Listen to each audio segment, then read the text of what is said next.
In an era of apocalyptic chaos where the strong reign supreme, abilities and resources are of utmost importance. To enhance her strength, Song Weran relentlessly slays zombies, absorbing the power of their cores. Her tireless efforts yield remarkable results, granting her immense abilities and significantly increasing her power. Her unparalleled beauty draws the attention of numerous handsome men, who find themselves entranced by her, vying for her affection. Amidst this tumultuous backdrop, the enchanting beauty is captured by a powerful zombie king, sparking a series of rescue missions, for the king harbors deep feelings for her. Ultimately, a consensus is reached among all parties to collectively safeguard this extraordinary woman. However, a shocking turn of events unfolds as individuals from other realms arrive to seize her. Song Weran furrows her brow slightly, while the handsome men remain obediently silent. Chapter 1 Rebirth. I am the Destined One. You are fit only to be trampled beneath my feet, a mere puddle of mud. The shrill, piercing voice reverberates through the cell. No one will ever love your repugnant face again. The speaker, a woman with a grotesque visage, delivers her venomous words once more. Your men will all belong to me. Everything that is yours shall be mine. The girl on the floor struggles to discern the detestable woman's features, but her eyes burn with pain, her vision blurred. She can only sense the woman's current arrogance and triumph. A wave of searing pain engulfs her body, rendering her fingers immobile. Her face feels as though it has been sliced open, numbed and stinging. The woman cruelly tramples on her cheek, fueling an inferno of rage within her. She yearns to leap up and sever the woman's head, silencing her arrogance forever. Yet her body betrays her, as if ensnared by an invisible force. Cursing silently, she finds herself powerless. Suddenly, a violent wave of dizziness overwhelms her, plunging her into darkness. The woman gazes down contemptuously at the unresponsive figure on the floor, her lips curling into a derisive smile. Her voice drips with jealousy and hatred. You are unaware, aren't you? Your men are out there, doing everything in their power to break in and rescue you. They truly care for you. I am quite curious to see if they will still love you after witnessing you in this state. Her eyes turn malevolent as she raises a glimmering sword without hesitation, striking downward toward the neck of the motionless figure. The soul is forcibly torn from the body, shattered into countless fragments that dissipate into the void. The woman, disgusted, turns to her subordinate and commands, "Let us go meet those men." With that, she departs. Not long after, a deafening explosion erupts outside, followed by the entrance of several exceptionally handsome men, their bodies drenched in blood. Initially filled with hope and eager to reunite with their beloved, their spirits plummet upon seeing the gruesome sight of the dismembered corpse. All joy and hope are instantly extinguished, as if they have plummeted into an abyss of ice, leaving them cold to the bone and heartbroken. A piercing cry of anguish escapes one man, his eyes filled with despair. No, please no. My beloved fears pain above all else. Tears stream down his cheeks like a torrential flood as he clutches his heart, coughing up blood. Meanwhile, another man bellows in rage. Why is fate so unjust? We were so close, just a moment away. His voice is laced with both fury and despair. We will make that wretched woman pay, and she shall accompany you in death. He grits through clenched teeth. Then, another man tenderly addresses the girl lying on the ground. May you find peace and joy in your next life, my love. His tone is filled with deep affection and reluctance. I love you. Only you. Another whispers softly, his gaze tenderly fixed on her face, as if to etch her likeness into his very soul. In the next life, I will find you, no matter what, declares yet another, his eyes resolute. In unison, they vow, we shall meet you in every lifetime, and be together eternally.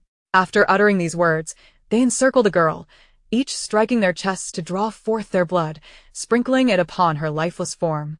They recite a sacred vow, a contract with fate.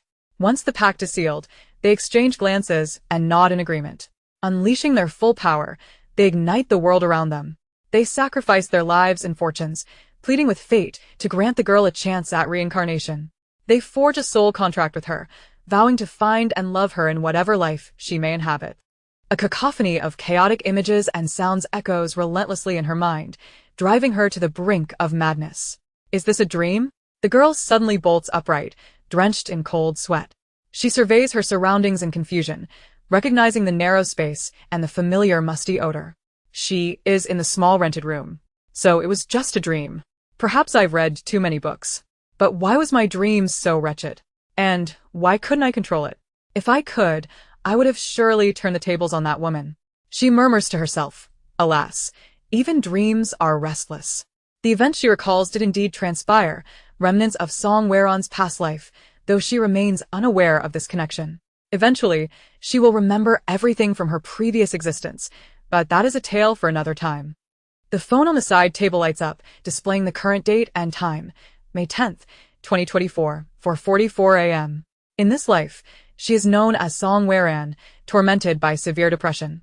Unable to maintain a normal work life, she has resigned from her job. Now, she has not stepped beyond her room, subsisting solely on takeout. In this state of aimlessness, Song Weron unexpectedly becomes engrossed in reading apocalyptic-themed literature. Her childhood was equally bleak. Her parents separated when she was just 5. Her financially struggling mother had no choice but to send her to live with her father, who had already formed a new family. Little Weron grew up devoid of parental love and care. Her so-called father was prone to violence, and she endured a life of hunger and neglect. She was forced to drop out of school after middle school to fend for herself, becoming a girl starved for affection and plagued by insecurity. Though naturally beautiful, her harsh living conditions have left her weary and unwell. Today, at 26, she remains unaccomplished and impoverished, her bank account holding a mere 9,000 yuan. Tears stream silently from her eyes as she contemplates her uncertain future. Suddenly, a cold, mechanical voice resonates in her mind. The apocalypse is imminent. Are you prepared? Chapter 2. System Binding. The sudden voice startles Song Weron, nearly causing her phone to slip from her grasp. She looks around in shock, only to find herself alone in the room. Who is speaking? She asks nervously, but the voice does not return. Doubt creeps in as she questions whether she is experiencing hallucinations or merely the effects of overwhelming stress. Is the apocalypse truly on the verge of descending upon this world? In her quest for certainty regarding her inner thoughts, she devoted a considerable amount of time each day to perusing various news media platforms and social networks. Across the nation, alarming reports began to surface. Some areas were afflicted by unprecedented floods, others were struck by severe earthquakes and landslides. Even a region in the typically temperate south experienced an unusual hailstorm, while a devastating tornado wreaked havoc, resulting in significant casualties. These events hinted at something extraordinary. Song Weron's heart was heavy. It appeared that the end times were indeed approaching. Discussions about the impending apocalypse gradually proliferated across the internet. A post entitled "The End is Nigh" quickly ascended to the top of trending topics. Hey? I remember in 2018 there were similar claims about the world ending, yet nothing transpired in the end. Indeed, the previous commenter is correct. Such rumors are utterly unreliable. Where are the cyber police? They should apprehend those spreading such nonsense. However, it must be acknowledged that numerous disasters have occurred recently: another pandemic, an influenza outbreak, and various natural calamities. I think it's wise to stock up on supplies just in case. A bunch of fools. I look forward to seeing them return to eat their words in a few days. Thus, a wave of panic buying surged online, with people fervently purchasing essential goods and emergency supplies. This frenzy even triggered a mass exodus from workplaces. If the apocalypse is imminent, why toil away at work? It is better to relish the remaining moments. After a brief internal struggle, Song Weron resolved to procure some supplies for unforeseen circumstances. Though the amount of money she had was limited, it would suffice for a while. She promptly changed out of her pajamas into long pants and a short-sleeved shirt. Donning a medical mask, she grabbed her phone and shopping bag before heading out the door. As she walked, she contemplated how to best utilize her limited funds. Upon arriving at a nearby supermarket, she was taken aback by the scene before her. The crowd was bustling, jostling for space, each person fervently scrambling for food and water. Faced with such chaos, Song Weron felt overwhelmed for a moment, especially as more people continued to flock to the store. With a sigh, she turned back. Her petite frame lacked the fortitude to navigate through the throng. Once back in her room, she picked up her phone and accessed an online shopping platform. She purchased an assortment of instant noodles, compressed biscuits, rice, oil, salt, and various other essentials. In total, her expenditures exceeded 10,000 yuan. Fortunately, she had a credit limit of 20,000 yuan on her account, with an additional 10,000 available on her credit card. This meant she still had over 20,000 yuan left to spend on other items. After all, with the end of the world approaching, there would be no repercussions for failing to repay her debts. Moreover, Recognizing the critical importance of water resources, she promptly ordered 20 barrels of drinking water. After completing her shopping, Song Weran felt utterly exhausted. She lay down on her bed, intending to rest for a while before devising a more thorough plan. Just as she was on the brink of slumber, a mechanical voice echoed once more, "I am the Apocalypse survival system. May I inquire if you wish to bind?" Startled, Song Weran shot up from her bed, wide-eyed, taking a deep breath to calm herself. She initially believed she was dreaming and pinched her thigh hard. A sharp pain coursed through her, and she gasped. This was real, not a dream. Binding you. What price must I pay? She silently prayed, hoping not to incur any unbearable costs. After all, the narratives she had encountered often alluded to such sacrifices, like offering one's soul or relinquishing something of great significance. However, possessing a system represented her chance for survival, and she could not afford to let it slip away. The systems of protagonists often included spatial capabilities. If she could acquire such a feature, it would greatly facilitate the storage of various supplies. At that moment, the system's voice resounded again. "I am the Apocalypse survival system. May I inquire if you wish to bind?" The system disregarded her previous question and continued to ask about binding. Fearing that the system might retract its offer, she hastily responded, "I agree to bind." In an instant, a brilliant light descended from above, enveloping her entirely. When the radiance faded, she discovered a transparent screen materializing before her, displaying her personal information.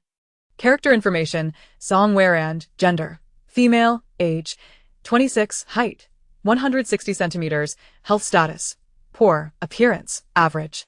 Ability level, below, with a note indicating, detected cracks in the soul. Welcome, host, to the Apocalypse survival system. This system will assist you in surviving the apocalypse and provide certain skills and resource support. However, be advised that the system's capabilities are not limitless. You must still exert effort to enhance your strength. Perhaps it was merely her perception, but the system's voice seemed more amiable this time. Taking a deep breath to steady herself, Song Weran began to meticulously explore the system interface. Her primary desire was for space, so she searched for information regarding spatial abilities within the system interface. Indeed, she discovered a spatial ability item for sale in the system shop. Joy surged within her as she quickly clicked to view it, only to find that it required 1,000 points for purchase. Unfortunately, her current balance stood at 0. She was utterly destitute. "How can I acquire points?" she inquired urgently. The system responded, "The host can earn points by completing tasks and slaying zombies to obtain crystal cores."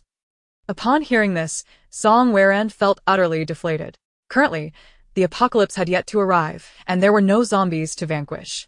Subsequently, she noticed a red dot on a mailbox-like icon. In her previous gaming experience, such red dots always signified something important, perhaps a system explanation. Curious, she clicked on it to investigate, and was greeted with an unexpected delight.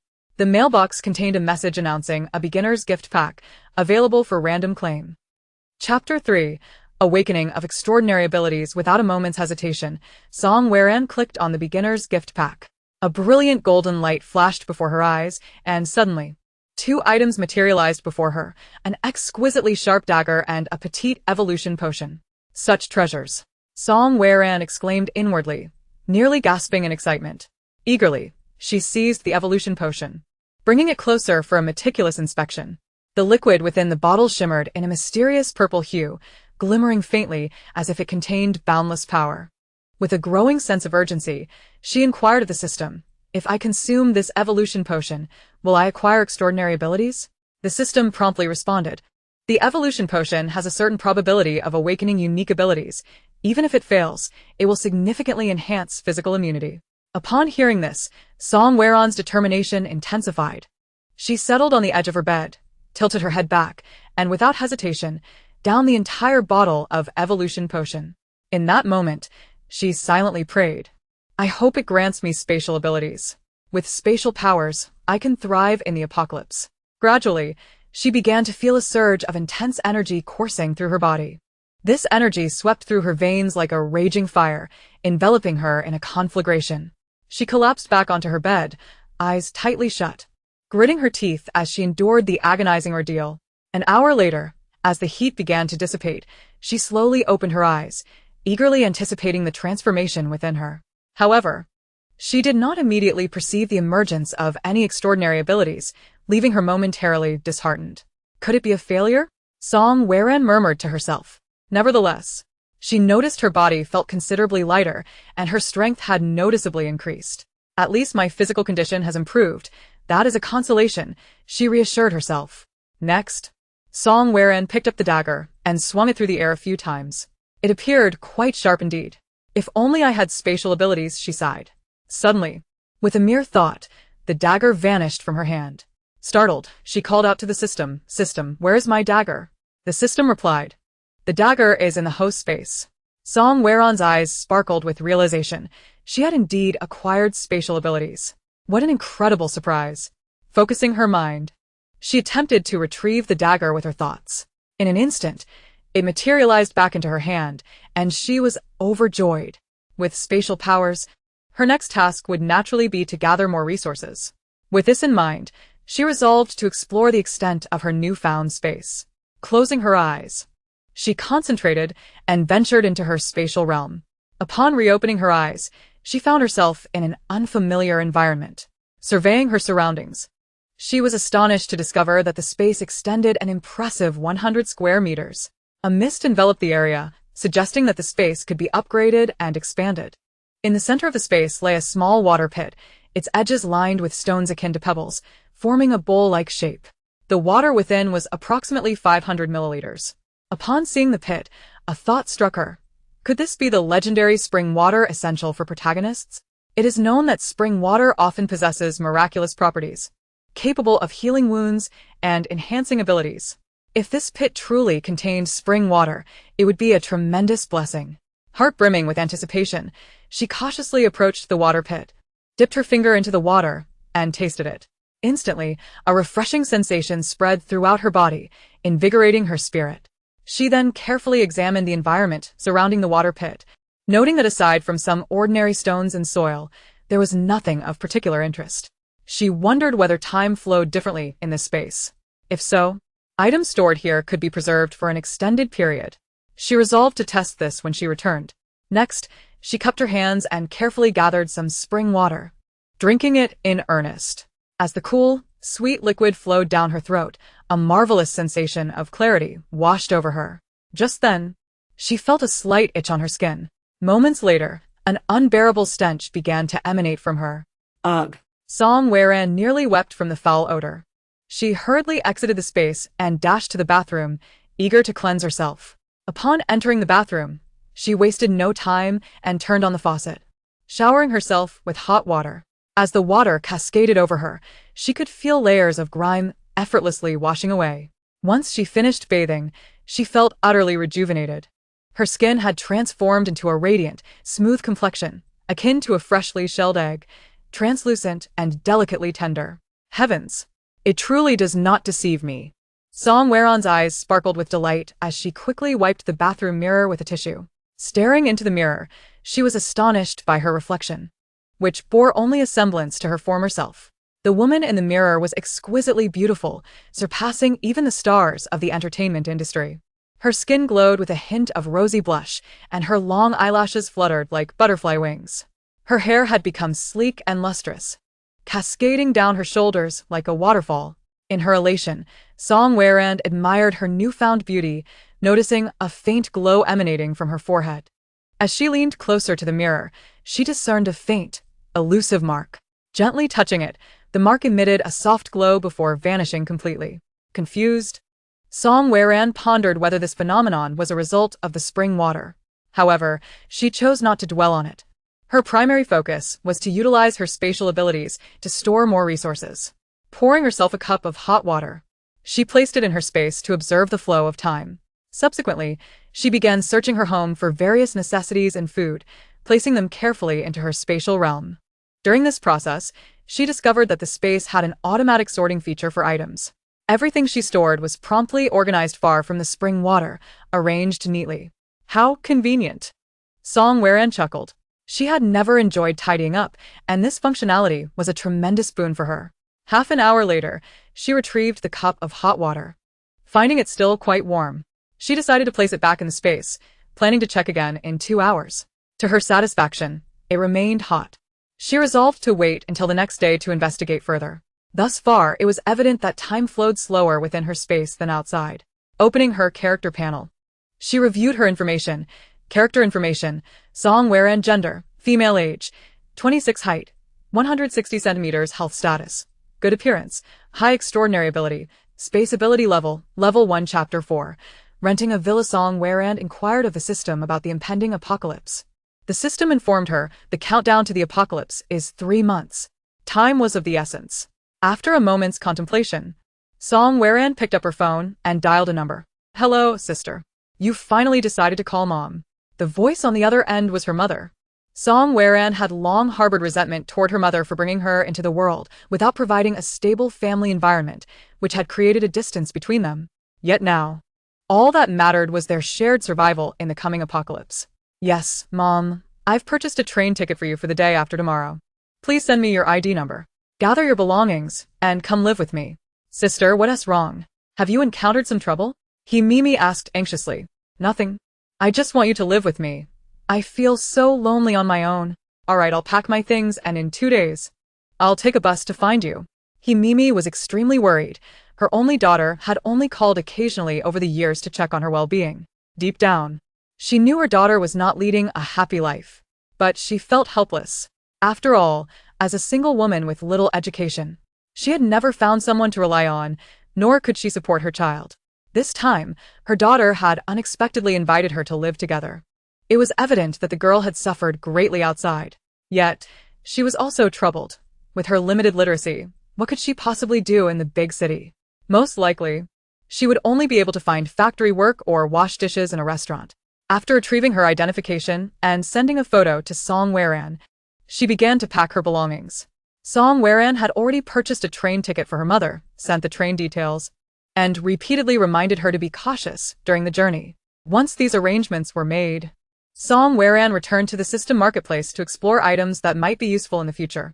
She first opened the evolution potion interface, contemplating buying a bottle for her mother once she earned enough points. Perhaps it could even grant her mother special abilities. Upon seeing the price of 200 points, she realized she would need to double her efforts in slaying zombies. Fortunately, she still had spiritual spring water in her space. Once her mother arrived, she could simply give it to her. Although the spiritual spring water was not as miraculous as the evolution potion and could not bestow abilities, it was still beneficial for the body. She then called her uncle, informing him of rumors circulating online about the impending apocalypse, and urged him to stock up on food. As she expected, her uncle dismissed it as nonsense and paid no mind. She felt she had done her part. Not warning them left her feeling uneasy, especially since they had taken care of her in her childhood. Fortunately, in the countryside, they had their own granaries and grew their own food, nestled between mountains and rivers. After the apocalypse, food would surely be less scarce than in the cities. They should be able to last for a while. And her uncle had learned martial arts as a child, giving him some fighting capability against zombies. Currently, she sought a better place to live. But good locations had high rents, and her funds would only cover 2 months. After tidying up, she went to a real estate agent to look for a house. When she expressed her interest in a villa halfway up the mountain, the agent hesitated, wondering if she could afford it. However, after a careful assessment of Song Weran, who wore simple attire and a mask that revealed her fair forehead and strikingly beautiful eyes, the agent dismissed any initial doubts. After all, beautiful girls often attracted wealthy suitors. So, the agent rode a small electric scooter with Song Weran to view the property. After examining several houses, she found one at the farthest corner of the villa area, nestled against the mountain. This villa had been built many years ago, and the owner, who was often abroad, wanted someone to move in and help maintain it. Upon learning that a lovely young girl intended to live there with her mother, the agent agreed to rent it to her at a lower price. Aware of her limited funds, the agent offered her a deal of paying 1 month's rent in advance, charging $6,000 for the month. After completing the transaction on the rental platform using a pre-approved credit card, she signed the contract and received the keys. She informed the agent that she intended to clean up a bit, and the agent happily left. She harbored the secret of her space and could not let others know. Additionally, with the impending apocalypse, living in a shared apartment would bring numerous inconveniences. Firstly, residing on a higher floor posed a significant challenge. In the event of a power outage, navigating the stairs would become exceedingly difficult, especially with potential dangers lurking in the corridors. Secondly, the noise from many people could also be a major hazard. She had read many apocalypse stories, and the initial conflicts were often not between humans and zombies, but arose from resource scarcity among neighbors and apartments. Lastly, the villa's advantageous location made it easier to defend, with good air quality and fewer inhabitants, consequently reducing the number of zombies. As long as she implemented adequate protective measures and purchased a protective net from the system using her points, she could achieve real-time monitoring and precise strikes against external threats. However, this protective system required a full 1,000 points to acquire. Before she could afford it, the villa would also need some renovations and fortifications. Currently, her phone account held no balance, and she only had a few thousand available on her credit card, so she had to find ways to earn money. In this era of advanced internet connectivity, she knew exactly how to make money quickly given her exquisite appearance: live streaming. Song Weran returned to the small room she had previously rented, stored her belongings in her space, and vacated the apartment. The packages she had ordered would arrive gradually, and she planned to rent a truck to transport them to the villa later. She returned to the villa in the evening and began organizing the room where she would be staying. Song Weran said, "System, can we discuss something?" The system replied, "What do you need me to do, host?" "I plan to live stream to earn some money. Could you assist me in generating some data?" "You're so advanced. This should be a piece of cake for you," Song Weran tentatively asked. There was a long silence on the other end. "System?" she inquired again. The host must pay 5 points to activate the data promotion mode. Upon hearing this response, Song Weran felt a twinge of disappointment. Suddenly, an idea struck her, and she stubbornly asked, "Can I defer the payment? Without money to stock up on supplies or pay rent, I want to be able to survive in the apocalypse. I promise to complete tasks and repay you later." The system found her reasoning sound and reported it to the main system. The response came, "Approved."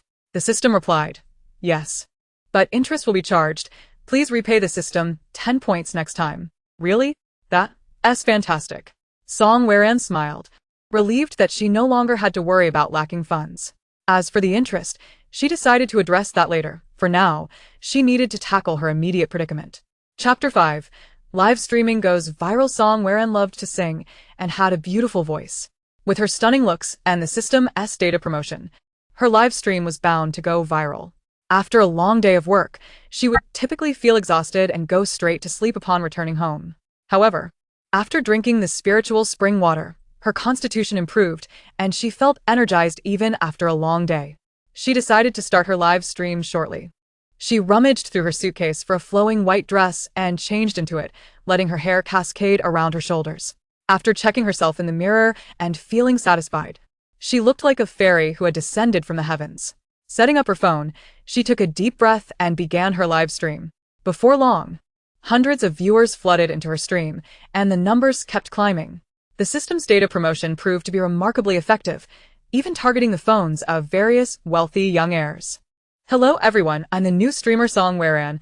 I hope you'll take good care of me." Her sweet and melodious voice, coupled with her striking appearance, quickly captivated the audience. "Wow, what a divine beauty. Fairy sister. Oh my wife. I am mesmerized." The barrage of comments dazzled her, and while she smiled at the screen, the sheer volume made it impossible to read the messages. Before long, a myriad of gifs began to dance across the screen, as everyone vied for the attention of the enchanting beauty. I was genuinely moved by the enthusiasm of my fans. My heartfelt gratitude goes out to those who showered me with gifts. Your support means the world to me. Allow me to serenade you with a song. Following my invitation, a melodious tune filled the ears of all those watching on their screens. Song Weran poured her heart into her enchanting melody. Within just half an hour, over 1 million viewers flocked to the live stream, causing the server to lag due to the overwhelming numbers. Witnessing this spectacle, netizens were filled with excitement, hastily recording their screens to preserve this breathtaking moment. They not only reveled in the experience themselves, but also shared the video across various social media platforms, spreading this beauty to a wider audience. Soon, posts about Song Weran surged forth like mushrooms after rain. Ryron is here, astonishing. Goddess appears. Beauty descends, heavenly delicacies, celestial melody. These topics rapidly became trending, captivating countless onlookers. Following this, Song Weran engaged with her fans intermittently, singing and responding to their queries. What will the goddess do tomorrow? Can she start the stream earlier? Indeed, just seeing the goddess makes me feel fuller.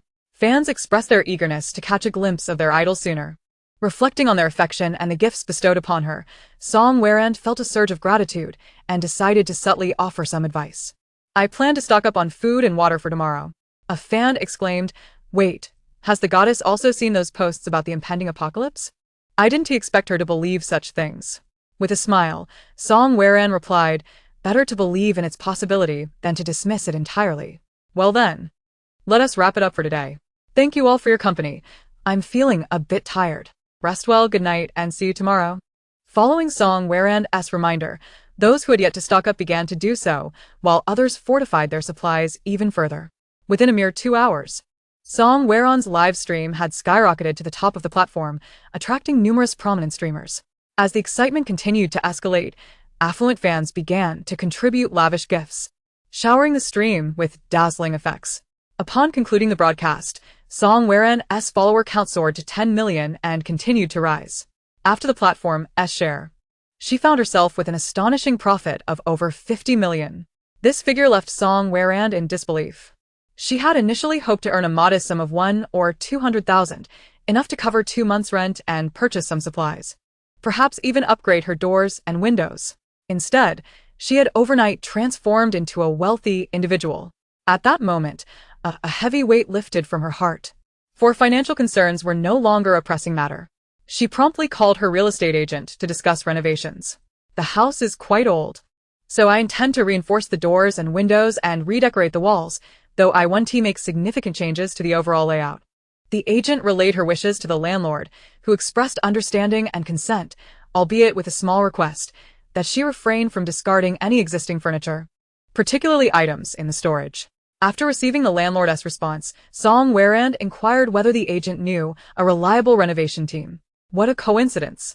My cousin works in renovations, and he has done many projects around here," the agent replied, secretly pleased, believing this deal was a sure thing and hopeful for a bonus from his cousin. Song Weirand, not wishing to waste time searching for others, quickly arranged for the agent's cousin to meet the following afternoon to discuss further. In City S, atop a skyscraper, a man of striking elegance reclined on a luxurious leather sofa. His fair skin, pronounced nose, and chiseled features resembled a masterpiece of artistry.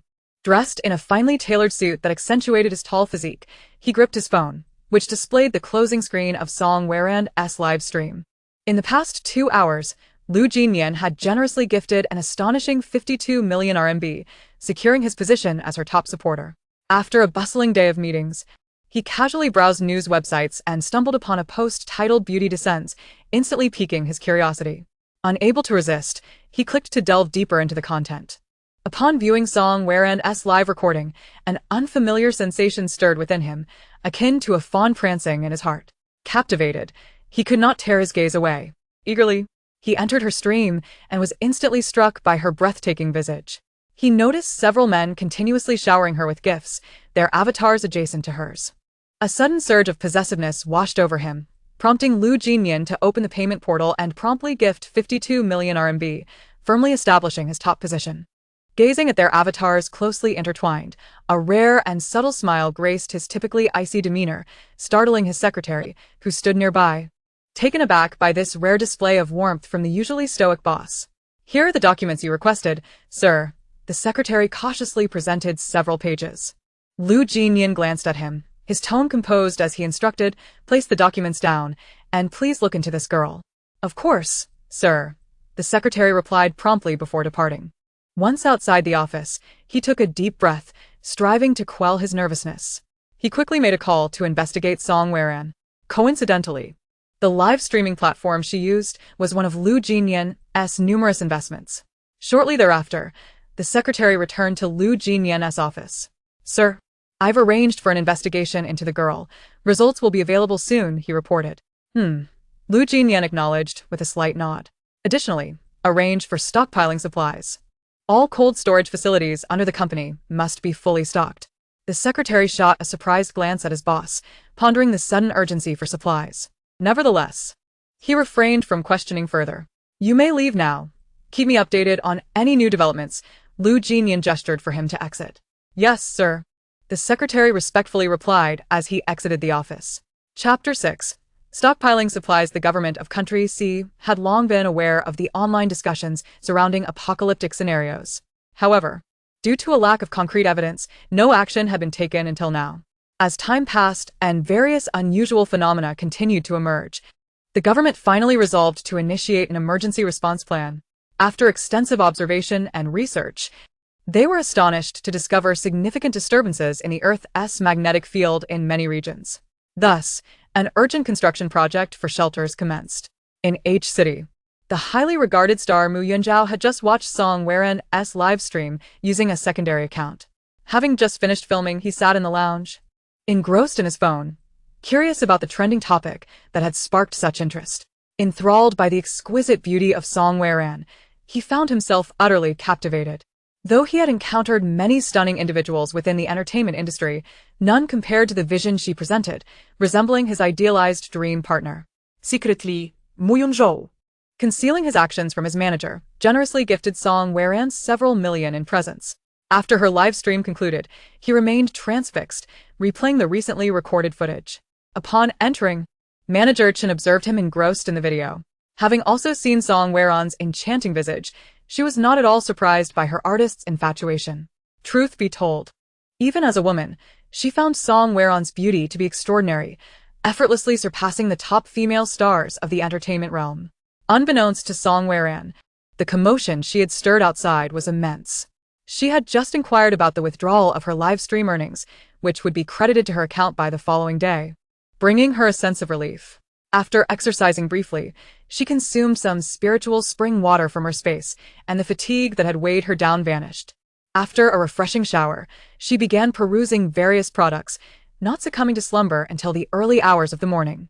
The following morning, Song Weren retrieved the cup of water she had placed in her space, discovering it retained its original temperature. This revelation confirmed that time within her space was stagnant, prompting her to promptly stockpile supplies. Elated, she dialed the intermediary, Shaoli, with intentions to rent a warehouse near her villa. She explained her plan to sell goods via live stream, necessitating a moderately sized yet affordable space for storage. During lunch, the intermediary guided her to view a warehouse, which she deemed sufficiently spacious and subsequently rented for 3,000 a month. Once home, she eagerly embarked on a shopping spree on a wholesale clothing platform, selecting various exquisite garments made from diverse fabrics, purchasing 100 pieces for each season. She also procured an assortment of footwear, acquiring 20 pairs of each style. For particularly comfortable shoes, she unhesitatingly ordered 200 pairs in one go. Underwear and intimate apparel were essential, leading her to order 1,000 sets. Additionally, she specifically acquired 500 sets of pure black waterproof tactical attire, anticipating future excursions to combat zombies, as clothing could easily become soiled. Thus, she could dispose of contaminated garments without hesitation. Simultaneously, she ordered 500 pairs of combat boots. She also ensured to procure supplies for her mother.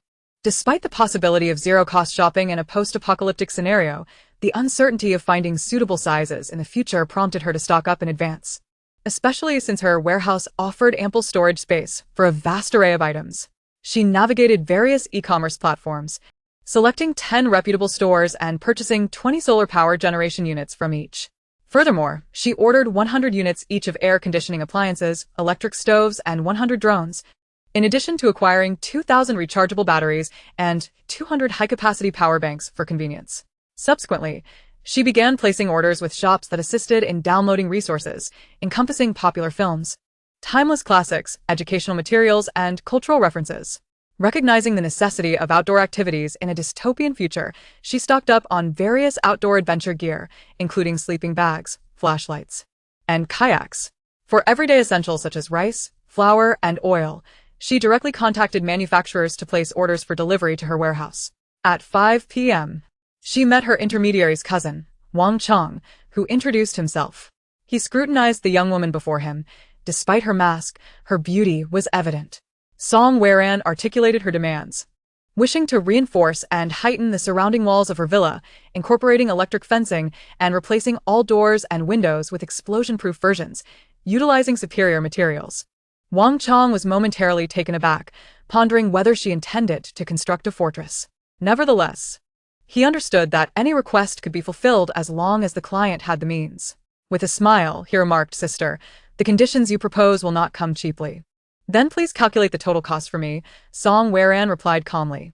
Wang Chong promptly retrieved his phone, opened the calculator, and swiftly input a series of numbers, before handing the device to her for review. To be candid, Song Weran was not well versed in renovation costs. Yet time was of the essence, leaving her no opportunity to deliberate. Consequently, she readily agreed and paid the deposit on the spot. Observing her decisiveness, the intermediary could not contain his curiosity. "Sister, how can you bear to spend so much on renovations?" Song Weran responded, "As a young woman living here, I feel quite vulnerable. I struggle to sleep at night, you understand, right? Thus, I must renovate to ensure my sense of security." After signing the contract, Song Weran planned to visit a farmer's market. After changing into appropriate attire, donning a mask, and tying her hair up, she hailed a vehicle. She instructed the driver to head towards the market. Upon arrival, Song Weran was astonished to find that most of the meat and vegetables had already been sold out, leaving only some neglected scraps for sale. Frustrated, she pressed her forehead in exasperation. Time was of the essence, so she approached the remaining vendors, directly informing them of her intention to order several tons of pork, 1 ton of chicken, 1 ton of duck, 1 ton of seafood, and 1 ton of vegetables. To bolster her credibility, she emphasized that these ingredients were for her employer. "We not only manage a large cafeteria but also cater to thousands of employees within a vast factory awaiting their meals, resulting in a significant demand." Song Weran expressed her desire for a long-term partnership with the vendors, assuring them of future bulk orders. The vendors, who had labored tirelessly each day, welcomed the opportunity to have their products purchased in large quantities, agreeing to prioritize her needs. After finalizing the arrangement, she paid a deposit, requesting the goods to be delivered to her warehouse the following day. She then hurried to an appliance store, purchasing several large freezers. She arranged for workers to transport and install these freezers at the warehouse. Once the workers completed the installation, Song Weran finally exhaled in relief, eagerly anticipating the arrival of the meat and vegetables the next day. Chapter 7. The desire for firearms. Upon returning to the villa, Song Weran opened a food delivery app, ordering 50 portions of everything she craved. She divided her orders among several fast food outlets, placing an order for 100 portions from each. When it came to fruits, she called vendors directly to inquire about their stock, purchasing everything they had and requesting delivery. For other merchants, Song Weran specifically communicated her plans to host a party over the coming week, assuring them that this was the reason for her substantial orders. The vendors, feeling reassured, prepared the dishes and personally delivered them, eager to discuss a continued partnership with her for the week ahead, as such large orders were a rarity. In total, Song Weran ordered over 1,000 portions of various dishes, planning to maintain this ordering pattern for the week, having informed the vendors about her party. Consequently, they would not find her requests peculiar. She also informed the management of the villa community about her plans. "Recently, I have been purchasing an abundance of items and soon, someone will deliver goods, so I let them pass." After exchanging pleasantries, Song Weran began to practice martial arts techniques as demonstrated in the video. Her physical condition has significantly improved, showcasing enhanced strength and agility.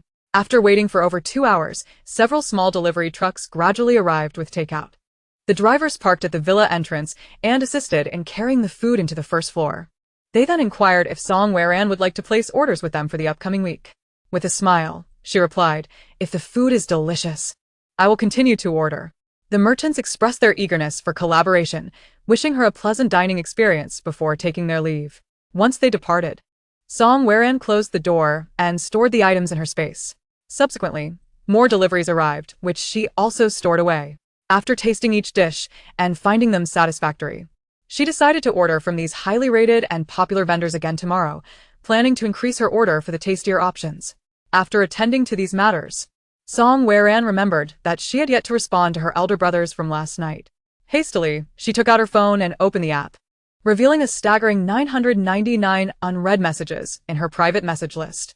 She opened the gift list and meticulously selected the individuals who had generously showered her with gifts the previous night. One by one, she followed them back and replied to their messages. As night fell, Song Weran commenced another live stream. Her eagerly awaiting fans, upon receiving the notification, quickly spread the word. Before long, a steady influx of new viewers surged into the broadcast, and within a brief span, the number of online viewers skyrocketed to over 10 million. This astonishing figure made Song Weran marvel at the system's prowess once again.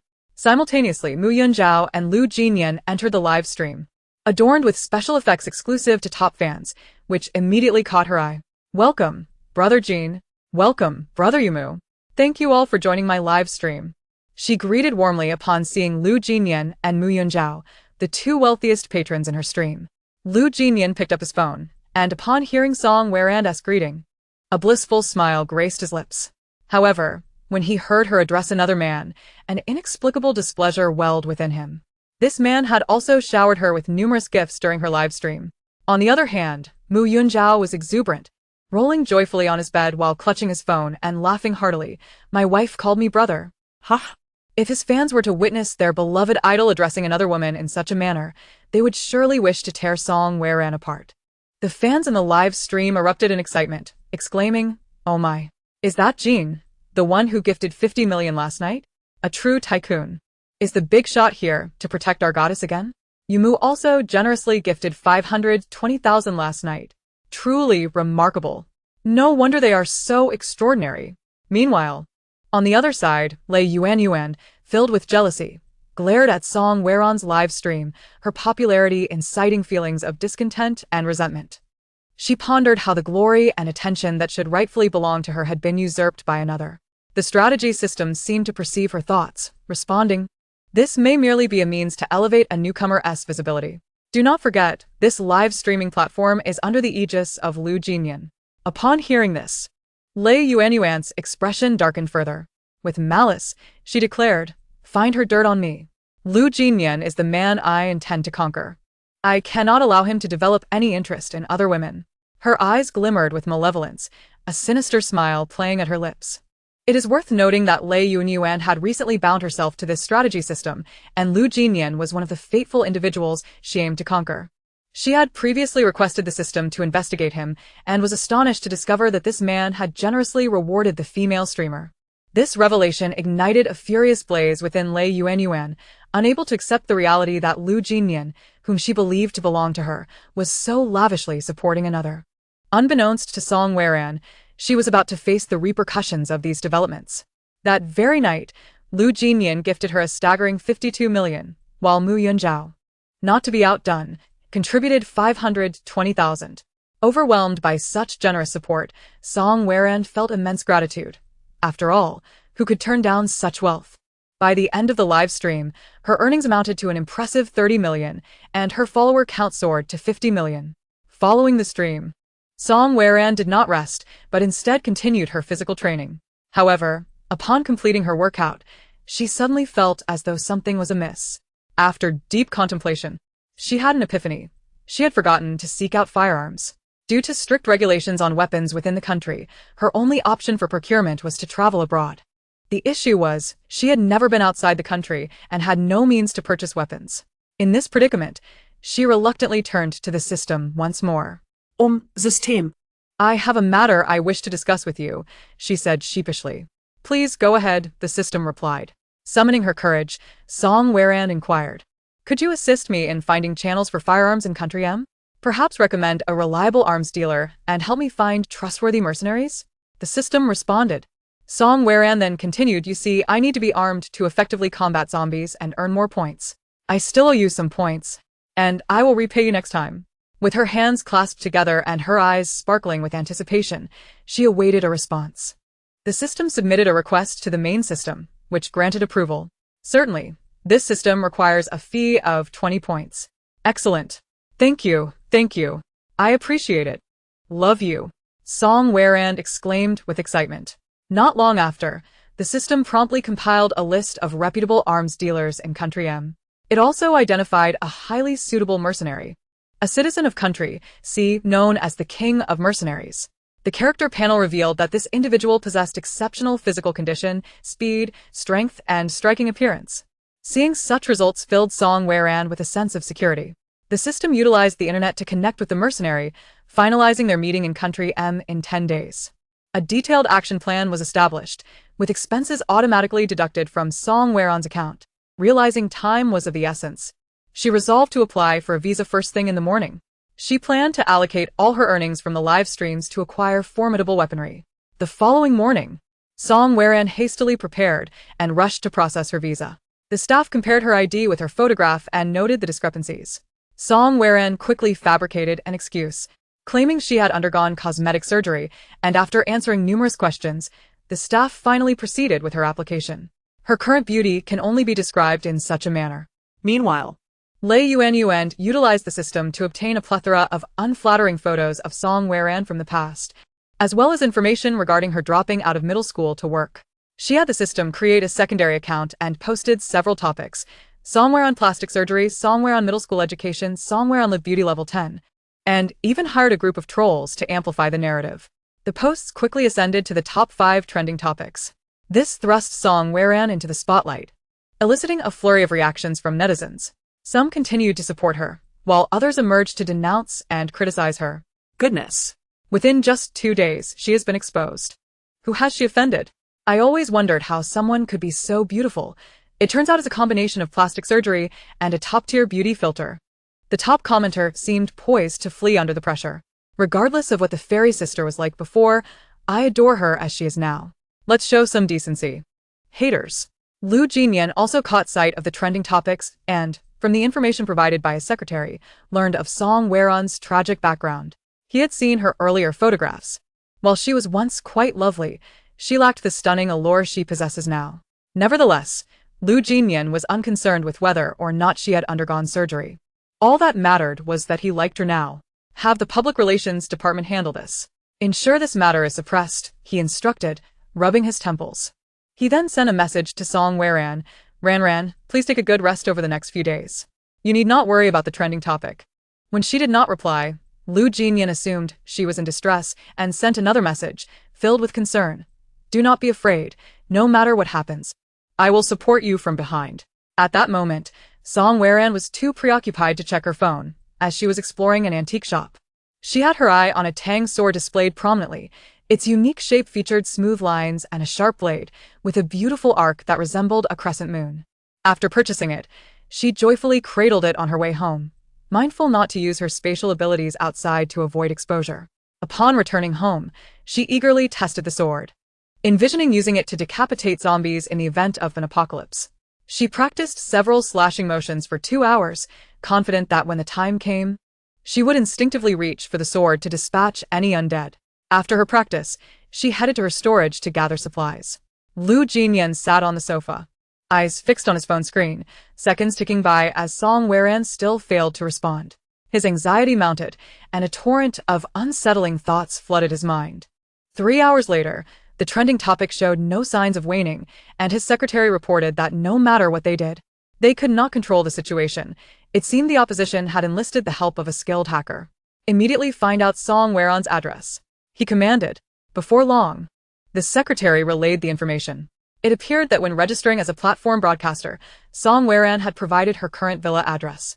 Coincidentally, this villa community was developed by Lu Jinyan's corporation, with the property management also belonging to one of his companies. Without hesitation, Lu Jinyan called the property management of the half-mountain villas, demanding they locate Song Weran and ensure her safety. The property staff, shocked by the unexpected directive from the CEO, dared not delay. They quickly assembled a team of colleagues and hurried to Song Weran's villa. Upon arrival, one staff member gently pressed the doorbell. After several rings, a slightly puzzled voice from within inquired, "Who are you?" Hearing Song Weran's response, the staff's anxiety eased somewhat. One property employee promptly replied, "Miss Song, hello. We are from the property management. We received reports from a resident about a water outage, so we came to check if you were experiencing the same issue." "Oh. I have water here. Thank you," Song Weran responded. The staff respectfully assured her, "That's great to hear. If you need any assistance, please do not hesitate to contact us. We'll take our leave now. Apologies for the interruption." Song Weran felt the property staff's attitude was genuinely commendable. Shortly after they departed, the staff called back to report that everything was fine inside the villa. Upon receiving the call, Lu Jinyan finally relaxed, instructing his secretary to purchase the villa next door to Song Weran, intending to move in beside her. The adjacent villa happened to be vacant, and the owner quickly agreed to sell upon learning of a higher-than-market offer. As Lu Jinyan drove home from the office, he unknowingly found himself near Song Weran's villa. He rolled down his car window to gaze at the brightly lit room. Prior to Lu Jinyan's arrival, Song Weran had ordered over 1,000 takeout meals, planning to sustain herself until the day she would leave the country. During the evening's live stream, a flood of viewers entered the chat, immediately hurling insults. Plastic surgery girl, scammer. Give us our money back. Had she been bombarded by trolls? Song Weran was taken aback. Her hesitation and uncertainty tugged at Lu Jinyan's heart as he entered the live stream. And he began to shower her with gifts, creating a dazzling display of effects to shield her from the derogatory comments. Song Weran, momentarily lost in thought, realized that her money-making plan would need to be cut short. She had anticipated that her sudden rise to fame would prompt others to unearth her past looks and family background. Claiming she had undergone plastic surgery lent credibility to the narrative. Otherwise, how could she explain her newfound beauty? She had no desire to justify herself. And with the earnings from that night's stream, she felt her assets were sufficient, having originally only possessed 9,000 yuan. She silently expressed her gratitude to Jinyan, saying, "Thank you, brother Jinyan, for supporting me so much. I am truly touched."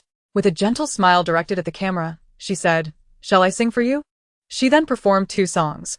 If not for you, and at least there's you. Lu Jinyan sat quietly in his car, listening to her sing, a smile gracing his lips. His eyes filled with warmth. After generously gifting 52 million, he sent a message in the chat. "Let's end the stream." Song Weran replied affirmatively and signed off. After thanking the concerned Lu Jinyan, she opened the trending topics to discover the posts targeting her. It seemed she had been singled out. Becoming famous often comes with a host of controversies. Shaking her head, she sipped some spiritual spring water and continued to practice with her sword. Originally pleased to see the trolls attacking Song Weran's livestream, Lei Yuanyuan's joy turned to anger upon witnessing Lu Jinyan's support for her. How could this wretched girl still have his protection? She fumed. Businessmen are driven by profit. Worthless pawns like her should be discarded. The strategy system remarked, after all, this live stream platform is also under Lu Jinyan's purview. He must uphold the facade. Host, do not let it bother you. Once the apocalypse arrives, I will ensure Lu Jinyan obediently follows me like a loyal dog. Lei Yuanyuan smirked, her eyes gleaming with ambition. Meanwhile, Mu Yunzhou, too occupied with filming, had no time to watch the live stream that evening. Chapter 9. Instructions in the early morning hours. Mu Yunzhou finally completed his filming duties. Exhausted, he stretched and slowly picked up his phone to check messages. The glaring trending topics caught his eye, and his mood turned heavy. Mu Yunzhou silently speculated. Ranran must be feeling utterly helpless and heartbroken right now, perhaps crying alone at home. It's my fault for not being there to comfort her in time. He gripped his phone tightly, urgently sending multiple messages to Ranran. As time inexorably ticked away, the absence of any response heightened Mu Yunzhao's anxiety. He found himself incessantly refreshing the screen, longing to soar to Ranran's side and envelop her in a tight embrace. It was only after Song Weran finished her sword practice that she noticed the messages Mu Yunzhao had sent. "Ranran, I will always be here for you. Feel free to share anything that troubles you. Don't be afraid. In a few days, those people will forget this incident. Try not to dwell on it. I am genuinely concerned about you. Please reply when you see this. Are you alright? I worry for you." Song Weran finally responded, assuring him that she was fine and grateful for his concern, urging him to rest early. Relieved upon receiving her reply, Mu Yunzhao could finally relax. Though he lamented that his upcoming filming schedule would likely prevent him from spending time with her in the live stream. Nevertheless, he was determined to work diligently to earn money for his future wife. That night, he drifted into slumber with a sweet disposition. The following day dawned bright and sunny. During midday, he Mimi boarded a train bound for City S. 4 hours later, Song Weran busily readied herself. She swiftly donned a neat sports outfit, obscured her face with a mask, and topped it with a hat. In a flurry, she hailed a taxi and sped toward the train station. After a while, the train glided into the station. He Mimi carefully disembarked, dragging a heavy suitcase while balancing several bags, each step proving somewhat arduous. Yet, her eyes sparkled with anticipation. When Song Weran finally laid eyes on her mother, a tumult of emotions surged within her. Despite the years that had passed since their last meeting, she recognized the slender, weary woman before her, etched with the marks of time. Her mother, He Mimi. "Mom!" Song Weran exclaimed excitedly, rushing forward to take the heavy bags from her mother's hands. Upon hearing that familiar voice, Himimi lifted her gaze, her eyes landing on the girl before her, thoroughly bundled up. Instantly, she recognized her beloved daughter. "Oh, my dear. This is far too heavy. You shouldn't carry it." Himimi's eyes sparkled with uncontainable joy, her voice filled with warmth and concern. The years of longing transformed into tears that blurred her vision. Song Weran gently shook her head, smiling as she replied, "It's really all right, Mom. I can manage these things. We'll just take a taxi home." "A taxi? That must be quite expensive. Perhaps we should opt for the subway. It would be more economical," Himimi hesitated, suggesting. Song Weran patted her mother's hand, reassuring her, "Don't worry about the expenses, Mom. I have money now." Hearing her daughter's response stirred a pang of sorrow within Himimi. She pondered silently. Perhaps this was merely a comforting lie spoken to ease her worries. Song Weran took out her phone, summoned a taxi, and instructed the driver to head to Building E of the hillside villa. As they settled into the vehicle, the driver glanced at them through the rearview mirror, scrutinizing their attire and appearance, yet he remained silent, merely starting the engine. Himimi, seated in the passenger seat, gazed out at the swiftly retreating cityscape, feeling overwhelmed by the towering skyscrapers and bustling commercial districts.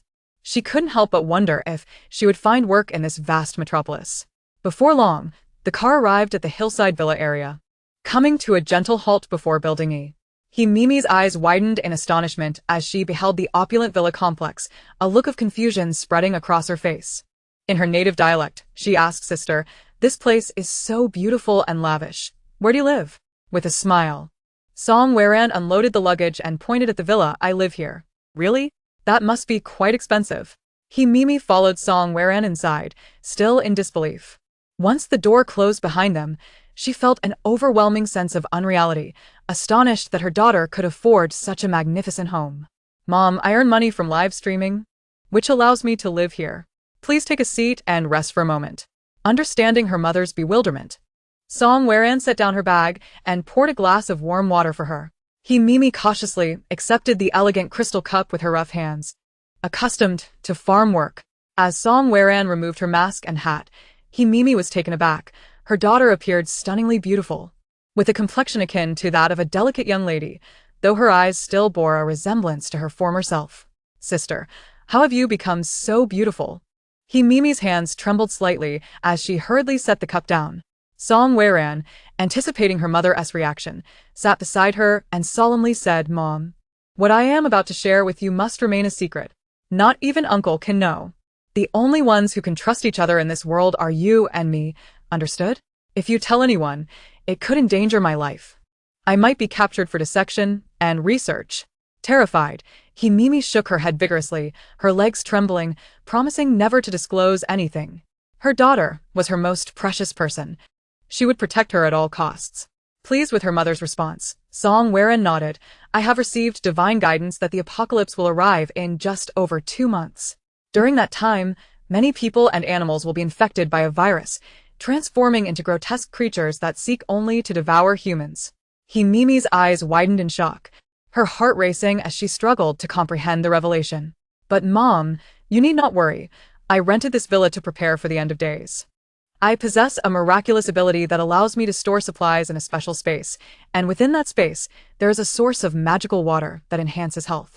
Song Weran retrieved the magical water from her space and poured it into the cup for Himimi to drink. Even in her state of shock, Himimi trusted her daughter completely and drank it down in one gulp. "Mom, please head to the bathroom over there." Song Weran guided Himimi to the first-floor bathroom. Upon entering, Himimi felt an odd itch creeping over her. Alarmed, she inquired, "I'm feeling a bit itchy." "Sister, what's happening?" "Don't worry," Song Weran reassured her. "The effects of the magical water are designed to expel toxins from your body. It may feel a bit itchy at first, but it will subside." Himimi finally relaxed, and soon enough, as Song Weran had promised, her body began to release a myriad of impurities. After her shower, she emerged looking at least a decade younger.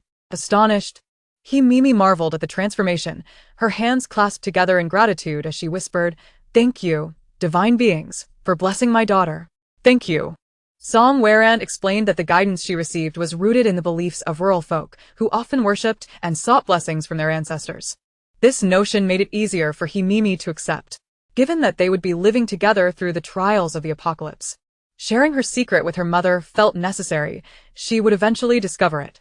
However, Song Weran feared that her mother might divulge this information to Uncle, as she did not trust anyone else, not even him. Human nature often faltered in the face of self-interest. Chapter 10.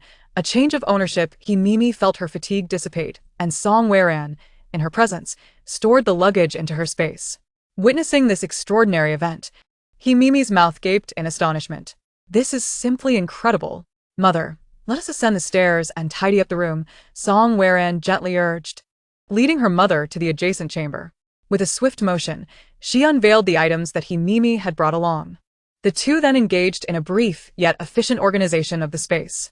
Inquiring about her mother's culinary preferences, Song Weran opened a mobile application, inviting her to select any delights she fancied, assuring her that financial concerns were inconsequential as she had amassed considerable wealth. Mimi, having never tasted such exquisite fare, felt tears welling in her eyes, reflecting inwardly on her daughter's success and the alleviation of their hardships. I cannot tolerate overly spicy dishes, but I am amenable to anything else you enjoy, she replied. Upon hearing this, Song Weran procured a selection of light dishes from her reserves, ultimately settling on 4 choices. They then proceeded to the living room on the ground floor to dine. Song Weran informed Mimi of her recent rental of a warehouse, where deliveries would soon be frequent. She encouraged her mother to oversee the receipt of goods. Mimi, now invigorated, eagerly requested to be taken to the warehouse to familiarize herself with the layout. Song Weran summoned a vehicle to escort them to the warehouse, where, coincidentally, a delivery was scheduled for later that day. Mimi awaited outside while Song Weran efficiently arranged a fan, table, and chairs within the space. She then set out an array of fruits, snacks, and beverages to ensure her mother could enjoy herself while waiting for the deliveries. Having completed her arrangements, Song Weran returned to the villa, where Wang Chong had called to inform her of the impending arrival of the renovation team. With time being of the essence, she allocated them a month to commence work, starting immediately. Song Weran had recently ordered a substantial quantity of takeout, all directed to the warehouse. Mindful that the presence of workers in the villa would complicate her ability to order such volumes in the future. In the days that followed, she had procured various medicines from local pharmacies and online platforms in anticipation of their needs. Upon arriving at the villa, she found Wang Chong and his crew waiting at the entrance. After ushering them inside, she ascended to the 3rd floor's training room to continue her practice with the sword. Wang Chong directed the workers to begin renovations on the perimeter wall. 2 hours later, she descended to inspect the progress and retrieved 10 barrels of bottled water along with several packets of disposable cups. She called out to Wang Chong to assist in distributing water to the crew and subsequently ordered a number of fast meals, instructing him to share them among the workers later, before resuming her training upstairs. This girl is quite impressive, very proactive, Wang Chong remarked approvingly. 3 hours later, Mimi called to inform her that all the goods had arrived. Song Weran hurried to the warehouse, instructing her mother to remain outside while she secured the large doors. With open arms, she effortlessly transported the items into her space. Emerging, she asked, Mother, are you weary? I am not tired at all. My health is splendid. Mimi replied joyfully. How could I be fatigued? I simply sat and played on my phone, watching the deliveries come in and counting the items. It is far more enjoyable than my previous labor in the fields. Nodding in agreement, Song Weran handed her a bottle of water infused with a hint of spiritual essence. Mother, once you finish this, I will take you to practice shooting. Upon receiving the water, Mimi was taken aback by the suggestion. Shooting? Why on earth would we practice that? Do not concern yourself with the details, simply follow my lead. It is a wise course of action. First, hydrate to restore your strength, Song Weran reassured her. Reluctantly, Mimi nodded and drank from the bottle. Song Weran had made reservations at a shooting range, enrolling both herself and her mother in an intensive month-long training program, dedicating 3 hours each day to practice. As she intended to engage with firearms in the United States, she knew that mere ownership without proficiency was futile. Thus, mastering shooting skills was imperative, ensuring she could handle a weapon without becoming merely an artist of human outlines. The coach proved diligent in his instruction, and though Mimi initially struggled, by the end of the 3 hours, her grip on the gun had significantly improved. Song Weran also refined her stance, focusing on enhancing her shooting accuracy. Meanwhile, Lu Jinyan had completed the transfer of ownership for his new residence and was preparing to move in. He instructed his secretary to contact Song Waron's former landlord regarding the purchase of her property. The landlord expressed concern about the recent rental agreement with a young woman, questioning the implications of a sale. The secretary assured him that she would be allowed to continue her lease uninterrupted. Ultimately, the landlord agreed to sell, as his family had planned a permanent relocation overseas. Thus, Lu Jinyan became the new proprietor of the villa. When the real estate agent reached out to inform Song Waron of the change in ownership and the need to sign a new contract, she had just exited the shooting range and entered her car. What? The owner has changed? How could this happen so abruptly? How long can I continue to rent? She inquired anxiously, worried that her renovation efforts might be in vain. For the next 2 months, it was imperative that she remained in the villa. For when the apocalypse arrived, who would care about the landlord's presence? The agent quickly reassured her, "Miss Song, rest assured. The new owner has expressed a willingness to continue renting the property to you." Upon hearing this, Song Waron felt a wave of relief wash over her, though a part of her remained apprehensive. Nevertheless, given the assurance, she had no choice but to trust the situation. Upon returning to the villa, the agent arrived with the new contract, already signed by the new owner. "May I ask, will the owner truly not reclaim this house?" she inquired cautiously. "Rest easy. The owner has assured us that he'll continue to rent it to you. You are welcome to confirm this with him. Look, he resides in the villa next door," the agent pointed out, indicating a nearby property. As Song Waron followed the direction of his finger, she observed the adjacent villa bustling with activity.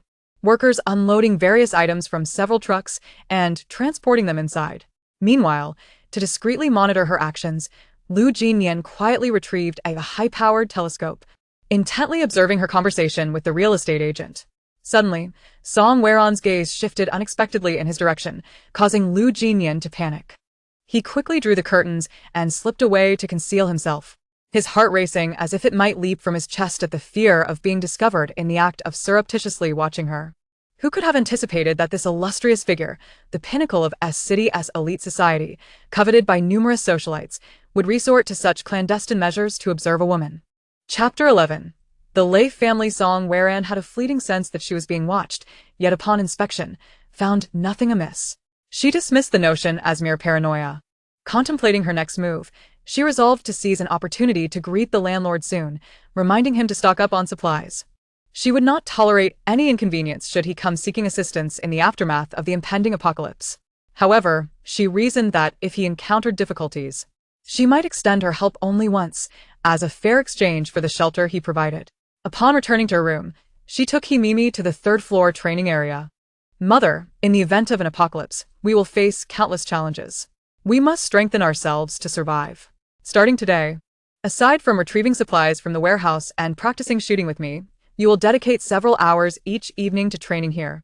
You must be prepared to confront the undead. My only desire is for us to endure this calamity together, understand?"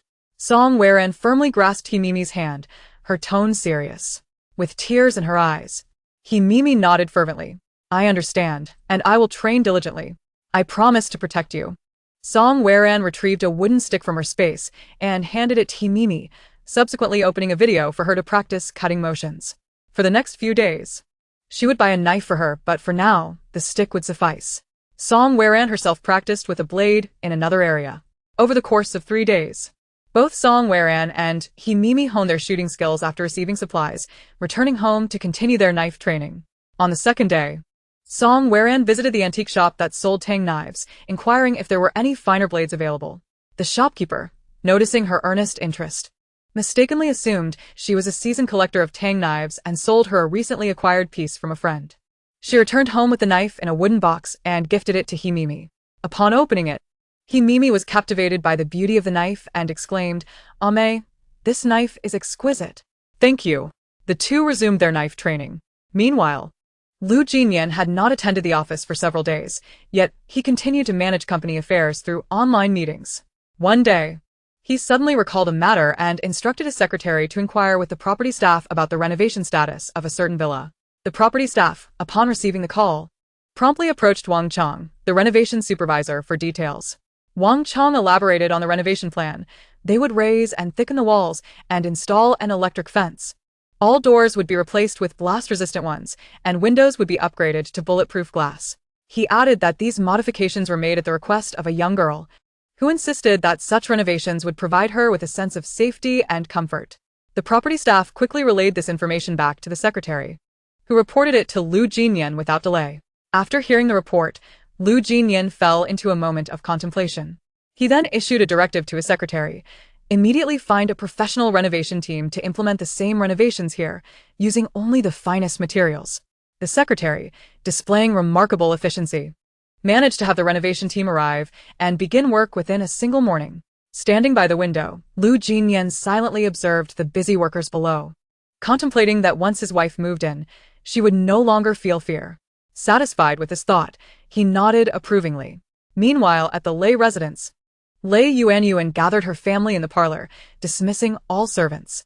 Yuanyuan, you mentioned important news. What could be so urgent? Inquired Lei Etting, Her brother and the de facto leader of the Lei family, who was seated beside their parents with a watchful gaze. Lei Yuanyuan declared, in just over 2 months, the world will face an apocalypse. The room fell into a heavy silence, followed by expressions of shock from their parents, while Lei Heading furrowed his brow in deep thought. Lei Yuanyuan continued, however, father, mother, and brother need not worry. I have been blessed by heaven and possess a unique ability called space. My space is vast and can store a considerable amount of supplies. Therefore, I urge my brother to immediately manage the family's assets, purchasing essential goods, weapons, and establishing a secure base, to convince her family of her claims. Lei Yuanyuan demonstrated her spatial ability by waving her hand, causing the coffee table to vanish and then reappear in its original spot. The scene left her family in awe, with Lei Heading particularly astonished. As one of the premier families in S-City, he quickly regained his composure, lightly massaging his temples. Yuanyuan, if what you say is true, I must convene a shareholders' meeting to sell our company shares, he replied. Lei Yuanyuan solemnly affirmed, I swear it is the truth, brother. Lei Heading nodded, deep in thought, while a glint of cunning sparkled in Lei Yuanyuan's eyes. Her plan to involve the Lei family was a deliberate step, positioning her as the princess of their base. With the resources at her disposal, she anticipated many would vie for her favor, including Lu Jinyan. The thought filled her with glee, and she envisioned a future where she could playfully torment Lu Jinyan for his recent provocations. Lei Heading instructed his secretary to summon all shareholders for an emergency meeting the following day and to swiftly contact suppliers nationwide to procure large quantities of essential and emergency goods for their warehouse in S-City. He also arranged for the recruitment of strong and well-trained bodyguards, emphasizing that the more, the better. When the apocalypse arrived, these bodyguards would serve as his trump card. After much deliberation, Lei Heading determined the location for their base, an unfinished building on the outskirts of the city, relatively isolated from the bustling center, ensuring peace and ease of defense. He dispatched trusted aides to oversee the matter, hiring over 10,000 workers to reinforce the structure, confident that it would be completed within 2 months. Previously, Lei Yuanyuan had targeted several fortunate men, accruing points which she exchanged for 2 vials of evolution serum from the system's marketplace, one for Lei Heading and one for herself. Lei Heading successfully awakened his lightning abilities, while Lei Yuanyuan awakened her psychic powers. However, despite their early awakenings, both understood that to elevate their abilities further, they would need to absorb crystal cores. Chapter 12. The Mercenary King. Negative news regarding Song Weran circulated online, and the instigator, Lei Yuanyuan, believed that Song Weran must be suffering immensely, hiding away like a stray dog. While Lei Yuanyuan accompanied Lei Heading to gather supplies, she paid little attention to Song Weran, viewing her as a mere pretty face destined for a dismal fate when the apocalypse struck. Unbothered by the online discourse, Song Weran planned to cease her live streaming, recognizing that with the impending apocalypse, there were more pressing matters at hand. Preparing for survival was her immediate priority. Simultaneously, the recent upheaval within the Lei family caught Lu Jinyan's attention. After some investigation, he learned through insider sources that Lei Heading had sold all his shares and invested heavily in the unfinished building, massively recruiting bodyguards. To the untrained eye, it might seem that Lei Heading aimed to enter the real estate market, but Lu Jinyan, familiar with Lei Heading's character, suspected that he was privy to deeper secrets. Consequently, Lu Jinyan quietly began selling his own shares and instructed his secretary to acquire all properties surrounding the villa in the mountainous area. If the apocalypse truly arrived, this would become his stronghold, especially since Song Weran resided there and he wished to remain by her side to protect her. Lu Jinian had already employed over a dozen bodyguards, yet it appeared that this was still insufficient, necessitating further recruitment. Once all arrangements were settled, he picked up his phone and dialed an encrypted call. Lu Jinian, what is it? Came a deep, resonant voice on the other end, belonging to Jun Nanju, the young master of the A City Military District. Not only had they been close friends for many years, but they had also undergone rigorous training together in the military, fostering a profound bond and understanding between them. Lu Jinian furrowed his brow slightly and inquired, "You must have seen the apocalyptic topics circulating online recently, correct?" His gaze was fixed outside the window, as if he could glimpse the distant future through the void. After a moment of silence, Jun Nanju responded, "Yes." "Why the sudden inquiry?"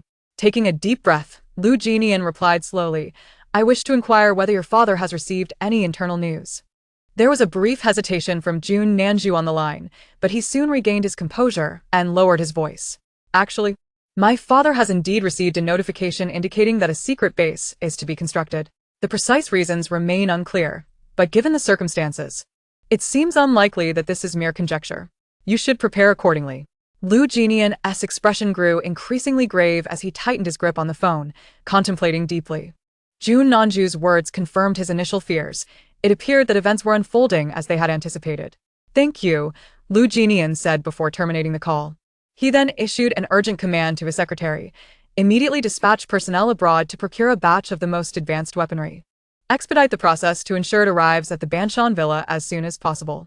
He resolved to fortify the perimeter of the Banshan Villa comprehensively and to establish an armory on the lower floor of his current villa.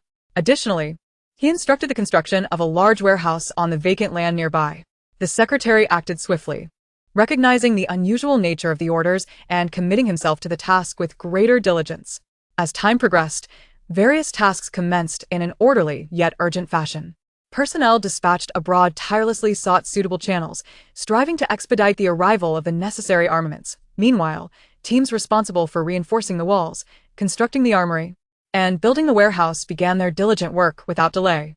On another front, Song Weran's visa had been successfully processed. The following day, she was set to journey to M country to procure weapons. Before her departure, she meticulously instructed Himimi to ensure that all incoming shipments were temporarily stored in the warehouse during her absence. She had also stocked the refrigerator with ample food for her mother and transferred 1 million for her discretionary spending. Himimi was understandably concerned about her daughter traveling alone abroad, especially given the tumultuous situation overseas. "Ame, I truly worry about you going alone," she expressed. "Do not fret, Mom. Have you forgotten? I am under divine protection. Just stay at home and await my return," Song Weran reassured her. After some contemplation, Himimi found solace in her daughter's newfound abilities, including her remarkable spatial powers, and thus eased her worries. On the following morning, Song Weran donned a simple black tracksuit and boarded her flight to M country. Prior to boarding, the system informed her that the designated mercenary had been notified to meet her at the airport the next day. As she settled into her seat on the plane, she gently closed her eyes, contemplating her overseas journey, which would involve not only weapons procurement but also acquiring some oil. Meanwhile, on the other side, Chu Lingfeng was intently focused on his phone, perusing the detailed information regarding his assignment. He was tasked with ensuring the safety of his employer as she visited an arms dealer to purchase the necessary weaponry and guarantee her safe return to the homeland. Half of his payment had already been transferred to his account. Chu Lingfeng was the mercenary assigned to Song Weran by the system, formerly the captain of the elite Falcon team within the official Special Operations Unit. After a critical mission ended disastrously due to betrayal from within, resulting in irreparable losses, he had left the Falcon team, disheartened, and turned to mercenary work. At noon the next day, the sun shone brightly as M country's airport buzzed with activity. Song Weran, wearing a mask that revealed only her expressive eyes, slowly emerged from the exit, dragging a lightweight suitcase. The system had already sent her physical description to Chu Lingfeng prior to her boarding, and she pondered whether he would recognize her. On the other side, Chu Lingfeng had arrived at the airport well in advance. Standing amidst the crowd, his piercing gaze meticulously scanned each person exiting the terminal. When he finally spotted the petite figure adorned with a mask, he made his way toward her. As he approached, he gently inquired, "Excuse me, are you Miss Song?" His low, magnetic voice was remarkably pleasant, with a chiseled jawline and exquisitely sculpted features. He presented a striking figure clad in a form-fitting tactical uniform that accentuated his athletic build. "I am," Song Weran replied. With unwavering resolve, Chu Lingfeng extended his right hand in introduction. Song Weran inclined her head slightly in acknowledgement, then gracefully extended her hand to shake his before quickly withdrawing it. "Thank you for your concern, Mr. Chu." The brief contact ignited an unfamiliar sensation within Chu Lingfeng, akin to touching a soft cloud. A delicate sensation emanating from Song Weran's palm, reminiscent of cotton candy. "I just disembarked from the plane, and am feeling a bit hungry. Shall we find a place to eat first?" Song Weran suggested softly. "Certainly, please hold on for a moment," Chu Lingfeng responded politely, taking her suitcase and guiding her toward a nearby restaurant. Upon entering, Song Weran selected a table by the window and removed her mask.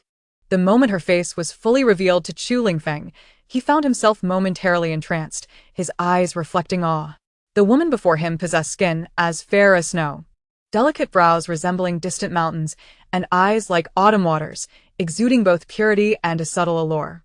Chu Lingfeng's heart raced uncontrollably, an unprecedented emotion surging within him.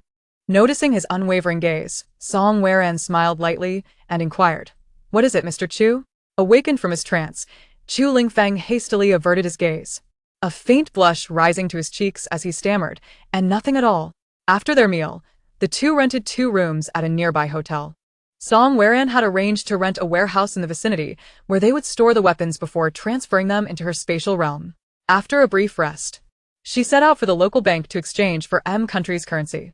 She specifically instructed Chu Lingfeng to rent a small cargo van to wait outside the bank. Emerging with 2 money-filled suitcases, Song Weran found Chu Lingfeng on high alert, and together they departed for the predetermined destination to meet the arms dealer. The rendezvous was set at an abandoned factory. Upon arrival, they discovered that the arms dealer had already arrived with several subordinates, awaiting their presence. "Miss Song, greetings. I am Jones." "Hello, Mr. Jones. It is a pleasure to meet you." After brief pleasantries, they swiftly transitioned to the matter at hand. Song Weran gestured for Chu Lingfeng to open the safe filled with cash, prompting Jones to send someone to verify the amount. Jones gestured for his subordinates to open the rear doors of the truck. Upon opening several boxes within, a dazzling array of firearms and ammunition was revealed, brimming to the brim. The transaction proceeded smoothly, with one party exchanging money while the other delivered goods. Subsequently, Chu Lingfeng and the arms dealer's underlings began transferring several heavy crates of weaponry onto their arriving truck. Suddenly, a burst of gunfire erupted. 2 of the arms dealer's lackeys were shot dead. Jones drew his weapon and fired at the opposition, shouting to the remaining subordinates, "Damn it! Retreat!" Enemies had arrived to confront Jones. Without hesitation, Chu Lingfeng snatched a gun from a fallen lackey and tossed it to Song Weran, urging her to cover her escape. Seizing the moment while everyone was focused on the enemy, Song Weran closed the truck door and conveniently stored the weapon-laden boxes into her space. Though her heart raced with anxiety at the prospect of her first gunfight, she endeavored to maintain her composure, muttering to herself, "Damn it, let's do this." She then raised her weapon and began firing at the adversaries. Chu Lingfeng shielded her while directing her to retreat, as the enemy's firepower was ferocious, forcing them to return fire while seeking cover. With agility, Chu Lingfeng guided her through the hail of bullets, managing to take down 7 opponents. "Watch out," he exclaimed, pushing Song Weran aside as a bullet grazed his arm. Her heart tightened. "Are you okay?" "Είμαι fine, Uri." Chu Lingfeng led Song Weran into an abandoned factory. The sound of several more gunshots rang out, accompanied by the chaos of battle cries. Jones, under the protection of his subordinates, successfully evaded the enemy's pursuit. This fierce skirmish resulted in heavy casualties on both sides. Jones's enemies even stole the truck that Song Weran had driven, fleeing without the time to thoroughly search for valuables. Gradually, the outside world returned to a semblance of calm. "We must leave quickly, through the back," Chu Lingfeng declared decisively, tightly grasping Song Weran's hand as they dashed toward the rear of the factory. Before long, the shrill wail of police sirens echoed in the distance. As a foreigner engaged in the illicit trade of weapons within another country, Song Weran faced the dire prospect of imprisonment if apprehended. The recent commotion would surely attract the attention of the authorities in Country M, prompting Chu Lingfeng to act swiftly in escorting her away. Once they had distanced themselves from the area, they paused to catch their breath. Song Weran noticed the blood seeping from Chu Lingfeng's arm. She retrieved a roll of bandages from her pocket, which she had actually summoned from her space, and handed it to him. Chu Linfeng took it and attempted to use his mouth to hold the other end while awkwardly wrapping it around his injury. "Let me do it," Song Weran softly insisted, gently taking the bandage from him. With meticulous care, she unrolled the bandage and wrapped it around Chu Linfeng's wounded arm. Watching the woman before him, focused intently on tending to his injury, Chu Linfeng felt his heart race and his breath quicken. Once the bandaging was complete, they found a bustling area and hailed a cab back to the hotel. An air of silence enveloped them, the atmosphere heavy with unspoken thoughts. Upon arriving at the hotel, Chu Linfeng silently followed Song Weran into her room, pondering her next move. Perhaps she intended to return to her homeland. Observing her slightly fatigued countenance, Chu Linfeng felt a surge of sympathy for her. She had lost everything today. However, he was unaware that Song Weran had already stored the weapons in her space. "What are your plans moving forward? Are you preparing to return home?" Chu Linfeng couldn't help but inquire, a hint of concern in his gaze. Song Weran furrowed her brow slightly, pondering before replying, "I've lost the weapons, but I still require some oil. Do you know anyone who sells oil?" Hearing this, Chu Linfeng was momentarily taken aback. After a significant pause, he regained his composure, opening his mouth to say something but hesitating, his voice unformed. Noticing his reticence, Song Weran sighed softly and broke the silence. "Feel free to ask any questions you may have." Taking a deep breath, Chu Linfeng finally mustered the courage to voice his curiosity. "Why do you need weapons and oil? Moreover, the use of firearms is strictly prohibited in your country." He simply could not comprehend why this seemingly delicate woman had traveled such a great distance to purchase such items. Had he not been there to protect her, she might have perished in the recent gunfight. Chapter 14. Returning home, Song Weran fell silent for a moment before responding. "I have my reasons for doing this, but I cannot disclose them to you now. As for the prohibition on firearms in my country, I am fully aware of it, and there is no need for your reminder." Chu Linfeng wished to say more, but Song Weran waved her hand. "If you can help me connect with someone who sells oil, I will offer you a generous reward. Of course, you also have the option to decline." With that, she turned and sat on the edge of the bed, no longer meeting his gaze. Chu Linfeng regarded her retreating figure, a complex sensation stirring within him. After a brief contemplation, he spoke, "I can assist you, but I hope you will tell me which city you are from in Country C. Perhaps I might visit you there one day." Song Weran looked up at him, and seeing his handsome face and the injuries he had sustained for her sake, she replied, "City S. If you come to City S, I will host you." Satisfied with her response, Chu Linfeng nodded and said, "I will help you connect with the oil seller." "Thank you, Mr. Chu." Song Weran expressed her gratitude, silently relieved, for she had just saved 20 points since having the system assist would have cost her that much. As the king of mercenaries, Chu Linfeng possessed his own network of contacts. After making 2 phone calls, he successfully connected with an oil supplier and conveyed Song Weran's intention to purchase 5 million units of oil. After negotiations, both parties agreed to complete the transaction at the port the following day. Song Weran had already transferred a deposit to the account provided by the supplier, which alleviated much of her hassle since it was not a cash transaction. Chu Linfeng inquired, "How do you plan to transport this oil back home? Will you need to rent a ship?" Song Weran replied, "I have made arrangements. I will first rent a warehouse at the port for temporary storage, and someone will handle the rest." After learning of her plan, Chu Linfeng went to the port to assist Song Weran in securing a warehouse. Once everything was arranged, he returned to her side. Song Weran suggested they visit a car dealership to select vehicles. Upon entering the dealership, she meticulously chose 2 motorcycles, along with 2 vans and 3 off-road vehicles, all equipped with bulletproof windows. After selecting her preferred vehicles, she instructed the dealership staff to deliver them directly to the warehouse. Once all the vehicles had been delivered, Song Weran made an excuse to send Chu Linfeng outside to keep watch while she entered the warehouse and closed the door behind her. She approached and stored all the vehicles into her space. Afterward, Song Weran exited the warehouse, locked the door, and informed Chu Linfeng that her associates would soon arrive to handle the vehicles. "You've worked hard today, let's return and rest early. We need to head to the port again tomorrow." Chu Linfeng nodded and followed her back to the hotel. Once inside her room, Song Weran entered her space, drank some spiritual spring water to relieve her fatigue, and then surveyed the resources within. The space spanned 100 square meters and had an infinite height, with items neatly organized and ample capacity to accommodate a vast quantity of goods. For the impending purchase of oil, she could easily stack the barrels neatly within. The next day at noon, after the two had lunch, they took a car to the port. Upon arrival, they met Mr. Porter, the oil merchant. After settling the final payment, Mr. Porter instructed his men to transport the oil to a large warehouse rented by Chu Linfeng nearby. Song Weran stood guard at the warehouse entrance, watching as trucks delivered cargo after cargo. As night fell, all the oil was finally delivered. Song Weran once again asked Chu Linfeng to keep watch outside for her. Subsequently, she entered the warehouse alone and stored all the oil in her space. This time, her stay inside was somewhat prolonged. Had she not previously emphasized that no one should intrude without permission, explaining that she needed ample time to meticulously count the supplies? Chu Linfeng would have likely succumbed to his worries and impulsively rushed in to check. When he finally saw Song Weran emerge from the warehouse, the tension in his body began to ease.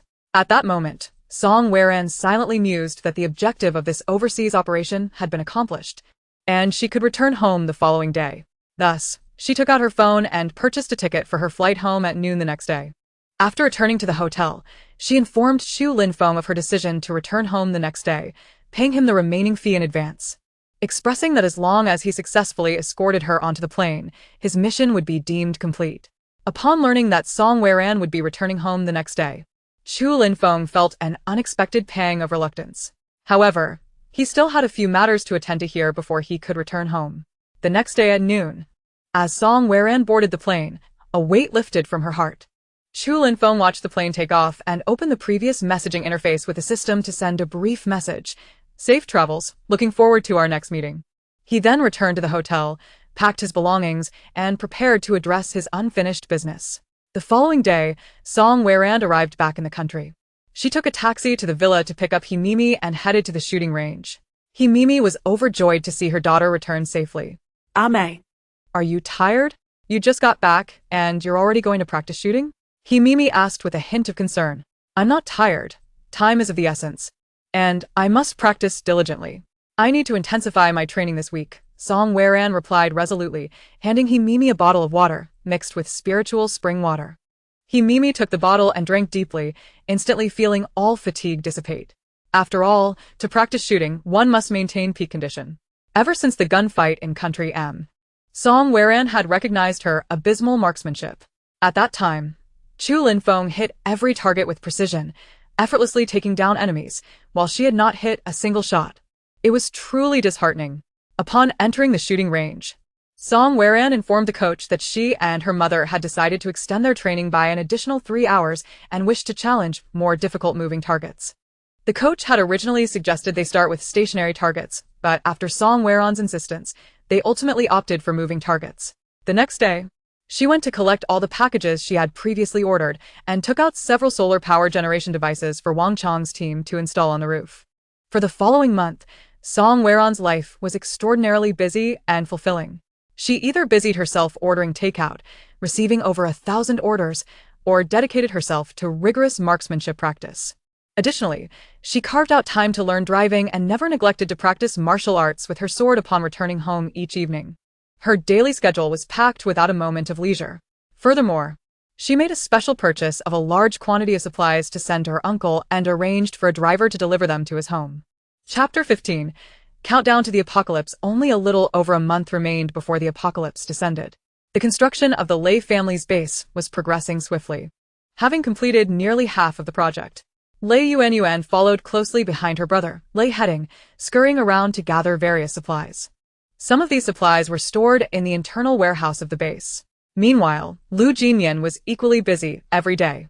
Recently, the weapons and oil he required had finally arrived in City S.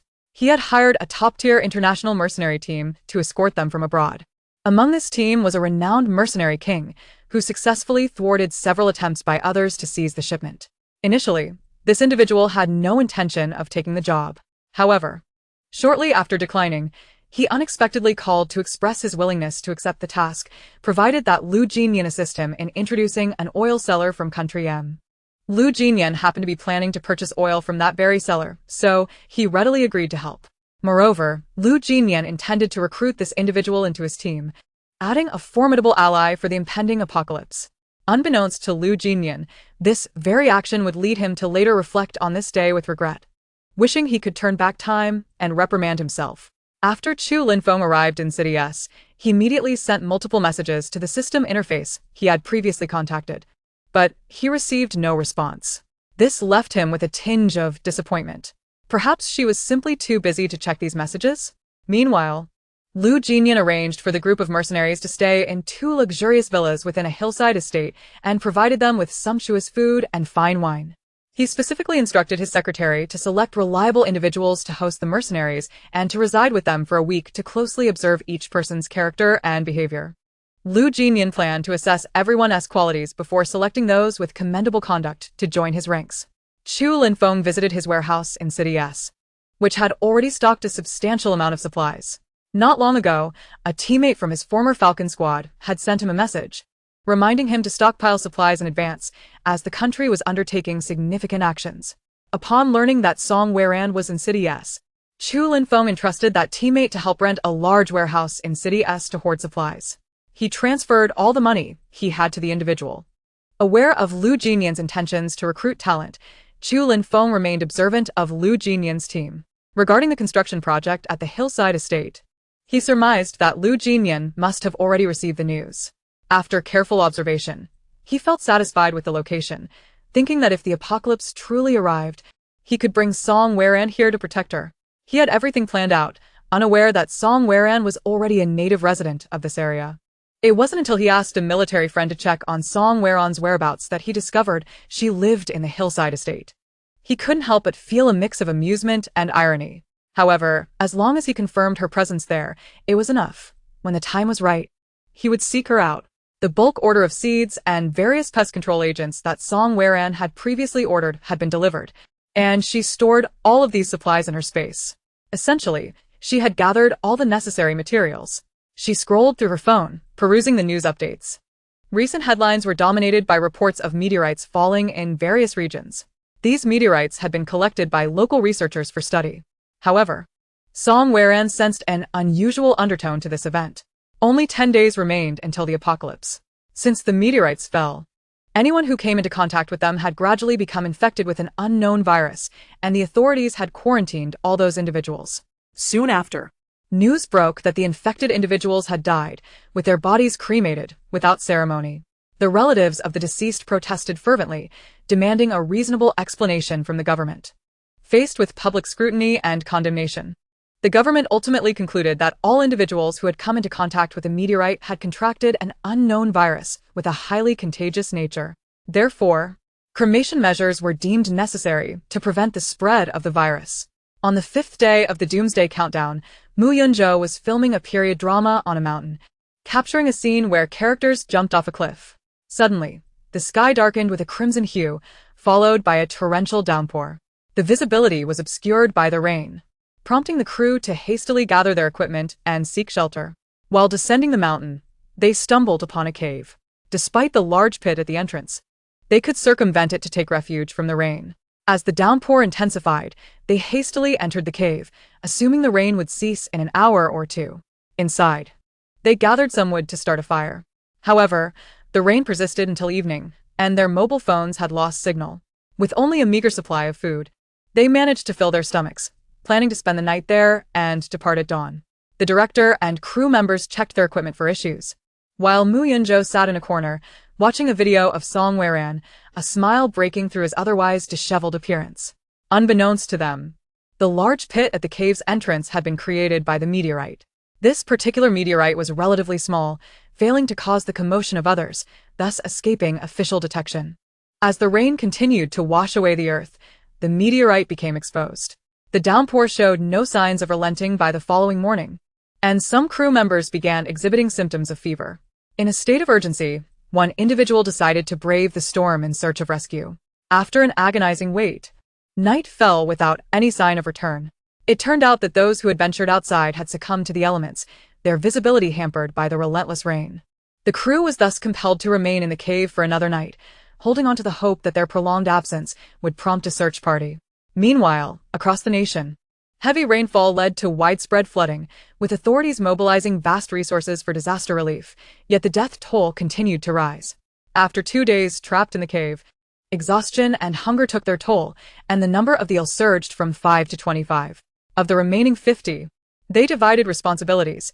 20 ventured into the storm for help, while the others remained to care for the ailing and monitor the equipment. Mu Yunzhou considered joining them, but the director forbade him, fearing for the safety of their star. As had happened previously, those who ventured out returned with no news, instilling fear among the remaining crew. Chapter 16. The Arrival of the Apocalypse. 2 days remained in the Doomsday countdown. In the dark depths of the cave, the crew's consciousness began to blur, and vivid visions danced before their eyes. They imagined being rescued by relief workers, the filming of their drama concluding successfully, and the director leading them to a beautiful seaside retreat for a leisurely holiday. They envisioned themselves frolicking in the azure waves, one individual dove beneath the surface, discovering a resplendent red gemstone. Mu Yunzhou expressed his desire to purchase the gem, which the individual willingly handed over. As he held it delicately, he contemplated transforming it into a necklace for Song Weran. Yet, the harsh reality was that they remained trapped in a waterlogged cave. Despite their wet conditions, smiles illuminated their faces.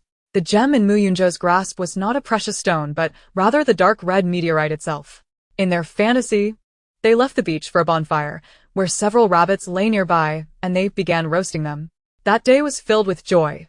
After feasting, they retired to their rooms. However, an unexpected turn of events occurred. Mu Yunzhou felt a sharp bite, jolting him awake to a horrifying sight. He discovered that his former assistant had transformed into a grotesque zombie, attempting to gnaw at his hand. In a panic, he kicked the creature away, attracting the attention of other zombies, who lunged at him. It dawned on him that their previous experiences had been mere illusions. The rabbits they had roasted were not rabbits at all, but rather a person who had succumbed to the fever induced by the virus. Overcome by nausea at the gruesome scene, he retched. He had abstained from eating the infected flesh, so those who had consumed it fell ill. Grabbing nearby equipment, he struck at the encroaching zombies, yet their numbers overwhelmed him, leaving him on the brink of being devoured. In despair, Mu Yunzhou recalled his desire to forge the gemstone into a necklace for Song Weran. Having just been bitten, the virus surged through him like a flood, spreading rapidly. Staring at the dark red stone, he clutched tightly, smooth and lustrous like jade. He felt an inexplicable allure emanating from it, tempting him to swallow it whole. With no hesitation, he resolutely consumed the stone. Instantly, excruciating pain engulfed him, his body trembling as his vision faded to white. Despite his physical transformation, a profound love for Song Weran anchored his consciousness, allowing a flicker of clarity to remain. The once menacing zombies now hesitated, cowering before him, intimidated by an unseen force. Mu Yunzhou opened his mouth and unleashed a thunderous roar. The zombies, sensing his overwhelming presence, fell prostrate before him in a show of submission. Just then, an abrupt ringtone shattered the silence. His pale eyes turned towards a phone lying nearby, and as he approached, the call seemed to disconnect. The screen illuminated, revealing a screensaver image of Song Weran. Mu Yunzhou stared at her image, stammering her name, Ran's city. Meanwhile, Song Weran, gazing gravely out the window at the torrential downpour, lamented internally. The apocalypse had arrived. This unrelenting deluge had unleashed catastrophic flooding, mercilessly claiming countless innocent lives. Once the waters receded, only devastation and sorrow remained. Yet, this was merely the beginning of the nightmare. Shortly thereafter, a global influenza virus swiftly spread. Many sought treatment in hospitals, succumbing to fevers and coughs, overwhelming medical resources, and pushing the healthcare system to the brink of collapse. Even more horrifying, those who should have perished suddenly mutated into terrifying, flesh-eating monsters, driven by primal instincts to attack the living. This bizarre phenomenon plunged humanity into unprecedented terror. As time passed, the death toll climbed steadily, and the streets became rife with grotesque zombies. Once bustling thoroughfares fell silent, their vibrance extinguished, replaced by desolation and decay. In the face of such a dire situation, the authorities sprang into action, activating several safety bases that had been established nationwide. Before the complete disruption of communications, a notification was issued. The official forces would dispatch troops for rescue, urging everyone to remain indoors. Those who had stockpiled supplies stayed at home, locking their doors in anticipation of official aid. Meanwhile, the unprepared, having faced a shortage of water and food, took desperate risks to venture out in search of resources. Some were besieged by zombies, while others narrowly escaped. If only I had heeded the advice to stock up on provisions. What am I to do now? I have no food left. Fortunately, I had followed that female streameress advice and accumulated some supplies. People felt both relief and regret. A week later, the official troops faced numerous zombie attacks along their route, making the rescue effort painfully slow. Each day, more individuals succumbed to the transformation into zombies. As the residents, waiting for aid, grew restless, incidents of violence over resources began to erupt within the buildings. Those living near the Lay family base, in a state of panic, rushed towards the gates, yearning for the sanctuary it promised. At that moment, a long line formed outside the Lay family base, with people anxiously awaiting entry. The guards, armed and vigilant, closely monitored their surroundings. To gain entry, each individual was required to undergo a thorough health examination and a period of isolation observation at the perimeter of the base.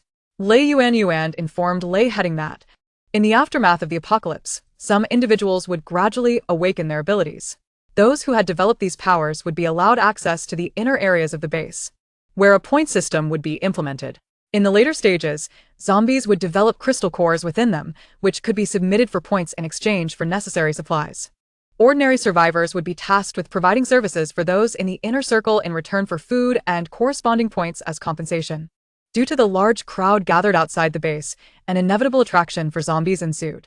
However, at this stage, the zombies moved relatively slowly. Lei Yuan utilized her mental power to briefly control the movements of these zombies. Subsequently, the guards opened fire, eliminating all threats and ensuring no casualties. The arriving survivors gazed at Lei Yuan with a mixture of awe and reverence, a sight that brought her immense satisfaction, a glimmer of pride crossing her eyes.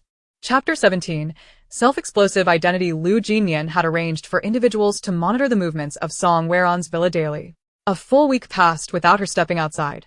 Through binoculars, he could see shadows moving within. This situation caused Lu Jinyan concern, prompting him to investigate personally. He summoned his secretary, instructing him to retrieve rice, fresh fruits, vegetables, and other supplies from the warehouse, loading them all into a small cart. Once prepared, they arrived at Song Weron's villa. The secretary approached, gently knocking on the door and calling out, "Miss Song, are you at home?"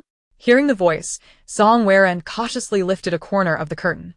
Coldly, she raised a long gun, its dark muzzle aimed directly at the intruders. What do you want? Her voice was icy. The secretary, taken aback by the sudden turn of events, quickly explained, "Miss Song, please don't misunderstand. We mean you no harm. We are all on the same side. We have come to deliver some essential supplies and self-defense weapons. The items are right outside your door.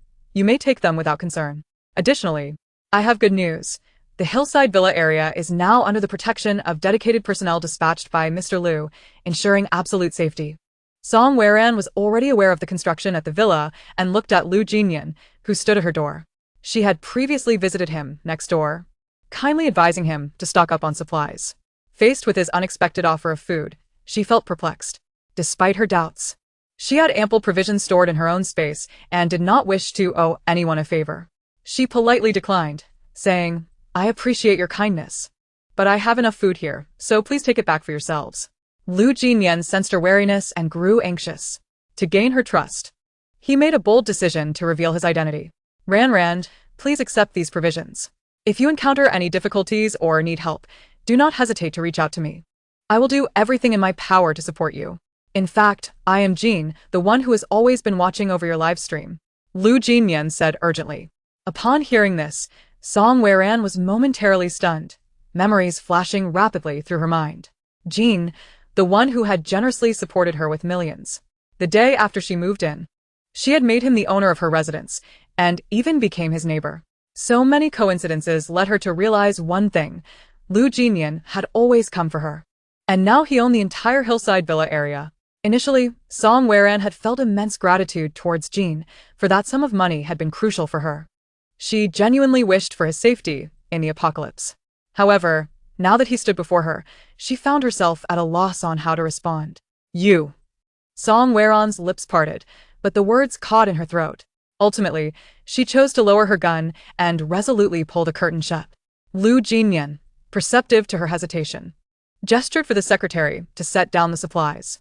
He then called out to the villa, Ran, rest assured, I mean no ill will. I simply wish to offer my assistance. If you find yourself in trouble or facing danger, you can always come to me. I will certainly help. With that, Lu Jinyan turned and departed with his secretary. Song Weran stood quietly by the window, waiting until they had walked far enough away before slowly lifting a corner of the curtain to gaze at Lu Jinyan's retreating figure. Nearby, he Mimi approached, gently patting Song Weran's shoulder, softly saying, "Sister, I think that boy is quite good to you. Perhaps we could consider collaborating with him." Song Weran replied with a distant gaze, "In this perilous apocalypse, one must remain vigilant at all times, for a moment's carelessness could lead to irreversible consequences. Especially for someone like me, who harbors secrets. If discovered, the repercussions would be dire. Therefore, it is crucial to remember, never trust anyone." She resolved to observe whether Lu Jinyan truly harbored no malicious intent. As for the cart filled with supplies left downstairs, since Lu Jinyan had willingly provided it, she decided to accept it. Swiftly, she descended the stairs, opened the door, and brought the cart of supplies inside. At that moment, next door, Lu Jinyan watched the entire scene through his binoculars, a faint smile gracing his lips as he saw Song Weran take the cart inside. The secretary, observing this, expressed confusion, saying, "Sir, why is Miss Song so guarded? If it were any other woman, upon receiving your personal delivery of supplies and assurance of safety, she would likely have rushed to seek your protection." Lu Jinyan cast a proud glance at his secretary and replied, "It is only right that Ran remains cautious. How could those superficial women possibly compare to her?" The secretary eagerly agreed. Yes, indeed. Those women are simply incomparable to Miss Song." Just as the words left his lips, a crisp knock echoed from outside. Lu Jinyan slowly set down the telescope in his hand and walked directly to his desk to take a seat. "Come in," he called in a deep voice. A burly bodyguard with a stern expression gently pushed the door open and entered, reporting, "President, the old master has sent word for you to come over." "Understood. I will be there shortly," Lu Jinyan replied softly. Half a month prior to the impending apocalypse, Lu Jinyan had taken the initiative to arrange for personnel to ensure the safety of the Lu family, including his grandfather, father, stepmother, and younger brother, relocating them to this hillside villa. His father had also brought along his close family friends for refuge. Soon after, Lu Jinyan arrived at another villa, the residence of his grandfather and father. As he stepped into the living room, he found everyone already seated on the sofa, waiting. In addition to his grandfather and father, his stepmother was present, as well as the Wang couple, family friends, and their daughter, Wang Yinin. Upon seeing Lu Jinyan enter, Wang Yinin immediately called out sweetly, "Brother Jinyan." He merely nodded in acknowledgement, then turned to his grandfather and inquired, "Grandfather, what is it that you need?" "Jinyan, how is the situation outside? Are we safe here?" Lu Jiangwo asked with a worried expression. Lu Jinyan frowned slightly. "The situation outside is grim. City S has already fallen. The official rescue efforts are progressing slowly, but there is no need for concern. We are still safe here for the time being. I have made the necessary preparations, so please rest assured, grandfather." The revelation that City S had indeed fallen cast a heavy pall over the room. Everyone silently rejoiced that, without Lu Jinyan's foresight and preemptive measures, they might have been unaware of their perilous fate. "Good lad." Lu Jiangwo looked at his composed grandson with pride and admiration. At that moment, Lu Jinyan's stepmother, Qiu Shuangshuang, interjected eagerly, "Jinyan, now that Yinin has moved in, what do you think?" Her words carried an implicit suggestion. As the two families had considered a union even before the apocalypse, and the Lu family had been keen on bringing them together. However, Lu Jinyan held no interest in Wang Yinin, maintaining a steadfast refusal. He did not grant Qiu Shuangshuang the opportunity to continue, cutting her off bluntly. "I apologize, but I have numerous pressing matters to attend to. If there is nothing else, I shall take my leave." With that, he bid farewell to his grandfather and turned to exit, leaving behind an awkward Qiu Shuangshuang and a crestfallen Wang Yinin, whose previously bashful demeanor had been replaced by visible disappointment and resentment. After Lu Jinyan departed, Qiu Shuangshuang began to voice her grievances to Lu Cheng, Lu Jinyan's father. "Dear, look at this child. He is becoming increasingly unreasonable, utterly disregarding my feelings." Lu Cheng sighed. "Enough, let it be. Jinyan's character has always been this way, and he genuinely has much to handle right now." Wang Yinin forced a smile. "It's all right, Auntie.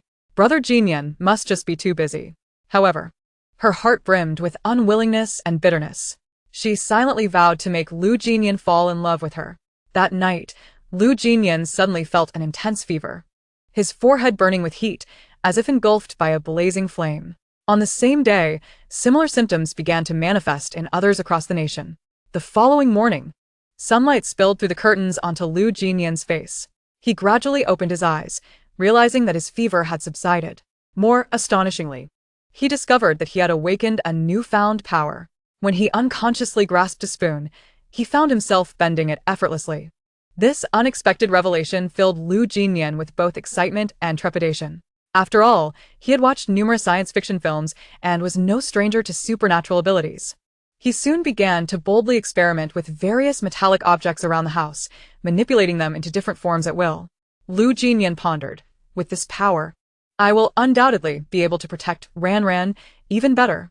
A smile of reassurance spread across his face. Immediately, he instructed his secretary to find an expert in swordsmanship.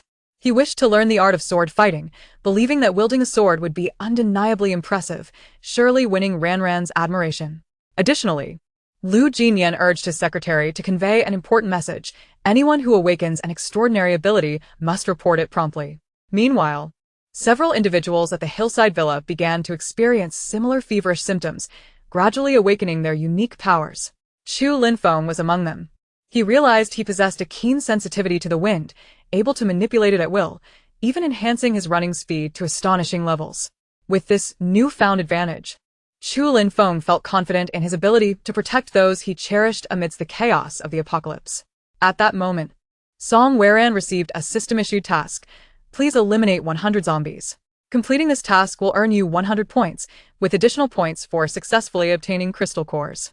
This news was undoubtedly a boon for Song Weran, who longed to purchase 2 more bottles of evolution serum, one for her mother and the other for herself. Only with greater offensive abilities could she ensure her safety. Thus, Song Weran swiftly donned a sleek black combat suit and sturdy boots. Retrieving an array of weapons to hand to her companion, Mimi, she repeatedly urged her to take care and remain safe. Having given her final instructions, Song Weran resolutely turned to stride towards the door.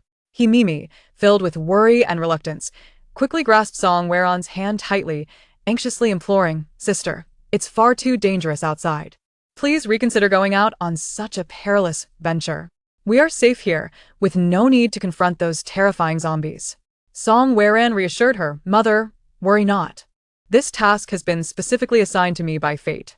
I am destined to slay 100 zombies, and with divine protection, I will undoubtedly return unharmed. Mimi sighed deeply, slowly releasing her grip. Just be careful. I will await your safe return at home. I will, Song Weran replied, donning her mask and stepping outside without a backward glance. The individual assigned to covertly monitor her movements swiftly rushed to report to Lu Jinyan. Upon learning that Song Weran had ventured outside, heading into danger, Lu Jinyan hurriedly seized his weapon and dashed downstairs, closely following her, calling out, Ran, where are you going? It's extremely perilous outside. You cannot go out. I have ample supplies here for you. Hearing his voice, Song Weran frowned, visibly displeased as she retorted, I have urgent matters to attend to. Please do not interfere with my affairs from now on, and do not follow me. At that moment, she was eager to leave, needing to swiftly hunt zombies to complete her task. Furthermore, this opportunity would allow her to accumulate more practical experience in combat, leaving her no time to deal with Lu Jinyan.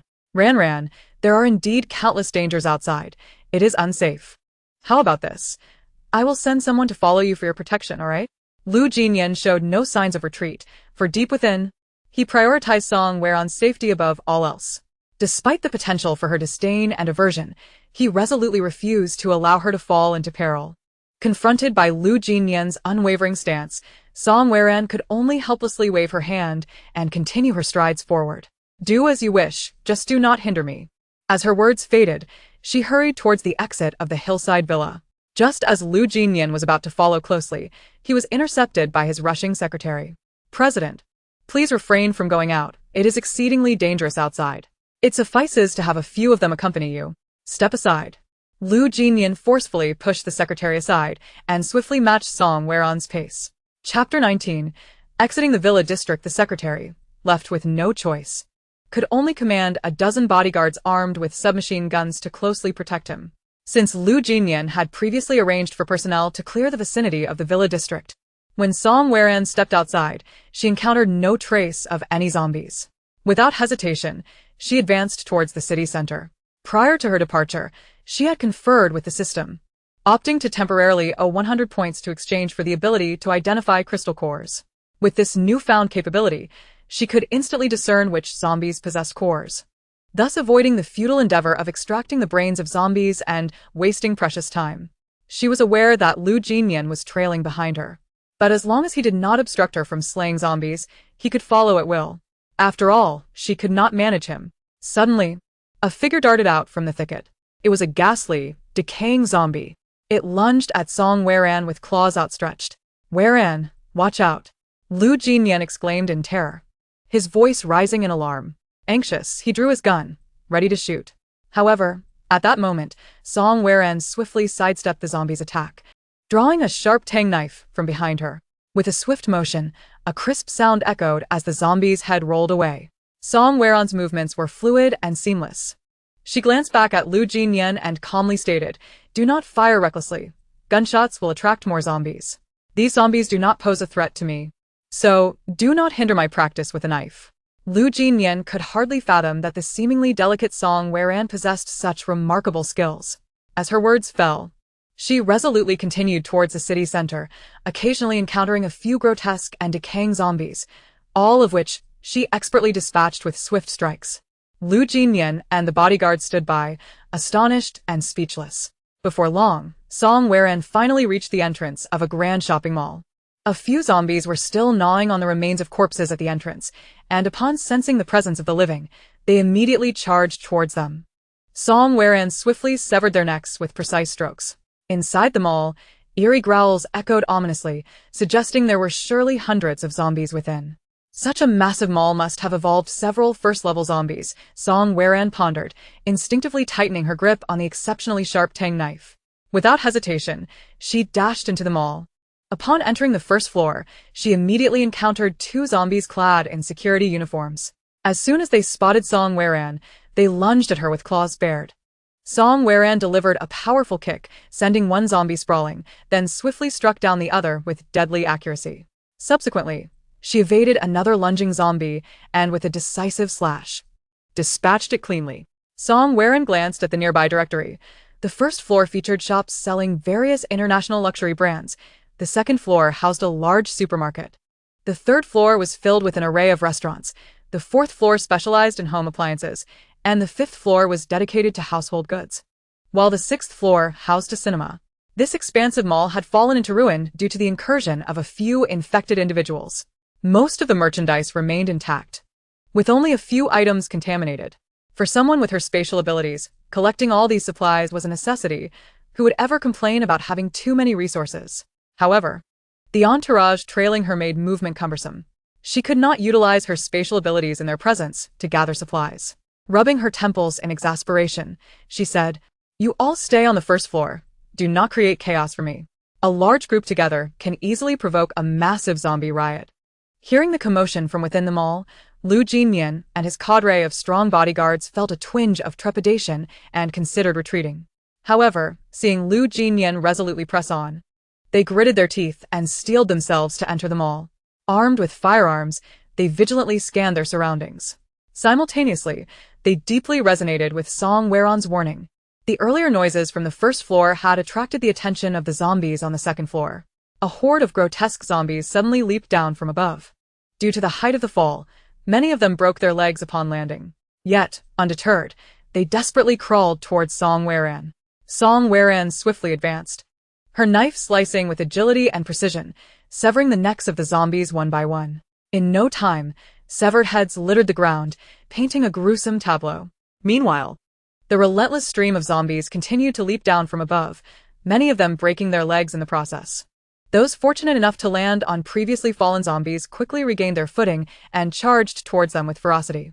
Witnessing this scene, Lu Jinyan was taken aback and immediately activated his metal-based abilities. With a swift motion of his hands, metallic elements began to coalesce around him, forming an impenetrable shield and a razor-sharp sword. At that moment, a zombie lunged directly at Lu Jinyan. Yet, he remained unfazed, calmly raising his sword.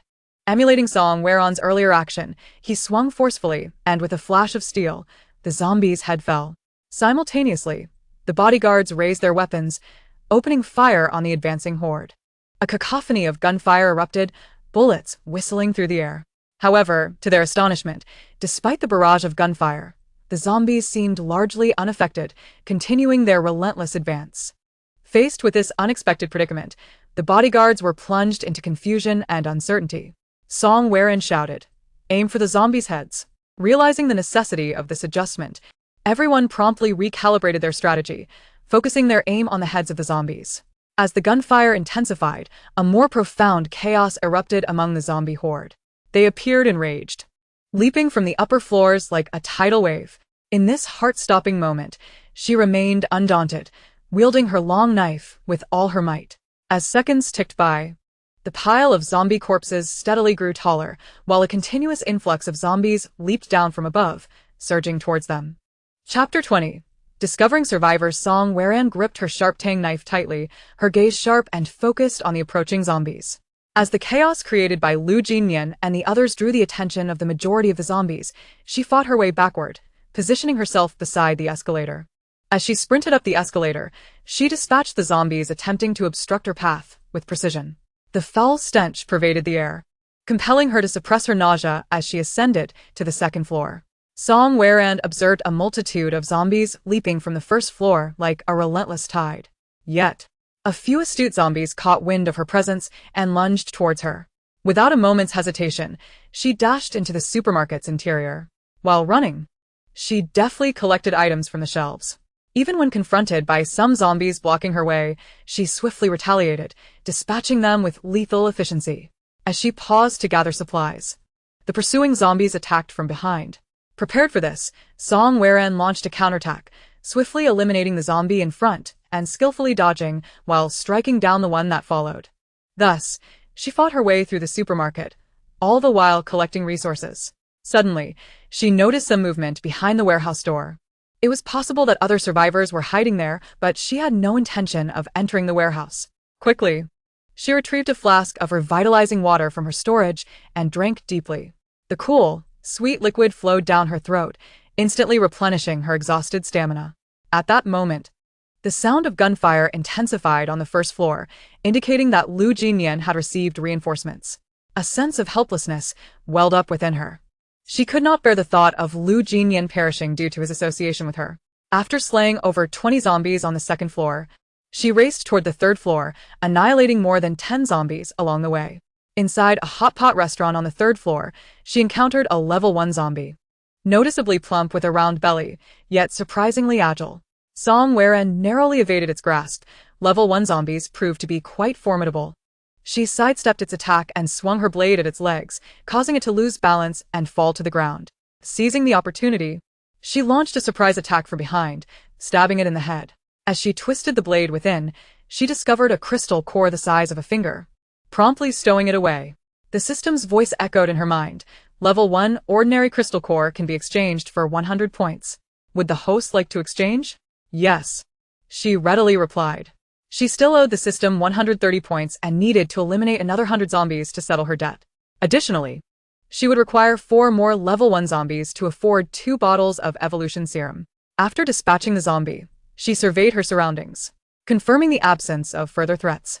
She decided to head toward the warehouse of the hot pot restaurant. Just as she reached halfway, a sudden cry for help emanated from within the warehouse. Cautiously, Song Weron approached the source of the sound, noticing a crack in the warehouse door. Upon seeing her with a blade in hand, several men inside hurriedly opened the door and knelt before her. "Are you here to rescue us? Please, we beg for your help." "I am not affiliated with any official organization," Song Weron replied coldly. The men exchanged bewildered glances. A middle-aged man with glasses, his voice trembling, implored, "Is the person firing downstairs one of your teammates? Could you take us to the official base? We have supplies and are willing to offer them all to you. Please, help us reach the official base." Glimpsing the faces of the kneeling men, Song Weron noted their greasy appearances, indicating they had not endured hardship. In stark contrast to the 2 women in the back, clutching 2 children, they appeared emaciated and wounded, bearing the marks of starvation. One woman's expression was numb, And upon locking eyes with Song Weran, a flicker of complex emotions crossed her face. However, when she caught a warning glance from one of the men, she quickly lowered her head and tightened her embrace around the child. A glint of determination flashed in Song Weran's eyes as she commanded, "You three, go to the adjacent restaurant's warehouse and bring back any usable supplies."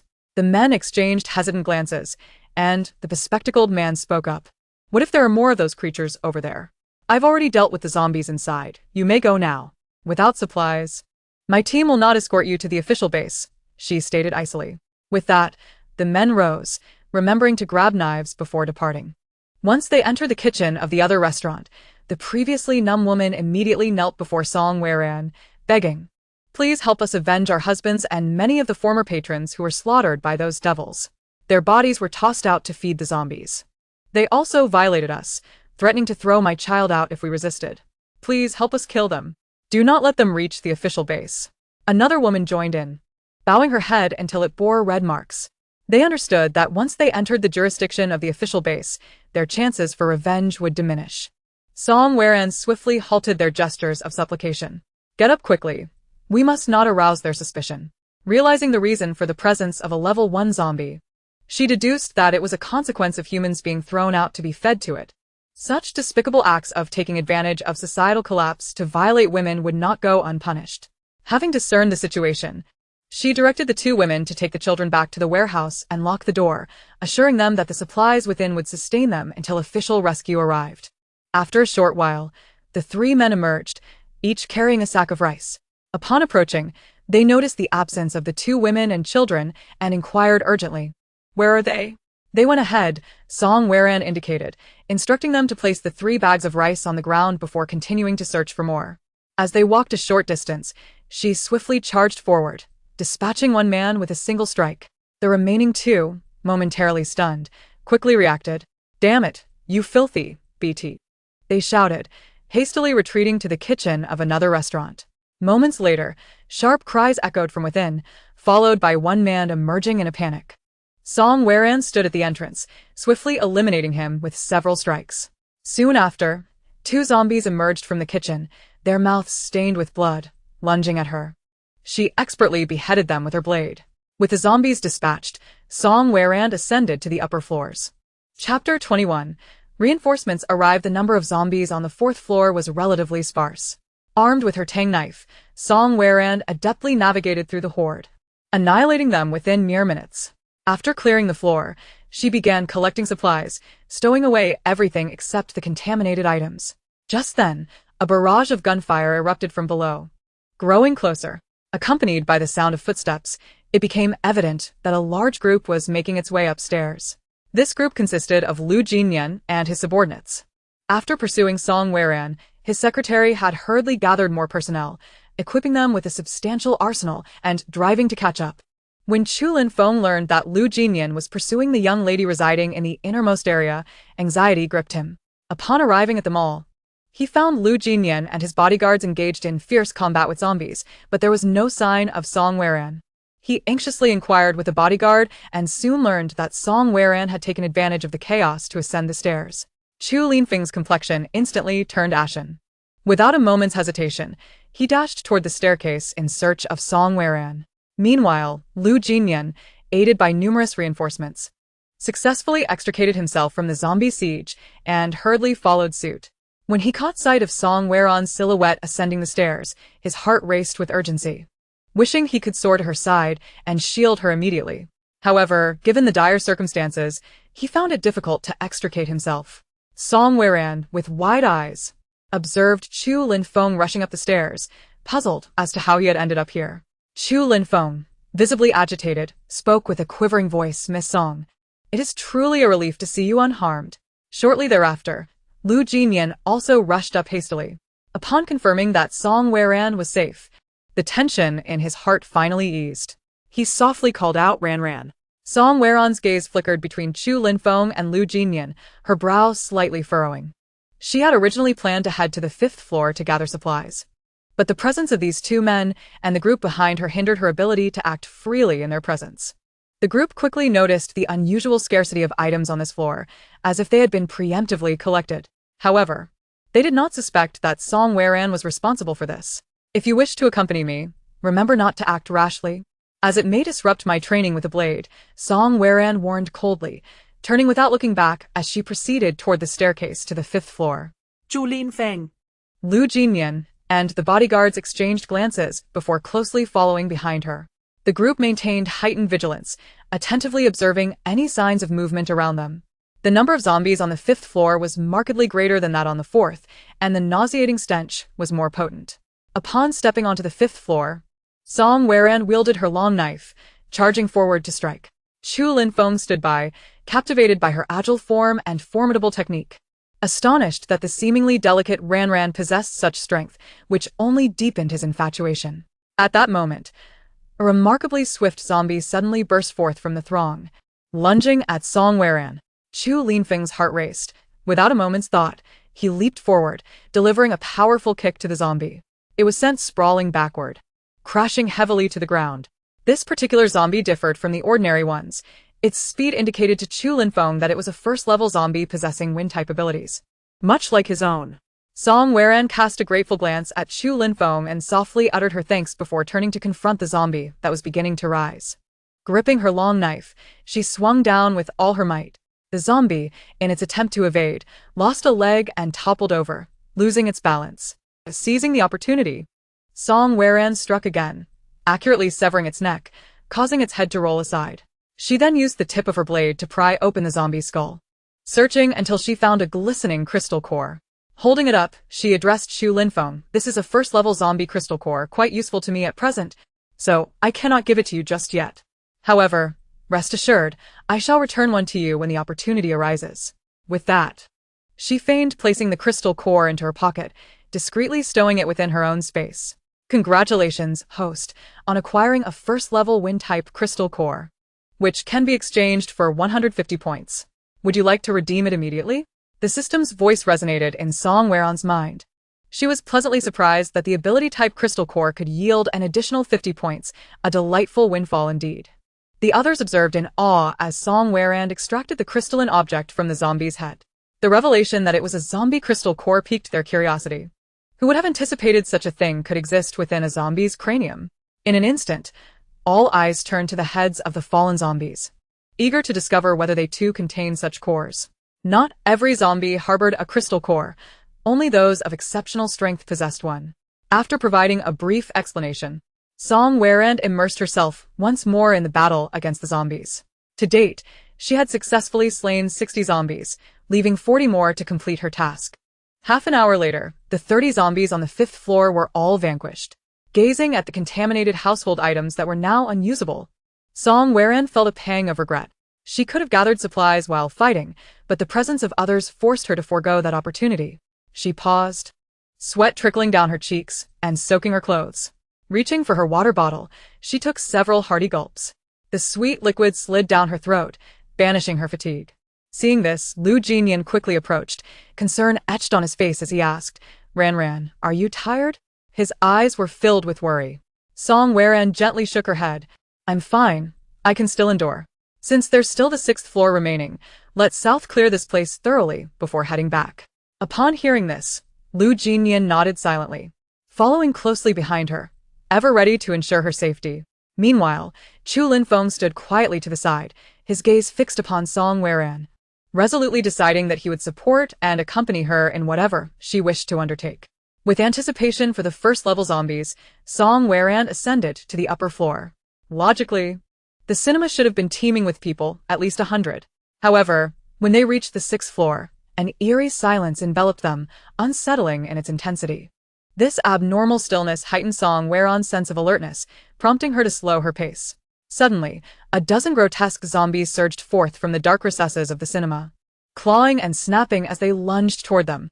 Faced with this unexpected situation, Song Weran's heart tightened momentarily, but she quickly regained her composure, recognizing that they were merely ordinary zombies. Perfect. Slaying these dozen zombies would suffice to complete her task. With that thought in mind, Song Weran charged forward, kicking an advertisement board that had been propped up at the entrance, sending it crashing into the approaching zombies, momentarily slowing a few of them down. She then led the front-running zombies in a chase after her. However, after only a few steps, she abruptly turned around, swinging her long knife with fierce momentum toward the foremost zombie. The first zombie was instantly decapitated.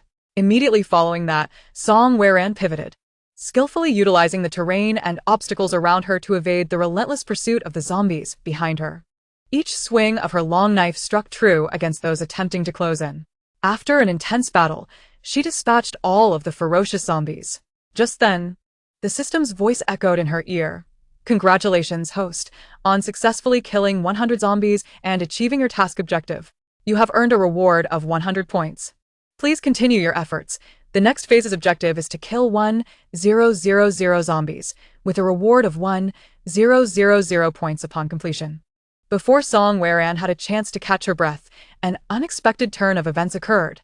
A massive zombie, exuding a foul odor, suddenly lunged out from a dark corner, clawing and snapping as it charged toward her. Faced with such a formidable foe, Song Weran dared not show any signs of hesitation. With agility, she sidestepped just in time to narrowly avoid the zombie's ferocious attack. Meanwhile, she swiftly raised the long knife in her hand, aiming for the vulnerable throat of the zombie with great determination. Unfortunately, this colossal undead creature moved with extraordinary swiftness and agility, effortlessly evading Song Weran's strike. It even took the opportunity to swing its sharp claws violently towards Song Weran's chest. Startled, she hurriedly sidestepped, yet was still a moment too late. As the creature's razor-sharp claws tore through her clothing, exposing her fair skin and the voluptuous curves concealed beneath her black undergarments. In an instant, Song Weran felt both shame and anger, her face flushing crimson. However, there was no time for her to dwell on her embarrassment, as the zombie launched another attack. At the moment of her exposure, the eyes of everyone around widened in shock. Reacting swiftly, Lu Jinyan dashed forward, raising his shield to protect her. Chu Lingfeng also rushed to her side, standing firmly beside her while drawing his weapon to fire at the zombie. The surrounding bodyguards quickly raised their firearms and began shooting, the barrage of bullets raining down upon the undead creature. Under such fierce firepower, the zombie gradually began to retreat. However, it suddenly entered a frenzied state, letting out a deafening roar before attempting to lunge at them. At that moment, Chu Lingfeng calmly took aim at the zombie's eyes and fired twice. The creature revealed a critical opening. Realizing the opportunity, Song Weran charged forward without hesitation, swinging her sharp blade towards the zombie's neck with great force. She then nimbly dodged the creature's counterattack and renewed her assault, ultimately severing the zombie's head. With agility, she extracted the glistening crystal core from the zombie's skull. Turning to Chu Lingfeng and Lu Jinyan, she expressed her gratitude, stating, "I owe you both for your assistance. I shall remember this favor. I will keep this crystal core for myself and return one to each of you next time, and two to you, Mr. Chu." After stowing the crystal core, the system's voice echoed in Song Weran's mind once more. "This zombie is about to be promoted to level 2. Its crystal core can be exchanged for 180 points. Do you wish to proceed with the exchange?" "Yes," Song Weran replied without hesitation. It turned out that this was a zombie on the verge of leveling up, which explained its formidable strength. It must have consumed the majority of the people within the cinema to elevate its abilities so rapidly. Lu Jinyan removed his coat and draped it over her shoulders. Song Weran thanked him and promptly donned the garment, fastening the buttons. "How do you know him?" Lu Jinyan inquired curiously. He had just overheard Song Weran addressing Chu Lingfeng as Mr. Chu and wondered if they were already acquainted. "Yes, we know each other." "It's time to go," Song Weran replied as she turned to descend the stairs, with Chu Lingfeng following closely behind. Although Lu Jinyan was intrigued about their relationship, he refrained from pressing her for details and led the bodyguards down the stairs. As they descended, a commotion erupted from the direction of the supermarket warehouse. 5 strangers burst forth from the warehouse, pleading for them to take them to the official base. Faced with their request, Lu Jinyan declined without hesitation. Aware that the group was armed, the strangers dared not persist and reluctantly retreated back into the warehouse. Each person was preoccupied with their own survival, lacking the energy to intervene in the affairs of others. Moreover, the warehouse was stocked with sufficient supplies to sustain them until rescue arrived. Upon reaching the ground floor, they spotted several military trucks parked nearby, surrounded by grotesque zombies attempting to approach. The bodyguards decisively opened fire, eliminating the threat. Song Weran took a seat in the foremost truck, with Lu Jinyan and Chu Lingfeng flanking her on either side. After a bumpy ride, They finally returned to the hillside villa area. From a distance, they could see the secretary and Wang Yining anxiously waiting at the entrance of the villa area. Their hearts finally eased when the convoy returned safely. The vehicle slowly entered the villa area, ultimately stopping in front of Lu Jinyan's residence. After disembarking, Song Weiran expressed her gratitude to Chu Lingfeng and Lu Jinyan before hurriedly entering the villa. Lu Jinyan and Chu Lingfeng assumed she was simply exhausted and did not press her to stay, watching her depart. Once her figure had completely vanished, Lu Jinyan abruptly turned, his gaze sharp as he fixed it upon Chu Lingfeng, demanding, "How do you know her?" Chu Lingfeng lifted his gaze, meeting Lu Jinyan's stare with calm composure, responding matter-of-factly. "Miss Song once hired me as her bodyguard while she was in M country." His tone was tranquil, as if stating an undeniable fact. Upon hearing this, Lu Jinyan's heart stirred with realization. He recalled that during that time, Song Weiran had indeed traveled abroad, never suspecting she had hired Chu Lingfeng for protection. So that was it. She really did go overseas, Lu Jinyan murmured. Gradually, his expression grew solemn as he fixed his gaze intently on Chu Lingfeng, issuing a serious warning. "She is the woman I love. Do not harbor any inappropriate thoughts about her." In response to Lu Jinyan's warning, Chu Lingfeng met his gaze without flinching, equally resolute as he replied, "I love her." In that moment, the air seemed to thicken, charged with palpable tension between them. Chapter 23. New powers. Just then, Wang Yining hurriedly caught up, breathless with concern. "Brother Jinyan, are you alright? Were you hurt?"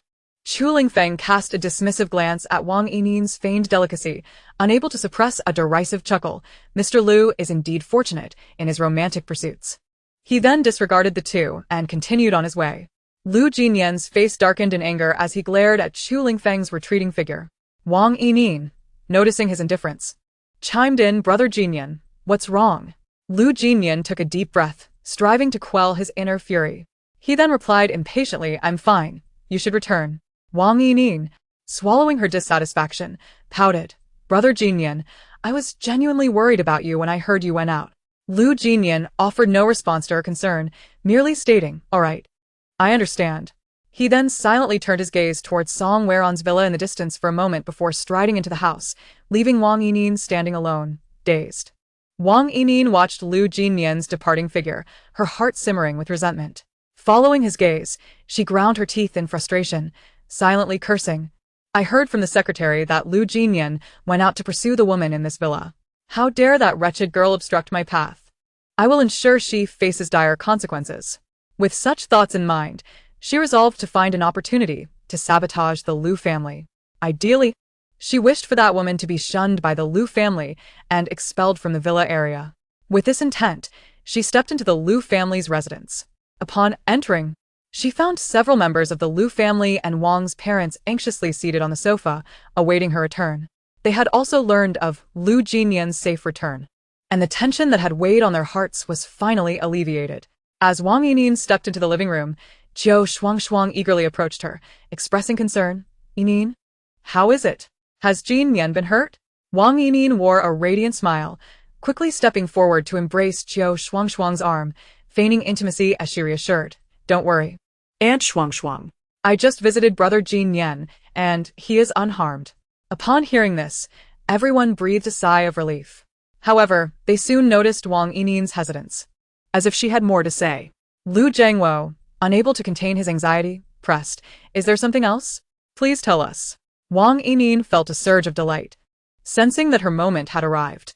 Lowering her voice intentionally, she gravely announced, "You have no idea. Brother Jinyan seems to have transformed since his return. I heard from his subordinates that he has become infatuated with a woman. He even gifted her the villa next door. To pursue her, Brother Jinyan has offered her numerous resources.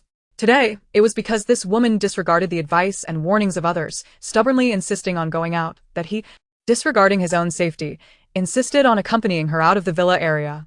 After her words, the Lu family felt a wave of disdain for Song Weiran, viewing her as a reckless woman who nearly jeopardized the head of the Lu family. Wang Yining noted the change in Grandpa Lu's expression, secretly reveling in her success. Now, that woman can no longer aspire to be connected with the Lu family. At that moment, Jiao Shuangshuang interjected. "How could Jinyan disregard his own safety for such a woman?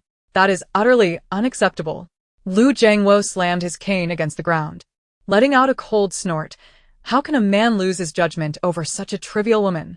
We must find a way to ensure that woman does not set foot in my Lu family's villa. Meanwhile, Song Weran remained oblivious to the unfolding drama. Upon returning to the villa, she immediately began tallying the points earned from her recent outing, owing the system 130 points, killing 100 zombies awarded 100 points. A level 1 crystal core earned 100 points, a wind-type level 1 crystal core brought in 150 points, and a near level 2 crystal core granted 180 points. Thus, she had 530 points minus the 130 owed, leaving 400 points. Each vial of evolution potion required 200 points, enough to purchase 2 vials. Without hesitation, Song Weran opted to exchange for 2 vials of the evolution potion. Next, she called her mother, Himimi, into the room and said, "Mom, I successfully completed the task assigned by the heavens and received a reward. This is an evolution potion capable of awakening supernatural abilities. I gained my spatial powers after drinking one. Here, this vial is for you. Take it and see if you can awaken an ability." As she spoke, Song Weran gently handed the vial to Himimi, who received the precious gift with a heart full of joy yet caution. Song Weran swiftly opened another vial and, without hesitation, drank it all. Himimi mimicked her daughter's actions, opening her vial and guzzling its contents. "Mom, just relax and lie down for now. Everyone experiences different reactions during awakening. But don't worry, as long as you endure, you'll be fine," Song Weran gently reassured. Himimi nodded and obediently climbed into bed, closing her eyes in anticipation. Song Weran also lay down, closing her eyes and quietly awaiting any possible reactions from her body. She silently prayed, "Heaven, please bless me with powerful offensive abilities." As time passed, approximately half an hour later, both mother and daughter began to feel warmth enveloping their bodies. Himimi, with her eyes tightly shut, felt beads of sweat forming on her forehead. Despite her inner fear, she gritted her teeth, determined not to utter a sound. She must successfully awaken her abilities to protect her daughter and not become a burden. Finally, after an hour of endurance, both women gradually sank into a deep slumber. The following afternoon, sunlight streamed through the windows, gently awakening Song Weran. Upon opening her eyes, she was astonished to discover her perception of the external environment had become remarkably acute. With focused concentration, she sought to comprehend this change. To her delight, she realized her perceptual range had expanded to encompass the neighboring villa. At that moment, Lu Jian anxiously peered through binoculars towards the direction of their villa, muttering, "Strange. Why is there still no sign of movement at this hour?" The activities within the villa were laid bare before her eyes. Song Weran felt an overwhelming joy. Had she awakened her psychic ability? This upgraded power was indeed formidable.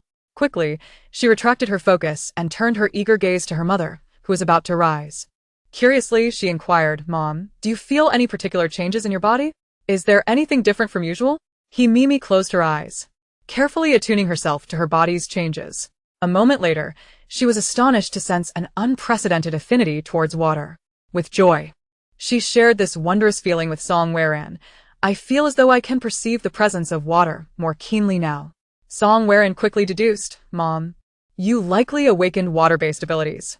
She hastened to the bathroom, retrieved a bucket, and placed it before Himimi. "Mom, "Try focusing and see if you can gather water into this bucket." Himimi, feeling nervous, followed her daughter's instructions, striving to harness her newfound powers. To her amazement, clear water began to flow continuously from her hands into the bucket. "Mom, you are incredible. From now on, we will never have to worry about a water shortage at home. You are truly remarkable." Himimi beamed at her daughter's praises, her face glowing with pride. Song Weran calculated that, based on the timeline, the zombies' heads should soon start producing crystal cores. Next, she needed to acquire more cores. But they must first enhance her own abilities before handing them over to the system. After a moment of contemplation, she devised a plan. She instructed the bodyguard stationed near her home to relay a message to Lu Jian and Shu Lingfeng, inviting them to her residence to discuss some matters. Upon receiving the news, both men were momentarily taken aback, followed by a surge of joy. Song Weran had personally invited them into her home. This unexpected good news struck them like a heavy hammer, leaving them dazed and uncertain. They quickly tidied themselves and hurried to the Song family home. Upon their arrival, Song Weran welcomed them into the living room and gestured for them to take a seat. Lu Jinyan, unable to contain his excitement, was the first to speak, asking, "Xiren, did you call us over for something important?" Chu Lingfeng remained silent, merely gazing at her, patiently awaiting her explanation. Mimi warmly poured each of them a glass of water and sat quietly beside them. "Thank you, Aunt," they both expressed in unison. At this moment, Lu Jinian and Chu Linfeng exhibited an unusual reticence, akin to young men nervously meeting their girlfriend's parents for the first time, displaying an unexpected demeanor of obedience and understanding. Song Weran, however, cut straight to the point. "From my observations, it seems you both have awakened your abilities." The two nodded in agreement, acknowledging her insight. "Previously, I extracted a crystal core from a zombie's skull. It can be absorbed by the human body and significantly enhance one's abilities." Upon hearing this, both men were taken aback, utterly unprepared for the revelation that such a core could elevate their powers. Song Weran continued to elaborate, however. "It is crucial to note that directly absorbing this crystal core may result in a state of frenzy later on due to the impurities it contains. Fortunately, I have awakened an ability that purifies these impurities. Should you need to purify a crystal core in the future, feel free to seek my assistance. However, for every 10 cores I successfully purify, I will require 1 as compensation. Bear in mind that purifying these cores entails significant energy expenditure on my part, and I must utilize the cores to replenish my own abilities. Within a week, zombies will begin to produce crystal cores. At that time, you may form teams to hunt them. Oh, and once you acquire at least 100 cores, do inform my mother. If I am free, I will personally assist with the purification process. If I happen to be occupied with training, you will need to await further notice." This invitation was indeed a calculated move by Song Weran. She had learned from the system that the crystal cores harbored impurities capable of inducing a state of madness. If one were to directly absorb their energy without purification, these impurities would erode the body over time, ultimately leading to a loss of rationality and transforming the individual into a mindless killing machine. Song Weran harbored fond sentiments for Lu Jinian and Chu Linfeng, appreciating their kindness towards her. Moreover, by aiding them in purifying the crystal cores, she could acquire more cores as remuneration. This approach was evidently more efficient than battling zombies alone for cores. At that moment, Lu Jinian and Chu Linfeng were still in a state of astonishment, but after a brief pause, they regained their composure. "Once I obtain the cores, I will rely on you, Ranran." "Indeed, Ranran, I feel the same." They could hardly conceal their joy, resolutely determined to elevate their abilities as swiftly as possible. This would enable them to acquire more crystal cores in the future and offer them to Ranran. "It's a promise then." Song Weran's lips curved into an enchanting smile. After departing from Song Weran's villa, Lu Jinian led Chu Linfeng back to his residence for an in-depth discussion. Through various channels, they had learned of an official base established in S-City, as well as one controlled by the Lei family. Both bases operated on a point system for internal management. Among the 300 residents of the Hillside Villa area, 20 had successfully awakened their abilities. To effectively address the future distribution of crystal cores, Lu Jinian decisively resolved to transform the Hillside Villa into another base, also implementing a point system. As night fell, Lu Jinian wasted no time in summoning all those who had awakened their abilities. Before the gathered crowd, he unreservedly shared all information regarding the crystal cores. He then solemnly announced the official establishment of the Hillside Base, clearly stating that it would fully adopt a point system. The 20 individuals quickly formed a team, with Chu Linfeng as the captain. They were to engage in urgent training and preparation over the next week, as they planned to venture out to hunt zombies for crystal cores thereafter. Upon learning that Lu Jinian had transformed the Hillside Villa area into the Hillside Base and implemented a points exchange system, Lu Zhengwo and others sought to understand the situation. "Jinian, I heard that the innermost villa is occupied by a mother and daughter. How could that girl occupy an entire villa alone?" Lu Zhengwo remarked with visible discontent. "Grandfather, Ranran is an ability user. It's not unreasonable for her to inhabit a villa," Lu Jinian replied. Lu Zhengwo, with a tone of concern, advised, "I have heard that you ventured out with few companions because of this woman. Do not be beguiled by her beauty. You are our family's sole hope for survival in this apocalyptic world. I sincerely hope you can arrange for her to reside farther away to avoid any distractions." However, Lu Jinian shook his head dismissively, indicating his refusal. "There is no need for such inconvenience. I rely on her assistance for many matters." and her presence there is quite suitable. Grandfather, there are numerous tasks awaiting my attention in the base, so I must take my leave. As soon as he finished speaking, Lu Jinian hurriedly turned and departed. Watching Lu Jinian's receding figure, Lu Jiangwo sighed helplessly. Alas, this child no longer heeds his grandfather's advice. Let us see. If that woman ever acts against the interests of the Lu family, I shall find a way to deal with her. Wang Yinin's eyes widened in disbelief as she gazed at Qiu Shuangshuang, her heart stirred by turbulent emotions. What? That wretched Song Weran is also an ability user. Furthermore, because she possesses abilities, Grandfather Lu cannot easily expel her from the base. In the current hierarchy, ability users hold far greater status than ordinary individuals. This revelation ignited a frenzy of jealousy in Wang Yinin, who had yet to awaken any powers. Meanwhile, Song Weran had resolved to leave the hillside villa area once more to hunt zombies. However, each time she planned an expedition, Lu Jinian and his companions invariably followed closely, which proved quite inconvenient for her. After much contemplation, Song Weran devised a plan to utilize her newly awakened mental power to temporarily control the 2 bodyguards stationed near the wall closest to her home. By seizing the opportunity, she could stealthily scale the wall and slip over it undetected. She intended to return in the same manner. This time, she planned to dedicate a month to her endeavors, aiming not only to elevate her mental prowess and spatial abilities by a level but also to successfully complete the system's task of eliminating 1,000 zombies. Before her departure, Song Weran intentionally left enough provisions for Himimi to last her 3 months. Initially, Himimi was adamantly opposed to allowing her daughter to embark on such a perilous adventure. However, upon witnessing her daughter's resolute determination, she reluctantly acquiesced. I know I cannot stop you, but please be careful. If anything seems amiss, return immediately, and do not overexert yourself. She grasped Song Weran's hand tightly, her expression filled with concern. In just a week, those zombies will begin to evolve and produce crystal cores. If we do not acquire enough cores to enhance our abilities before then, we will no longer stand a chance against them once they reach level 2. Rest assured, Mother. I am well aware of this, Song Weran replied, her expression resolute. At that moment, it was the dead of night.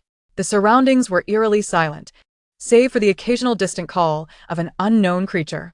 Near Song Weran's home, 2 bodyguards tasked with vigilance remained focused on observing their surroundings. Suddenly, they were struck by a wave of intense dizziness, their bodies trembling uncontrollably. The 2 men immediately crouched down, clutching their heads in a display of evident agony. Seizing this opportunity, Song Weran, clad in black tactical attire and wearing a black mask, agilely scaled the wall like a phantom. Silently, she dashed up the mountain until she ventured beyond the limits of her mental control. It was only then that the 2 bodyguards gradually regained their senses and stood up. Realizing something was amiss, they instantly tensed, alertly scanning their surroundings. However, everything appeared normal. What on earth was happening? Just a moment ago, it felt as if something had violently stirred within my mind. I felt the same. Could it be the result of staying up too late? That's likely the reason. Sigh. Once I return in the morning, I must ensure I get a good sleep to replenish my energy. Having successfully exited the villa area, she unwaveringly chose to scale the mountain adjacent to her villa, heading toward the road on the opposite side. Just as she was climbing fervently, several grotesque and snarling zombies suddenly sprang forth from the thicket, blocking her path. Faced with this unforeseen turn of events, Song Weran hesitated not for a moment, swiftly drawing her blade and charging toward the zombies. The roar of the zombies, upon spotting their prey, alerted several bodyguards within the villa area on the hillside. 5 others tasked with night watch hurriedly rushed toward the wall. What's the situation? One of the bodyguards inquired anxiously. We haven't spotted them yet, but the sound seemed to be coming from the mountain. All right, everyone must remain on high alert, the man, appearing to be the captain, instructed. After dispatching the few zombies, Song Weran did not immediately leave the spot. Instead, she concentrated her mental energy, carefully scanning the area for any other potential dangers. Suddenly, through her mental perception, she discovered a nest of wild chickens hidden in a nearby cave. These chickens appeared remarkably healthy. They must be quite delicious. The earlier zombies likely appeared here in pursuit of these foraging chickens. Song Weran quickly adjusted her state and effortlessly released a powerful mental pressure. Under the influence of this force, the once lively chickens instantly became lifeless and toppled to the ground. Seeing the chickens down, Song Weran quickly dashed into the cave, collecting them all into her space. Haha, I've never tasted wild chicken before. This is a delightful surprise, a great start to my journey, she exclaimed joyfully to herself. After gathering her spoils, Song Weran continued her journey, successfully scaling the towering mountain before her. Upon reaching the road at the foot of the mountain, she swiftly retrieved a stylish motorcycle from her space. This motorcycle was one she had specially purchased in Country M, and it had finally found its purpose. Chapter 26. Encountering a horde of zombies with practiced ease, Song Weran secured her fully charged phone to the bike's frame. She then opened the offline map and quickly located her destination. Once everything was ready, she deftly mounted the motorcycle, turned the key, and started the engine. The location she was headed to was quite distant, and she made this decision to avoid encountering Lu Jinyan and others. As the engine roared to life, the motorcycle's headlights suddenly illuminated, piercing through the darkness and lighting the path ahead. However, at that moment, several nearby zombies seemed to detect the commotion and lunged towards Song Weran with outstretched claws. With no time to spare for these minor nuisances, she pressed the throttle, and the motorcycle surged forward, leaving the pursuing zombies behind. Song Weran's target was the largest gas station in City S, considering that future travels would require fuel. The resources at the gas station naturally became her priority for stockpiling. With the wind whipping past her, half an hour later, she approached a section of the road where countless cars were tangled in a chaotic gridlock, making it impossible for the motorcycle to pass. The distant roars of zombies echoed from within the mess. It seemed that after the outbreak, people had panicked and fled chaotically, resulting in a catastrophic accident that left those trapped inside ultimately becoming zombies. Given this situation, she would have to traverse this stretch on foot before continuing her journey by vehicle. With this thought, Song Weran immediately stowed the motorcycle in her space, took out a flashlight, and used its light to clarify her path. She stealthily navigated through the narrow gaps between the vehicles, striving to make no sound. Unexpectedly, the situation escalated. A zombie suddenly lunged at her from behind a car, claws outstretched. She swiftly sidestepped, her long knife slicing toward the zombie's head. After the zombie fell, several more charged at her, and she ran while wielding her knife against them. After dispatching these zombies, Song Weran continued her sprint forward. The loud noises from the earlier fierce battle seemed to summon all the zombies in the area as they turned towards her en masse. Damn it! Song Weran cursed under her breath, nimbly climbing atop a vehicle. Standing firmly, she coldly surveyed the approaching horde of terrifying zombies. Concentrating her energy, she unleashed her mental power, temporarily immobilizing the zombies that were drawing near. She leaped down swiftly and with blinding speed, wielded her tang knife, accurately severing the heads of several encircling zombies. After executing this series of actions, Song Weran jumped back onto the roof of the vehicle, taking a moment to catch her breath and await her next opportunity. Once she spotted a chance, she would once again exert her mental control and plunge back into the horde for another round of harvesting. After repeating this several times, she felt her abilities rapidly depleting. Nearly exhausted, she found it increasingly difficult to sustain her mental control over the zombies. She quickly retrieved a bottle of spirit spring water from her space and drank deeply. The cool, sweet liquid flowed down her throat, swiftly replenishing her lost energy. After consuming the spirit spring water, Song Weran felt a surge of vitality, her physical condition restored. However, when she looked around, she discovered that the number of zombies had not diminished significantly. They remained densely packed, continuously converging upon her. Faced with such a dire situation, Song Weran understood that she needed to swiftly adjust her tactics. After some contemplation, she decided to fully utilize the vehicles as cover. Taking out a machine gun, she began to fire while sprinting forward to break through. This batch of weapons was not something she used lightly, as each use decreased her supplies. But given the current circumstances, breaking through was the priority. Once outside, Song Weran swiftly mounted the motorcycle, quickly turned the key to start the engine, and with a roar, the motorcycle sped away like an arrow released from a bow. Due to her earlier overexertion, she felt a dull ache in her head. Thankfully, the spirit spring water provided some relief. Nevertheless, her current physical condition was not suitable for continued combat. So, she decided to temporarily set aside her plan to obtain fuel from the gas station. Instead, she resolved to find a safe place to rest briefly and resume her journey after dawn. Before long, she discovered an abandoned hotel. She halted the motorcycle, stowing it within her space, and cautiously stepped into the hotel lobby. Upon entering, 3 grotesque zombies lunged at her. They appeared to be former hotel staff. Although confronting these zombies posed little challenge for Song Weran, she was prepared to deal with them. She was merely apprehensive about encountering a horde of zombies once more. With a nimble sidestep, she evaded the zombies' attack, her hands firmly gripping a Tang Dao as she swiftly retaliated. After a brief skirmish, the few zombies soon lay lifeless on the ground, their bodies severed. Having dealt with the immediate threat, Song Weran remained vigilant as she ascended the staircase to the second floor. She meticulously inspected each room, decisively dispatching any zombies she encountered by severing their heads. After clearing the second floor, Song Weran retrieved a sturdy chain from her space and securely locked the staircase door, ensuring no further threats could intrude. She found a room that appeared relatively tidy. Once assured of its safety, she carefully locked the door and shut the windows tightly. After taking a moment to breathe, she extracted some food and drinking water from her backpack to satiate her hunger. Subsequently, she collapsed onto the soft, comfortable bed, her eyes fluttering shut as she endeavored to recalibrate her disordered breath, striving to restore her exhausted mental energy swiftly. However, the external chaos rendered restful sleep elusive, allowing her only to enter a light slumber. Any slight sound would jolt her awake, thrusting her into a state of alertness. Gradually, in a haze, Song Weran succumbed to sleep. After an indeterminate period, the deafening crack of gunfire shattered the silence. She sprang up as if electrified, her eyes wide open. Fully attentive to the commotion around her, daylight had already broken. The gunfire evidently emanated from just outside the window. Cautiously, she crept to the window, gently pulling aside a corner of the curtain to peer outside, squinting against the light. She beheld 12 figures desperately sprinting towards the hotel, pursued closely by a terrifying throng of grotesque, clawing zombies. Chapter 27. The rescue team. A tightness gripped Song Weran's heart. Her plan to leave at dawn was now thwarted. 12 individuals were racing towards her, 7 of whom were armed. Clad in uniform, they appeared to be an official rescue team.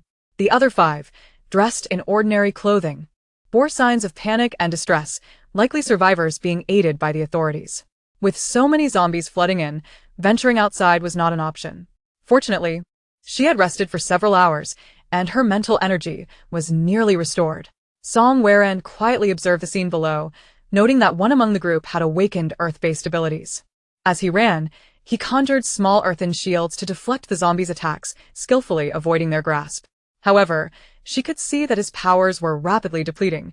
Beads of sweat dotted his forehead, and his pallor indicated he was nearing his limit. Quickly, everyone into the hotel, move the sofas to block the entrance. Xiao Zixuan shouted urgently. The group rushed into the hotel, forcefully shutting the heavy door behind them, and collaboratively moved the lobby sofas to barricade the entrance. The zombies slammed against the door, emitting low, guttural roars. The glass door trembled under the onslaught, threatening to shatter at any moment. "Captain, what do we do? We can't hold out for long."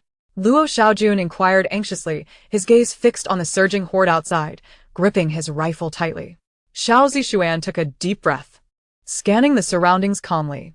He glanced at 3 bodies sprawled on the floor, and then at the safety exit sign. "Someone has been here. I wonder if they managed to leave," he murmured. Just then, a sound of a door creaking open reached their ears, and everyone turned alertly to look. A man's head peeked from behind the door, his expression betraying a mix of anxiety and unease. After a swift glance at Xiao Zixuan and the others, he asked, "Are you the official rescue team?" Xiao Zixuan frowned, watching the sudden arrival with caution. "We are the official rescue team, currently besieged by a large number of zombies," he replied sternly. "Who are you, and why are you here?" The man hesitated briefly before responding, "I am Li Ming, the hotel's lobby manager. I had been hiding in the basement, too frightened to come out. When I saw you, I thought you were here to rescue me." Xiao Zixuan exchanged glances with his team before speaking again. "Can you lead us to the basement?" Li Ming nudda. Cautiously peering outside at the horde before opening the door and gesturing for them to enter quickly. Xiao Zixuan allowed the survivors to go first, followed closely by his team members. With no one left to hold the door, the zombies quickly overwhelmed it, bursting inside in a frenzy. With their targets lost, they charged into the stairwell, some racing upward and others downward. In the dimly lit stairwell, Xiao Zixuan and his team moved swiftly. They could hear the growls of zombies drawing nearer from above, realizing they had breached the building. Finally, they reached the basement entrance.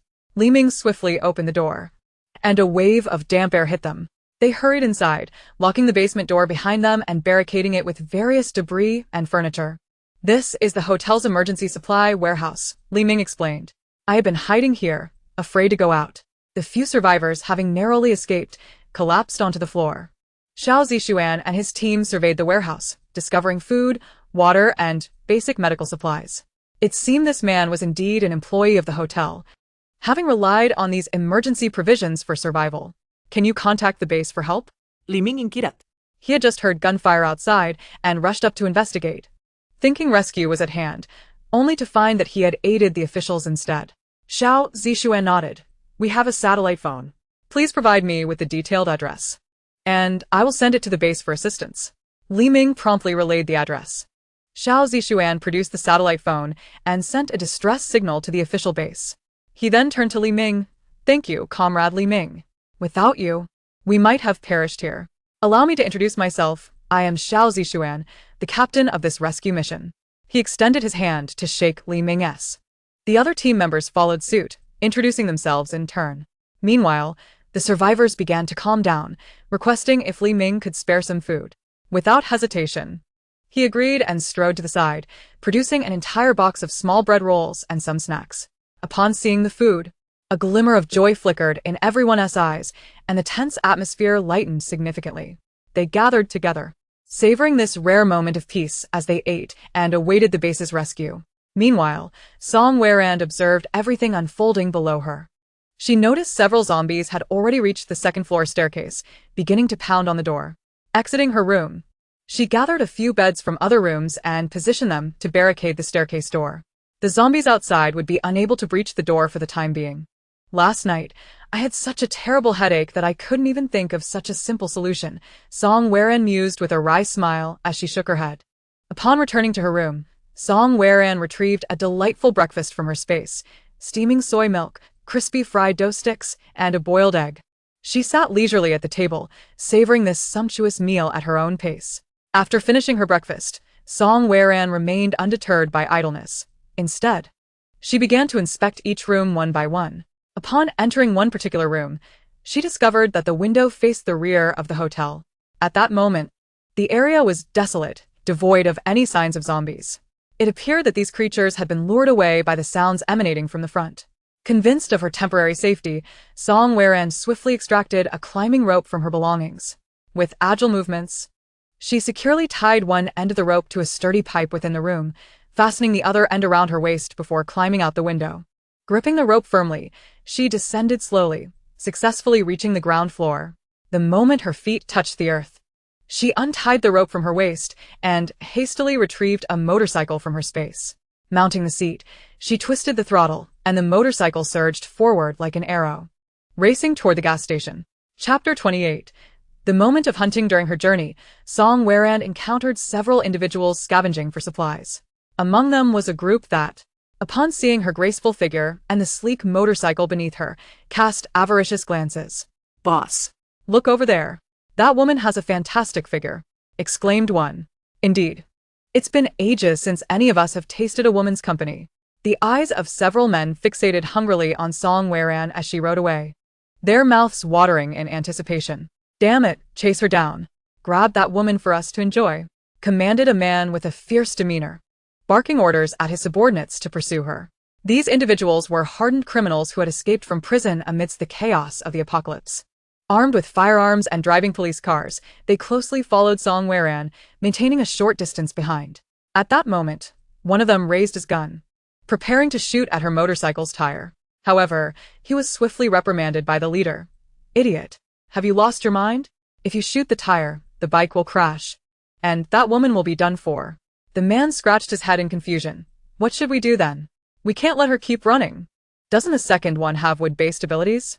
Get closer so he can ensnare her and the bike with vines," the leader said with a cunning expression. Upon hearing this, the second member sprang into action, wielding a vine that seemed to possess a life of its own as it reached toward the motorcycle's window. Meanwhile, Song Weirand had already sensed the unusual behavior of the police cars trailing her. Utilizing her mental prowess, she divided her attention to observe behind her, realizing that these uniformed individuals were not genuine officers. All of them were bald and bore menacing expressions, clearly not of good character. Connecting the dots with what she had previously witnessed, Song Weran concluded that these individuals were likely the escaped felons from the post-apocalyptic world who had attacked their guards during the chaos. At this moment, they had evidently set their sights on her. However, she did not panic. Instead, she accelerated her speed, striving to shake off her pursuers. Yet, they were unwilling to relent easily, driving closely behind in an attempt to intercept her. Out of the corner of her eye, she spotted a vine slithering toward her motorcycle's rear, threatening to ensnare it. With deft maneuvering, she skillfully turned the motorcycle, narrowly avoiding the encroaching vine. Before she could breathe a sigh of relief, the road ahead transformed dramatically. Numerous vehicles lay strewn across the path, obstructing her way, forcing her to reduce her speed. Ha ha ha. Fortune smiles upon me. Let's see how this woman escapes now. The pursuers exulted, feeling victory was within their grasp. Just then, Song Weran's keen eyes detected a narrow alley ahead. Without hesitation, she veered into this winding path. The road was rugged and strewn with debris and weeds, posing a risk of overturning with the slightest miscalculation. Yet, she gripped the handlebars tightly, focused entirely on accelerating. The larger police vehicles could not maintain their full speed on the narrow path, forcing them to slow down in pursuit. Damn it! We cannot let her escape. The leader growled in frustration. Song Weran adeptly navigated through the dense trees, continually increasing the distance between herself and the police cars. As she distanced herself further, the leader erupted in fury, cursing, "Damn it, that filthy BT. If I catch you, you'll regret it." Just then, one of the men stepped forward, volunteering, "Boss, let me chase her. I run fast." It turned out this individual had awakened wind-based abilities, significantly enhancing his speed. "All right, Lazy, once you find that woman, return immediately to inform us." The leader nodded decisively after a brief contemplation. With the go-ahead, Lazy sprinted off like an arrow, swiftly following the tire tracks. Song Weran rode her motorcycle into an open area where an abandoned factory came into view. The factory appeared exceptionally dilapidated and desolate, clearly having been deserted for many years. After parking the motorcycle, she quickly stowed it away in her space. Then, with agile grace, she climbed onto the factory roof, retrieving her sniper rifle, which she had long prepared. As time ticked by, Lazy, following the tire marks, arrived at the location. He halted in his tracks, and upon noticing that the motorcycle tracks suddenly vanished, his expression turned wary. He peered into the factory's interior, muttering to himself, "That woman must be hiding in there. I need to hurry back to inform the boss." However, Song Weran would not grant him the opportunity to return. With decisiveness, she squeezed the trigger, and in an instant, the bullet struck Lazy's head with unerring accuracy. He had no time to react before collapsing into a pool of blood. Song Weran patiently waited for a moment, ensuring no other movements were present, before swiftly descending to dispose of Lazy's body into the thick underbrush. She covered the blood with dirt, though traces remained visible, her intention being to catch them off guard. Next, she returned to the rooftop, closely monitoring the surroundings. Before long, 3 police cars slowly entered her line of sight. "It seems they've managed to track me down," Song Weran murmured softly.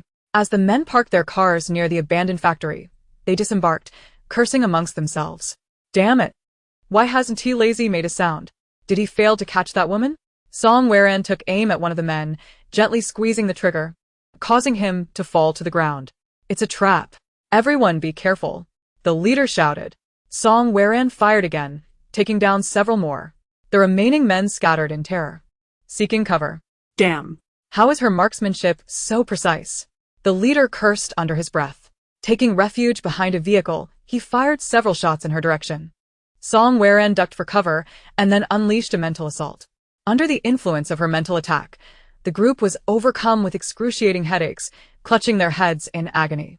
Seizing the opportunity, Song Weran dashed down the stairs, maneuvering to their flank, continuing her barrage of gunfire.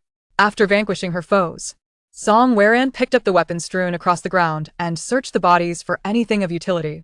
After extracting the cores from the enhanced beings, she mounted her motorcycle and departed from the scene. Ever since her last encounter with a horde of zombies, her mental powers had been nearly depleted. That experience had profoundly taught her the importance of conserving her mental energy. Otherwise, should she face another horde, her chances of survival would be gravely diminished. Consequently, she resolved to exercise extreme caution this time, striving to avoid prolonged use of her psychic abilities. Chapter 29. Preempted Song Wherein sped towards an abandoned factory, only to encounter yet another traffic jam caused by a prior accident. She halted her vehicle, scanning her surroundings with heightened vigilance, confirming the absence of other survivors.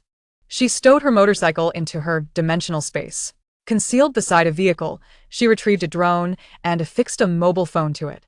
Once the phone powered on, she cranked the volume to its maximum and played a lively tune titled The Most Dazzling Folk Style. As the music reverberated, she maneuvered the drone forward. The sound acted as a trigger, igniting the zombies' frenzied emotions, prompting them to chase after the drone.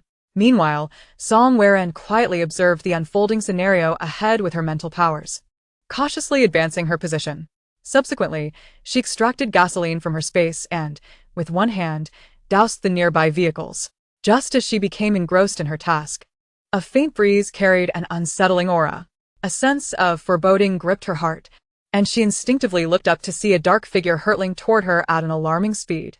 Panic surged within her as she swiftly retracted the gasoline canister, unleashing her mental power to impede the shadow's advance. Struck by her psychic force, the figure emitted a piercing shriek before plummeting from the air.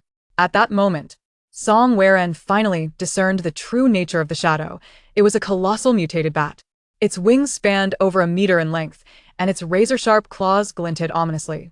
The bat's scream attracted the attention of the nearby zombies, who had previously been pursuing the drone. However, they abruptly shifted direction, charging straight towards Song Whereon's location. Unhesitatingly, she drew a handgun and aimed for the bat's head, pulling the trigger repeatedly. With a few gunshots, the mutated bat succumbed to its injuries, blood pouring forth. The scent of blood only incited the zombies to become more frenzied, surging toward her like a relentless tide. Witnessing this, Song Wherein swiftly darted to the side of a nearby vehicle, retrieving the gasoline and continuing to douse it around the car.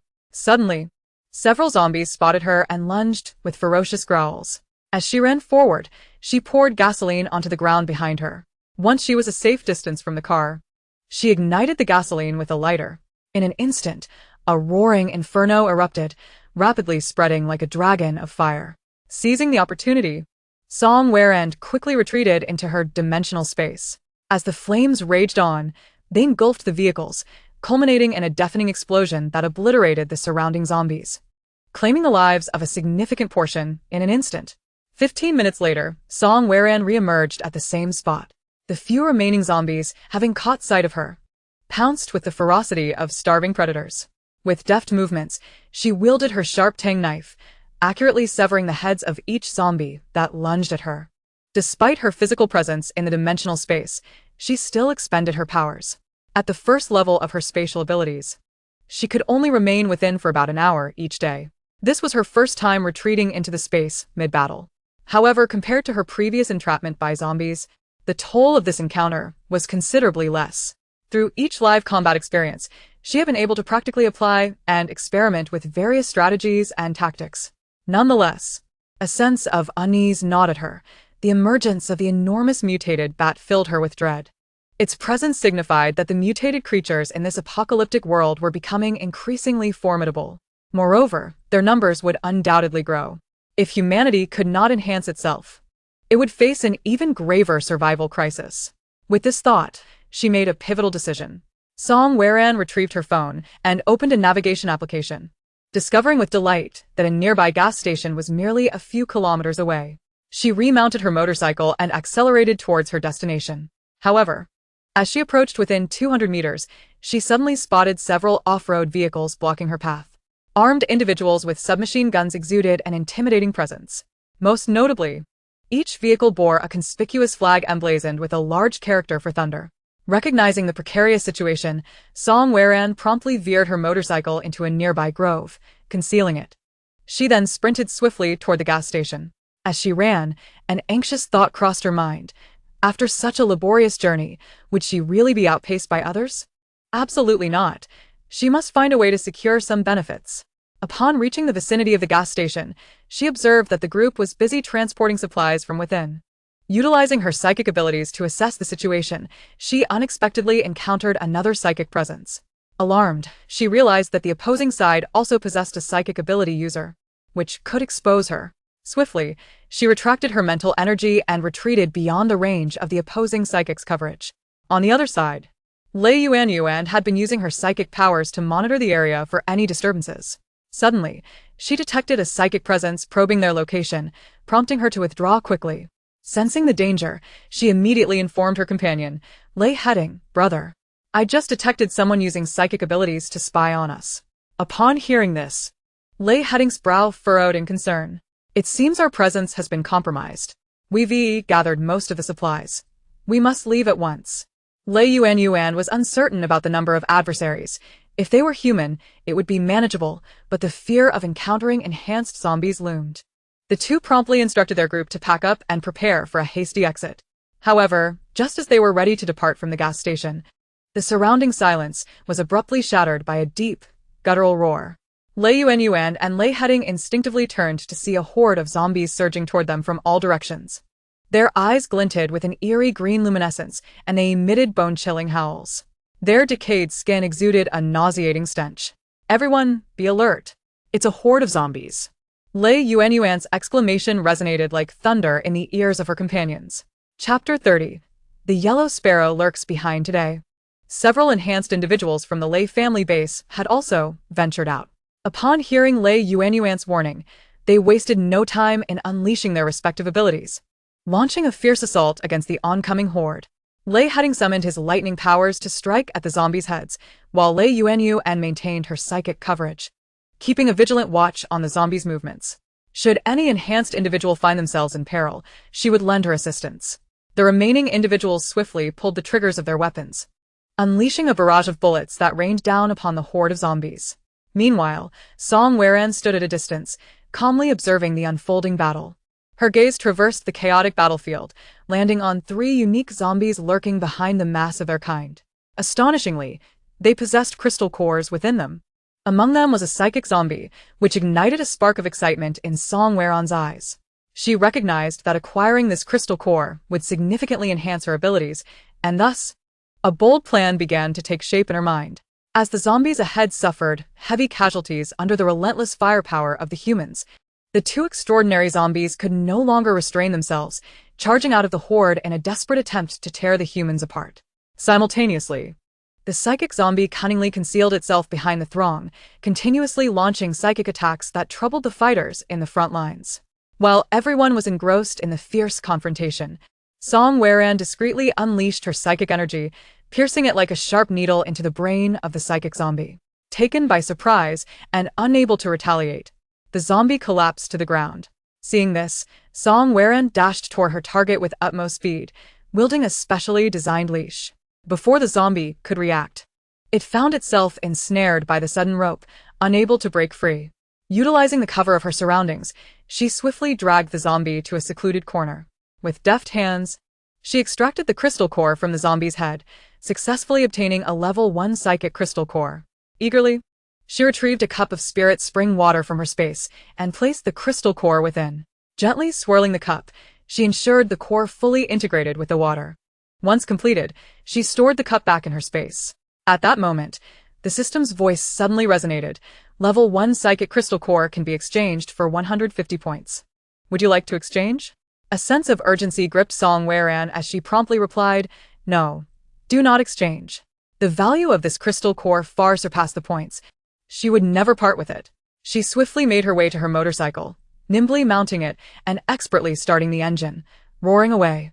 She needed to find a safe location to absorb the core's energy without reservations, ensuring her safety.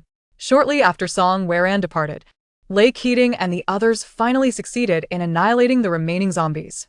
However, the encounter with the 2 extraordinary zombies had exacted a heavy toll, resulting in the loss of several comrades. Lei Yuan excitedly extracted the crystal cores from the heads of the 2 exceptional zombies, storing them within her space. The other survivors, witnessing this scene, harbored no grievances, as the young lady had previously warned them. Unpurified zombie crystal cores, if excessively absorbed, could drive one into madness, ultimately transforming them into terrifying half-human, half-monster entities. Acknowledging this risk, the group reached a consensus that the more powerful Lei Keating and Lei Yuanyuan should be the first to elevate their levels.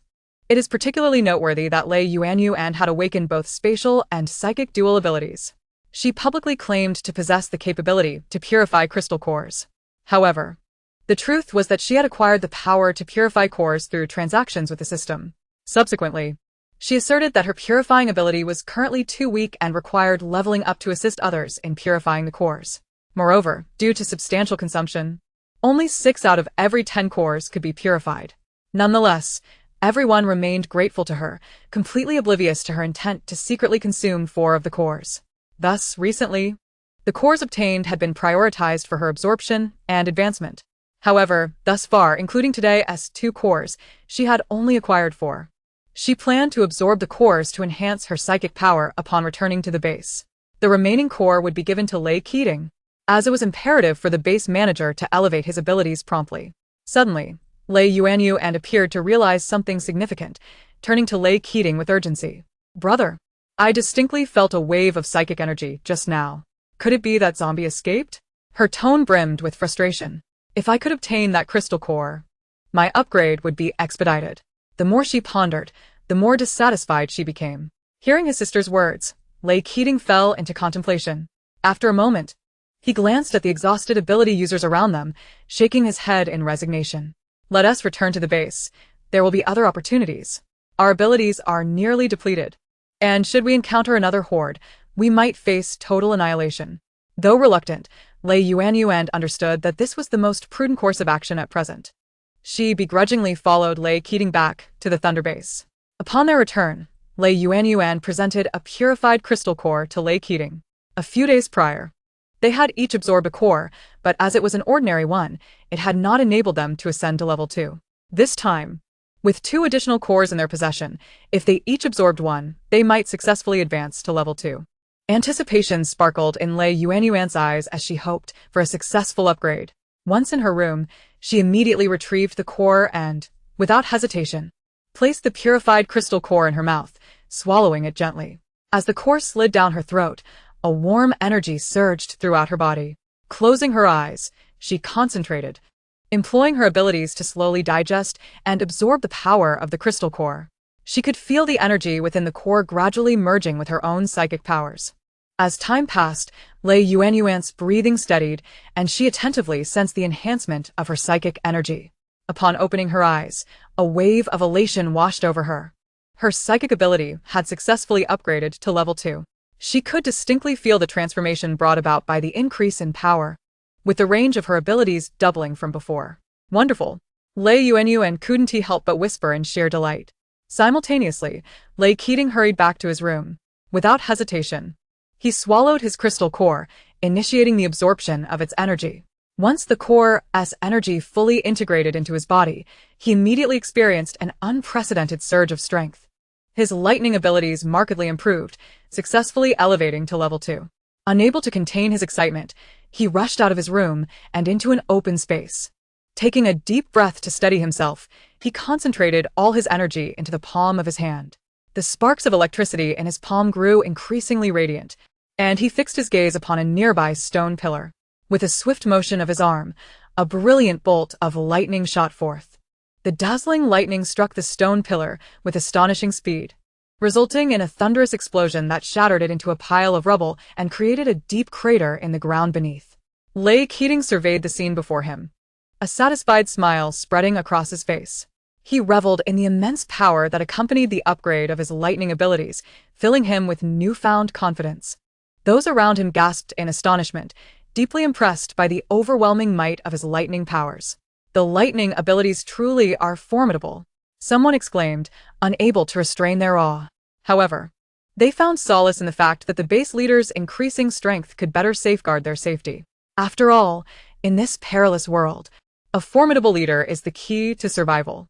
Song Weran sped back on her motorcycle, recalling a hotel she had passed on her way here. Before the apocalypse, this hotel was a luxurious 5-star establishment, known for its exorbitant prices, though she had never stayed there. Now, she decided to reside there temporarily. Upon arriving at the hotel entrance, she was struck by the dismal sight before her. The once opulent hotel had fallen into ruin, its former glory long extinguished. Around 20 grotesque zombies lurked nearby. The grand entrance was battered by 2 cars, a grim testament to the panic and chaos that ensued during the zombie onslaught. Song Weran secured her motorcycle, unsheathed her tang sword, and dashed towards the approaching zombies without hesitation. After numerous life-and-death battles, her swordsmanship had become increasingly refined and fierce. In a dazzling display of skill, she dispatched the zombies in a matter of rounds, their heads tumbling to the ground. Having eliminated these threats, she advanced towards the hotel's entrance, swiftly dealing with the zombies that had emerged from the 2 cars. Inside the hotel lobby, several more zombies wandered aimlessly. Among them, 5 wore hotel uniforms, presumably still on duty when the world fell into chaos. They roared and lunged at Song Weran, who deftly wielded her blade, ultimately eradicating the dozen or so undead. She then extended her mental prowess to survey the hotel's interior. Soon, she discerned a multitude of zombies lingering near the stairwell. Cautiously, she approached, and as she drew closer, the zombies seemed to sense the presence of a living being, becoming agitated and charging violently towards her. In an instant, the stairwell was engulfed in a nauseating stench. Song Weran grimaced. She needed to conclude this battle swiftly, for the air was stiflingly foul. She pressed forward, relentlessly swinging her weapon, severing the heads of every zombie in her path. Having carefully observed the 2nd floor, she discovered that all the occupants of the guest rooms had transformed into zombies. The room doors stood ajar, revealing filthy and gruesome interiors. It was clear she could no longer stay on the 2nd floor. She resolved to ascend to the 3rd. Upon inspection, she noted 2 rooms on the 3rd floor that appeared relatively clean, seemingly untouched. Ascending the stairs, she scanned her surroundings vigilantly. Then, with swift precision, she eliminated the zombies in the corridor. Bursting into the rooms, she dispatched the remaining undead without delay. Breathing heavily, she took a moment to rest, sipping from her spring water to restore her energy. Skillfully, she stored the bed from the room into her space, just as she had done in other hotels, placing it before the staircase door to block any potential intruders. With the entrance securely sealed, she exhaled in relief. Entering one of the pristine rooms, she eagerly opened the window to let in fresh air, relishing the gentle breeze. Satisfied, she closed the door gently and rearranged the furniture into a barricade at the entrance. Once everything was in place, she settled onto the bed, retrieving a cup containing a first-level psychic energy crystal. Gazing at the crystal, now brilliantly translucent after being diluted by the spring water, she noted that the impurities had been completely washed away. With careful resolve, she took the crystal and swallowed it without hesitation. Immediately, she focused her mental energy, striving to absorb the power within the crystal. With her eyes shut, she immersed herself in her mental realm. As time passed, she felt an immense force gathering in her mind, enveloping her consciousness. It was as if she were transported to a completely foreign world. She realized she had successfully advanced to a 2nd-level psychic ability. Elation surged within her, for this was undoubtedly the greatest gain from her expedition. Taking a deep breath, she endeavored to calm her excitement and joy. The days of amassing crystals were drawing closer, and she needed to prepare diligently. In the following days, she resolved to remain in the hotel, carefully planning and contemplating how to efficiently obtain the zombie crystals. Her stomach suddenly grumbled. She had forgotten to eat since morning, and it was now nearly evening. A person is iron, and food is steel, she thought, deciding to eat first. As a reward for her efforts, she retrieved her favorite seafood platter and an assortment of desserts and beverages from her space, savoring each bite. Chapter 32. Training mental power. After her meal, Song Weran retrieved clean sheets and blankets from her space, neatly arranging them on the bed. She then moved to the bathroom, extracting a wooden bathtub, a bottle of shower gel, a pack of disposable face towels, and a bucket. She filled both the bathtub and the bucket with a suitable mixture of hot and cold water to achieve a comfortable temperature. Next, she drank a cup of undiluted spring water. Shortly thereafter, her body began to expel a significant amount of impurities. With swift movements, she discarded all her clothing, first pouring water from the small bucket over herself for a quick rinse. After her preliminary cleaning, she meticulously applied the shower gel, finally stepping into the bathtub. She closed her eyes, enjoying the enveloping warmth of the water. Once her bath was complete, she donned loose pajamas and lay on the bed, setting up a projector. Selecting a favorite movie, She leisurely indulged in snacks while watching the film. That night, Song Weran slept soundly. The next morning, sunlight streamed through the window, awakening the slumbering Song Weran. Rubbing her eyes, she sat up, resolved to practice utilizing her mental power to eliminate zombies. Dressed and invigorated, she made her way to the fourth-floor stairwell, determined to eradicate all the zombies within the hotel. Closing her eyes, she concentrated, mobilizing her mental energy. In her perception, the second floor was rife with the presence of 20 zombies, while the fourth and fifth floors each housed more than 10. With careful control, she concentrated her mental power into sharp, needle-like forms, launching them simultaneously at the zombies' heads. A dull thud echoed as the targeted zombies collapsed to the ground. Song Weran then assessed the energy expenditure from her psychic attack, realizing that firing over 50 mental needles had consumed a quarter of her energy.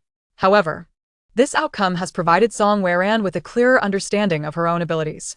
Based on her current rate of consumption, she estimates that she can utilize her psychic needles to eliminate approximately 200 zombies in one go. Such an ability is undoubtedly formidable. Song Weran secretly rejoices in possessing such potent mental strength. With this thought, she strides confidently toward the sixth floor. However, since her goal is to eradicate all the zombies within this building, she must alter her previous strategy. No longer will she expend so much of her abilities at once. Instead, she plans to summon a small portion of her powers to precisely control the movements of the zombies. Gripping her exceptionally sharp knife, she cautiously approaches the bound zombies, ready to dispatch them one by one. As time ticks away, Song Weran's mental energy continues to deplete. She feels as if she is traversing an endless desert, each step requiring tremendous effort.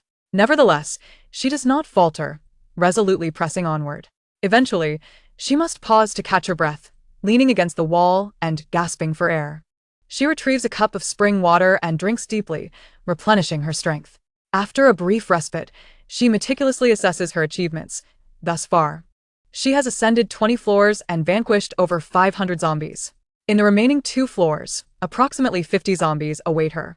Given her current state, she realizes that eliminating these foes will likely exhaust her powers completely. Once the zombies are dealt with, a violent headache strikes. She quickly retrieves the spring water and drinks again. This time, the headache is noticeably milder than the first episode of exhaustion. Perhaps with each instance of depletion, she is learning to push her limits. After alleviating her discomfort, Song Weran descends the stairs and returns to her room. She hastily washes her face, consumes a small meal, and then lies down on the bed, closing her eyes to allow her body to fully relax. Exhausted from the excessive use of her abilities, Song Weran remains in a deep slumber until the following afternoon when she finally awakens. Upon waking, she feels invigorated and refreshed. Moreover, her powers have completely returned to their normal levels. Song Weran prepares to venture out once more, intending to gather fuel from several nearby gas stations. Before leaving, she carefully stores all her belongings in her space, wary of anyone discovering the absence of zombies and intruding into her room. After descending via the rope, she rides away on her bike, following the navigation to the nearest gas station. However, upon arrival, she discovers that the fuel has seemingly been methodically transported away by an organization, leaving only a small residue. Nonetheless, she gathers the remaining fuel, knowing that her overseas oil resources are still sufficient for an extended period. Yet, as an easily consumable resource, who would ever complain about having too much fuel? Song Weran has already devised a comprehensive plan in her mind, awaiting implementation in a week. This plan requires a substantial amount of fuel. During her absence, Lu Jinmian and others have been engrossed in training, completely unaware of her discreet departure from the villa area. Moreover, prior to her leaving, she had instructed them to gather 100 crystal cores before seeking her out. Observing that she could not procure any fuel from the gas station, Song Weran swiftly inputs her next destination into the navigation system. Soon, she discovers a nearby hospital, and her heart leaps with joy. Medical supplies and pharmaceuticals are vital resources for survival in the apocalypse. Thus, she drives toward the hospital. Upon reaching the hospital's exterior, she secures her vehicle and extends her psychic energy to envelop the entire facility. Moments later, she exhales softly. Indeed, the hospital is a veritable paradise for zombies. Through her mental perception, she witnesses a series of chilling scenes. The morgue is filled with dismembered limbs, while grotesque zombies wander throughout the hospital, Hospital beds are scattered with severed arms and legs, and dark red blood clots litter the corridors and rooms. Due to the sheer number of corpses within the hospital, these zombies have rapidly upgraded, giving rise to 5 first-level zombies. As soon as Song Weran steps through the hospital entrance, the 5 first-level zombies sense her presence and charge at her with ferocity, intent on tearing her apart. Unfazed, Song Weran swiftly concentrates her psychic needles, aiming for the zombies' heads. After all, as first-level zombies, they possess crystal cores. Directly attacking the cores would render them useless if shattered. By targeting the area surrounding the cores, she ensures that these zombies do not fall immediately. However, the advantage of being second level against first level is evident, and she easily brings them all down. With agile movements, Song Weran rushes forward, swiftly severing the heads of the 5 zombies and extracting their cores. She places the cores into a large bowl filled with spring water and then stores them in her space. Once she returns to a safe location, she intends to upgrade her space first. Merely 5 first-level cores are insufficient to elevate her psychic energy to the 3rd level, thus, upgrading her space is the wiser choice. Chapter 33. A surge of compassion in the face of the charging zombies, she refrains from utilizing her psychic powers, instead relying on her nimble agility to respond. Gripping her knife tightly, she moves swiftly, the blade glinting ominously as she effortlessly claims one zombie head after another. After dispatching this group, the system's voice resonates in her mind. Congratulations, host, for killing 1,000 zombies and successfully obtaining 1,000 points. Subsequently, the system issues a new task: eliminate 10,000 zombies to earn 5,000 points. Hearing the announcement, Song Weran feels speechless, realizing that the reward for slaying 10,000 zombies has been halved. Nevertheless, as her abilities level up, dispatching zombies will become increasingly manageable. Halved rewards are better than none at all. She begins to gather every usable item within the hospital. Arriving at the pharmacy on the 2nd floor, a flicker of excitement flashes in her eyes. Here lies a vast array of medications, and she swiftly collects various supplies into her space. Suddenly, she senses a powerful presence approaching the hospital. Immediately, she extends her psychic energy to probe the distance and is astonished to discover a convoy racing toward the hospital. To her surprise, she recognizes several familiar faces among the group, those from the official rescue team she encountered at the hotel. It seems they successfully escaped the previous incident, and, after a day of rest, are now executing another mission with the main force. This group has a clear objective. They have come to the hospital to procure medicines and medical equipment. Initially, Song Weran intended to take all the supplies for herself. But upon noticing the official rescue team approaching the hospital, she hesitates and decides to leave some behind. After all, whether before or after the apocalypse, these brave soldiers are commendable. Furthermore, the medications she has collected are already sufficient to meet her long-term needs. Just as she prepares to depart quietly, she is suddenly startled by the deafening sound of gunfire erupting all around. Immediately, a horde of grotesque zombies surges forth, rushing toward the official rescue team like a tidal wave. It turns out these zombies have been relentlessly pursuing the convoy, gradually gathering along the way to form a massive horde. Song Weran could not help but let out a soft sigh. You are truly unfortunate to encounter a horde of zombies every time. The incessant gunfire attracted more and more zombies, converging upon them relentlessly. At this moment, Li Ming felt an unprecedented wave of despair wash over him. After returning to the base with the rescue team, he confessed to everyone about his awakening of wind-type abilities. As a result, he was assigned to the team responsible for retrieving supplies from the hospital. If they successfully completed their mission, he would be rewarded with considerable points. This would enable him to lead a more comfortable life within the base. However, contrary to his hopes, they found themselves facing a massive horde of zombies right at the hospital's entrance. Li Ming began to secretly contemplate how he might escape this dire situation. Meanwhile, Xiao Zixuan and the others were also trapped in a predicament, suffering immensely. They relentlessly unleashed a barrage of various weapons and abilities against the undead. Yet, each time they managed to take down a wave of zombies, another wave surged forth. Despite having fired numerous shells, the zombies continued to flood in. The squad had deployed 100 members, yet they faced a terrifying tide of at least 5,000 zombies. Even the fiercest bombardment only managed to eliminate half of their numbers. Unlike humans who would be incapacitated by a shot, the zombies could still charge at them even after sustaining injuries to their heads or limbs. Were they truly destined to perish here? My abilities and ammunition are nearly exhausted, Sun Lei muttered in despair. Beside him, He Xiaofeng, a young female soldier, faced her first encounter with such a vast number of zombies. Overwhelmed by a profound sense of helplessness, tears streamed down her face at the thought of possible death. Witnessing the dwindling morale within the team, Xiao Zixuan suddenly raised his arm and shouted, "Fight for the people. Though we may die, we shall do so with honor." His impassioned words resonated like thunder in everyone's ears. Tears brimmed in their eyes as they echoed in unison. "Fight for the people. Though we may die, we shall do so with honor." They gripped their firearms tightly and fearlessly continued firing at the approaching horde. During this time, they had brought many survivors back to the base. After enduring prolonged hunger and fear, their physical conditions had deteriorated significantly, with many falling gravely ill. Moreover, the already scarce medical supplies within the base were becoming increasingly strained. Their small team understood the immense responsibility they bore, resolutely departing from the base to seek the urgently needed medications. When Song Weiran heard the powerful, resolute cries of the team members, something deep within her seemed to be struck hard. She clenched her teeth and ultimately decided to unleash her mental energy, instantly enveloping over 600 zombies ahead. The horde that had been relentlessly pursuing the team suddenly moved as if caught in a stasis, their movements becoming exceedingly sluggish. At that critical moment, a team member nearly caught by the zombies noticed the change. Without hesitation, he raised his firearm, aimed at a zombie's head, and decisively pulled the trigger. With a sharp crack, the zombie's skull erupted, splattering a foul mixture of blood and pus. The team member quickly retreated and shouted, "Everyone, pay attention. The zombies' movements have slowed. Fall back quickly." Upon hearing his call, the other team members, as if awakening from a dream, increased their firepower. They fought valiantly against the zombies' onslaught while methodically retreating toward the hospital's entrance. When the last team member successfully stepped through the hospital's doors, they swiftly positioned their vehicle sideways to block the entrance, forming a solid defense to prevent the horde from flooding in.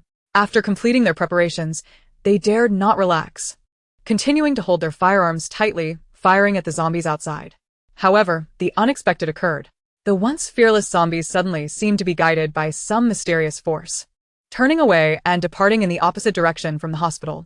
The hundreds of zombies not controlled by Song Weiran attempted to rush forward, but were blocked by those ahead, helplessly following their lead. Faced with this sudden turn of events, everyone was momentarily stunned. Only after confirming that the zombies had indeed retreated did they collectively exhale in relief. Upon entering the hospital, the team members were astonished to discover that the place had evidently been cleared. The corridors were littered with the remains of the undead, and the air was thick with a putrid stench. Reflecting on the zombies' bizarre behavior and their inexplicable retreat, the team members realized someone powerful must have aided them from the shadows. Even though this benefactor did not reveal themselves, the team felt an overwhelming sense of gratitude within. Had it not been for their timely assistance, they might have already become the zombies' next meal. Moreover, they could not help but admire such a formidable presence. One capable of effortlessly commanding such a vast horde of zombies must possess extraordinary abilities. Within the base, there existed an individual who had awakened mental abilities, leading them to speculate that this mysterious benefactor was manipulating the zombie horde using mental power. At this moment, Xiao Zixuan faced the empty hospital and called out, "Thank you, benefactor, for your help. Could you please show yourself? Should you require assistance in the future, I, Xiao Zixuan, will do my utmost to serve." However, deep within his heart lay a selfish desire. He yearned to recruit this person into the official base, believing that such an addition would bolster their strength and prevent further sacrifices. Unfortunately, Song Weiran had already exited the hospital and had no intention of engaging with them. For her, the most pressing matter was to conceal her own strength, preferring the solace of a secluded villa on the mountainside. She made every effort to lead the zombies to a nearby elementary school playground, using her spatial abilities to stack various vehicles at the entrance, effectively blocking it. After securing the entrance, she felt her mental energy deplete as if drained, her body swaying unsteadily. Gritting her teeth, she quickly retrieved a vial of spiritual water from her space and drank it without hesitation. Moments later, her strength returned, and her headache subsided. Song Weiran finally breathed a sigh of relief, gently wiping the sweat from her forehead, reflecting on the arduous nature of this mission. After a brief respite, she rose, retrieved her motorcycle, and slowly rode back to the hotel along the path she had taken. Fortunately, she encountered no further zombie hordes along the way, which brought her some comfort. Upon arriving at the hotel, she wasted no time and quickly entered her room, collapsing onto the soft bed, closing her eyes, eager for a much-needed rest. Meanwhile, the others in the hospital waited for a long time, yet there was still no response from the mysterious benefactor. Xiao Zixuan sighed in resignation, secretly speculating, "It seems this powerful individual does not intend to reveal themselves to us." Fortunately, they had brought 2 spatial ability users with them, who managed to store the medical supplies within the hospital. However, their spatial capacities were nowhere near as expansive as Song Weran's, averaging only around 40 square meters. After gathering what they could, they hastily retreated back to the base. Their journey back was fortuitously free of any zombie attacks. Otherwise, their remaining ammunition would have been wholly inadequate. As soon as Xiao Zixuan arrived at the base, he eagerly reported the entire process of the operation in detail to his superiors, particularly emphasizing the existence of the enigmatic psychic powerhouse. The leadership of the base took this matter very seriously and promptly issued orders to initiate a comprehensive investigation, hoping to locate this formidable individual and extend an invitation for them to join the base, thereby enhancing the overall strength of the team. Meanwhile, Song Weran was enjoying a comfortable slumber in her hotel room, awakening to find it was already noon the following day. Outside, torrential rain poured down, and the sky mirrored the ominous scenes of Doomsday, with dark red light suffusing the atmosphere. This rain bore immense energy, a critical element necessary for the zombies to undergo a second evolution. All the zombies recklessly dashed through the downpour, desperately absorbing the energy. Suddenly, an idea flickered in Song Weran's mind. She still had 5 first-level crystal cores that she had yet to absorb. She swiftly turned and sat on the edge of her bed, retrieving a large bowl from her spatial storage, which contained 5 translucent crystal cores. After extensive processing, all impurities within these cores had been meticulously eliminated. Taking a deep breath, she picked up one core and placed it in her mouth. As it slid down her throat, she instantly felt a surge of intense energy coursing through her body. Focusing her concentration, she utilized her spatial abilities to absorb this energy. With the consumption of each crystal core, she could distinctly perceive her spatial abilities strengthening. Upon consuming the last crystal core, Song Weran's consciousness delved into her spatial realm, which had now expanded to 1,000 square meters. The capacity of her spiritual spring water, once merely 500 milliliters, had astonishingly increased to a full 5 liters. This transformation filled her with joy, and she silently rejoiced. Eagerly, she inquired of the system regarding the duration she could access the space each day. The system responded with a 2-hour limit, indicating an increased chance of survival. However, as she anticipated acquiring more crystal cores in the future, the demand for spiritual spring water would similarly escalate. The current 5 liters would not suffice, and she resolved to upgrade her space once again after successfully obtaining more crystal cores to meet her needs. After withdrawing her consciousness from the space, she pondered many issues. During this outing, she had sensed her own presence being detected. The ability to be easily discerned by others possessing similar psychic powers undoubtedly posed a significant risk. Therefore, she urgently desired an item capable of shielding her from others' mental perception to ensure her safety. Opening the system interface, she meticulously examined what items could be exchanged for 1,000 points. To her delight, she spotted a necklace radiating a mysterious glow, adorned with faintly shimmering runes, hinting at a formidable power. The description indicated it could shield against the psychic probing of cultivators below the transformation god stage. This was indeed a treasure from the realm of cultivation. She marveled, initially believing the system would only offer mundane items, only to be astonished by the availability of such rare artifacts. Hastily checking her points, she found she had just enough to purchase the necklace. Eagerly, she inquired of the system, "Can this necklace, which shields against the psychic presence of those below the transformation god stage, also protect against the mental powers of humans in our world?" The system promptly replied, "According to calculations, the strength of those at the transformation god stage far exceeds that of a level 10 ability user in this realm. Therefore, the host can rest assured that anyone in this dimension will be unable to detect your existence as long as you wear this necklace." Upon hearing this, Song Weran felt a surge of excitement and immediately exchanged for the necklace without hesitation. Such a marvelous and powerful item would be a grave waste to overlook. Only a fool would let such an opportunity slip away. Chapter 35, The Catalyst for Second Awakening Following the System's Guidance. Song Weran carefully took out a sharp knife and meticulously disinfected it with alcohol. Taking a deep breath, she made a gentle incision on her fingertip, allowing a few drops of blood to flow forth. She then dripped the blood onto the necklace. Remarkably, the bloodstains vanished without a trace in an instant. She quickly donned the necklace around her neck. At that moment, a faint light flickered, and it seemed to meld seamlessly into her body, becoming imperceptible to the naked eye. The wonders of cultivation artifacts were indeed as extraordinary as rumored. Looking into a mirror, she could not see the necklace, but could feel its presence around her neck.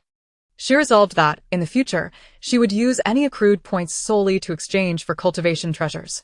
With such powerful artifacts at her disposal, she would not fear even if someone's abilities advanced to level 10. Reflecting on this, Song Weran could not help but emit a melodious laugh. With no desire to venture outside, she retrieved her projector, indulging in a film while savoring snacks, fully relishing this rare moment of leisure. For soon she would be diligently excavating crystal cores. However, her joy was short-lived as she keenly sensed an impending danger. Immediately, she unleashed her mental energy to investigate, discovering a flock of mutated crows. These crows were larger than eagles, seemingly having detected the presence of living beings nearby and were preparing to crash through the window. Without delay, Song Weran concentrated her mental energy, transforming it into sharp psychic needles and launched them at the heads of the aggressive crows. Instantly, over 20 crows fell lifelessly to the ground, their heads tilted at unnatural angles. This sudden commotion alerted the nearby zombies, who quickly swarmed in, eagerly devouring the fallen crows. Chaos erupted on the lower floor as a throng of zombies fiercely competed for the crow carcasses. Simultaneously, the hillside villa district did not escape unscathed, also suffering the wrath of mutated creatures. Fortunately, Chu Lingfeng took the lead, rallying all ability users to engage in battle. After considerable effort, they successfully eradicated a large horde of mutated rats, which had grown to the size of cats, their teeth and claws exceptionally sharp. Upon hearing the news, Lu Jinian felt a surge of urgency and hurriedly led a group to Song Weran's villa, inquiring with concern about their safety. He Mei gently opened a window, smiling as she reassured Lu Jinian that all was well. Not seeing Song Weran, Lu Jinian inquired, "Auntie, where is Ranran?" He Mei explained, "Ranran has been practicing diligently with her knife and is currently resting in her room. She prefers not to be disturbed." Hearing this, Lu Jinian's worries eased slightly, and he let out a sigh of relief, his mood gradually calming. After bidding farewell to He Mei, he turned to leave with a sense of reassurance. Shortly thereafter, Chu Lingfeng, having just concluded the battle, rushed over to inquire about Song Weran's condition. He Mei provided him with the same reassuring response, allowing him to leave with peace of mind. Subsequently, Chu Lingfeng decided to deploy more personnel to patrol the base and intensify training for himself and his team. Once the two men departed, He Mei slumped wearily into a chair, deeply concerned about her daughter's safety. Meanwhile, across the nation, various incidents of sudden attacks by mutated animals erupted. These mutated creatures appear to have undergone a transformation, becoming unusually aggressive and volatile. This sudden upheaval has plunged many survivors, who are still desperately awaiting rescue, into a state of sheer panic. They huddle in their rooms, clutching their blankets tightly, their bodies trembling uncontrollably, unable to suppress their inner fears. As time progresses, those bitten by the mutated animals begin to exhibit transformations themselves. Their bodies gradually slip from their control, ultimately succumbing to the fate of becoming zombies. On the streets, the number of zombies swells daily, their chilling howls echoing through the air, instilling a sense of dread. The entire city seems ensnared in an unending nightmare, with despair and terror enveloping every corner.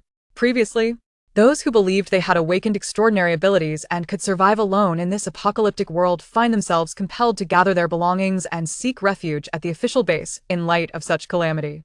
After 2 days and nights of relentless rain, it finally ceased. The zombies, drenched by the downpour, have changed. They now hide during the day and become increasingly active at night. Following this rainfall, 50 individuals at the half-mountain base successfully awakened their powers. Without exception, they were all assigned to the renowned mercenary Chu Linfeng's team, where they underwent urgent training. With Chu Linfeng, the illustrious king of mercenaries, at the helm, Lu Jinyan felt a profound sense of reassurance. Furthermore, they shared a common goal, the the protection of Song Weran. This incident involving the mutated animals has profoundly impressed upon Lu Jinyan the stark reality that the world has irrevocably changed. He realizes that relying solely on his own strength is insufficient to safeguard Song Weran. Consequently, his previous resistance to Chu Linfeng has diminished considerably. Chu Linfeng, too, understands this truth and is steadfast in his commitment to training these newly awakened individuals thoroughly. Meanwhile, among the external survivors, more and more individuals are awakening their powers, abandoning the notion of waiting passively for rescue and instead choosing to actively head to the base. This decision, undeniably wise, acknowledges the escalating threat posed by the zombies and mutated creatures as survival conditions in the outside world grow increasingly dire. In the aftermath of the torrential rain, hundreds, even thousands, of individuals awaken their powers at various official bases. Researchers within these bases recognized that the rain had served as a pivotal catalyst for the second wave of power awakenings. Those with robust physical constitutions found it easier to awaken during this opportunity. They collected substantial amounts of rainwater for research, hoping to uncover the substances responsible for these awakenings, thereby aiding more ordinary citizens in achieving their own. After all, in the face of the ever-evolving zombies and mutated creatures, humanity must continually enhance itself to avoid extinction. They also captured numerous zombies for dissection studies, albeit at great cost, having sacrificed many lives to ultimately secure a level 1 zombie. The crystalline core within the zombie's brain was successfully discovered and is now being utilized for research purposes. In the ensuing days, Song Weran diligently honed her abilities. Seated quietly in her room, she concentrated intently, using her mental prowess to control the zombies, directing them to assist her in various tasks. When the pivotal day finally arrived, an ecstatic smile illuminated her face. She gathered all the blankets from the hotel, dousing them in copious amounts of gasoline. Subsequently, she rode her motorcycle to the entrance of the elementary school that had once been a trap for zombies. With relatively few zombies roaming during the day, her journey proceeded smoothly, devoid of danger. Simultaneously, other survivors began to venture boldly outside, scouring for necessary supplies. However, places like hospitals and schools still loomed with the unknown, instilling a pervasive fear that deterred anyone from approaching. Consequently, the vehicles blocking the entrance of the elementary school remained unmoved, signifying that over 1,000 zombies remained trapped within. And these were no ordinary zombies, but over 1,000 level 1 zombies. Even someone as daring as Song Weran would not dare confront them directly. Her initial plan involved daringly entering the school, gathering the zombies in the playground, and ultimately eliminating them to procure some crystalline cores. Her previous success in driving over 1,000 zombies into this location aligned perfectly with her original vision. She cautiously extended her mental energy from the periphery of the school, gradually covering the area to ascertain the exact positions of the zombies before carefully retracting her mental influence, fearful of startling the zombies with similar abilities. Next, she concealed her motorcycle within her spatial pocket and stealthily infiltrated the school. Every movement she made was exceedingly subtle, as she feared drawing the attention of the zombies. Thanks to the necklace she wore, which possessed a certain degree of aura-concealing properties, the zombies generally could not detect her scent unless she was in close proximity. Steadfast, she followed the previously scouted route, moving forward into the areas illuminated by sunlight. The zombies, now exhibiting a degree of self-awareness, seemed to understand that prolonged exposure to sunlight could lead to skin decay, thus intentionally avoiding the light. It appeared that these creatures were gradually becoming more astute. Fortuitously, Song Weran stumbled upon a teaching building. All students had vacated the premises after school, and the front door was conveniently locked, leaving the interior devoid of zombies. She swiftly piled hundreds of gasoline-soaked blankets on the first floor and set aside a few barrels of gasoline for later use. Subsequently, she ascended to the rooftop. Utilizing her mental abilities, Song Weran selected over 20 zombies from the recently surveyed Hoard and directed them to encircle the blankets. Unbeknownst to the other zombies, they remained languidly sprawled on the ground, napping or aimlessly shuffling about. Over the past few days, Song Weran had repeatedly practiced in the hotel, mastering the manipulation of the downstairs zombies to perform various tasks. Through relentless effort and practice, she ultimately succeeded in controlling over 20 zombies simultaneously for up to an hour without depleting her powers. However, 30 minutes was sufficient for her needs. As time ticked away, in the final 10 minutes, the 20-odd zombies poured the gasoline over their fellow undead. Their actions incited an uproar among the Horde, resulting in thunderous roars of discontent. Seizing the moment, Song Weran promptly released her control over them. The zombies were left bewildered, having no comprehension of their recent actions. Faced with the cacophony of zombie howls, they instinctively echoed their own shrill cries. Song Weran capitalized on this opportune moment, swiftly setting up her sniper rifle, taking aim at the blankets encircling the zombie horde and those doused in gasoline. As the crisp sound of gunfire rang out, the zombies momentarily paused in confusion. Soon after, one of the blankets ignited, flames rapidly spreading to engulf the surrounding zombies. Song Weran dared not relent, firing multiple shots to ensure that all the blankets below were thoroughly ignited. The zombies began to stir restlessly, seemingly intent on escaping the area. Upon witnessing the situation, Song Weran immediately unleashed her mental power, enveloping the horde of zombies. She deftly controlled over 600 of them, orchestrating their movements to encircle and confine the zombies within, effectively preventing their escape. According to her precise calculations, she could maintain this control for approximately 10 more minutes. As time ticked away, the flames spread gradually. At that moment, an unexpected event transpired. One of the zombies emitted water from its palm in an attempt to extinguish the flames. However, Song Weran was not one to allow such a maneuver to succeed easily. She concentrated her efforts and conjured a needle of mental power, piercing through the zombie's skull, rendering it lifeless in an instant. Concurrently, 3 other zombies awakened their wind-based abilities, sprinting away in a desperate bid to evade the inferno. Song Weran chose to disregard these few. Shortly thereafter, 2 fire-affiliated zombies seized the opportunity to flee, yet she remained indifferent to their escape. As the 10 minutes elapsed, Song Weran felt her strength waning. Unable to sustain her control over the zombies any longer, she swiftly grasped a cup of spiritual spring water and drank it down, replenishing her energy rapidly. After a brief respite, she raised her sniper rifle again, aiming for the heads of the fleeing zombies. Each shot found its mark, resulting in immediate fatalities. During the earlier 10 minutes of control, the outer zombies had succumbed to the raging flames, unable to stand, and could only crawl feebly on the ground. Those within the confines who sought to flee had their heads precisely blasted off one by Song Weran. It was only when all the zombies below had collapsed that she finally exhaled in relief. She had exhausted all her mental energy while controlling the horde. However, over 30 zombies remained scattered throughout the school, some distance away. Without hesitation, Song Weran descended the stairs, racing towards the outermost zombies, still engulfed in flames. She approached her targets with astonishing speed, swiftly dispatching the nearest 10 zombies by obliterating their heads. The acrid scent of charred flesh assailed her senses, nearly prompting her to retch. Yet, she endured the discomfort and rapidly extracted 10 crystal cores from the brains of these zombies. Without delay, she dashed back towards the teaching building. Chapter 37. A bountiful harvest. She abruptly appeared downstairs, capturing the attention of the 30 or so zombies who had been vigilantly observing the commotion. As they witnessed Song Weran ascend the stairs, they surged forward, eager to follow her. Sensing the commotion behind her, she swiftly vanished from her spot, entering her spatial realm. Fortunately, this space allowed her 2 hours of refuge daily, an invaluable asset given her current predicament. Once inside, Song Weran wasted no time, deftly retrieving a large bowl and filling it with spiritual spring water. She then carefully placed the crystal cores into the water. According to the system's calculations, she merely needed to wait an hour for the cores to undergo complete purification. This moment was crucial for Song Weran. Only by absorbing the energy from the cores could she replenish her depleted mental abilities, enabling her to confront the dozens of level 1 zombies outside.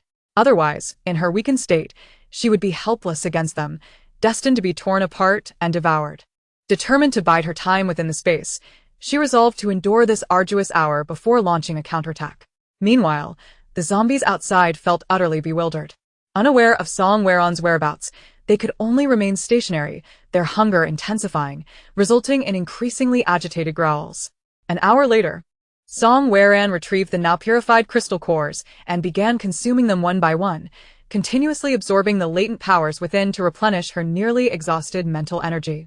After ingesting a total of 10 crystal cores, her previously languid mental state surged back to life, akin to a phoenix reborn, restoring her to her peak condition. Upon emerging from the spatial realm, she was confronted by a grotesque visage, so close that she could almost feel the putrid breath emanating from the creature's mouth. Once the zombies detected her presence, they lunged forward excitedly, baring their fangs in anticipation of a feast. Song Weran swiftly regained her composure, skillfully dodging their lunges. At the same time, a powerful surge of mental energy erupted from within her, manifesting as numerous sharp mental needles that shot towards the heads of the approaching zombies. In an instant, over 30 zombies fell to the ground, as if ensnared by an immobilization spell, utterly defenseless. Recognizing the urgency of the moment, Song Weran wasted no time. With a flash of cold light, she drew forth a long blade. With swift and decisive movements, she severed the heads of the zombies one by one, subsequently opening their skulls to extract the crystal cores within. This time, she had brought a large barrel to collect all her acquired cores, leaving only a small amount of spiritual spring water for emergencies, using the majority to soak the cores. Having completed her tasks, Song Weran dashed downstairs without pause, for there awaited over 1,000 crystal cores yet to be excavated. Once below, she immersed herself in the frantic work of extracting every core embedded within the zombies' heads. Just then, she keenly noticed the previously escaped zombies returning, charging aggressively towards her. Faced with this sudden turn of events, Song Weran remained unfazed. She promptly employed her mental control once more, effortlessly subduing the zombies and commanding them to assist her in extracting more cores. With the aid of these helpers, she successfully unearthed over 300 cores in a remarkably short time. Upon completion of their task, she coldly extinguished the lives of these zombies and collected their cores. After diligently spending over 2 hours, Song Weran finally concluded her core extraction efforts. Over 1,000 crystal cores lay piled like a small mountain within her spatial realm. Although she occasionally felt nausea and retching during the extraction, the process overall had been remarkably smooth. The system's voice echoed in her mind. "Would you like to exchange the crystal cores for points?" Without hesitation, she repeatedly replied, "No exchange." What a preposterous notion. She had endured countless trials to acquire these cores. How could she part with them so easily for mere points? She acknowledged that perhaps she was feeling a bit euphoric. However, the most pressing concern was to enhance her abilities sufficiently before contemplating other matters. A bountiful harvest indeed. With a heart brimming with satisfaction, Song Weran exuberantly departed from the elementary school, her lips nearly ceaselessly curved in a radiant smile, occasionally bursting into laughter. Upon returning to the hotel, she eagerly began sorting through the crystal cores to identify which ones possessed special powers. Previously focused solely on the arduous task of extraction, she recalled there were several noteworthy cores. Finally, from the pile, she discovered 2 level 1 mental ability crystal cores. She submerged them along with over 100 other cores in spiritual spring water. While waiting for the purification process to complete, Song Weran took a refreshing shower in the bathroom. She changed into clean clothes and took out a sumptuous meal: braised fish, poached chicken, stir-fried squid, spicy shrimp, and garlic choy sum. She relished every bite. After finishing her meal and dessert, she stood up and walked around the room for a while to aid digestion. An hour had passed. Song Weran sat cross-legged on the bed, holding 2 psychic energy crystals in her hands. After swallowing them, she closed her eyes and began to channel her psychic abilities to absorb the energy contained within the crystals. Her breathing became slow and deep, and her heartbeat followed suit. She felt a powerful force coursing through her body, her mental strength steadily increasing. After absorbing the 2 psychic energy crystals, she continued to devour other first-level crystals. Over 100 crystals gradually vanished under her consumption, and her psychic power kept rising. Song Weran sensed her mental strength breaking through its limits, reaching new heights. Having successfully advanced to the 3rd level, her psychic range expanded significantly. Previously, she could use her psychic needles to simultaneously eliminate over 200 zombies. Now, she could likely take down more than 500 at once. Song Weran felt an exhilarating rush of emotions. Memories of her arduous training and battle scenes resurfaced, making her cherish her current achievements even more. She stood up, walked to the window, and opened it, allowing the fresh air to brush against her face.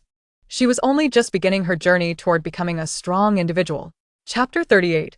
Level 4 Psychic Ability. After standing by the window for a while, Song Weran returned to sit beside her bed. Among the crystals she had acquired was a rare space-type energy crystal. She decided to continue absorbing crystals to elevate her spatial abilities. Without hesitation, she took the space-type crystal from her storage and placed it in her mouth. Then, she gently closed her eyes, focused her mind, and guided her spatial abilities to absorb the energy within the crystal. As the energy surged in, she felt her spatial dimensions slowly expanding. After fully extracting the energy from this crystal, she subsequently absorbed the energy from over 100 ordinary crystals. With a continuous influx of energy nourishing her, Song Weron's spatial abilities finally experienced a qualitative leap, successfully breaking through to level 3. The space had now become extraordinarily spacious, reaching an area of 3,000 square meters. Additionally, the time she could spend within this space increased to 3 hours each day. However, what thrilled Song Weron the most was the remarkable change in the spring water. Following this upgrade, the yield of the spring water had surged to an astonishing 25 liters. Overwhelmed with joy at this series of surprises, Song Weron suddenly had an epiphany, as if recalling something significant. Eagerly, she inquired of the system. System, if my space expands further in the future, will I be able to cultivate various plants within it? Or is it possible to raise small animals inside? The system replied in a calm manner, when the host space successfully advances to level 6, all of this can be realized. Hearing this delightful news, Song Weron was exceptionally excited, her eyes sparkling with joy. At that moment, a clear and defined goal emerged in her heart, to acquire more energy crystals and wholeheartedly elevate both of her abilities to higher levels. After taking stock, she discovered that there were still 800 first-level crystals stored within her space. Song Weron contemplated for a moment, extracted 100 of them, and completed a transaction with the system to successfully obtain 10,000 points. As for the remaining 700 crystals, she silently calculated how to utilize them effectively. Song Weron quickly organized her thoughts. She first placed all 700 first-level crystals into a spacious bathtub, one of 4 large tubs she had stored before the apocalypse. With the increased quantity of spring water after the space upgrade, it was just enough to completely submerge all the crystals.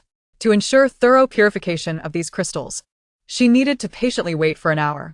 Thus, she decided to take this opportunity to sort through the seeds she had accumulated in her space.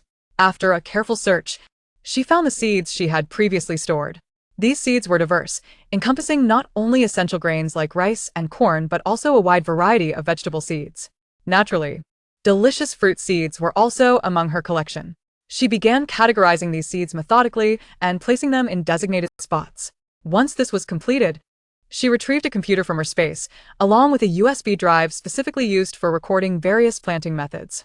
After easily booting up the computer and inserting the USB drive, she immersed herself in researching the relevant materials. An hour passed in the blink of an eye. All the crystals had been successfully purified. Song Weron stored the computer and USB drive away. Next, she took out the crystals from her space and swallowed them. Closing her eyes, she guided her psychic powers to draw energy from the crystals. Since her psychic strength had successfully advanced to level 3, her absorption speed for these low-level first-level crystals was remarkably swift. As she diligently continued to absorb the crystals, she distinctly felt her mental power increasing at a visible rate.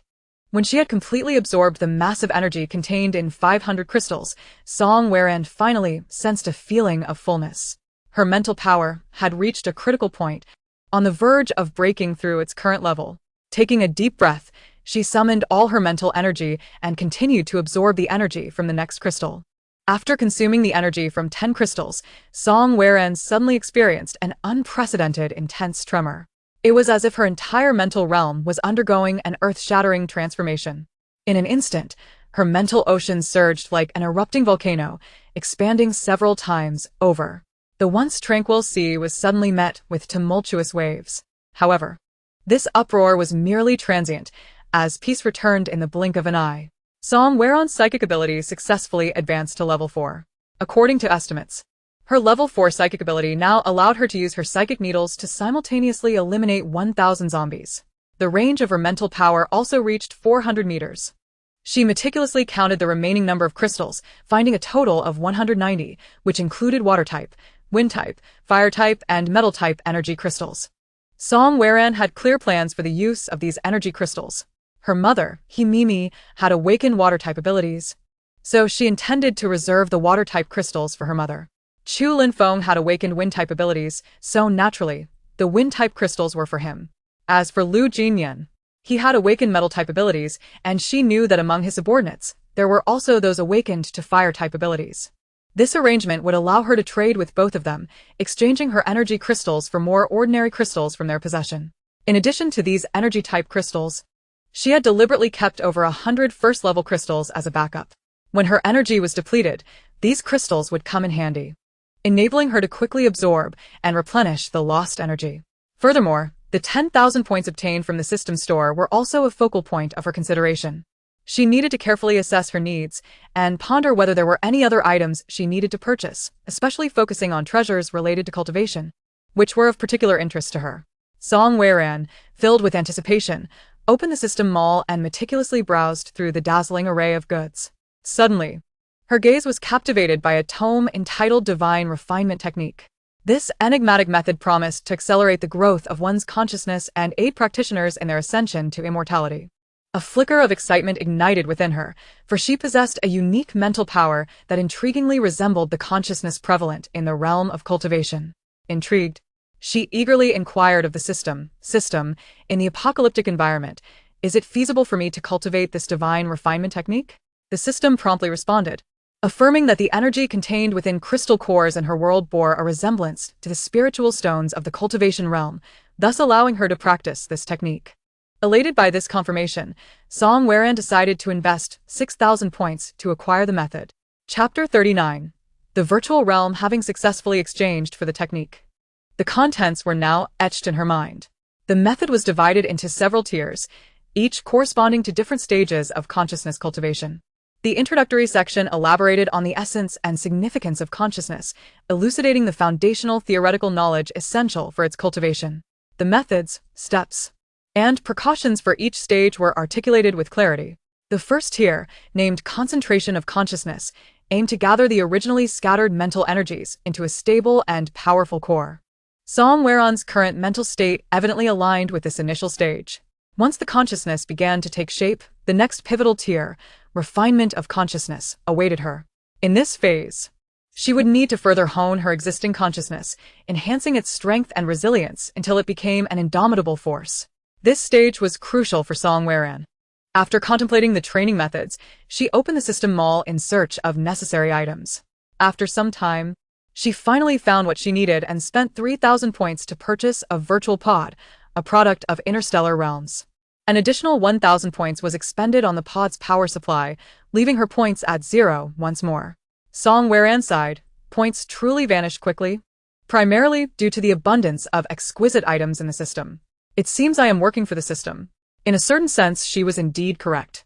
The virtual pod was technologically advanced, its silver-gray exterior smooth as glass, shaped like a large capsule, with a diameter of approximately 2 meters and a length exceeding 3 meters. The pod was constructed from a special alloy, both sturdy and lightweight, capable of withstanding intense impacts and vibrations. The pod's lid, utilizing advanced magnetic levitation technology, could be effortlessly opened and closed. A ring of blue LED lights adorned the pod's exterior, illuminating upon activation. At one end of the pod, a small control panel featured several buttons and indicators for initiating and halting the pod, as well as adjusting the parameters of the virtual environment. To utilize the pod, it needed to be placed in an absolutely secure environment, shielded from potential attacks. For Song Weiran, the space was indeed a safe haven, prompting her to position the virtual pod within it. Although her time in the space was limited, those few hours provided her with a crucial sense of security. Donning a specialized helmet, Song Weiran reclined into the high-tech virtual pod, an advanced device capable of simulating the real world and allowing users to experience various scenarios and events within a virtual environment. She activated the pod's control panel. Adhering to the instructions provided, it required her to extract a drop of blood for the machine to recognize and bind her identity. Subsequently, the machine would conduct a comprehensive scan of her body, identifying her physiological functions and establishing a personal account. The avatar on her account bore an uncanny resemblance to her own visage, automatically tagged with the label Stunning Beauty, causing her to blush in mild embarrassment. The realization dawned that her account would coexist with those of individuals from the interstellar realm within the same virtual world. Thus, upon logging into the virtual realm, she would connect with others in that domain. Song Weiran felt her limited knowledge insufficient to encapsulate the system's brilliance in mere words. Individuals from the interstellar realm could engage in trade and competitive battles within the virtual world, where popular battle modes boasted global rankings, often featuring prominent figures from their realm. With a click, she entered the virtual world.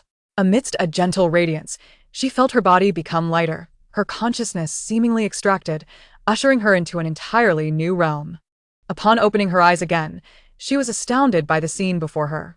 She stood upon a vast expanse of grass, the sky a pristine blue, a gentle breeze caressing her, the air fragrant with blossoms. In the distance loomed a majestic city, its skyline bustling with life, as though the entire world converged there. Checking her personal panel, she noted various information: personal level, capability values, task list, and more. Resolute, she decided to explore this virtual world and began her journey towards the city. Upon entering, she was entranced by the vibrant sights. The eclectic architecture and technological marvels dazzled her senses. The streets bustled with people from different interstellar regions, engaging in lively exchanges and transactions. As she appeared, the crowds seemed to freeze, their eyes fixated upon her. Before long, many approached, inquiring about her district and expressing surprise at not having seen her before. Feeling a mixture of awkwardness and delight, she smiled and responded graciously. From their conversations, she learned of the districts ranging from A to G. Glancing at her personal panel, she realized she had yet to register her residence in this virtual realm.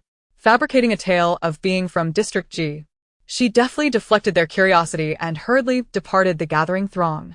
Unbeknownst to her, her subsequent footage would spark a sensation within the interstellar realm, with District G scoured in vain for her presence. Finding refuge in a corner, she discovered a mask in a personal image shop, priced at 1 point. With her points depleted, she pondered seizing the opportunity to capture a red envelope distributed by the affluent across the world. Examining the community channels of the virtual realm, she observed lively chats and the occasional red envelope being offered. After a diligent effort, she managed to snatch 10 envelopes, ultimately securing one containing precisely 1 point. Swiftly, she purchased the mask and donned it, emboldened to stroll through the city streets, eager to familiarize herself with the layout and functionalities. In the center of a spacious square, Song Weran noticed a colossal holographic display showcasing current world rankings and popular battle modes. She accessed the information regarding these popular contests, the screen continuously scrolling with various battle details, each mode attracting numerous spectators and participants.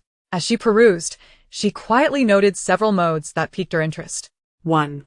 Consciousness Duel, a combat mode specifically designed for practitioners of consciousness cultivation. Participants must wield their mental powers in battle, testing their control and tactical acumen. Interstellar Racing, this mode amalgamates cutting-edge technology within a virtual realm. Contestants pilot a variety of high-speed spacecraft in exhilarating races, which not only test their velocity but also demand dexterous handling skills. Zerg Wars, this is a multiplayer cooperative battle mode that necessitates team formation to combat the Zerg, challenging participants' collaborative and strategic deployment abilities. Virtual Survival. In this mode, participants find themselves in a wilderness environment where they must gather resources, craft tools, and construct defensive structures to survive. The last remaining team emerges victorious. Illusion Maze.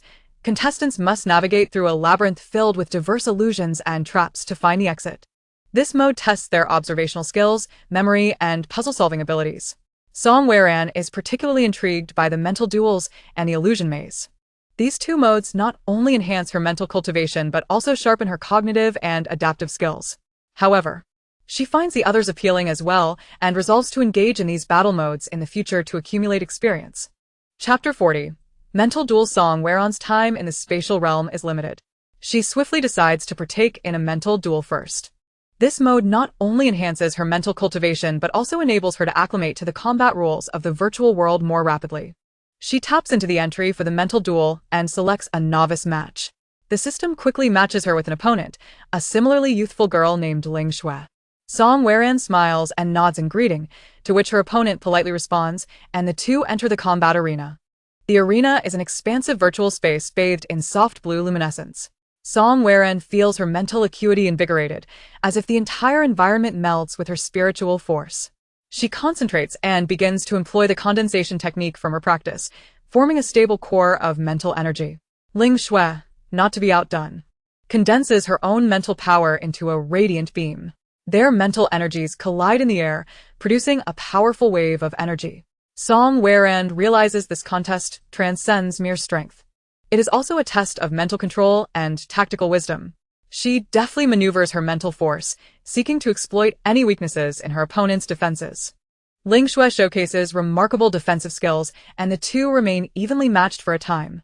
At that moment, Song Weirand recalls a crucial point from her training regarding the flexibility of mental energy. She swiftly adjusts her strategy, dispersing her mental power into countless tiny points of light, deftly encircling Ling Shui's core in search of an opportunity to break through. Ling Shui evidently does not anticipate this maneuver, and her defenses falter momentarily.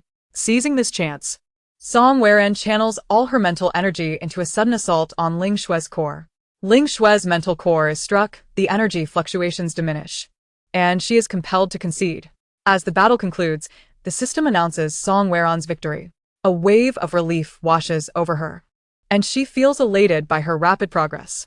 Ling Shui approaches her with a smile, complimenting, "You are formidable. Let us duel again next time." Song Weirand nods appreciatively, grateful for the acknowledgement. Exiting the combat arena, she checks her points and experience. She discovers that she has earned 10 points as a newcomer through this encounter.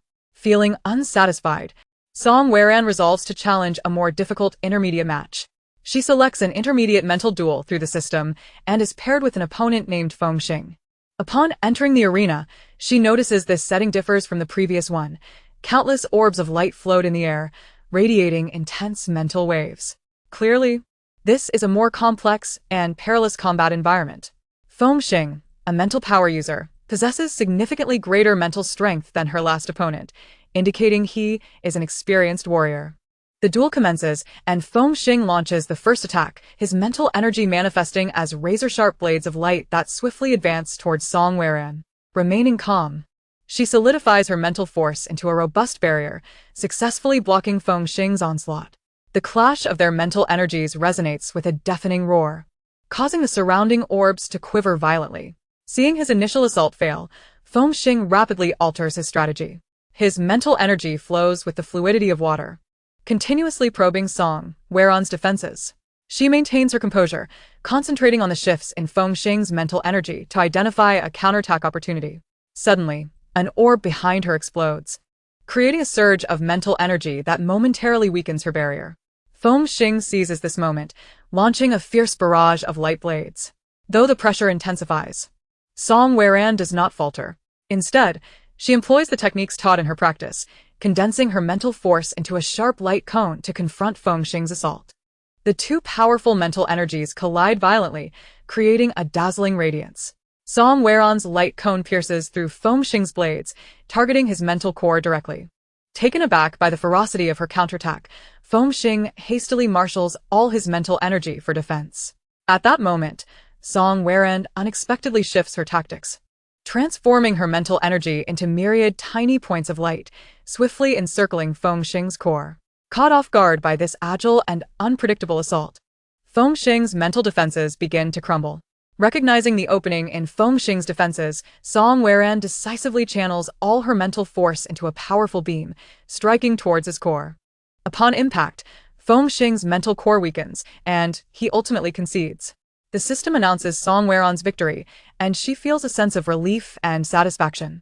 This intense contest has taught her to adeptly employ various strategies. Feng Xing approaches her, expressing admiration. "Your mental power is formidable, and your tactics are incredibly agile. We shall duel again." Song Weirand smiles in response. "Thank you for your guidance. I have learned much as well." They exchange courteous gestures before exiting the combat arena. Upon reviewing her points, Song Weirand notes an increase of 5 points from this intermediate duel. Her total in the virtual world now stands at a meager 15 points. Feeling impoverished, she glances at the time, realizing she has been in the virtual realm for 2 hours and must exit.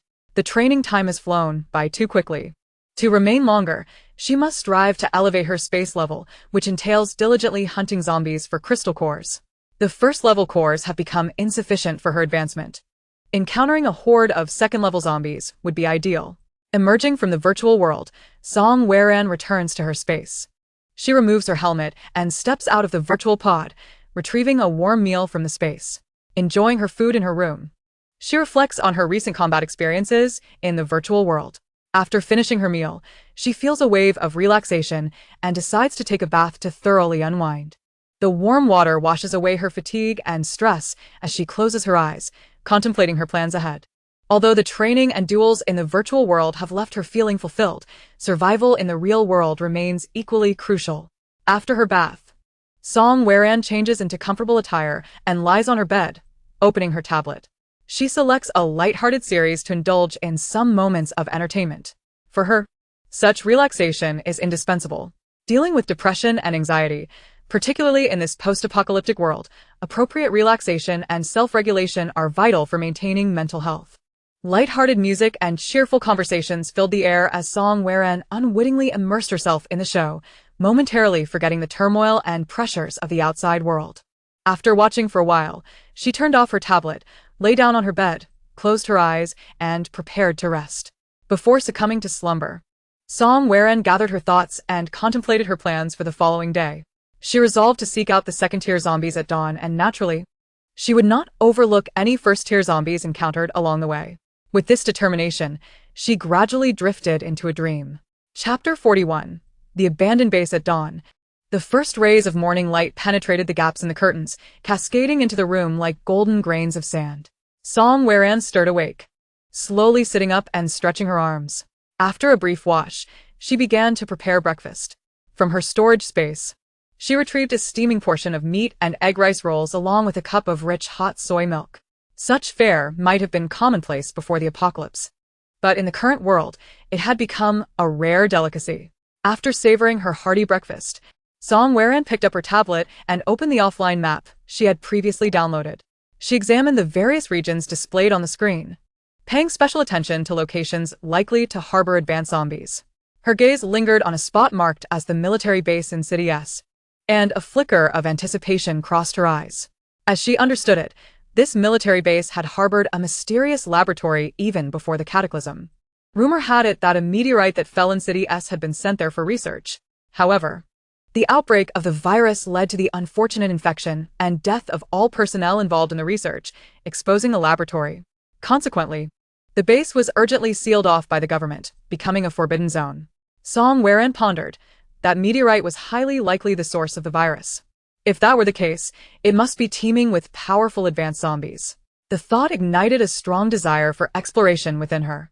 She decided to venture to the military base, not only to investigate the presence of higher-tier zombies, but also out of curiosity to seek detailed information about that mysterious meteorite.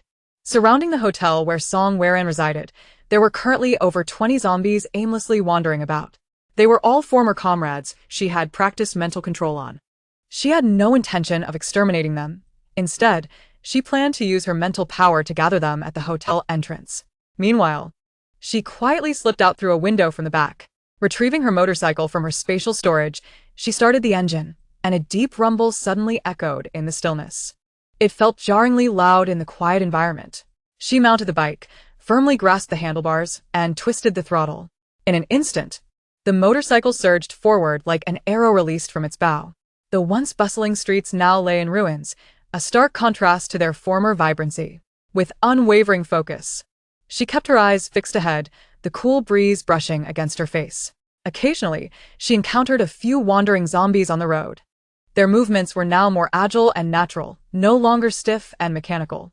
Once they caught sight of her, they lunged at her like famished predators.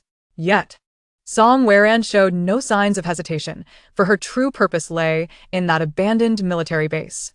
As the sun rose steadily, the once dim city began to bask in its radiant glow. Song Weran pressed the accelerator, hurtling along the route indicated by her navigation. After some time, she successfully exited the city and arrived at the desolate outskirts. In the distance, the vague outline of the military base came into view. Seeing her destination so near, she gently released the throttle, allowing her speed to gradually decrease, and then parked her motorcycle steadily in front of the base's entrance.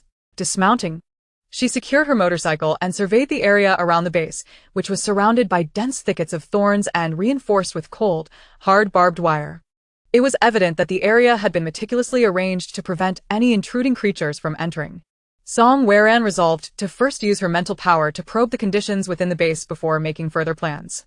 She closed her eyes, focused her energy, and summoned her mental strength. This mental energy unfurled like invisible tendrils, silently extending outward, permeating every corner of the base. In the faint light of dawn, several dilapidated laboratory buildings stood alone, exuding an eerie atmosphere. Song Weron's keen intuition informed her that higher-tier zombies lurked within. Compared to ordinary zombies, these entities emitted a more ferocious and menacing aura. When her mental energy encountered a particular psychic wave, the entity seemed to instantly sense her presence and swiftly concealed its aura.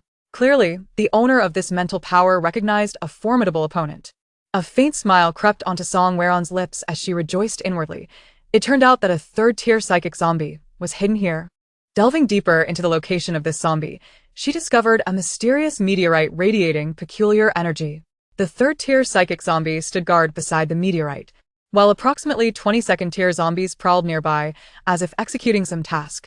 Surrounding the outer layer of the laboratory were first-tier zombies, patrolling like sentinels. This arrangement created an illusion that these zombies were guarding the mysterious meteorite. The zombies on the periphery were likely former soldiers tasked with guarding the base, now reduced to mindless zombies, clad in combat uniforms. In contrast, those within the inner circle were dressed in lab coats, clearly once researchers or staff members of the facility. After observing her surroundings, she gradually withdrew her probing mental energy and opened her eyes. A detailed plan began to form in her mind. Song Weron retrieved a grappling hook and other climbing gear from her spatial storage, intending to utilize these tools to scale the towering wall. Once prepared, she donned specialized climbing gloves with excellent grip to ensure a secure hold during her ascent. Next, she connected the grappling hook to a robust Kevlar rope and meticulously checked the locking mechanism of the hook to ensure it was fully prepared. Having completed these preparations, Song Weron positioned herself beneath the wall, took a deep breath, and hurled the grappling hook towards the top of the wall with all her might. With a satisfying click, the hook firmly latched onto the wall's edge.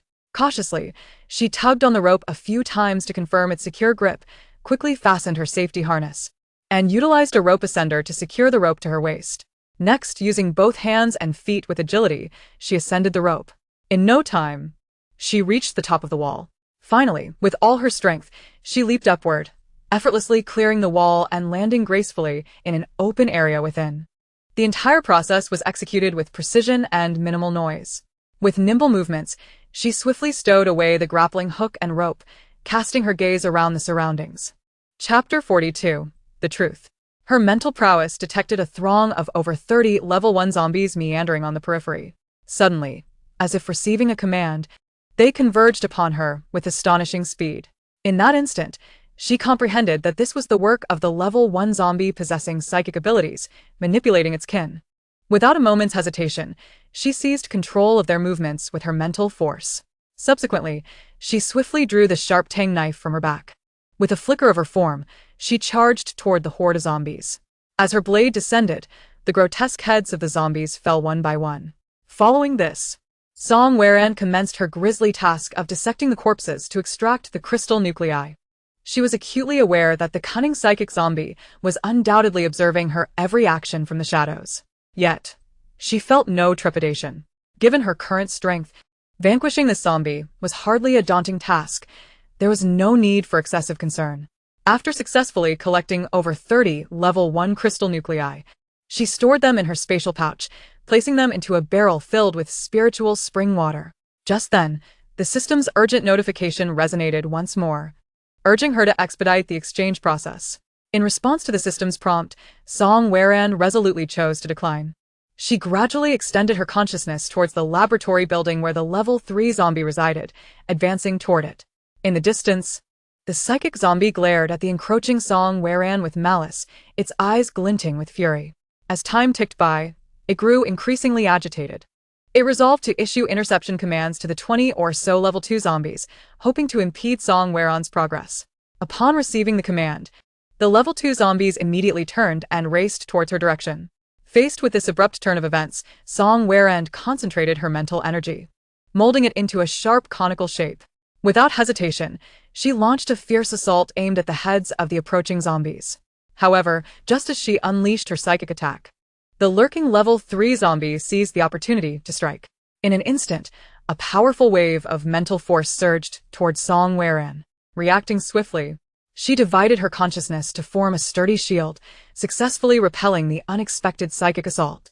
Simultaneously, the 20 or so zombies struck by her conical mental attack collapsed, rendered immobile. Without a moment's delay, Song Weran summoned all her remaining mental energy, merging it into an even larger and sharper conical form, aiming it squarely at the brain of the level 3 zombie. Confronted with such a fierce offensive, the level 3 zombie sensed an unprecedented threat. In a panic, it marshaled all available psychic energy to construct a solid shield, attempting to safeguard its brain from harm. Yet, Song Weran's mental attack, imbued with unparalleled might, pierced through the zombie's psychic defenses, striking true at its brain. In that instant, the fearsome level 3 zombie emitted a horrifying scream that reverberated throughout the entire base, as if to frighten away all living beings in the vicinity. Subsequently, its body crumpled to the ground, as if its spine had been wrenched away. Song Weran did not pause to revel in her victory. Instead, she swiftly turned back to the site of her battle. The ground was littered with the lifeless corpses of zombies. She bent down, deftly using her knife to sever the heads and extract the crystal nuclei. After a flurry of activity, she had gathered all 20 level 2 crystal nuclei. Upon closer inspection, it was evident that the level 2 nuclei were markedly darker in color compared to the level 1, exhibiting a profound azure hue, clearly containing more energy. Song Weran nodded in satisfaction, a slight smile gracing her lips. Subsequently, she made her way to the entrance of the laboratory building, gently pushing open the heavy door, which creaked ominously on its hinges. Stepping into the dimly lit interior, she found the environment shrouded in shadows, with only a few faint beams of light filtering through the windows.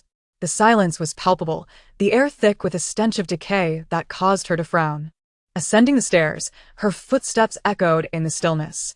At last, she reached the 5th floor and walked directly to the end of the corridor. Standing before a tightly shut door, she gently pushed it open and entered. The room was dimly lit, and as she approached the window, she drew the curtains aside. The influx of light allowed her to see the laboratory's condition more clearly. The environment was in a state of disrepair, with abandoned equipment piled in the corners. Covered in dust, disordered documents lay scattered across the desk. In the center of the room stood a massive experimental table, upon which rested a fist-sized meteorite that captivated Song Weran's attention. It exhibited a dark crimson hue, its surface smooth and rounded. It seemed to pulsate with a life of its own, exuding an unsettling aura. Beside the experimental table lay the corpse of the level 3 psychic zombie. Song Weran approached the remains, bending down to extract the crystal nucleus from its head. This nucleus was even richer in color than the level 2 ones. She stored it in her spatial pouch, only to be met once more with the system's eager inquiry about whether she wished to exchange it. She declined as before. Her gaze then fell upon the scattered documents on the desk, compelling her to step forward. As she picked up the papers and examined them closely, she discovered detailed records of the meteorite's fall. The researchers had found that the meteorite contained a mysterious substance never before seen on Earth. This substance could trigger genetic mutations. What followed was even more chilling. The staff began to exhibit symptoms such as dizziness and fever. Soon after, their skin began to rot on a massive scale. Upon thorough examination, it was revealed that they had been infected by an unidentified virus. Even more alarmingly, all infected individuals had come into contact with the enigmatic meteorite. Once the laboratory personnel had all succumbed to infection, the dangerous experiment was urgently halted. Those infected were swiftly isolated to prevent further spread of the virus. As she meticulously perused the materials, Song Weran gradually unraveled the truth behind the events. The meteorite indeed harbored a terrible virus capable of transforming humans into zombies. This aligned perfectly with her initial speculation upon hearing the news of the meteorite's discovery. It turned out that the dozens of level 2 zombies and the formidable level 3 zombie were once a group of researchers. After the base was sealed, they had stepped forward, voluntarily requesting to continue their in-depth study of the virus. The documents on the desk still bore their signed declarations of life and death. Due to prolonged exposure to the energy of the meteorite, their mutation rate far surpassed that of ordinary zombies. Chapter 43. The Armory. Song Weran anxiously inquired of the system. System, can you identify what this meteorite truly is? However, the system's response was disheartening. I'm sorry, I cannot answer that. Song Weran felt incredulous. Until now, she had firmly believed that the system possessed formidable capabilities to resolve any issue. Yet, confronted with the current predicament, she found herself engulfed in confusion. Approaching the meteorite, Song Weran meticulously scrutinized it with her mental energy. The meteorite emanated a peculiar energy fluctuation, a presence both elusive and palpable. She involuntarily furrowed her brow as an odd sensation surged within her. The air surrounding the meteorite began to behave anomalously, as if warped by an invisible force. It felt as though an unseen hand was gently tugging at her mental faculties, compelling her to delve into the secrets concealed within the meteorite. As Song Weran's consciousness gradually penetrated the depths of the meteorite, she discerned that it harbored a potent and enigmatic energy.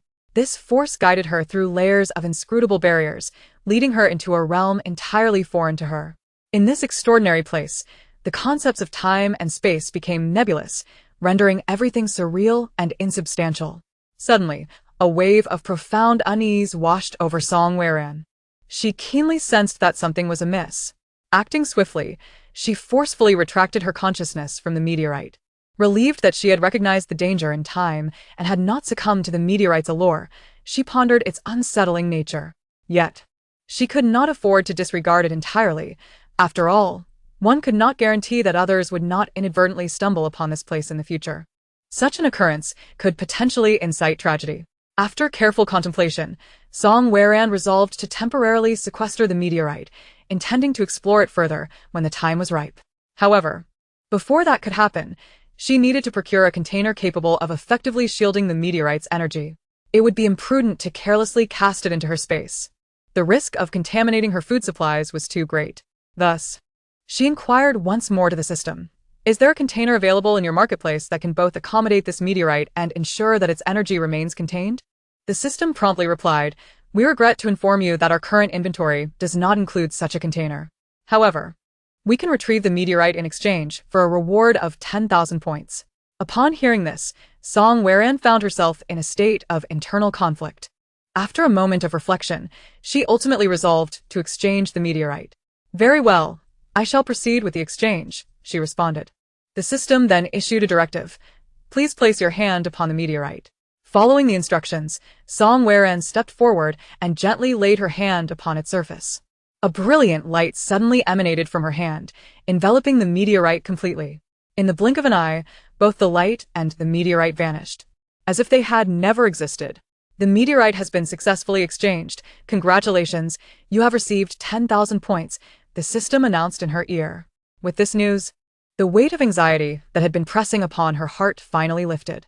She exhaled deeply, grateful to have resolved the enigma of the meteorite. New challenges swiftly presented themselves. How to judiciously utilize her 10,000 points? It was imperative that she strategize the allocation of these points wisely. For the items within the system's marketplace were not inexpensive, she mused. Song Weran began to meticulously assess her abilities and needs.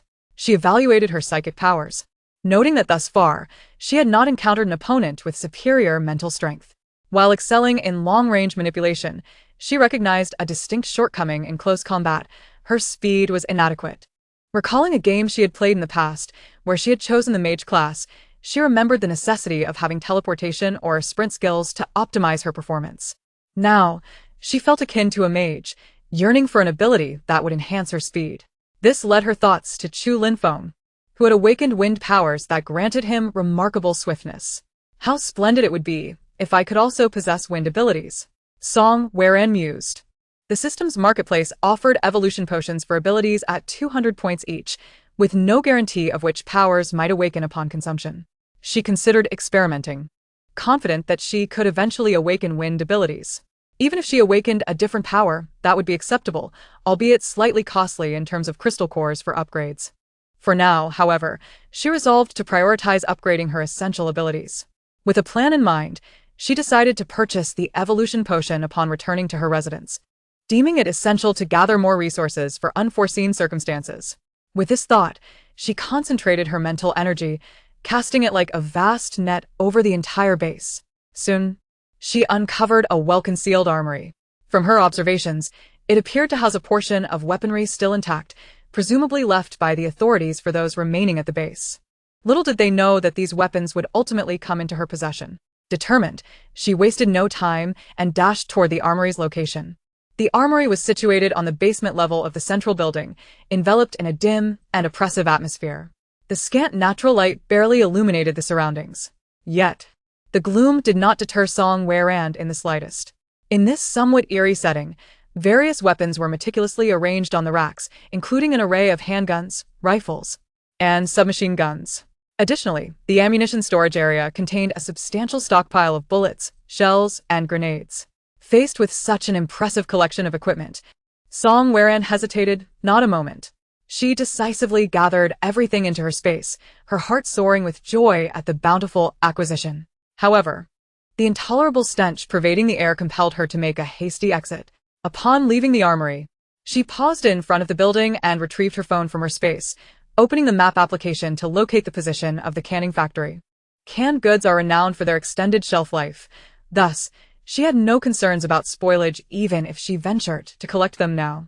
Through her map search, she discovered a sizable canning factory, Red Sun Canning, approximately 30 kilometers from the abandoned military base. This factory had once produced canned products that were immensely popular across supermarkets nationwide before the apocalypse. Without hesitation, she resolved to investigate further. Chapter 44, Tragedy. With that, she extracted her motorcycle from her space and filled it with fuel. Soon, she arrived at the base's entrance. However, the lock on the military base's gate was constructed from exceptionally robust blast-resistant materials, making it exceedingly difficult for external forces to breach. Thus, Song Weirand opted for a simpler method of entry and exit using ropes. Having secured her motorcycle within her space, she utilized the same method to depart. Afterward, she retrieved her motorcycle once more, simultaneously taking a sip of the infused spring water from her space, which banished her fatigue. Prepared, she set off toward the canning factory. In truth, her space contained not only the motorcycle but also top-tier RVs and off-road vehicles. Yet, since she had only recently begun learning to drive before the end of the world, her skills were still lacking. Coupled with the abysmal state of the roads, she favored the motorcycle for its agility and convenience as her primary mode of transportation. Song Weirand deftly navigated through the desolate ruins, reaching the vicinity of the canning factory in a little over half an hour. Based on her own deductions, she surmised that the factory had likely been operating normally prior to the apocalypse, which meant that it could still harbor a considerable stock of canned goods within. Of course, this was merely her speculation. If fortune were not in her favor and someone had arrived before her, scavenging every last item, her efforts would be in vain. With this thought in mind, Song Weirand first employed her psychic abilities to scan the surroundings of the factory, meticulously probing for any signs of life within. It did not take long for her to discern a distinct perimeter marked by warning signs and patrolling guards, including several individuals with supernatural abilities among them. Beyond the factory's exterior lay a vast expanse of desolation, overgrown with weeds. The outside was devoid of zombies, yet the air was permeated with a nauseating stench of decay. Rusted warning signs hung from the barbed wire fence, battered by the elements and appearing particularly dilapidated. 100 armed bodyguards stood vigil at the perimeter, their expressions cold and merciless, as if life itself held no significance in their eyes. Within the inner circle, dozens of guards vigilantly monitored the area. It was evident that this place was already claimed, and its defenses were exceptionally tight. Song Weirand pondered deeply. Indeed, in this apocalyptic world, resources had become exceedingly precious. Any location abundant with supplies would inevitably become a focal point for contention, with those in control exerting every effort to safeguard their territory. Otherwise, a factory of such magnitude would likely have been ravaged long ago.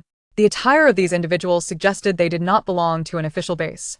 The prominent emblem of thunder on the flag above the entrance indicated their allegiance, clearly linking them to the same faction she had encountered at the gas station previously. This Thunder family base was notorious for seizing opportunities. Yet, she had once stealthily snatched a psychic zombie right under their noses. As Song Weirand contemplated her next move, she recognized that acting recklessly could lead to unpredictable risks. After careful consideration, she resolved to remain patient, closely observing the situation around her to identify the optimal moment for action. In truth, a complex and intricate relationship existed between the factory and the Thunder family. Specifically, the Thunder family bore a critical responsibility for the comprehensive security of the site, ensuring both safety and order. Within the factory, the manager was none other than the former director of the canning plant, who was also a supernatural being. Not long after the onset of the apocalypse, Several of his subordinates had awakened their abilities. It was precisely because of their newfound powers that Lei Heading deemed them worthy of collaboration. With the backing of the Thunder family, these individuals became increasingly brazen and arrogant. In this factory, male workers were coerced into servitude at the Thunder family base. Though arduous, it at least afforded them a meager meal and shelter. In stark contrast, the young female employees suffered a horrific fate. These villains subjected all young women to brutal exploitation and abuse. The slightly older ones were forced to attend to the daily needs of the core figures, who lived lives reminiscent of emperors. As Song Weran delved deeper with her psychic senses, she was horrified to discover a building housing numerous young women. They were nearly devoid of clothing, their pallid faces resembling that of ghosts, their eyes hollow and devoid of spirit, their expressions vacant and numb. Their bodies were marred by countless wounds, some so severe that they were distressing to behold. Some were even too weak to stand, trembling as they huddled in dark corners, their gazes filled with despair and helplessness. These individuals were treated worse than animals. Song Weran gritted her teeth, her heart ablaze with fury.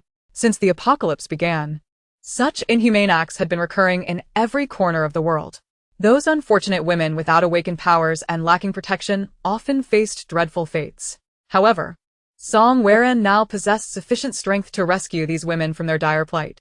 She could not stand idly by and allow these vibrant lives to extinguish. Previously, she had observed the horrendous state of women described in apocalyptic narratives, where the protagonist came to their aid, only to be criticized as a savior by online commentators. At the time, she could not empathize, unable to grasp why she would act thus. Now, as she faced a similar situation, she understood the protagonist's sentiments. As a woman herself, witnessing such circumstances stirred her heart. In fact, official rescue teams had previously arrived at this location. But the formidable and well-equipped guards stationed here had unhesitatingly refused to cooperate with the official base, prompting the rescuers to depart. Moreover, these ruffians had meticulously concealed the women trapped here, rendering them invisible to the rescue personnel. If Song Weran did not intervene, it would not be long before these innocent women perished under relentless torment and humiliation. With a sigh, Song Weran recognized the importance of maintaining her strength for the upcoming actions. She resolved to restore her depleted psychic energy to its peak condition. After all, she had exerted a significant portion of her psychic power during her earlier skirmish with the zombies. If she were to hastily approach the factory now, she might find herself in peril due to exhaustion. Chapter 45. A choice for you. After a thorough search, Song Weran finally spotted a lush forest not far away. In the heart of this woodland lay a spacious area perfectly suited to accommodate her large RV. With a flicker of intention, she summoned the vehicle from her storage space. Upon gazing at the pristine RV before her, a wave of anticipation washed over her. This vehicle had yet to be utilized since its acquisition, making it an ideal sanctuary for her to restore her powers. Gently, she pushed open the door and stepped inside. The interior of the RV greeted her with a warm and inviting ambience, featuring a comfortable sofa, dining table, and bed. Additionally, it boasted a fully equipped modern kitchen with stainless steel countertops, a gas stove, microwave, large refrigerator, and an energy-efficient dishwasher. Moreover, the RV included a private shower room, immaculate restroom, and sink facilities, with a massage bathtub nestled within the shower area. Not only was the RV furnished with an exceedingly comfortable mattress and high-quality bedding, but it also offered an array of entertainment options, including a television, sound system, DVD player, and gaming console. Notably, it was equipped with an advanced smart home control system, allowing remote management of lighting, temperature, and security systems via smartphone or tablet. To ensure the interior maintained a consistently pleasant climate, an exceptional air conditioning and heating system had been installed. Furthermore, the RV featured spacious storage cabinets and wardrobes, ample enough to accommodate all manner of necessities. The motorhome is equipped with efficient solar panels and reliable generators, providing a continuous and stable power supply to the vehicle. It operates seamlessly even without an external power source. This top-tier motorhome strives for perfection in both hardware configuration and software services, ensuring its users experience comfort, convenience, and luxurious enjoyment. At this moment, Song Weran sits quietly on the sofa, reaching into her space to retrieve a second-tier crystal core, which she swallows without hesitation. She then focuses her mental energy to draw from the immense power contained within the crystal core, which far exceeds that of a first-tier core by many times. This level of energy absorption feels akin to devouring dozens of first-tier crystals in one breath. As time passes, her previously depleted abilities from the earlier battle gradually replenish, restoring her to peak condition. Feeling a pang of hunger, she retrieves a sumptuous meal and leisurely enjoys it at the dining table. While eating, she begins to formulate her next plan. After careful consideration, she resolves to stealthily infiltrate the canned food processing factory under the cover of night, as the darkness favors her movements. As dusk descends, enveloping the surroundings in silence, Song Weran retracts the motorhome into her space and swiftly makes her way toward the factory. She unleashes her formidable mental powers, controlling everyone present. They experience dizziness before succumbing to darkness and collapsing to the ground. Observing this, she promptly enters the factory through the main entrance. Passing by the guards, she refrains from eliminating them and instead advances toward the area where the women are confined. The inner guards meet a similar fate. They fall into unconsciousness before they can react. Navigating with familiarity, she arrives at the building where the women are held. These women are collectively confined in a spacious room, lying on soft mats, sitting, or huddling in corners. With a firm kick, Song Weran breaks open the locked door, its heavy impact reverberating in the enclosed space. The women within recoil in terror, their faces betraying unmistakable fear. They speculate that the cruel beasts are returning to torment them, feelings of helplessness and despair rising within them. However, upon recognizing the figure before them, shock washes over them. For it is not the brutal men who have come, but a woman clad in black combat attire, her hair neatly tied back, and a black mask obscuring her face, a long knife strapped to her back. Seeing the haggard faces of these women, Song Weran feels a surge of compassion. She retrieves the clothes she had previously stockpiled from the mall and piles them on the soft mats, saying to the women, "Come, change into these clothes. I will take you out." The women stare wide-eyed in disbelief at Song Weran, astonished by her ability to conjure these garments. Yet confusion holds them back, and none dare approach. Noticing their bewilderment, Song Weran softly inquires, "Have all those men outside bullied you?" The women nod vigorously, then shake their heads. They explain to Song Weran that only the core members and about 30 inner guards torment them daily, while the outer guards, reportedly from the Lei family base, rarely interact with them. In fact, several have even extended a helping hand, providing food and necessary medicines. Song Weran nods slightly, indicating her understanding, and continues to probe. "Can you describe the specific abilities of those who mistreat you?" The women hesitate briefly before detailing the unique traits of their tormentors' abilities. They learned of these powers only from the men boasting about their awakened abilities.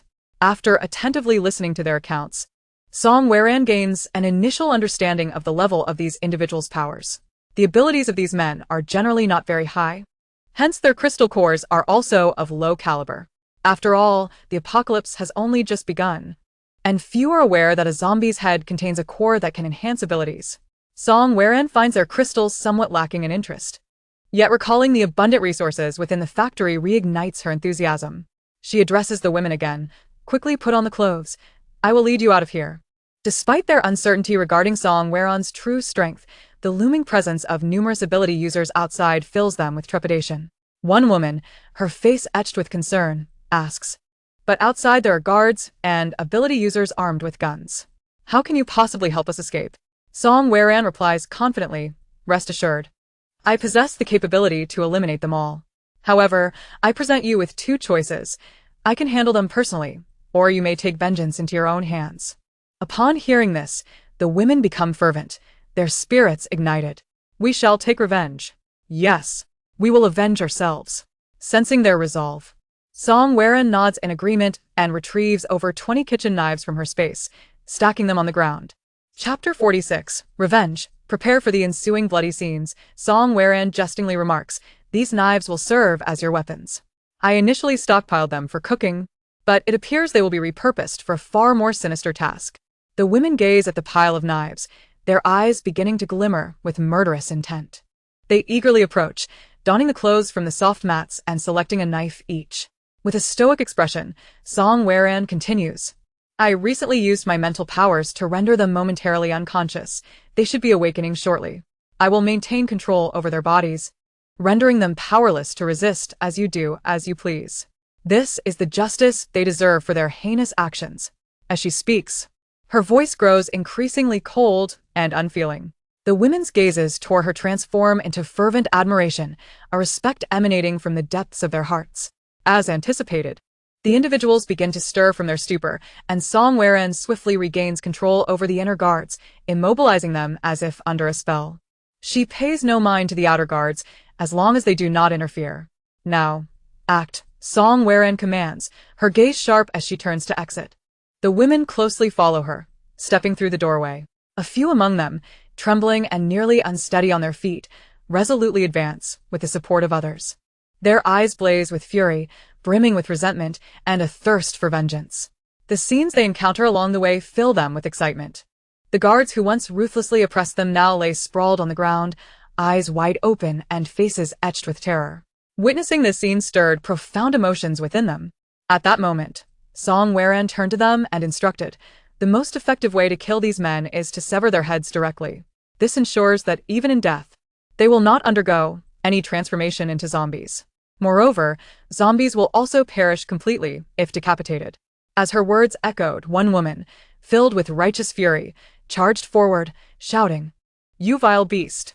With a firm grip on her kitchen knife, she mercilessly struck at the guard's neck multiple times, each blow infused with boundless rage, as if she sought to expel every ounce of humiliation and suffering.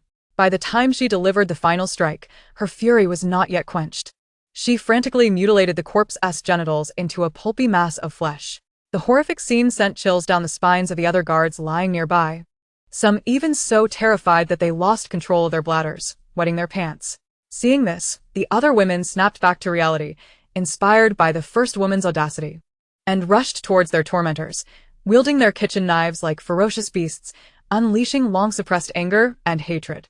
Mimicking the bravery of the initial woman, they struck ruthlessly, severing heads, hacking off hands, and even directly severing vital organs. The air quickly filled with the metallic scent of blood, and the ground became littered with lifeless bodies in disarray.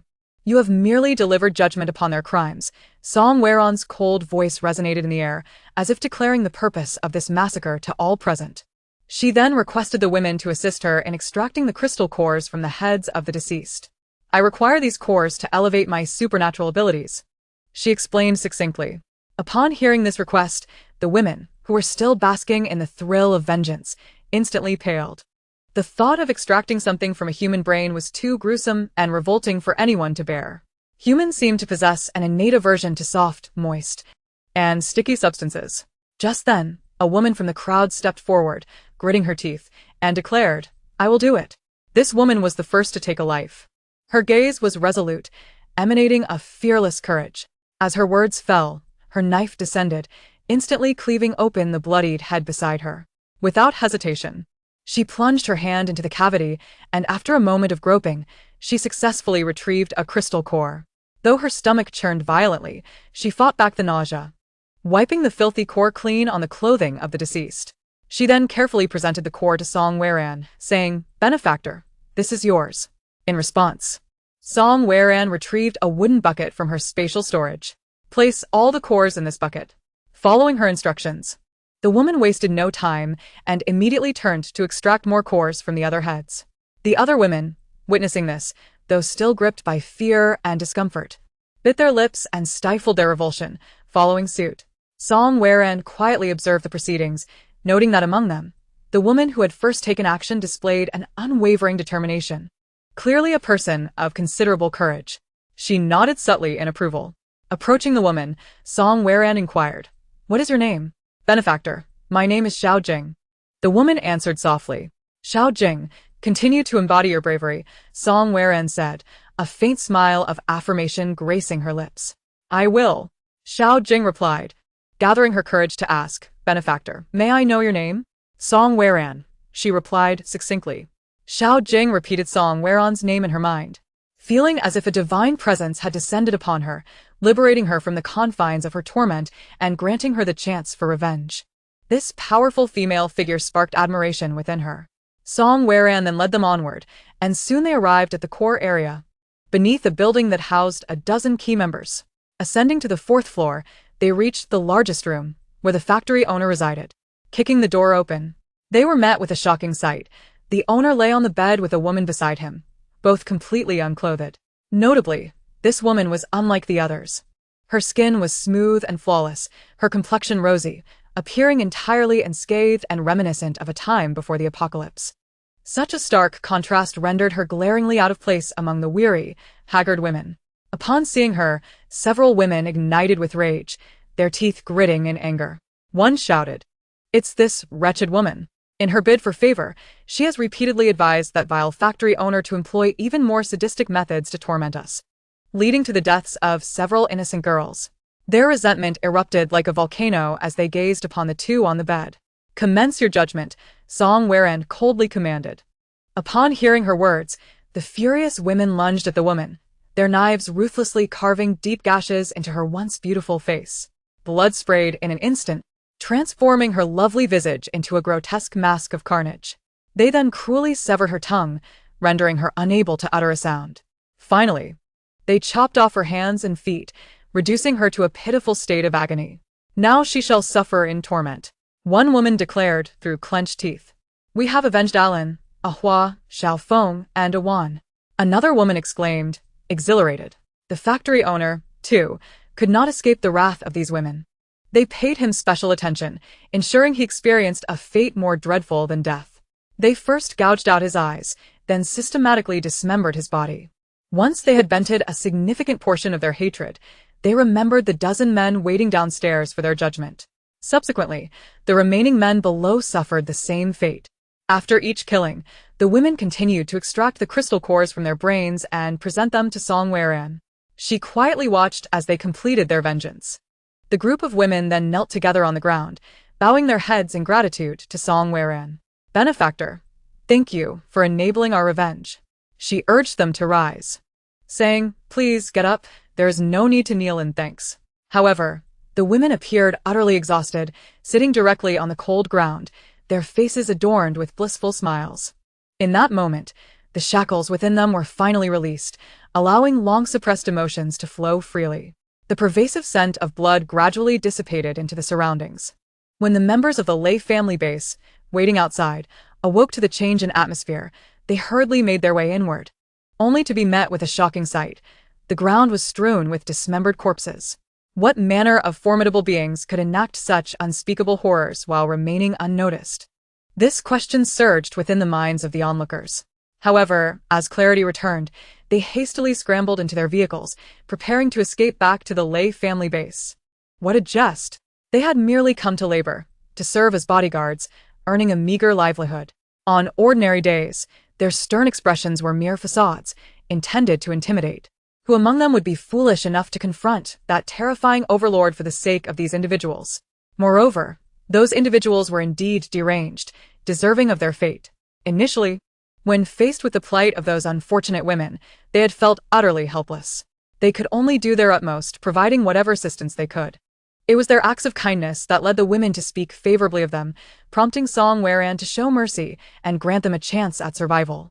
In truth, Song Weran was not one who relished bloodshed. She was merely a judge of justice.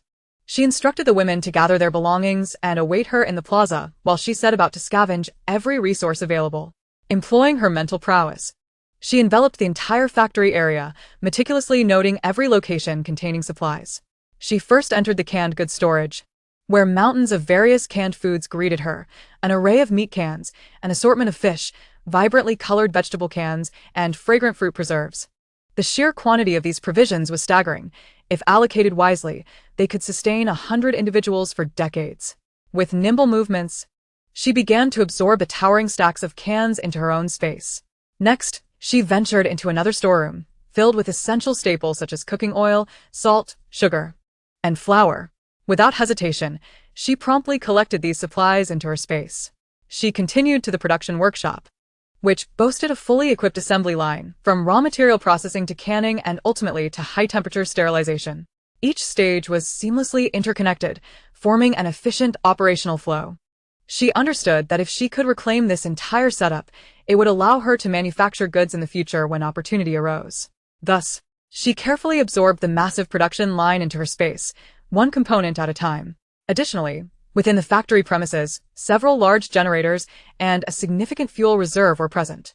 Without a moment's pause, she included these power facilities in her hall. Upon reaching the factory's office building, she gathered various documents, production records, and specific formulas into her space. In a secluded corner, she discovered some spare can labels and packaging materials, which she collected as well. Entering the garage, she also absorbed over a dozen large trucks parked within. Throughout her expedition, she left no useful items behind, be they diverse racks or tidy desks and chairs. After 3 exhaustive hours, she finally concluded her collection of resources, exhaling a long breath of relief. A sip of spring water washed over her, bringing a refreshing sweetness that coursed through her body, dispelling all traces of fatigue. The once mighty factory now stood as little more than an empty shell. As she approached the plaza, she saw the group of women with their luggage waiting expectantly, their eyes filled with anticipation and anxiety. "Benefactor, you have finally arrived." Upon spotting Song Weran, the women rushed forward, their faces illuminated with joy. Song Weran smiled and nodded in acknowledgement.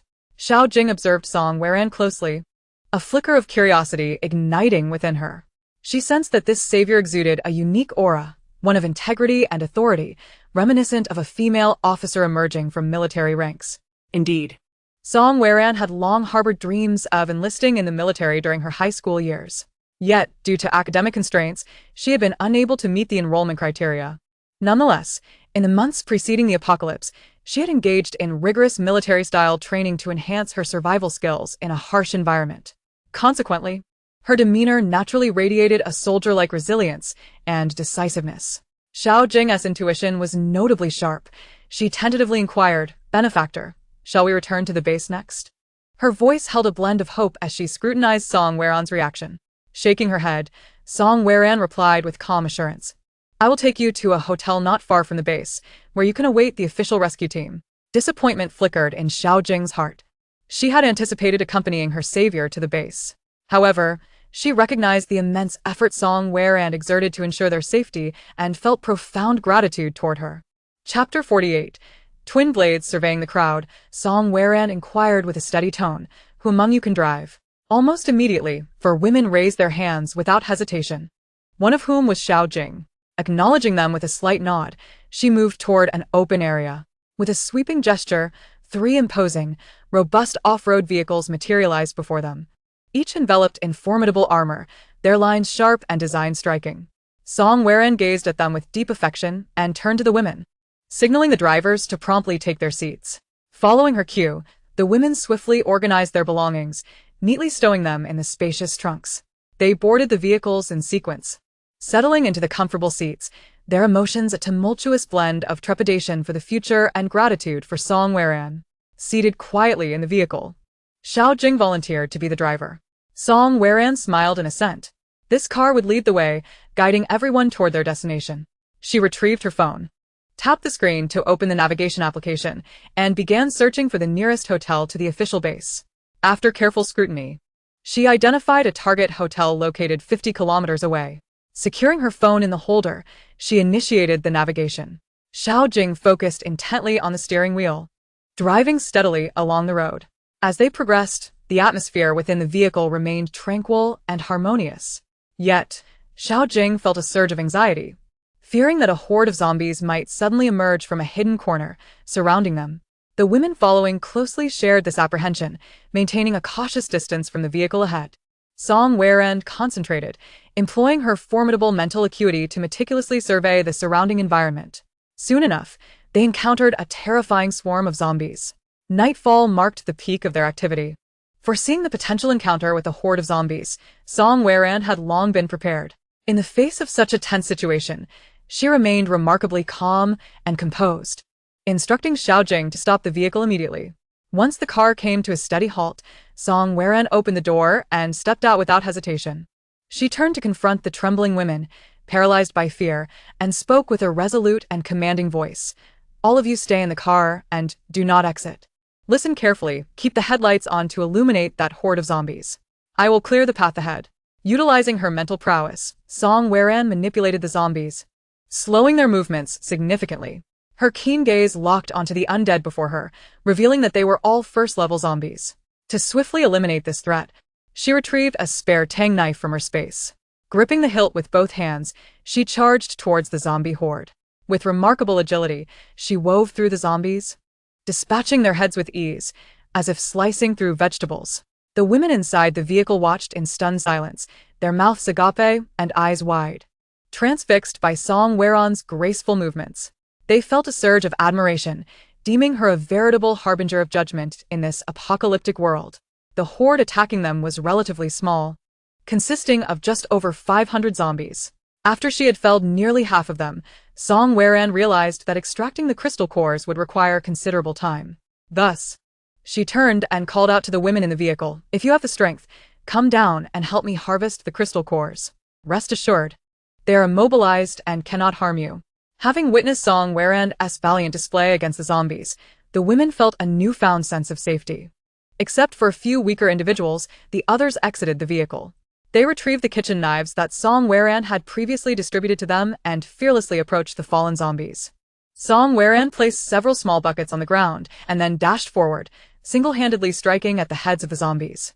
As time passed, she successfully eliminated the majority of the zombies, leaving only a handful struggling to survive. The women had also managed to extract a small portion of the crystal cores.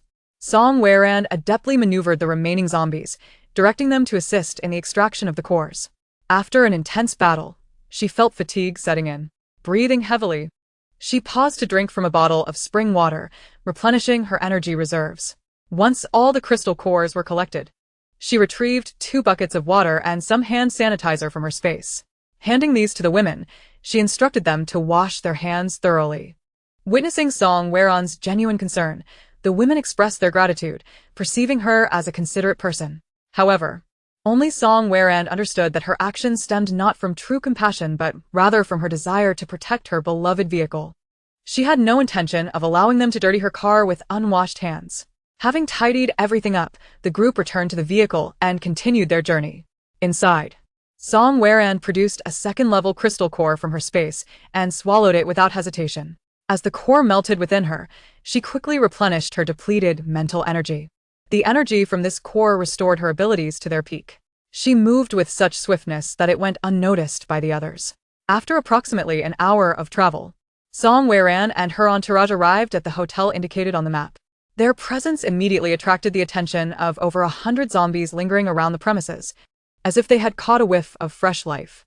The zombies swiftly adjusted their course and lunged towards Song Weron and the others. With an indifferent gaze, Song Weron unleashed her mental energy, enveloping the horde in an invisible net, rendering their movements sluggish. Without delay, she opened the car door, nimbly stepping out.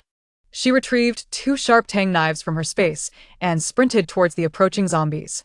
The women, as if trained, automatically exited the vehicle. They skillfully moved to the rear, quickly opening the trunk to retrieve the kitchen knives stored within. After Song Weron had dispatched all the zombies, the women surged forward to extract the crystal cores from the fallen corpses. This coordinated effort significantly enhanced their efficiency. Song Weron thought to herself, having dedicated helpers for harvesting the crystal cores is truly wonderful. As she collected all the cores into her space, she then approached the off-road vehicle, storing it away as well. Chapter 49. Conveying the message, Song Weron led her companions into the dilapidated hotel before them. Upon entering the lobby, a foul mix of dust and decay assaulted her senses. The sight was breathtaking: broken furniture, shattered glass, and splattered blood, with several zombies sprawled across the floor, their bodies riddled with evident gunshot wounds. Song Weron's gaze lingered on the heads of these zombies, a flicker of surprise crossing her features. Remarkably, the cores remained embedded within their skulls. It appeared that the secret of the cores nestled within the zombies' heads had yet to be discovered by the populace. Upon closer examination of the gunshot wounds, it could be inferred that this was the work of an official rescue team, likely sent on a mission to assist survivors. It seemed that there had once been survivors here. She then instructed the women to assist her in extracting the cores from the fallen zombies. After collecting the cores, Song Weron once again employed her mental prowess to encompass the entire hotel. Through a thorough exploration, she discerned clear signs of prolonged habitation in the basement storage area, indicating that hotel staff had sought refuge there for some time before being rescued by the official team. However, the zombies on the second floor and above remained trapped within their respective levels, suggesting that the officials had not searched those areas. Upon inspecting the second floor rooms, she found 4 that were relatively clean. Although the space was limited, a little crowding would allow all the women to fit comfortably. As for bedding, she could easily procure some clean mattresses and consolidate them together. Utilizing her mental energy, Song Weran controlled the zombies on the second floor. She no longer resorted to using her mental energy needles to swiftly eradicate the zombie hordes, as that method consumed an excessive amount of energy. Uncertain of potential future ambushes, she opted for a strategy that would conserve her mental resources. Leading the group to the second floor, she boldly entered the first room, methodically eliminating the hidden zombies one by one, while the women continued their synchronized efforts to extract the cores from the zombies' heads. In the process, Song Weran also collected the beds from those rooms into her space. She intended to barricade the stairwell door with the beds, just as she had done during her previous stay in a hotel. Once she had cleared the second floor of all the zombies, she signaled for the women to accompany her to the third floor. Upon reaching the third floor, she continued to exert her mental control over the zombies. Then, she addressed the women, instructing them to behead the zombies. She hoped that they would take the initiative. Upon receiving her command, the women promptly seized kitchen knives and rushed forward without hesitation to sever the zombies' heads. Subsequently, they skillfully extracted the crystal cores. The reason Song Weran encouraged them to take action themselves was to help them conquer their inner fears, for only then could they survive in this perilous world. They soon realized that zombies were not as terrifying as they had imagined. In the future, should they encounter zombies again, they would muster the courage to charge forward, wielding their knives to decapitate the undead. Finally, Song Weran retrieved the purified crystal cores from her space and distributed them to each woman who had participated in the zombie hunt. She considered it a reward for their efforts in extracting the cores. After all, she did not lack these few crystals. The women were pleasantly surprised when they received the crystal cores from Song Weran, expressing their heartfelt gratitude. Thank you, truly, thank you. They had never anticipated that Song Weran would generously bestow such precious items upon them. With a smile, Song Weran replied, however, "There is one more task I need your assistance with, which can also be regarded as your reward." Upon hearing this, Xiao Jing immediately declared, "Benefactor, please command me as you wish. Even without a reward, I am willing to assist you wholeheartedly." The other women echoed her sentiments, expressing their willingness to offer their help. After you are escorted back to the base by the official rescue team, I hope you can relay a message to the officials. Inform them that crystal cores can be found within the zombies' heads, which are also their fatal weakness. Song Weran instructed with a serious demeanor. You must emphasize that these crystal cores contain violent factors. It is imperative to remember that unpurified cores should not be absorbed. She paused for a moment before continuing. If someone absorbs an excess of violent factors, they will lose their sanity and become a mindless monster driven solely by the urge to kill. Hearing this, the women gasped in alarm. However, Song Weran quickly reassured them. Nonetheless, there is no need for excessive worry. Once they have collected over 100 crystal cores, they can come to the hillside villa area to find me. I have a method to help purify the cores. However, for every 10 purified cores, I will require 2 as compensation. After all, purifying the cores demands a significant expenditure of my abilities. Upon hearing this, Xiao Jing's expression grew solemn as she earnestly responded, "Benefactor, rest assured. I will convey your message faithfully to them." In truth, Song Weran had her own motives for this arrangement. She hoped to establish a connection with the official base, which housed numerous personnel. If she could collaborate with them, she would be able to secure a continuous influx of crystal cores while comfortably remaining at home. She could also assist the officials in enhancing their ability levels, creating a win-win situation. The mere thought of this caused the corners of Song Weran's lips to lift slightly, as if she could envision a wealth of crystal cores beckoning to her. In the post-apocalyptic world, she had become a connoisseur of crystal cores. As the officials' levels of ability increased, the number of survivors in this bleak reality would also rise. After all, the calamities to come would only grow more merciless. During the last encounter with mutated animals, she had realized the necessity of informing the officials. After recounting her thoughts, she worried that they might not remember everything. Therefore, she swiftly retrieved a notebook and pen from her space, writing down the precise address of the hillside villa. Furthermore, she produced a map of City S that she had kept on hand, just in case the officials lost their way. In fact, she possessed many such maps. In Chapter 50, Farewell, Song Weran clearly noted the method for absorbing the crystal cores on the paper, emphasizing that unpurified cores must never be absorbed. Should anyone absorb them excessively, they would lose their rationality and evolve into ruthless, mindless monsters. After completing her writing, She carefully tore the page from the notebook and placed it inside a waterproof plastic bag before handing it to Xiao Jing. Please ensure this paper reaches the leader of the base. Thank you for your efforts.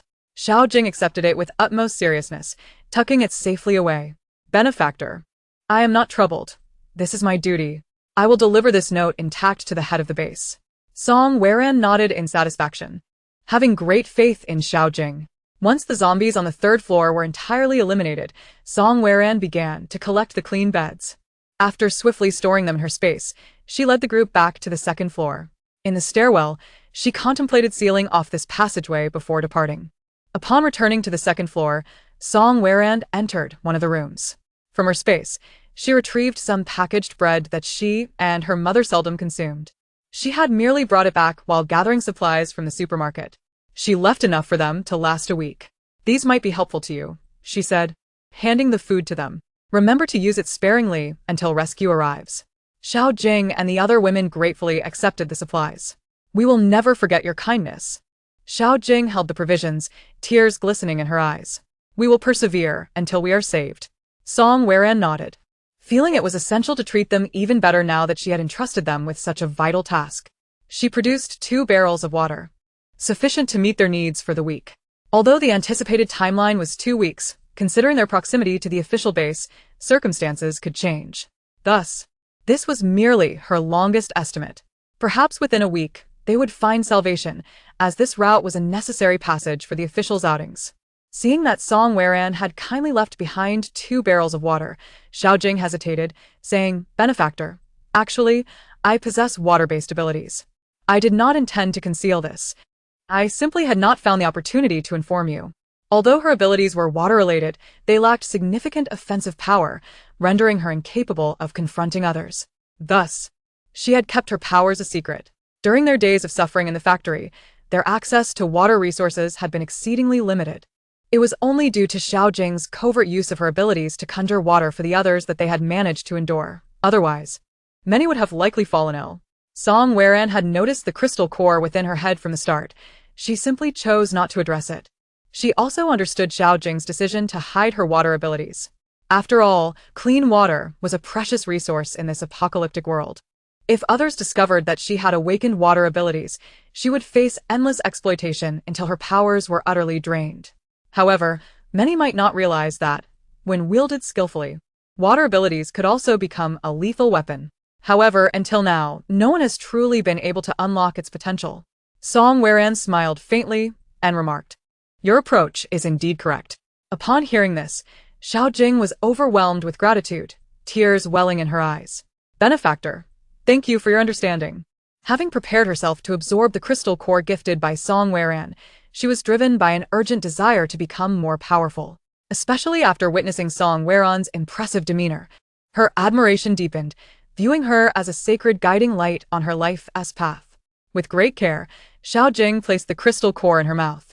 Following the method Song Weran had just imparted, she summoned her own abilities, striving to draw forth the energy contained within the core. As the first-level crystal core was fully absorbed, she distinctly felt a warm current flowing down her throat, swiftly permeating every corner of her body. Her already formidable water-based abilities seemed to be nourished, becoming even more profound and robust. At that moment, Xiao Jing realized she could now condense a volume of water that was a full 50% greater than before. This sudden transformation filled her with astonishment and joy, brimming with anticipation. Despite her deep appreciation for Xiao Jing's potential, Song Weran refrained from extending further assistance. She understood the complexities of human nature and wished to avoid unnecessary conflicts arising from jealousy among other women. Thus, after handing Xiao Jing the soul crystal core, she offered no further words. For Xiao Jing, if she wished to acquire more crystal cores to enhance her strength, she would have to bravely confront the terrifying zombies and engage in relentless battles to seize precious resources. What Song Weran could do had reached its limit. The path ahead must be explored by Xiao Jing herself. In truth, Song Weran had no intention of forming a team. She simply sought to remain by her mother's side, weathering the turbulent chaos of the apocalypse together, striving merely for a peaceful and safe existence. After completing the room arrangements, Song Weran bid farewell to everyone, stating, I shall take my leave first, take care. In the past, She was not adept at making friends and often preferred solitude. Now, she had no desire to linger in the hotel. Fortunately, the continuous nourishment from the spiritual spring kept her energized, allowing her to feel no fatigue even after a night's journey back. However, at that moment, she suddenly longed for a change of environment, feeling a slight weariness towards the hotel she had always inhabited. Simultaneously, her concern for her mother intensified. After some contemplation, she decided to return to the hillside villa. As for whether Lu Jinian and Chu Linfeng had successfully acquired 100 zombie crystal cores, she had no way of knowing. At this moment, Xiao Jing was filled with reluctance at Song Weiran's impending departure, yet she understood that her benefactor had her own path to tread. She was aware that Song Weiran resided in the hillside villa and resolved to work doubly hard in the future. She would join the official base's team to vanquish zombies, accumulate enough crystal cores, and then seek her out. Before leaving, Song Weiran neatly stacked the bedding she had collected and used it to block the doorway of the second-floor stairwell. Chapter 51. Homecoming. Song Weiran produced a sturdy climbing rope and placed it on the table. She explained to the women in detail, in case of emergencies or special circumstances. First, observe the zombies' positions. If you wish to escape safely, choose a window without zombies as your exit. Then, use this climbing rope to descend to the ground. Rest assured, the second floor is not very high. I believe you will all manage to get down safely. After completing these instructions, Song Weiran took the climbing rope she had originally intended to give them and expertly secured it to a fixed pipe in the hotel. With agility, she swiftly climbed down the wall, her movements light and graceful. At that moment, the group of women gathered by the window, silently watching Song Weiran's distant figure. Just then, a deafening roar of a motorcycle engine erupted, as if to tear the very fabric of the world apart. Following that, the sound of the motorcycle speeding away gradually faded into the distance. This mysterious woman appeared before them like a celestial being, yet, in an instant, she vanished like a fleeting shadow, leaving no trace behind. After a moment, the women regained their senses and eagerly handed their crystal cores to Xiao Jing for her to absorb. With sincere expressions, they said, "Sister Jing, you've been our support during this time, allowing us to have enough water. Please take this crystal core and absorb it." "Yes, Sister Jing, mine too, you should absorb it. This will elevate your ability level, increasing your chances of survival in the apocalypse." "Indeed, Sister Jing, these crystal cores are of no use to us. It is better to give them to someone who needs them more." Xiao Jing, filled with gratitude, gazed steadfastly at them, expressing her resolve not to disappoint their trust and expectations. Without hesitation, she sat cross-legged and began to concentrate on absorbing the energy from the crystal cores. As time passed, the previously dormant powers within her gradually awakened, ultimately breaking through the bottleneck and ascending to the second level. Unable to contain her excitement, she exclaimed to the women, "My abilities have successfully reached the second level. That's wonderful. I'm so happy for you, Sister Jing. Congratulations, Sister Jing." They all surrounded her, their faces radiant with joy. They understood that without Xiao Jing's prior assistance, quenching their thirst and saving their lives, they might have already fallen into despair. Thus, they naturally regarded Xiao Jing as the leader of their group. Later, this female team arrived at the official base. Bearing a heavy responsibility, Xiao Jing not only conveyed all of Song Weiran's words truthfully, but also personally delivered that crucial document to the leaders of the official base. This invaluable gift was like a timely arrival of coal in winter, perfectly fulfilling the officials' most urgent needs, leaving everyone astonished. Upon receiving this critical information, the officials sprang into action, fully committed to collecting zombie crystal cores and engaging in a fierce battle against time. Subsequently, they delivered the mountain of zombie crystal cores into Song Weiran's hands, requesting her unique abilities for purification. At that time, Xiao Jing was within the official base, forming a team named the Judgment Day and personally assuming the role of captain. From then on, this team actively participated in the rescue missions organized by the official organization, traversing various locations and successfully rescuing many women who shared similar fates. Throughout this process, they gradually evolved into strong and brave warriors, yet in their hearts, they always held deep admiration for the true Judgment Day, Song Weiran, who was regarded as a divine figure. Of course, all these events would be discussed later. At this moment, Song Weiran was riding her motorcycle, speeding along the route indicated by the navigation, with the distant hillside villa as her goal. This journey stretched for 80 kilometers. During this lengthy voyage, Song Weron's thoughts were myriad. Initially, she had only intended to rescue the trapped women and then cease her involvement. However, after spending some time with them, she realized that if these women ventured out alone to survive, they would likely struggle to await official rescue. In that case, wouldn't her previous efforts be in vain? Moreover, among this group of women, there was one whom she held in high regard. Time passed quietly, and the night had deepened. Silence enveloped the surroundings, broken only by the resounding roar of a motorcycle engine echoing through the air. Song Weron skillfully navigated her motorcycle, racing along the road with the speed of lightning. The motorcycle emitted a deafening roar, akin to a growling beast, drawing the surrounding zombies to converge towards her. However, with her exceptional skills and swift reflexes, Song Weron narrowly evaded these terrifying monsters time and again. At this moment, she had no desire to halt and engage in combat with the zombies, as they were merely at the first level and held little allure for her. Not far away, in a residential building, some survivors heard the tremendous noise of Song Weron's motorcycle. Already on edge and unable to sleep, they hurried to the windows to catch a glimpse. There, they beheld a woman clad in sleek black attire, deftly maneuvering an extraordinarily stylish motorcycle. She was wholly focused on the road ahead, as if her eyes held only the path forward.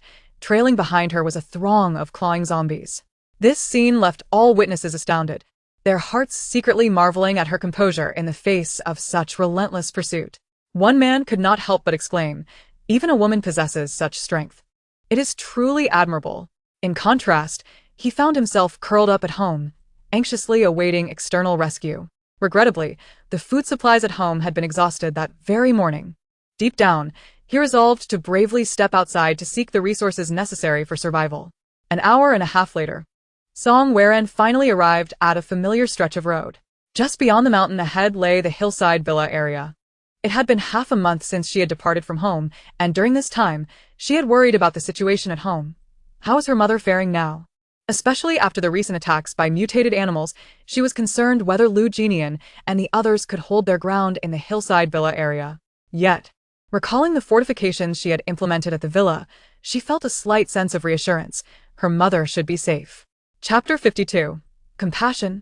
But not excessive. As soon as the motorcycle came to a halt, Song Weron swiftly dismounted and grabbed her flashlight. She concentrated her energy, releasing her mental force to envelop the entire mountain in an instant. Soon, she keenly detected several unusual mutated creatures on the mountain. They appeared round and fluffy, adorned with long ears, resembling rabbits. However, their eyes glowed red, and their bodies were as large as dogs, presenting an odd and dissonant sight. She mused, "These creatures seem rather peculiar. Could they truly lack strong aggression?" Little did she know that if these mutated rabbits were to unleash their fury, their sharp claws and teeth could swiftly rend a person into countless pieces, a gory scene too horrific to contemplate. Had she been aware, she would have promptly retracted her earlier remark regarding their perceived lack of aggression. The mutated rabbits possessed heightened sensitivity, acutely aware of the powerful presence fixated upon them.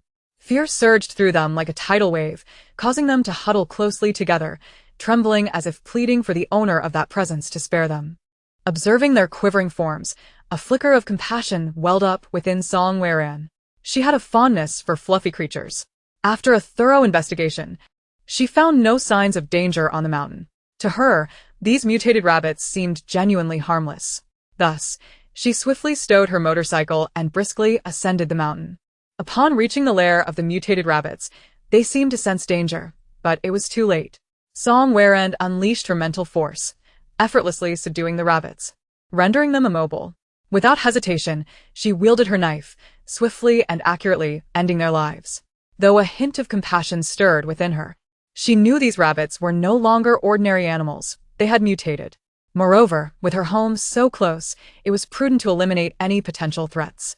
She gazed quietly at the lifeless bodies of the rabbits, feeling a pang of regret. Such sizable rabbits, it would be a shame to simply discard them. Suddenly, a thought flashed through her mind. I wonder if the meat of these mutated animals is still edible? With this question in mind, Song Weron inquired of the system. System, is the meat of mutated animals consumable? The system's response arrived swiftly. Most mutated animal meat is indeed edible. However, It is important to note that some specific mutated animals may not be suitable for consumption due to the potential presence of harmful bacteria. Nonetheless, creatures such as rabbits, pigs, chickens, ducks, geese, and fish, which were commonly consumed by humans before the apocalypse, remain safe to eat even after mutation, as they harbor relatively few pathogens.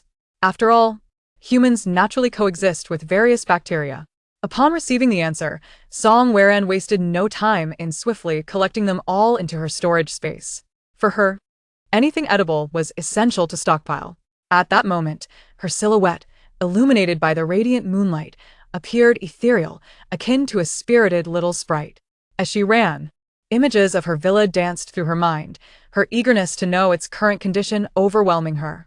Upon successfully reaching the other side of the mountain, Song Weran deployed her formidable spiritual awareness, precisely extending her detection range to encompass the hillside villa area.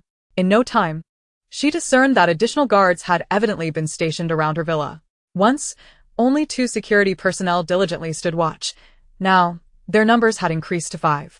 Each individual bore a serious expression, their keen eyes scanning their surroundings with the vigilance of hawks.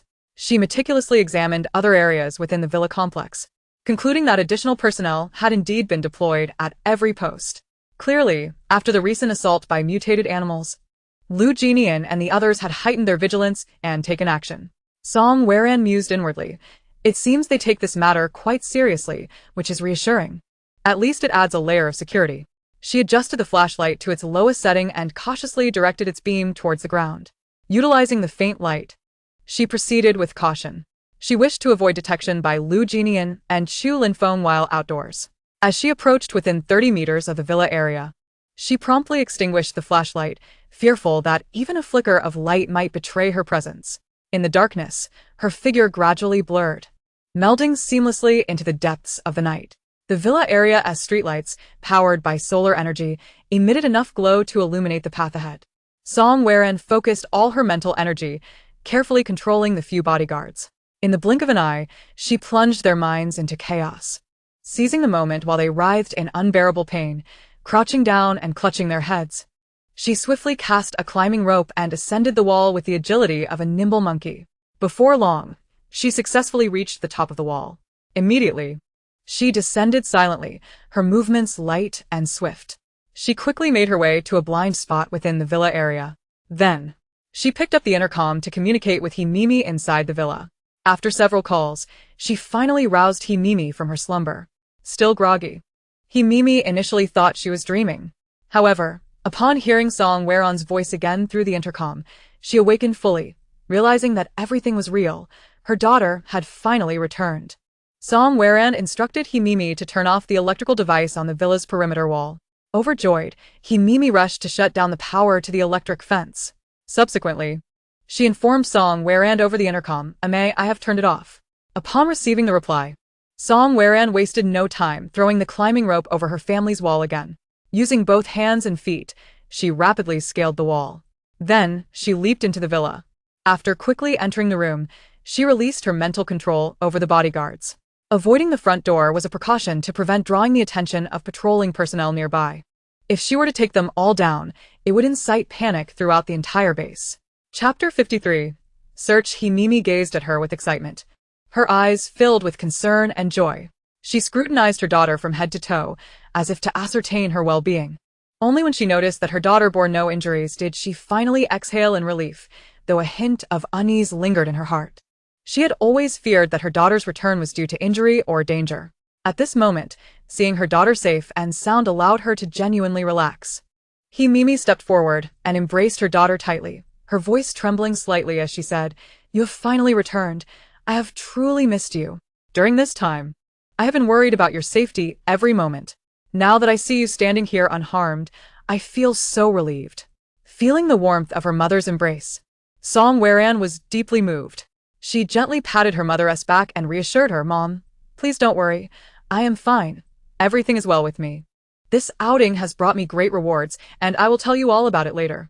Outside, the group of bodyguards, upon regaining their mental clarity after Song Weran released her control, appeared stunned and fearful. The events that had just transpired felt like a nightmare to them, and they had been entirely passive, lacking any power to resist.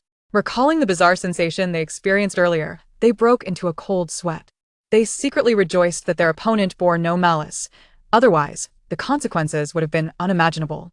Sensing that something was amiss, one of them rushed towards the bodyguard captain and reported the incident in detail. Upon hearing the report, the bodyguard captain's expression turned grave.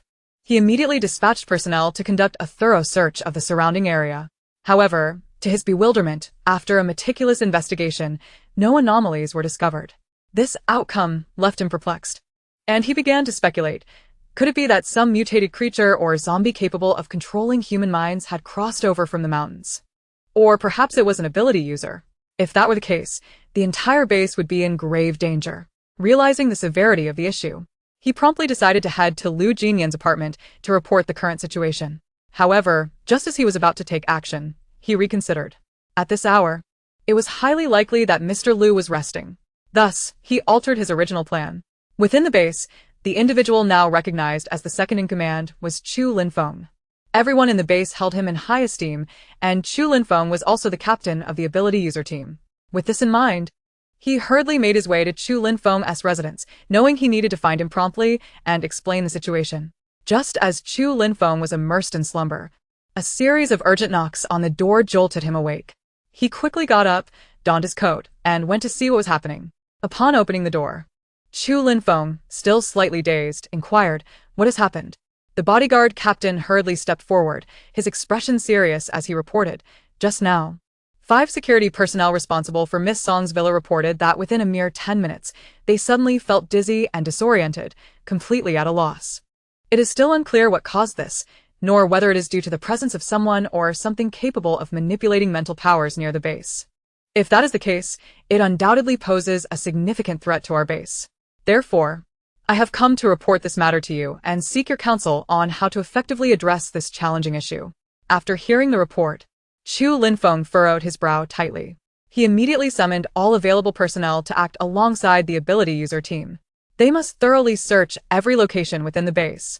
The first stop would be the villa where Miss Song resided. Naturally, Song Weran's villa became their primary investigation site. When Song Weran clarified that all was well, Chu Linfeng finally breathed a sigh of relief. He fixed his gaze intently on her face peering out from the window, his eyes filled with affection and reluctance. It had been a full half-month since he last saw her, and his longing for her had intensified. He recalled that over the past half-month, he had led his team in rigorous training, followed by missions to eliminate zombies and collect crystal cores. To date, their team had amassed over 300 crystal cores. Just moments ago, when they successfully acquired their 100th core, both Chu Linfeng and Liu Jinyan could hardly contain their joy and hurried to the base of Song Weran's villa. In addition to seeking her assistance in purifying the crystal cores, they yearned to see her. After all, it had been many days since they last met, and they could not help but worry. However, purifying the crystal cores was indeed of utmost importance, as it related to their ability to elevate their powers and grow stronger. Unexpectedly, the one who came out to greet them was not Song Weran but her mother, Himimi. With genuine regret, she informed them, "Weran has been so engrossed in her sword practice lately that she has hardly taken the time to rest. She is currently unable to assist you in purifying the crystal cores. I hope you can wait a bit longer. She will reach out to you once she has some free time." Upon hearing this news, their spirits plummeted and disappointment was evident on their faces. They had anticipated the chance to meet the person they longed for, but reality dealt them a crushing blow. Nevertheless, they understood and respected Song Weran's dedication and focus on becoming stronger, refraining from excessive complaints or reproaches. In truth, Song Weran had already informed them of her intentions prior. If one does not have the time to purify the crystals for them, they should patiently await her message. They understand the urgency of matters. Since Song Weran is currently focused on her sword training, it would be inappropriate to disturb her. Thus, the two of them, feeling somewhat disheartened, bid farewell to Himimi and turned to leave. In the days that followed, they eagerly anticipated receiving news from Song Weran. However, as the days passed by, their hopes remained unfulfilled. Yet, a sense of doubt lingered in their hearts. Was it because Weran's purification abilities were too feeble to assist them at this time? Nevertheless, they were unwilling to pressure her and were willing to grant her ample time. Chapter 54. Is it empty? Time returns to the present. The commotion caused by Chu Linfeng instantly alerted everyone within the base. Upon receiving the news, Lu Jinyan hastily rushed downstairs in his pajamas, with no time to change, eager to inquire about the situation from Song Weran in the neighboring villa. However, his path was obstructed by Chu Linfeng, who hurriedly explained, "I have just personally checked. Everything is completely normal, and she has not encountered any unusual circumstances. Moreover, it is late now, and if we disturb her rest at this hour, she will undoubtedly feel fatigued. Perhaps it would be best for you to wait until tomorrow to see her." Lu Jinyan found this reasoning quite sensible.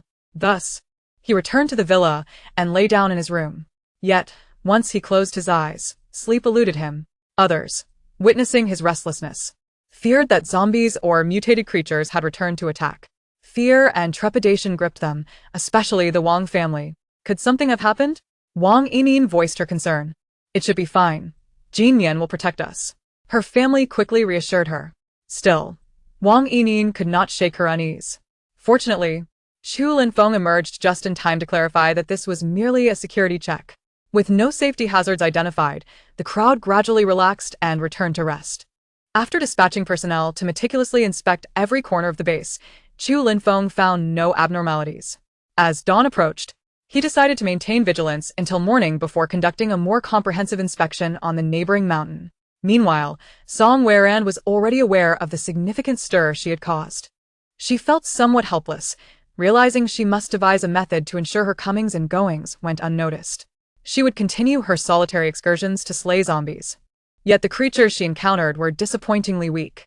Thus, she resolved to remain at home for the time being to strengthen her spiritual awareness and awaken the latent abilities that needed to be called forth. Lying on her soft bed at home, Song Weran felt a great weight lift from her heart. While outside, she had maintained a state of heightened alertness, unwilling to relax for even a moment. However, upon returning home, that vigilant spirit naturally eased. Perhaps it was the protective presence of Chu Linfeng and Lu Jinyan that granted her a profound sense of security. On the other side, the group of bodyguards from the Lei family base, having escaped from the Red Sun canned food factory, stood trembling in rows, their faces etched with fear and anxiety. Bowing their heads, they dared not meet the gaze of Lei Heading, seated before them, fearful that a slip of the tongue might lead to dire consequences. Finally, the captain of the guards mustered the courage to speak.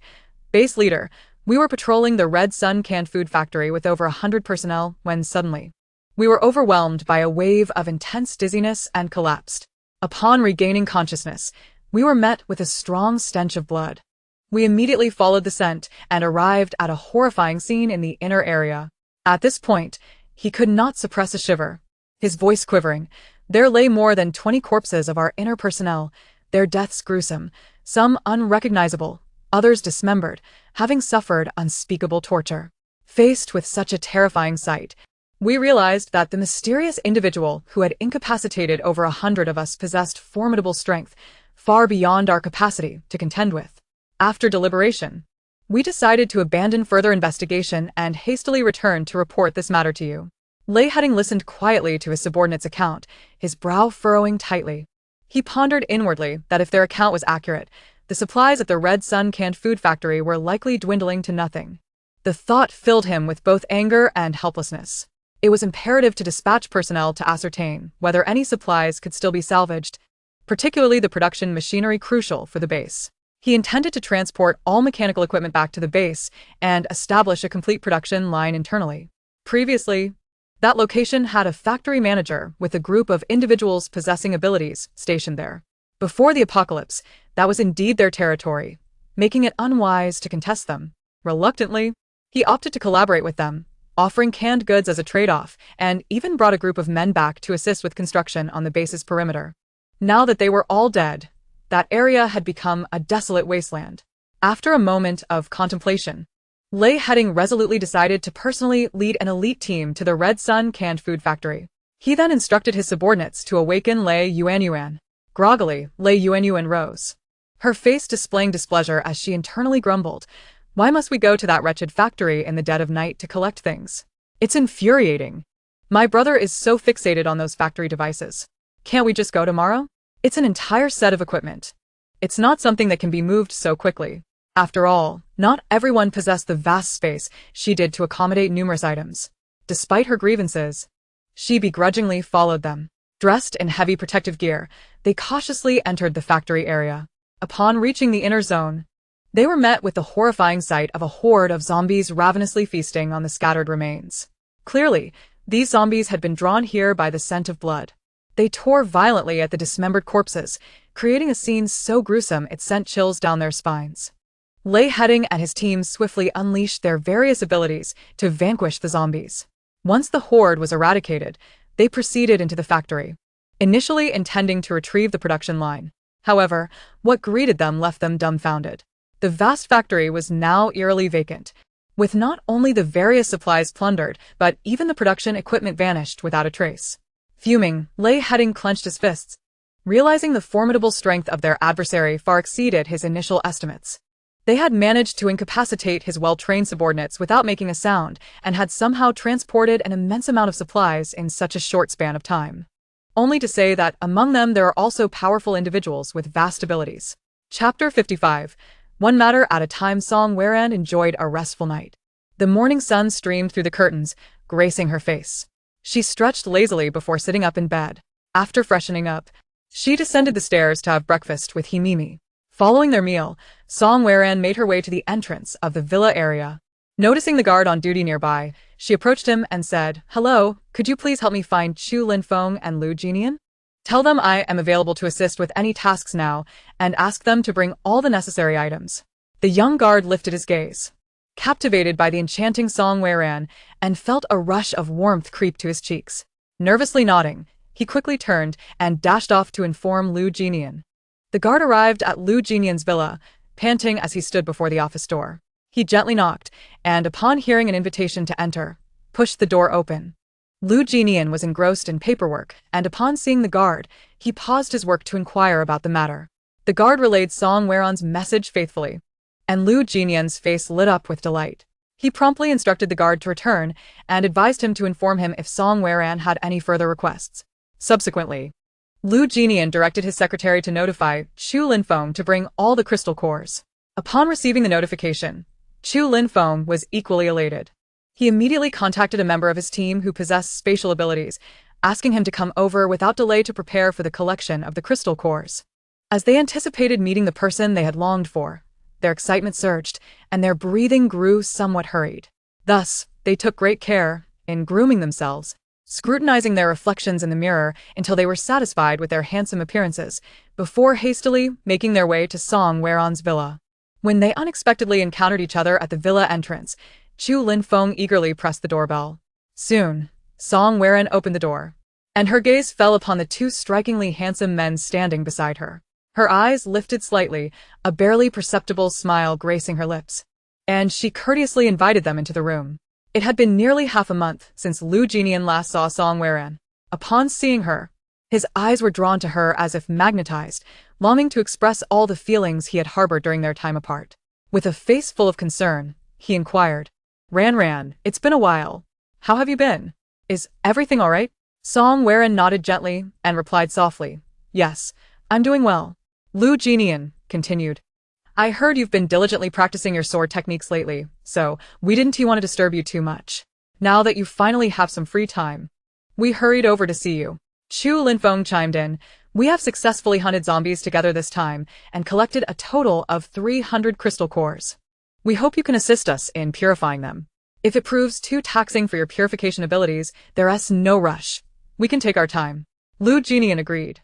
"Indeed, if you feel discomfort due to the consumption of your purification abilities, please let us know. We're in no hurry." In reality, Song Weran would not expend any of her abilities. She merely used a bit of spiritual spring water. Thus, she quickly reassured them, "Rest assured, I'm perfectly fine. This is a piece of cake for me.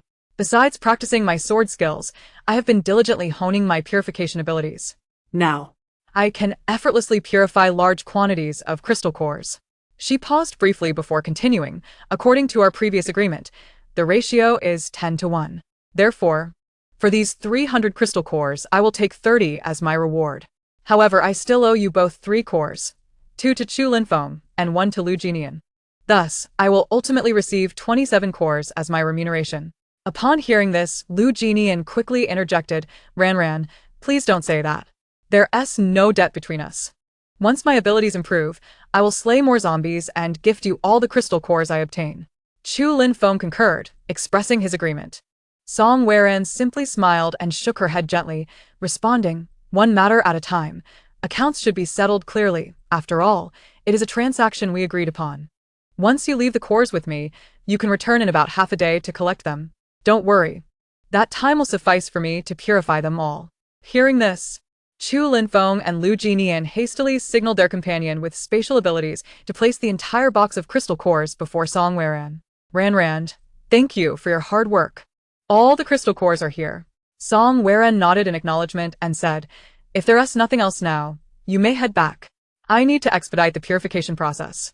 You should also strive to enhance your abilities, aiming to slay more zombies and acquire more crystal cores."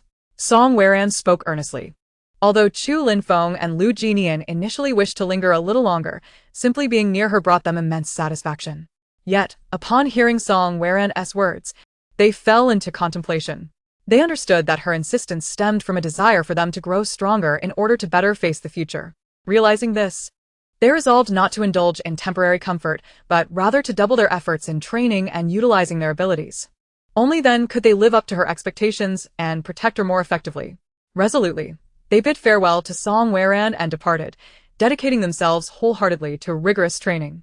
Once they left, Song Weran waved her hand to store the 300 crystal cores into her spatial realm and place them into the large barrel she frequently used for purification.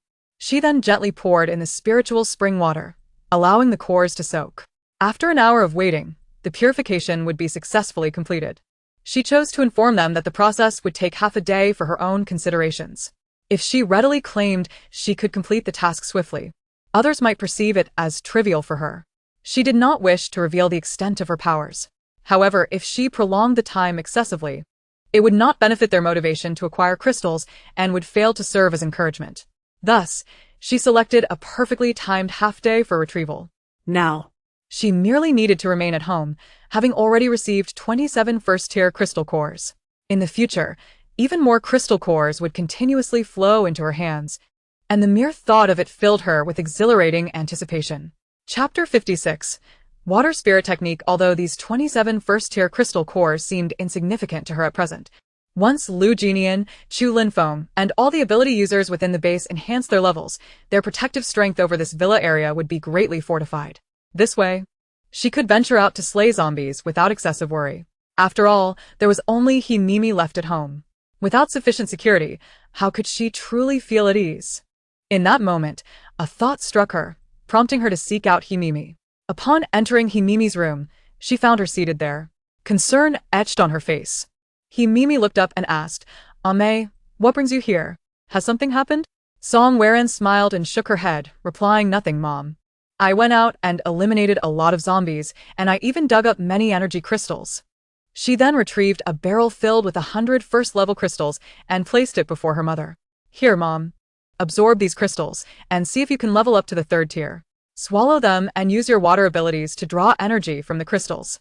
After saying this, Song Weran gestured for Himimi to begin the absorption process.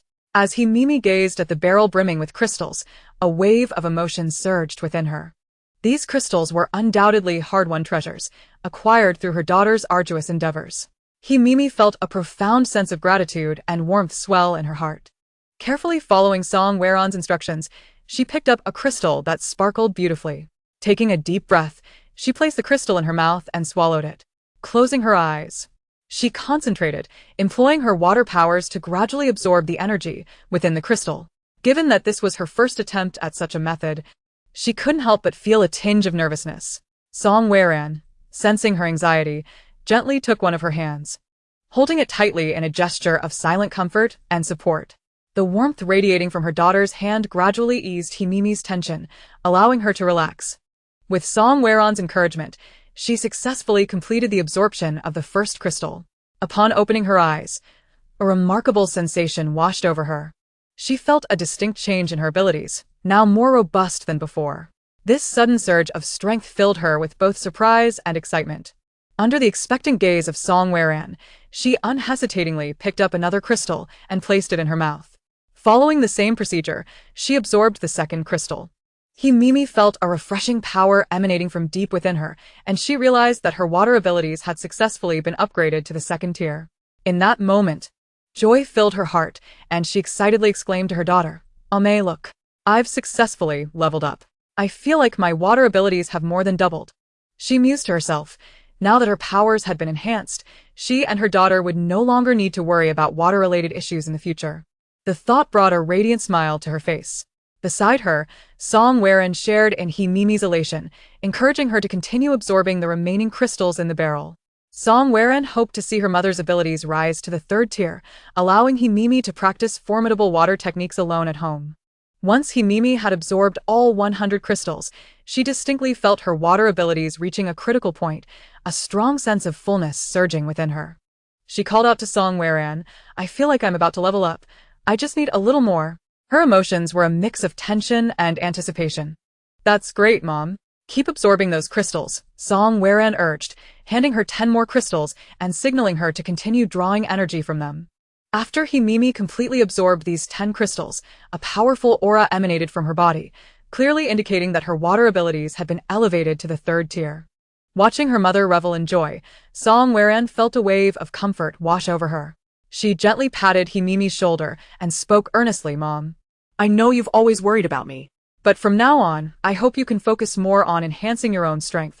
After all, this world is fraught with danger and uncertainty, and only by becoming stronger can we better protect ourselves and those around us."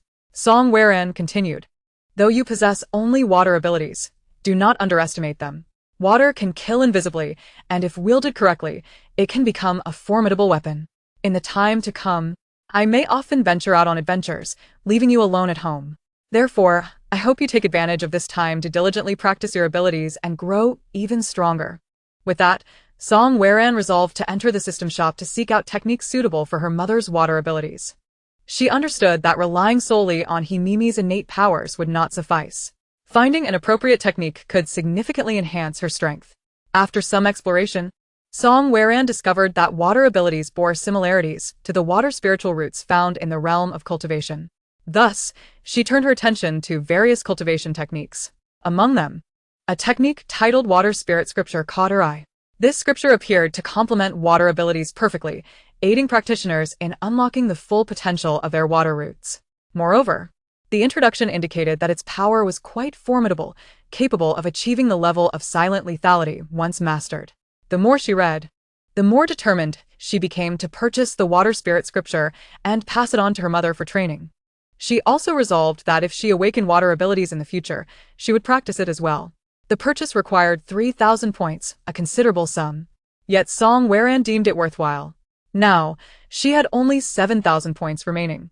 She couldn't help but lament, points are truly fleeting. After all, there are so many things I still need to buy. Once the scripture was purchased, it was directly transmitted into her mind. To impart this technique to Himimi, she had to buy a jade slip from the system shop as well.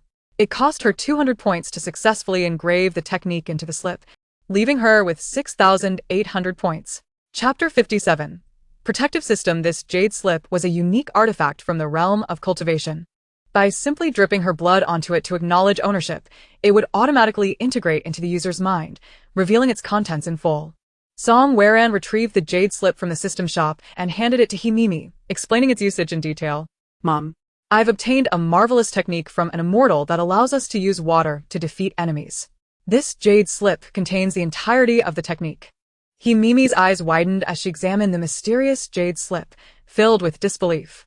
Song Weron smiled and continued, "All you need to do is make a small cut on your fingertip with a knife and let a drop of blood fall onto the jade slip. Once the ownership is acknowledged, it will automatically impart the technique's content into your mind." Himimi nervously accepted the exquisite jade slip, which was white and smooth, adorned with intricate carvings that made it breathtakingly beautiful. It was even smaller than a mobile phone, delicate and charming. Taking a deep breath, she followed Song Weron's instructions, carefully disinfecting a small knife with alcohol. Then, gritting her teeth, she summoned her courage and gently made a small incision on her fingertip. Although merely a minor wound, it still elicited a faint sting within her. However, for the sake of acquiring this wondrous cultivation technique, such trivial pain was insignificant. As her blood dripped onto the jade tablet, a miracle unfolded. The tablet suddenly emitted a soft glow, transforming into a stream of light that swiftly entered Himimi's mind. At that moment, the entirety of the water spirit technique vividly manifested in her consciousness. She could not help but marvel, feeling as if this was a treasure bestowed by the immortals, truly remarkable. Song Weran urged her to take her time to comprehend the technique before practicing it. Once everything was arranged, she returned to her room, heavily collapsing onto the soft bed, and resumed browsing for necessary items in the marketplace. She recalled having seen a protective system when she first found the system, which could achieve real-time monitoring and accurately strike external foes, even boasting missile defense capabilities. This protective system covered a radius of 100 meters from a designated location, and she had desired it immensely at that time, but without a single point. It felt exorbitantly priced at 1,000 points. Now, however, her situation was different. She had over 6,000 points in her possession. Just enough to purchase a set and install it in her villa. If everything proceeded smoothly, the authorities would surely seek her cooperation in the future, requiring her assistance in purifying a vast number of crystal nuclei. Such a considerable quantity of crystal nuclei would undoubtedly attract the covetous gaze of those with ulterior motives. Nevertheless, with the protective system installed, she need not worry about ambushes. Yet, merely having a protective system was insufficient. She needed to acquire an additional tool that complemented the protective system. This tool would accurately identify all individuals bound to the protective system. Should anyone outside these bound individuals harbor malicious intent towards them and be detected by the system, a series of punitive measures would automatically be offered to the primary user, including 1. Electric shock, 2. Transporting them to any designated zombie activity zone, 3. Immediate elimination. However, obtaining this advanced identification system required 1,000 points, which Song Weran purchased without hesitation, leaving her with just over 4,000 points. With this impeccable protective system in place, she could reside in the villa with peace of mind. Yet, despite such formidable security measures, Song Weran understood that one could not remain confined to the villa forever. After all, constant seclusion would yield no progress. The future held countless unpredictable events. Thus, she earnestly hoped Himimi would strive to enhance her own abilities, just as she did. While the auxiliary tools acquired through the system were indeed beneficial, they were ultimately mere aids. In critical moments, one must rely on their own capabilities. After purchasing the protective system, Song Weran promptly bound it to her villa. The area within 100 meters surrounding the villa was then enveloped by the stringent protective system. As the primary user of the system, Song Weran possessed the authority to set a whitelist within it. Individuals included in the whitelist could enjoy comprehensive security protection while within her villa's vicinity. Consequently, she immediately added Himimi to the whitelist. Once all relevant matters were addressed, she suddenly recalled her initial intention to purchase an evolution potion. The boost in combat speed afforded by the wind ability would undoubtedly be pivotal in her victories. She spent 200 points in the system marketplace to acquire a bottle of the evolution potion. However, she was uncertain how many bottles would be necessary to successfully awaken the wind ability. She had inquired with the system regarding whether Himimi could consume the evolution potion again. The system informed her that, apart from herself, the evolution potion only granted them a single awakening opportunity. Subsequent consumption would merely enhance physical fitness. Thus, she did not plan to allow Himimi to continue drinking it. Clad in a loose nightgown, Song Weran gracefully exited her room and made her way to Himimi's room next door. After gently knocking on the door, she was met with an eager response from within. The door swung open to reveal Himimi's concerned face. Looking at her mother, Song Weran spoke gently, "Mom, I will drink an evolution potion after returning to my room, awakening a new ability. Afterward, I will fall into a deep sleep. You need not worry, or come to wake me. I shall naturally awaken in the morning to find you." A flicker of worry crossed Himimi's eyes. Yet she smiled and replied, "All right, my dear, I understand. You can rest assured. I will take good care of myself and diligently study the technique." After reassuring Himimi, she turned back to her room and locked the door behind her. She then tiptoed to her bedside, slowly seated herself, and retrieved the evolution potion from her space, unscrewing the cap without hesitation and drinking it in one swift motion. Shortly after consuming the potion, a familiar sensation washed over her. Like the last time, her entire body began to heat up, as if enveloped in a blazing flame. The intensity of this warmth escalated, yet she remained calm. patiently awaiting the transformation of her body. Minutes ticked by, and after approximately an hour, she finally succumbed to fatigue and fell into a deep slumber. Chapter 58. Claiming the crystal nuclei. When she finally opened her eyes again, the sun was shining brightly, heralding a new day. She stretched languidly, feeling the surge of power within her, brimming with anticipation. Upon exploration, she discovered that she had awakened the wood ability. The wood ability is quite splendid, Song Weran murmured. With the enhancement of this ability's level, my strength will undoubtedly grow more formidable. Moreover, I seem to possess a natural affinity for plants. In the future, if I wish to cultivate something with just a little effort, I can ensure their robust growth. It was a pity she had not awakened the wind ability. But she resolved to continue purchasing evolution potions from the marketplace, persistently attempting to awaken other abilities. With this thought, she rolled out of bed, preparing to seek out Himimi for breakfast. After a brief wash in the bathroom, she changed into loose, comfortable loungewear and padded across the floor in her slippers towards the adjacent room. A gentle knock on the door was met with Himimi's prompt response, and the two of them proceeded to the living room to dine together. After their meal, Song Weran turned to her mother, softly asking, "Mom, have you made any new progress in understanding the water spirit technique?" Himimi lowered her head slightly, a hint of shyness on her face, as she replied softly, "My dear, I have not received much education, and my understanding is not profound. Therefore, I have not truly grasped it thus far.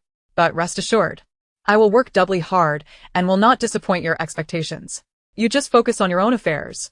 She nodded with a smile, conveying her understanding and encouragement. Song Weran was aware that Himimi had ample time to delve deeply into this cultivation technique. After all, the entire villa was now enveloped by a formidable protective system, ensuring that their surroundings were utterly secure. In this environment, she could devote herself wholeheartedly to her practice. Once their meal concluded, the mother and daughter engaged in light conversation. During this time, Song Weran again expressed her concern to her mother, saying, "Mom, I successfully awakened my wood-type ability today, but I yearn to acquire the wind-type ability. Speed is of utmost importance to me. I plan to continue consuming the evolution potions in hopes of awakening my powers once more. I will begin as soon as I return to my room." At that moment, a thought flashed through her mind, and she suddenly realized that she seemed to have forgotten something significant. After a moment of reflection, she remembered that she had arranged to meet with Lu Jinyan and the others yesterday, instructing them to wait for half a day to retrieve the crystals. "Oh dear. How could I have forgotten about this?" she lamented silently. Quickly, she retrieved 273 crystals from the bucket in her space and placed them back into the box brought by Lu Jinyan and his companions. After completing this task, she turned to Himimi and said, "Mom, all these crystals have been purified. Please inform the bodyguard at the entrance to call Lu Jinyan to collect them. Meanwhile, I must return to my room to continue awakening my abilities. If they inquire about my situation, just tell them I am occupied with other matters. They can come back to find me when they have more crystals to process." Himimi nodded in understanding. With her mother's response, Song Weran returned to her room and gently sat on the edge of her bed. She purchased another evolution potion from the system store and then drank it in one gulp, her eyes glimmering with anticipation. After taking a deep breath, she closed her eyes and silently prayed, "I must awaken the wind-type ability. If that is truly impossible, then I hope to awaken an ability that will genuinely assist me and prove useful." Before long, a wave of warmth surged through her body, as if she were engulfed in flames. It took a full hour for the heat to gradually subside, after which she succumbed to a profound slumber. Meanwhile, Himimi had left the room long before Song Weran ascended the stairs and found the bodyguard to relay the message that Lu Jinyan and the others could come to collect the items. The bodyguard understood the gravity of the situation and wasted no time in hastening to deliver the information. Upon receiving the notification, Lu Jinyan and Chu Linfeng were anxious and hurried to Song Weran's villa. Upon entering, they immediately spotted Himimi standing to the side, but Song Weran was nowhere to be found. As they entered the living room, they instinctively directed their gaze toward the staircase, pondering whether she might appear at any moment. Himimi keenly sensed their thoughts and, with a hint of regret on her face, softly said, "I apologize, but Ranran has become preoccupied today and cannot come down to receive guests. These are the purified crystals. Please take them back." With that, she gestured toward the neatly arranged boxes on the floor, indicating for them to take them.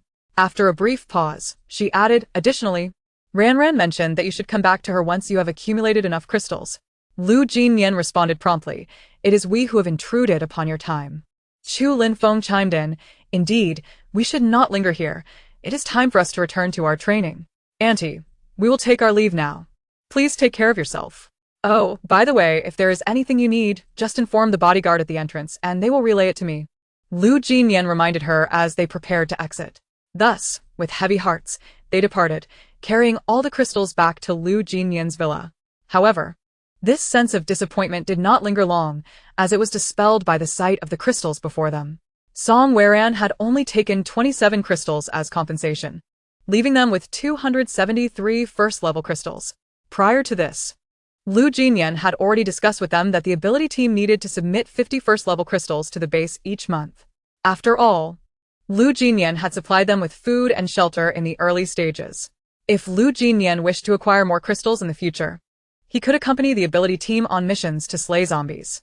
The remaining 222 crystals were stored with Li Lin, the space ability user who accompanied them. Subsequently, Chu Linfeng led Li Lin back to his own villa. Chapter 59, Chu Linfeng's Advancement. It is worth noting that the other members of the ability team also resided near Chu Linfeng's villa. He sent Li Lin to summon everyone. Upon receiving the order, Li Lin swiftly took action, his agile form darting through various locations. Before long, he had gathered all members of the ability team in the courtyard of Chu Linfeng's villa.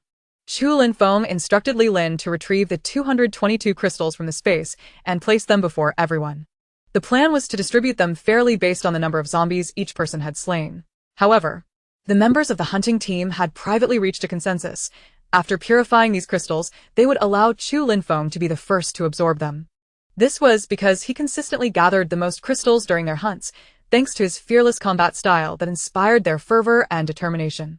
It was this very quality that enabled them to amass such a significant number of crystals in a mere week.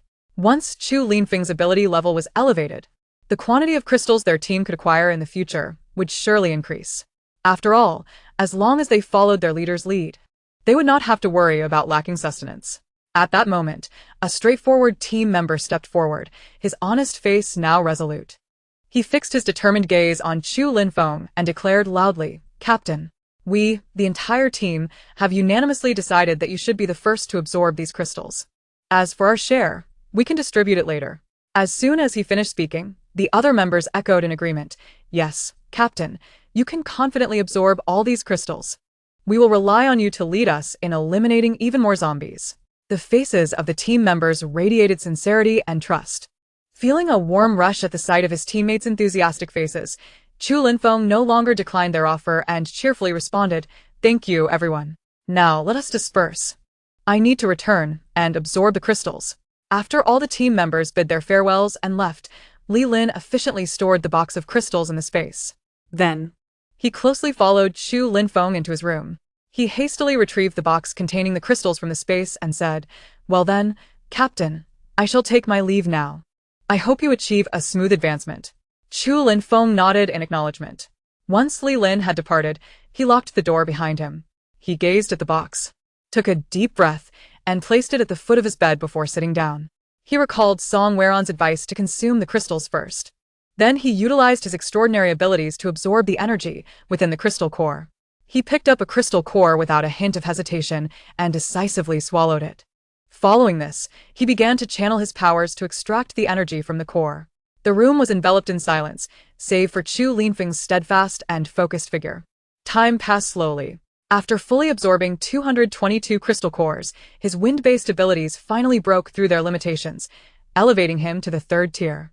As he felt the surging power coursing through his body, he slowly opened his eyes, which sparkled with an uncontrollable excitement. However, this exhilaration did not linger for long, and he quickly composed himself. He was acutely aware that despite the enhancement of his abilities, it was far from sufficient to survive in this perilous post-apocalyptic environment. Taking a deep breath, he rose and exited the room. Upon stepping outside, he saw Li Lin anxiously awaiting him.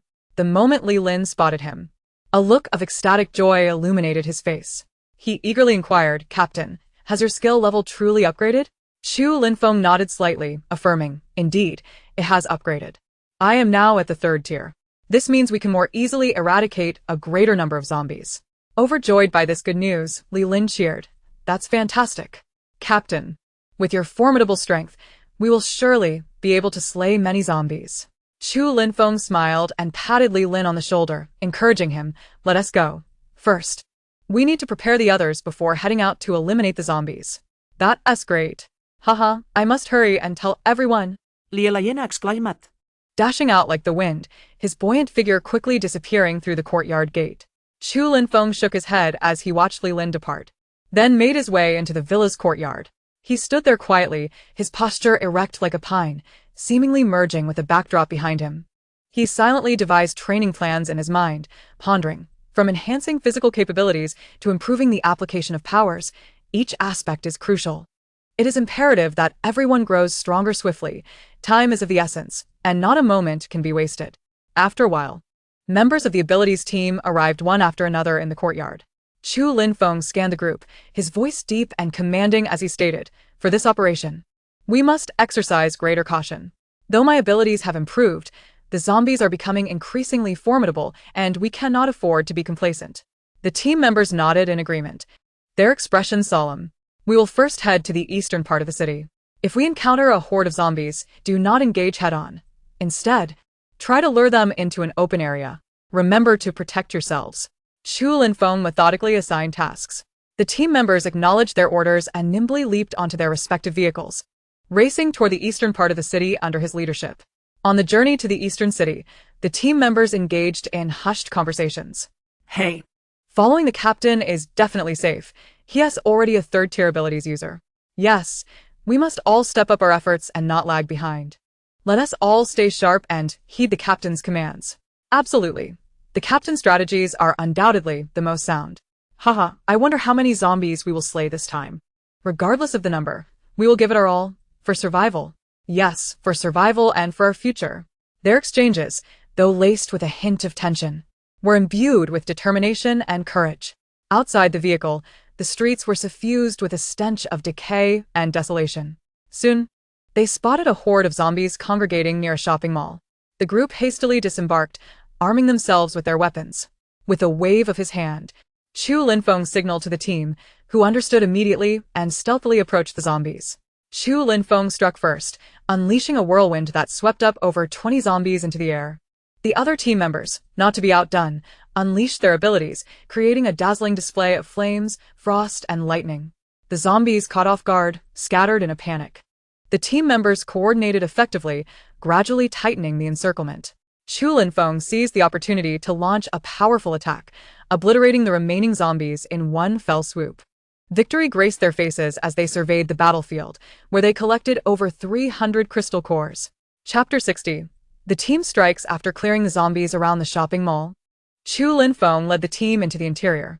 The dimly lit space reverberated with eerie sounds. Chu Linfeng remained vigilant, observing his surroundings as his team followed closely behind. Suddenly, a massive second-tier, mutated zombie lunged from the shadows.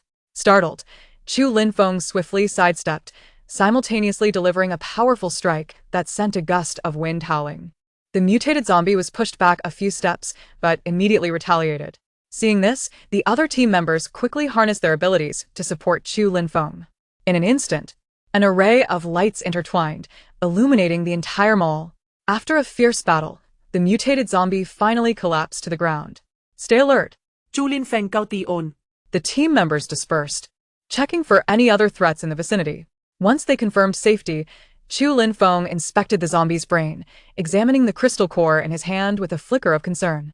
It seemed the speed of mutation among the zombies was faster than they had anticipated, with second-tier zombies already surfacing. Captain, what should we do next? One team member inquired.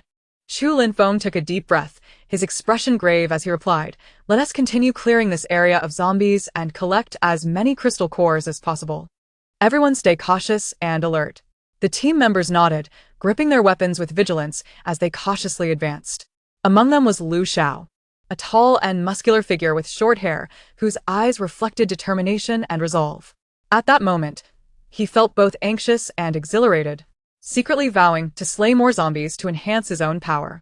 They moved slowly through the mall, each step taken with utmost care. The walls were marred with splattered blood and claw marks, reminiscent of fierce battles that had once occurred. The shelves around them lay askew, merchandise strewn about in disarray. "Captain, there seems to be some movement over here," one team member whispered. Chu Linfeng immediately signaled for silence, crouching low as he stealthily approached the source of the sound. Around a corner, they discovered a group of zombies wandering aimlessly. These zombies bore twisted faces, their eyes bloodshot, exuding a nauseating odor. Chu Linfeng glanced back at his team, gesturing for them to spread out, and they quickly understood. They quietly encircled the group of zombies. "Engage," Chu Linfeng commanded, and the team members unleashed their abilities. Lu Xiao ignited a fierce flame in his hands, hurling it toward the zombies. Another team member wielded ice to freeze the zombies' feet in place. Chu Linfeng summoned his wind-based abilities once more, sending blades of wind slicing through the air, decimating the zombies' heads. The team collaborated seamlessly, bravely vanquishing their foes. In no time, the group of zombies was entirely eradicated. The team rushed in to extract the crystal cores, acquiring over 100 more cores. They continued their exploration through the mall, repeatedly encountering zombie attacks, engaging in fierce battles, and subsequently extracting crystal cores. Before long, they had thoroughly cleared the area, amassing a total of over 500 crystal cores, bringing their total, including those collected at the entrance, to 900 cores. Upon returning to the first floor, Chu Linfeng spoke in a subdued tone, urging everyone to take a moment to rest and regain their strength and abilities. His voice carried a hint of steadiness. The team members complied, finding a relatively safe corner to sit down, some drinking water, others closing their eyes to rejuvenate. Chu Linfeng remained vigilant, scanning the surroundings with a watchful gaze. Tall and imposing in his black combat uniform, he exuded an air of authority. His hair was slightly tousled, yet it did nothing to diminish his striking appearance. After a brief respite, the team members regained some energy and rose to their feet. Chu Linfeng regarded them with a nod and instructed them to proceed forward, reminding them to stay alert. The team reformed and cautiously advanced along the street adjacent to the shopping center. Sunlight filtered through the clouds, yet it did little to dispel the eerie atmosphere that enveloped the area. The buildings lining the street appeared dilapidated, their walls marred by bloodstains, shattered windows, and curtains fluttering in the wind. As they moved with caution, a low, menacing growl echoed from a nearby alley. "Prepare for battle." Chu Linfeng command. And the team swiftly transitioned into a combat stance. A horde of zombies surged forth from the alley, snarling and clawing with a terrifying ferocity. Taking a deep breath, Chu Linfeng waved his hands, unleashing his wind-based abilities. Sharp blades of wind sliced through the air, decapitating the first 20 or so zombies in an instant. The other team members, refusing to be outdone, unleashed their unique powers as well. One member raised a wall of earth to obstruct the zombies' advance, while another summoned vines to ensnare them. Through their combined efforts, the horde was swiftly annihilated. The cores of over 100 zombies were extracted and collected by Li Lin into his spatial pouch. They pressed onward, encountering several more waves of zombies along the way, all of which they managed to dispatch without difficulty. Eventually, they arrived at an abandoned factory district, where the number of zombies had noticeably increased and seemed more formidable. "Be cautious. The zombies here may prove more challenging," Chu Linfeng warned. The team nodded in agreement, their vigilance heightened. Suddenly, a massive swarm of zombies erupted from all sides, and a gigantic, spiked second-level mutated zombie charged out from one of the factory buildings. Alarmed, Chu Linfeng realized the gravity of the situation. This mutated zombie was significantly stronger than any they had previously encountered. "Scatter," he shouted. The team quickly dispersed, each employing their powers to launch a fierce assault against the oncoming horde. The multitude of zombies ahead was left to the other members of the team, while Chu Linfeng prepared to confront the formidable mutated zombie alone. Taking a deep breath, he concentrated his energy and unleashed his wind abilities with all his might. A tempest of furious winds, laden with slicing blades, surged toward the mutated zombie. Struck by the wind blades, the creature staggered back, its body marked with deep, bone-revealing gashes. Sensing the danger, it attempted to distance itself from the team. Chu Linfeng, however, would not grant it the opportunity to flee. He charged forward, continuing to attack its head with his wind powers. Meanwhile, without Chu Linfeng's support, the other team members began to feel overwhelmed. Their powers were nearly depleted, and fatigue set in, leaving their faces pale. Yet, they persevered, gritting their teeth and maintaining a relentless barrage of gunfire against the zombies in a desperate struggle for survival. Ultimately, through their combined efforts, the last of the zombies fell. After the battle ceased, the team members retreated to the side and began to swiftly extract the cores from the fallen zombies. This time, they acquired 500 cores, bringing their total to 1,500. At that moment, Chu Linfeng's battle with the second-level mutated zombie also reached its conclusion. He extracted the core from the zombie's head, noting its hue was even richer than the previous one. If Song Weran knew that Chu Linfeng had encountered 2 second-level zombies in a single day, she would consider him exceptionally fortunate, something she would have to actively seek out. As the team members felt their powers dwindling, their breathing became labored. Observing their condition, Chu Linfeng suggested they return. Although reluctant to leave, the team recognized that pushing on could lead to unforeseen dangers. A significant portion of the acquired cores belonged to Chu Linfeng, leaving little for each member. They boarded their vehicles one by one, preparing to return to the base, while Chu Linfeng resolved to continue alone. Despite his own exhaustion, he felt capable of enduring and sought to gather more cores, both for his own advancement and to aid Song Weran's growth. Standing quietly, he watched as the vehicles of his team gradually disappeared from view. Taking a deep breath, he turned to face the seemingly desolate city, fraught with hidden perils. The sky above was overcast, heavy clouds draping the city in a suffocating gray veil. Abandoned vehicles and debris littered the streets, with an occasional breeze stirring up dust that danced in the air. Chu Linfeng stood tall, clad in his black combat attire that perfectly accentuated his strong physique. His dark hair fluttered gently in the wind as he tightened his grip on his weapon and stepped forward. Cautiously, he navigated around corners and shadows that might conceal zombies. Whenever he encountered one, he charged without hesitation, his weapon gleaming as he swiftly dispatched them. As time passed, his collection of cores steadily increased. Throughout his battle with the zombies, thoughts of Song Weran lingered in his mind. He understood that he needed to grow stronger to protect her better. He envisioned her beautiful face and gentle smile, filling him with warmth. At that moment, Song Weran lay peacefully asleep in the villa, her long hair cascading over the bed like a sleeping beauty. Another one down, Chu Linfeng murmured to himself, placing the core he had just extracted from a zombie into his backpack. Looking around, he realized he had arrived at an abandoned square where a group of zombies roamed. After a fierce struggle, he successfully eliminated all of them and collected a significant number of cores.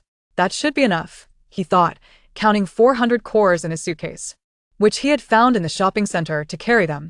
With his powers nearly depleted, he decided it was time to return to the base. When he finally arrived, It was dusk.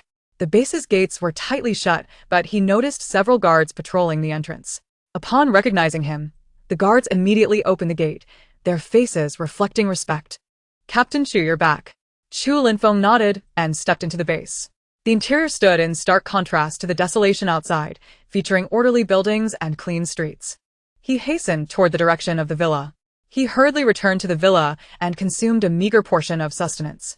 Afterward, he washed himself with water and changed into a clean outfit. He then summoned Li Lin to bring along his suitcase filled with crystal cores. Subsequently, he led Li Lin to the villa of Song Weran. Upon arriving at the entrance of Song Weran's villa, Li Lin hastily pressed the doorbell. After a considerable wait, Mimi finally opened the door. Upon recognizing Chu Linfeng, she quickly invited him inside. Once seated in the living room, Chu Linfeng continually gazed at the staircase, longing to catch a glimpse of the person he had been thinking about incessantly. Mimi, feeling a bit shy, remarked, "Ran is quite exhausted from practicing her swordplay today and has gone to rest early. Is there something you need to discuss with her? I can relay your message to her tomorrow." Chu Linfeng felt a wave of disappointment wash over him, though he concealed it from Mimi. He explained, "Annie, our ability enhancement team went out today to hunt zombies and acquired a substantial number of crystal cores, 900 first-level cores and 2 second-level cores." He instructed Li Lin to display several boxes containing the cores. He continued, "If you could kindly inform Ran to purify these cores, that would be greatly appreciated. There are quite a few, so there's no rush. We are in no hurry." He added, "Additionally, there are 400 first-level cores among them that I personally hunted. I would like to gift them to Ran to help her enhance her abilities." Mimi expressed her astonishment at the number of zombies they had killed that day. Recognizing Chu Linfeng's formidable prowess, she assured him, "All right, I will pass on your message." After conveying his instructions, Chu Linfeng chose not to impose further on Mimi and turned to leave with Li Lin. Mimi observed the multitude of crystal cores on the floor and promptly stepped outside to lock the door before resuming her meditation on her techniques. She understood that Song Weran was still in slumber, her body undergoing evolution, and would likely awaken either the following day or later that night. Meanwhile, Lu Jinyan absorbed the 51 crystal cores he acquired that day. Currently, he possessed second-level abilities in the gold element. He resolved to accompany the ability enhancement team on future outings to hunt more zombies for additional crystal cores. Song Weran finally awoke in the late hours of the night. As she slowly opened her eyes, she felt the surge of abilities within her, a glimmer of surprise flashing in her gaze. She had awakened her wind abilities. Precisely the enhancement she had longed for to increase her speed. Rising from bed, she perched herself on the bedside, her lustrous black hair cascading elegantly over her shoulders. Her complexion was as pale as snow, her features exquisite and beautiful, particularly her bright, large eyes that sparkled like stars. Gently biting her lip, she pondered how to wield her newly awakened powers. At that moment, moonlight streamed through the curtains, enveloping the room in a serene and mysterious ambience. Song Weran approached the window, gently drawing back the curtains to gaze at the tranquil world outside. The dim lights within the base were sparse, and in the distant darkness, countless unknown dangers and secrets seemed to lurk. Taking a deep breath, she felt the swirling wind abilities within her, a strong desire igniting her to immediately test the power of her newfound abilities. As she was lost in thought, she keenly detected a faint sound emanating from downstairs. Her heart stirred as she swiftly summoned her wind abilities, enveloping her legs with a delicate veil of energy. Instantly, her speed in descending the stairs surged, far surpassing her previous pace. Upon reaching the living room on the first floor, her eyes fell upon Mimi, who sat gracefully on the sofa. Several boxes filled with crystal cores placed before her. Noticing Song Weran's arrival, Mimi's face blossomed into a gentle smile. "Ame, you're awake," she said softly, her voice laced with delight. "Look, Chu Linfeng and his team have brought these crystal cores, hoping you could assist in purifying them." Song Weran nodded lightly, her gaze settling on the boxes of cores. "Mom, I understand." She then inquired, "Did they mention anything else?" Mimi replied, "Chu Linfeng specifically mentioned that among these, there are 400 first-level cores that he personally hunted, intended for you to enhance your abilities." The moment she heard this, Chu Linfeng's tall figure vividly materialized in her mind, and a complex array of emotions surged within her. "I understand, Mom," Song Weran responded softly, observing her mother's slightly fatigued visage and the concern in her eyes. Warmth enveloped her heart. She recognized her mother's unwavering support and the sacrifices she had made. "Mom, you should rest now. I'll take care of the remaining tasks." Song Weran gently reassured her mother. Mimi nodded and rose to head to her room. After seeing her mother leave, Song Weran approached the area where the crystal cores were stored. With a wave of her hand, she summoned all the cores into her space and placed them into 2 large containers. She then poured in some pure spirit spring water, allowing the cores to soak. Once she completed these steps, a sense of relief washed over her. She retrieved a steaming meal from her storage space, setting it on the table before sitting down to relish this rare moment of tranquility. After a day of deep slumber, her stomach grumbled with hunger. The aroma of the food wafted toward her, igniting her appetite. She savored each bite, relishing the satisfaction that followed. After her meal, Song Weran began tallying her collection of crystal cores, a total of 939 first-level cores, 65 first-level ability cores, 25 second-level cores, and 1 third-level core. Among the 65 first-level ability cores were 3 lightning ability cores, 3 ice ability cores, 2 space ability cores, 10 wind ability cores, 9 fire ability cores, 7 wood ability cores, 9 gold ability cores, 15 earth ability cores, and 7 water ability cores. The ability cores were obtained from slaying zombies and nefarious ability users. Gazing at the radiant cores in her hand, Song Weran resolved to further elevate her strength. She planned to absorb the energy from the cores, aiming to enhance her wind abilities. Thus, she returned to her room, seated herself on the bed, and retrieved the purified cores from her space. Taking a deep breath, she unhesitatingly swallowed the cores, channeling her wind abilities to absorb the energy within them. As time passed, Song Weran devoted herself entirely to harnessing the powers of the cores. She consumed core after core, feeling the potent energy coursing through her body. After an extended period of effort, She successfully absorbed the energy from 10 wind ability cores and 500 ordinary first-level cores. Consequently, her wind abilities ascended to the 4th level. At that moment, an exhilarating thrill surged within her. Following her joy, Song Weirand did not pause in her endeavors. Now, both her wind and psychic abilities were at level 4, while her space abilities had reached level 3. At this juncture, she still had 439 ordinary first-level cores, 25 second-level cores, and 1 third-level core remaining, along with 55 first-level ability cores. She contemplated her next goal, to elevate her space abilities to the 4th level. Though Chu Linfeng generously offered to gift her 400 crystal cores, she had no intention of accepting them. She preferred to earn more crystal cores through her own efforts. The complexity of human relationships was something she wished to avoid, especially since her rapport with him was not particularly strong. While she sensed his interest in her, she was not inclined to entertain romantic notions at present. Her focus was solely on becoming stronger, and only once she felt secure would she consider other matters. According to their previous agreement, his 900 level 1 crystal cores, along with 2 level 2 cores, would equate to 20 level 1 cores. Thus, her total reward amounted to 192 level 1 crystal cores. This brought her total to 631 ordinary level 1 crystal cores and 55 psychic level 1 cores. In just one day, she had amassed such an impressive number of crystal cores, and she found herself admiring Chu Linfeng's formidable strength. However, what of the situation on the official front? She eagerly awaited the arrival of the officials. After an hour's wait, the crystal cores brought by Chu Linfeng were finally purified. Song Weirand immediately took out the cores and swallowed them, then activated her spatial ability to absorb the pure energy from these cores. At this moment, she possessed a sufficient quantity of level 1 crystal cores. As time passed, the energy from the cores continuously surged into her body, rapidly enhancing her strength. When the last vestige of crystal energy was fully absorbed, Song Weirand successfully ascended to a new realm. Her spatial ability had smoothly advanced to level 4. Upon entering her space, she discovered that it had significantly expanded to a width of 4,000 square meters, and the spring water had increased to 100 liters.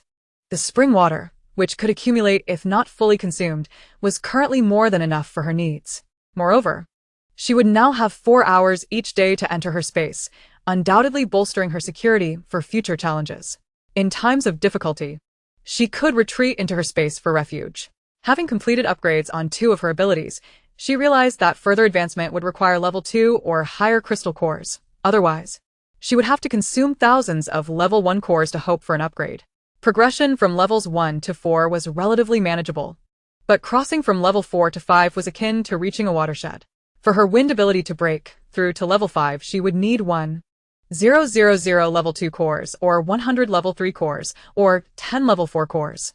As for level 1 cores, she would need over 10,000, which was clearly not her preferred option. The mere thought of consuming crystal cores incessantly each day sent shivers down her spine. In Chapter 63, as she prepared to re-enter the virtual world, Song Weirand mused to herself, "These abilities of mine are truly insatiable." It seems that becoming a formidable wielder of multiple abilities is no easy task. A flicker of determination and persistence shone in her beautiful eyes. She understood that only by continuously slaying advanced zombies could she successfully advance to higher levels.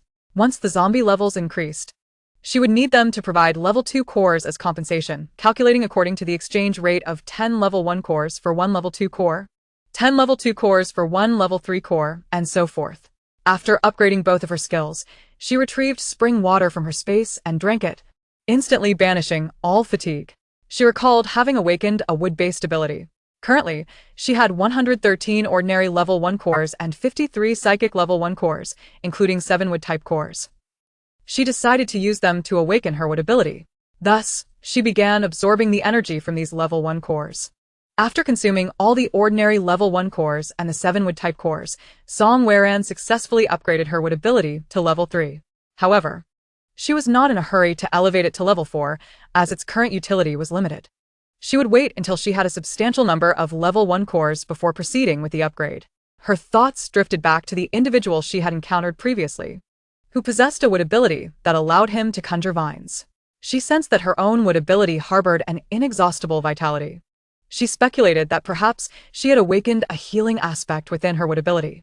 With a hint of anticipation, she approached the table where a potted plant sat, her gaze fixed upon the slightly wilted pothose, its leaves tinged with yellow. This plant had been brought in to purify the air when she moved in. Song Weran pondered whether her wood ability could indeed effect change in it. She slowly extended her hands, palms facing the pot, concentrating to channel the wood energy within her. She felt the energy coursing through her body, gradually converging in her hands. Her fingers curled slightly, as if striving to grasp the impending surge of power. With her intent guiding her, a faint green light began to emanate from her palms, enveloping the pot like gentle ripples. The previously limp plant seemed to respond to the energy, its branches quivering slightly. Surprised and elated, Song Weran intensified her focus, amplifying her output of energy. The green light grew stronger, gradually permeating every part of the plant. It began to revive, its leaves rising and taking on a more vibrant hue. A smile of joy spread across Song Weran's face as she maintained her energy release, watching the plant flourish under her influence, filling her with a sense of accomplishment. The surrounding air seemed to grow particularly tranquil, punctuated only by the shimmering green light and the revitalizing plant, witnesses to her successful endeavor. In her heart, she mused, "My assumption was correct. The healing ability I awakened shares significant similarities with the spring water in my space. It must be due to my daily consumption of the spring water that I awakened this healing ability." Taking a deep breath to calm herself, she resolved to enter the virtual world for training. Feeling secure within the villa, she decided to take the virtual pod from her space and set it up in the training room. She changed into a comfortable, soft fabric dress and made her way to the training room, gently pushing open the door. She ensured all doors and windows were closed, preventing any outside view. Then, she positioned the virtual pod in the center of the room, powered it on, and opened the pod door before stepping inside. After donning the special helmet, she lay back in the high-tech virtual pod. She pressed the button to close the pod door, which gradually sealed shut. The machine then commenced a full-body scan, identifying her physiological functions. Closing her eyes, Song Weran reveled in the sensation of the machine's operation. Amidst a gentle glow, she felt her body becoming lighter, her consciousness seemingly drawn away, entering an entirely new world. When she opened her eyes once more, she found herself standing on a vast expanse of grassland, the sky a deep azure, unmarred by clouds. A gentle breeze caressed her, and the air was filled with the fragrant aroma of flowers and grass, invigorating her spirit. In the distance stood an imposing city, its skyline adorned with towering structures, bustling with life, as if the entirety of the world converged in this singular place. It resembled the very location she had first arrived at. Song Weran once again scrutinized her personal interface, which displayed an array of information, personal level, abilities, quest list, and more. She then continued her journey towards the city, the grass beneath her feet soft and springy, akin to walking on clouds. Upon entering the city, the spectacle of prosperity remained unchanged. The array of peculiar architecture and technological marvels dazzled the senses. The streets thronged with people. Individuals from various interstellar regions engaged in animated exchanges and transactions, creating a vibrant atmosphere. Unlike her previous visit, this time she wore a mask, drawing little attention. Yet, she occasionally caught the curious gaze of passers-by. Unbeknownst to her, the footage of her last encounter had caused quite a stir in the interstellar realm. Men across the cosmos were fervently determined to locate her, yet despite scouring Zone G, they had failed to find her. Many resorted to the virtual world's global channel, calling out in search of her. While Song Weran sent some eyes upon her, she paid it little mind, relieved that it did not trouble her as before.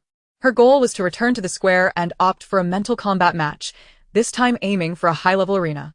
Today, she intended to fight with abandon, unhampered by time constraints.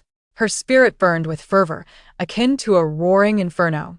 Song Weran strode purposefully towards the square, selecting the advanced mental duel arena for her challenge. The opponents in the advanced arena possessed formidable mental prowess. She faced defeat in several consecutive matches. However, undeterred, she continued to challenge herself. Only individuals with psychic abilities of level 5 or above participated in such high-stakes duels. It was entirely reasonable for her to falter. Her minimum matchups were against level 5 psychics. The elite battlegrounds were sparsely populated, reserved for those at maximum level, with matches requiring prior appointments to ensure mutual availability. Song Weran resolved that she would one day seize the opportunity to challenge those at the pinnacle of power. Chapter 64. Lu Jianian visits. Although she faced defeat in every match, the experience gleaned from these battles was invaluable. She placed the purified crystals in the living room and instructed Himimi to retrieve them from Chu Linfeng the following day. Over the next few days, apart from meals and sleep, she immersed herself in the virtual world. Song Weiren seemed completely absorbed, tirelessly launching into challenges in the advanced arena. Her bright, star-like eyes now sparkled with determination and tenacity. On this day, she once again entered the advanced arena. Upon the arrival of her opponent, her gaze sharpened instantly. The adversary was a tall, imposing man, with a chiseled face reminiscent of a sculpted figure.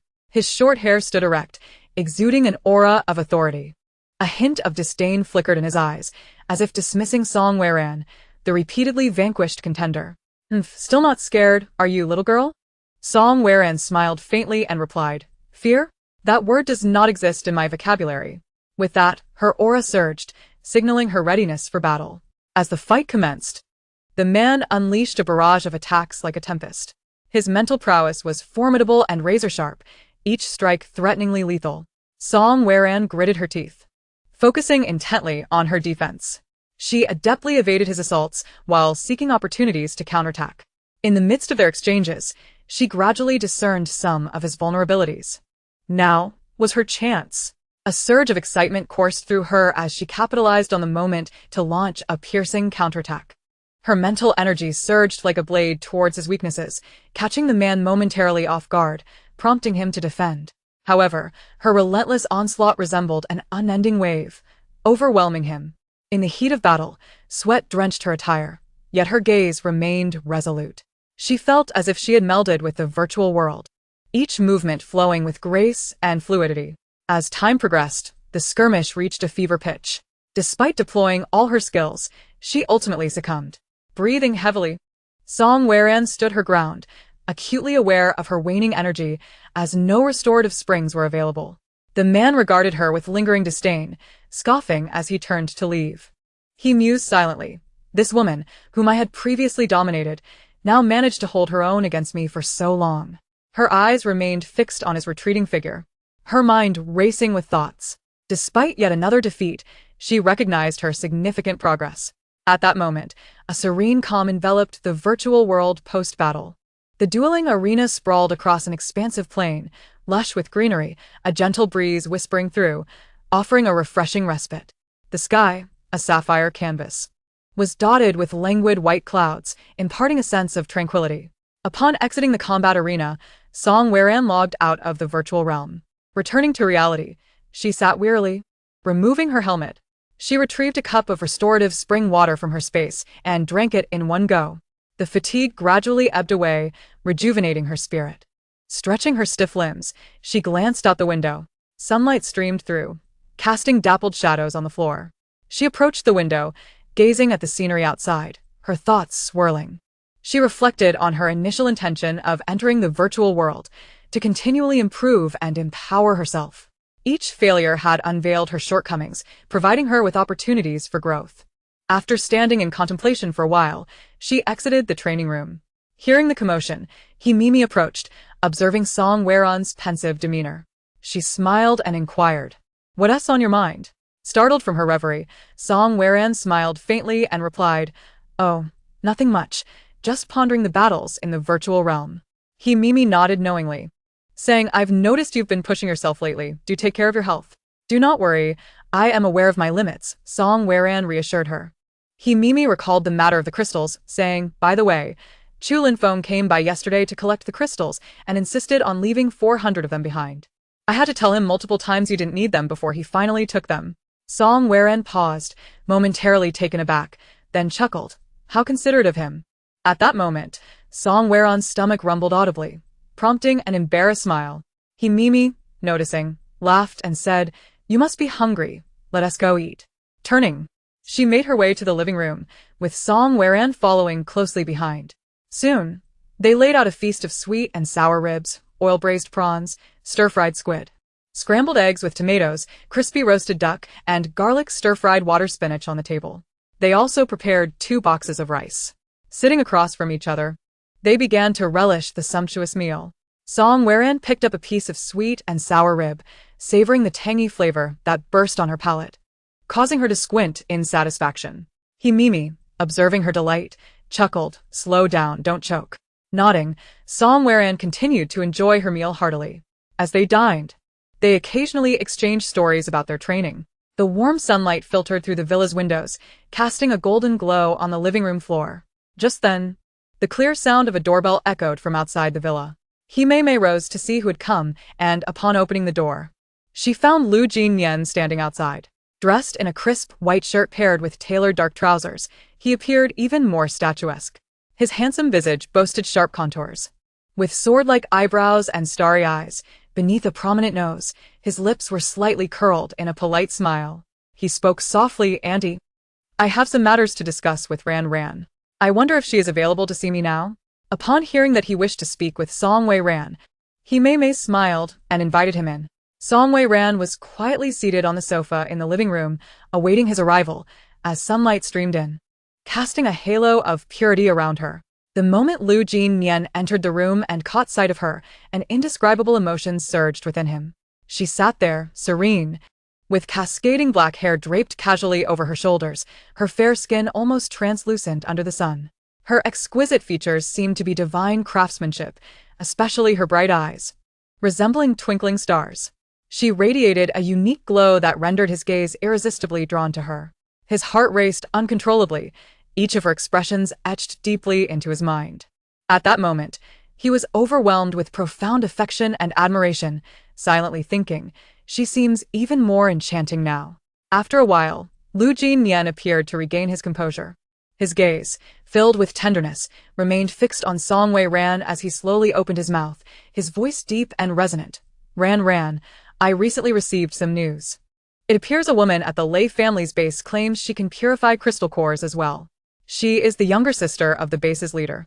However, for every 10 cores she purifies, she demands 4 in return. Lu Jinyan had been closely monitoring the movements of the Lei family base, believing that some of Lei Ting's decisions were worth emulating. Upon hearing this, Song Ran's elegant brows arched slightly, a contemplative expression gracing her stunning features. She pondered, could it be that this woman has truly awakened the ability to purify? Then, a smile graced her lips as she turned to Lu Jinyan, saying, I was just about to inform you of my intentions to collaborate with the official base. I initially planned to purify cores for them, charging 2 cores for every 10. However, upon reflection, I think it would be better to charge them just 1 core, lest that woman seize this opportunity from us. Lu Jinyan immediately responded, Yes. Of course. I rushed here as soon as I learned of this. His heart brimmed with concern for Song Ran, eager to provide her with timely information. He had long considered that since she had awakened her purifying abilities, assisting others in purifying cores would enable her to amass a substantial quantity to enhance her powers. A hint of affection flickered in his eyes as he asked, Do you need me to negotiate with the official base on your behalf? Lu Jinyan looked at Song Ran with a smile, his eyes sparkling with anticipation. There's no need to trouble Mr. Lu. I've already managed this matter myself. Thank you for informing me, Song Ran replied politely. Upon hearing her address him as Mr. Lu, Lu Jinyan felt a pang of disappointment. He did not press further about her assertion of having handled things, sensing her reticence and distrust. His expression darkened momentarily before returning to normal as he murmured, Ran. You can still call me Jin Go as you used to. I genuinely care for you and wish to treat you well. There's no need to constantly thank me. Song Ran felt a faint blush creep across her cheeks at his words. While she could easily call him that online without embarrassment, doing so in person was another matter entirely, leaving her feeling quite bashful. She quickly diverted the conversation, saying, If I successfully collaborate with the official base, please allow their personnel into the Half-Mountain base when they come to find me. Lu Jinyan promptly assured her, Rest assured, if they come, I will host them well. Thank you, Song Ran replied softly, then inquired, Has your ability level increased? Hearing her concern for him, warmth flooded Lu Jinyan's heart. I am currently at level 2 in the metal ability, he said, his expression serious as he continued. However, I will be joining Chu Linfeng's ability team soon to hunt zombies. With that, I will acquire more crystal cores to elevate my level further. Once I am stronger, I'll find more cores for you. Song Ran smiled. You need only focus on your own cores. I can handle the zombies myself. I want to rely on my own strength to obtain the cores. I appreciate your kindness. After a moment, as if recalling something, she added, please wait a moment. I have something for you. After saying this, Song Wei-ran pretended to retrieve something from her pocket, but in reality, she summoned 2 metal ability crystal cores from her space and handed them to him. These 2 are metal ability crystal cores I received as payment while purifying cores for Chu Lin Feng. But please, do not disclose that I gave them to you. Lu Jinyan's eyes brightened, astonished as he exclaimed, Ran, did you save these for me? Thank you. I adore them. As he reached for the crystal cores in her hand, the brief contact of their fingertips sent a jolt of warmth through him, causing his heart to tremble. He carefully accepted the 2 cores, cradling them in his hand before cautiously placing them in the pocket of his shirt, silently vowing, this is the first gift Ran has given me. I must cherish it.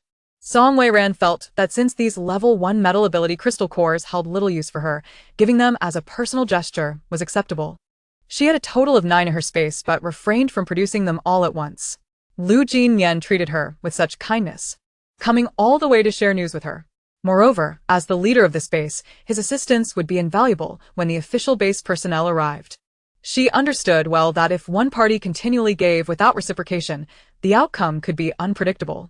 After a moment of silence, a hint of fatigue washed over Song Wei-ran's face, and she gently said, I feel a bit weary and wish to return to my room to rest.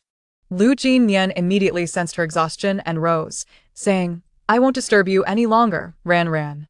Please rest well. With that he left, his heart light as he strode toward the villa, his steps imbued with a buoyant rhythm, as if he were walking on clouds. Upon returning to the villa, he carefully retrieved an exquisitely crafted box, treating the 2 crystal cores within it as if they were the most precious treasures. He tenderly caressed the box, his gaze filled with affection and reverence. Subsequently, he securely placed the box in the safe. Upon the thought of needing to exert greater effort in the pursuit of eradicating zombies in the future, he hastened to the training grounds for additional training. He had established a training area in the expansive open space of the mid-mountain base. Although endowed with extraordinary abilities, physical training remained indispensable. Upon arriving at the training ground, he observed Chu Lin Feng engaged in intense physical conditioning. The moment Lu Jinyan caught Chu Lin Feng's gaze, a triumphant expression instantly adorned his face as he mused inwardly.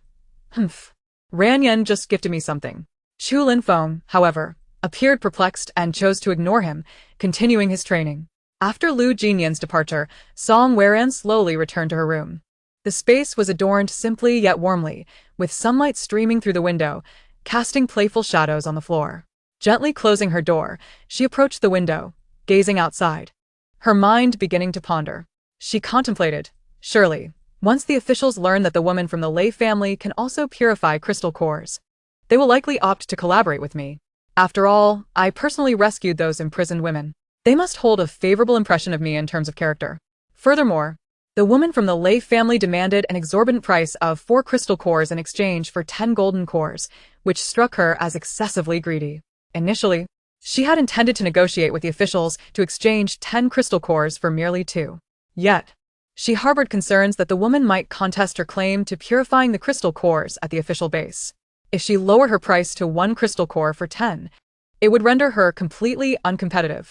Thus, she resolved to present a favorable offer to the officials when they arrived, clearly stating that she would only require 1 crystal core for the exchange of 10, ensuring that regardless of any antics the woman might attempt later, her business deal would remain intact.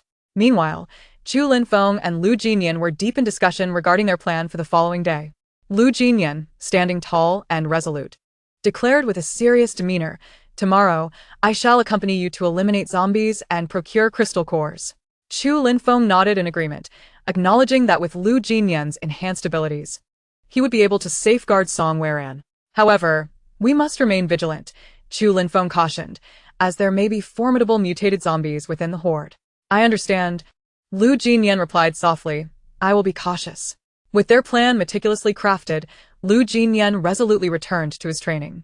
Dressed in a specially designed training suit, beads of sweat soaked through his attire, clinging to his muscular frame. His gaze was unwavering, his movements swift as lightning, each punch slicing through the air with a whoosh. He navigated the training apparatus with agility, deftly vaulting over obstacles. During weight training, he gritted his teeth, straining to lift the heavy barbell. his muscles taut and veins protruding from his forehead. Yet, he refused to relent, holding his breath as he persevered through each challenging maneuver. While enduring endurance runs, his steps were firm and powerful. Though he gasped for air, he maintained a steady rhythm, pushing his limits lap after lap. In the brief moments of respite, he merely paused to catch his breath before immediately diving into the next exercise. His eyes burned with an unwavering desire for self-improvement and tenacity, driven solely by the pursuit of strength. Standing off to the side, Chu Linfeng recalled the supplies he had previously arranged to be procured and stored in the warehouse in City S. He had sent Li Lin along several times to retrieve those supplies, which were now stacked throughout his villa. The basement was crammed full, providing enough provisions to sustain him for an extended period. He remembered bringing some food to Song Weiran, only to have He Mimi politely decline. With a gentle smile, she had said, "Little Chu, thank you for your kindness, but we have stocked plenty of supplies, sufficient for our needs. You should keep what you have for yourself, as resources are exceedingly precious now." Chu Linfeng could only return to his villa with supplies in hand, resigned. Yet, he mused that Weiran must have amassed a considerable stockpile herself. He recalled her earlier ventures abroad to stockpile oil and weaponry, only to have the weapon seized. This thought caused him to frown, filled with regret, his fists unconsciously clenching as he murmured, "Why couldn't I have safeguarded that batch of weapons for her? If only I had been stronger back then." He then resumed his intense training, his posture as upright as a pine tree, his eyes radiating determination and focus. Like a cheetah, he navigated the obstacles with agility, soaring over barriers with clean, decisive movements, devoid of hesitation. Sweat trickled down his cheeks, glistening in the sunlight. Yet he remained oblivious, wholly absorbed in his training. At times, he wielded a firearm, aiming at distant targets, his gaze sharp, his fingers steady on the trigger. The crisp sound of gunfire reverberated in the air, spent shells cascading around him. Each shot revealed his precision and composed demeanor. During physical conditioning, he ran with vigor, his strides powerful and tireless, as the wind roared past his ears. Push-ups and pull-ups were executed with flawless form and strength, showcasing his formidable power. Chu Linfeng relentlessly repeated various exercises, pushing the boundaries of his capabilities. As time slipped away unnoticed, night descended gradually. The world seemed engulfed in darkness, save for the faint glow emanating from Song Weiran's villa. She continued to immerse herself in the virtual battlefield, challenging higher-level matches. Although she faced defeat each time, she remained undeterred. Exhausted, she would retreat from the virtual realm to sip on spiritual spring water, restoring her body before returning to battle. It was not until the clock struck 2 in the morning that she concluded her combat. Subsequently, she entered the bathroom, drawing warm water from her space to fill the tub. After shedding her garments, she stepped into the tub, allowing the soothing water to wash over her. She meticulously cleansed every inch of her skin. After bathing, she dried herself with a soft towel, donned a loose and comfortable nightgown, and climbed into her warm bed. Nestled in the soft covers, she closed her eyes, slipping into a deep and restful slumber. On the following morning, sunlight streamed through the window, rousing Song Weiran from her dreams. She stretched languidly, rubbed her sleepy eyes, and quickly arose to prepare for breakfast. Adorning herself in a comfortable dress, she called for He Mimi to join her downstairs for the meal. Meanwhile, Chu Linfeng and Lu Jinyan had risen early, both clad in sleek black combat attire. Exuding a striking aura. A glimmer of excitement shone in Lu Jinyan's eyes as he looked forward to the day's mission, while Chu Linfeng maintained a composed demeanor. His expression neutral, yet his unwavering resolve was evident in his gaze. At the gates of the base, a dozen bodyguards stood solemnly, weapons firmly grasped in their hands. Suddenly, a rumble echoed from a distance, growing nearer. The crowd turned to witness 3 military trucks approaching slowly, their dusty exteriors suggesting a long and arduous journey. The truck halted before the entrance of the base, and from it emerged a dozen individuals clad in official uniforms. At the forefront stood a middle-aged man with a resolute visage and profound eyes. His closely cropped hair and sun-kissed skin exuded an aura of strength. Accompanied by several youthful warriors, each bearing an erect posture and eyes that conveyed determination and courage, he announced in a deep voice, "We are from the authorities, seeking Song Weiran for a matter of great importance." The guards exchanged glances, and one swiftly departed to inform Lu Jinyan.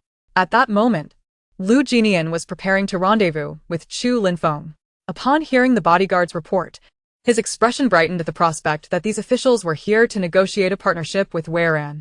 Shortly thereafter, Lu Jinian's tall and commanding figure appeared at the gate. I am the head of the base. My name is Lu Jinian. We are from the official base and have learned that Miss Song Weiran possesses the ability to purify crystal cores.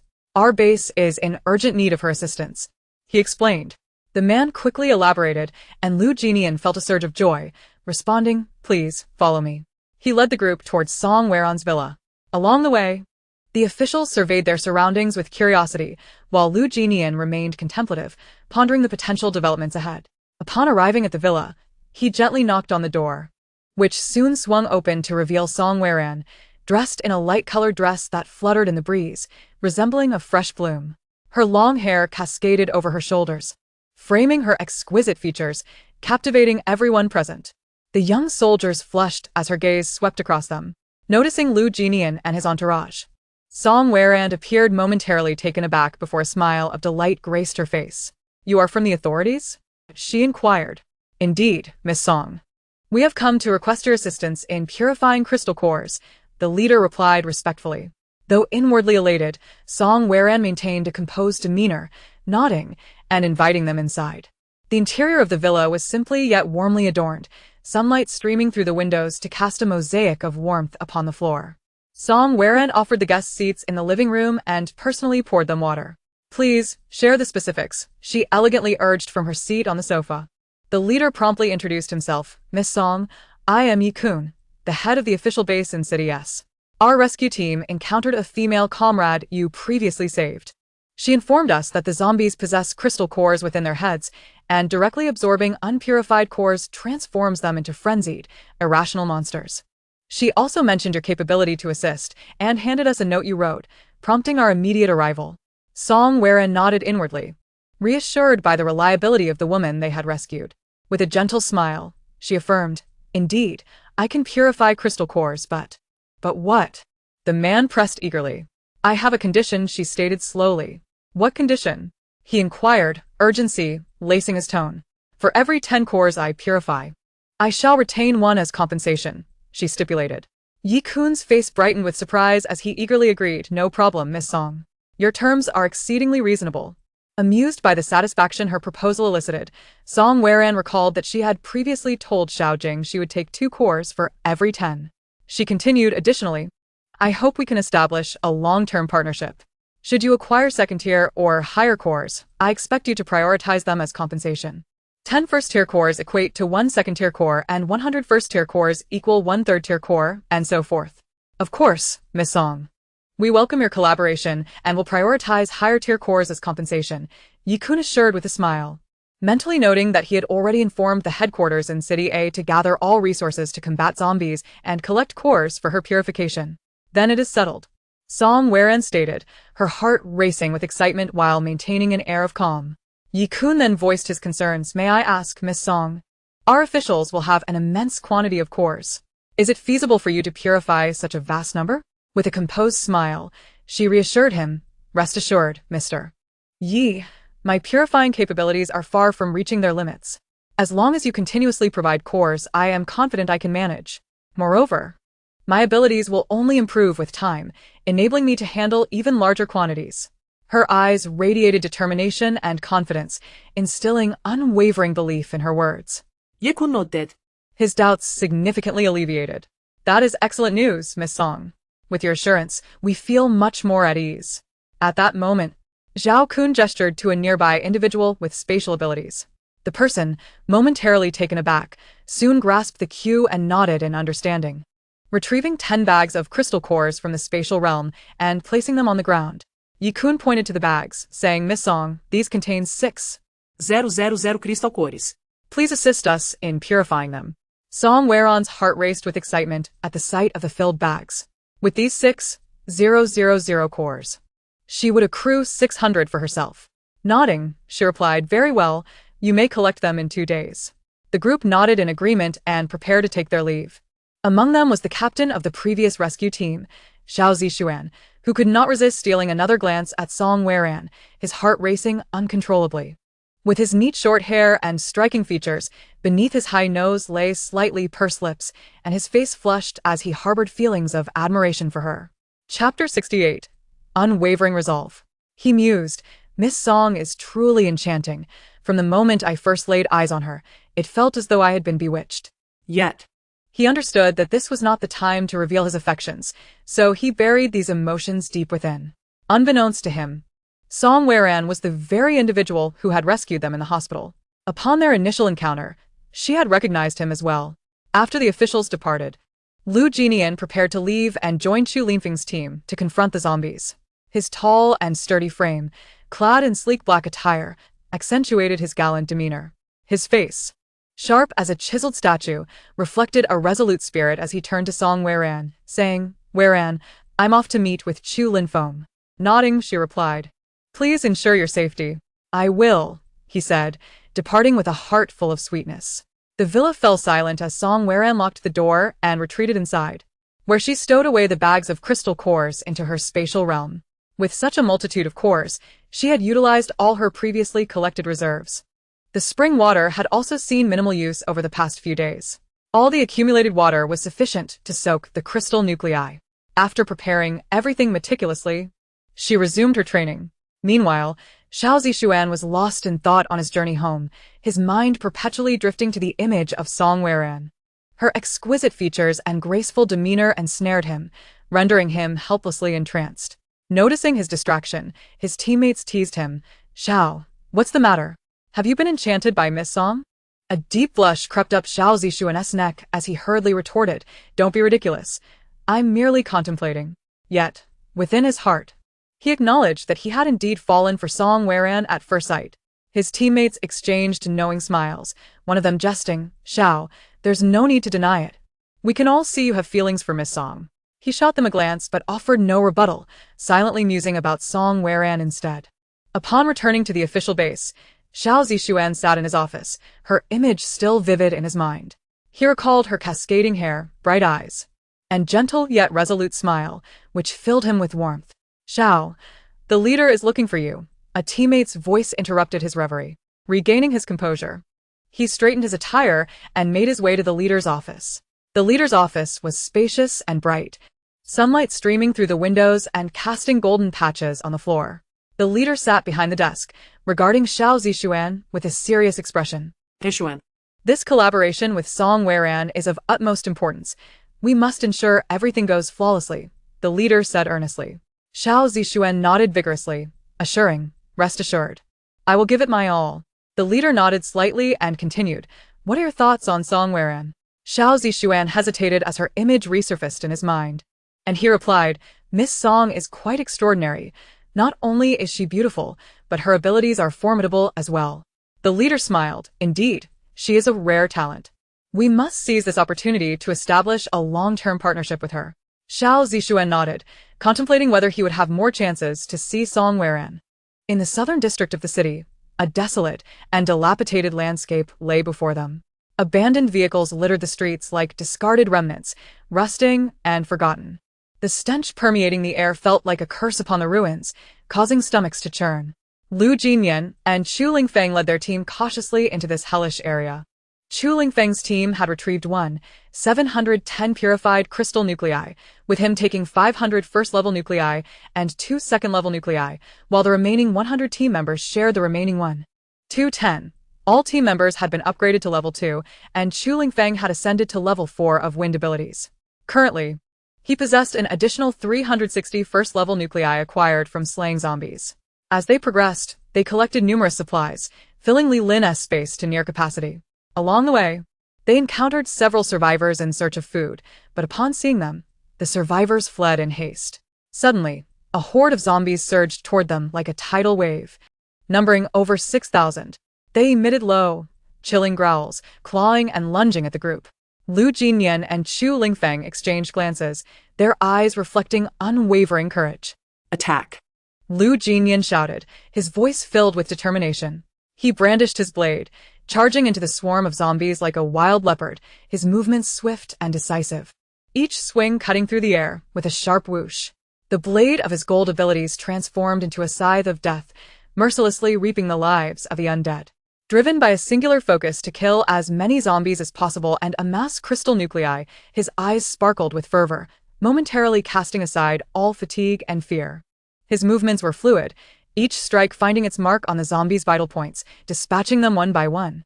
He navigated through the throng of zombies with ease, as if traversing an uninhabited realm.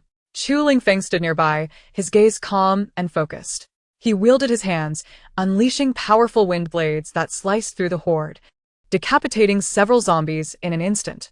The ferocity of his wind abilities was formidable. Wherever the wind blades struck, zombies fell, black blood splattering in all directions. Under their leadership, the team members unleashed their own abilities, engaging in fierce combat against the zombies. Some wielded fire abilities, spewing flames that reduced zombies to ashes. Others conjured ice blades to cleave through the undead, and some brandished colossal hammers, shattering zombies to pieces. They coordinated seamlessly, forming an impenetrable defense. Despite the overwhelming numbers of zombies, the team's strength proved equally formidable. As they fought in unison, they gradually felled half the zombies, acquiring a substantial amount of crystal nuclei. However, at that moment, 22nd level mutated zombies emerged onto the battlefield. Their frames towered over ordinary zombies, their strength terrifying. Their grotesque visages resembled demons clawing forth from the depths of hell. Due to Lu Jinyan's relentless assault at the forefront, one of the mutated zombies targeted him, swiftly closing the distance. A chill ran down Lu Jinyan's spine as he recognized the formidable strength of this adversary and prepared to engage with caution.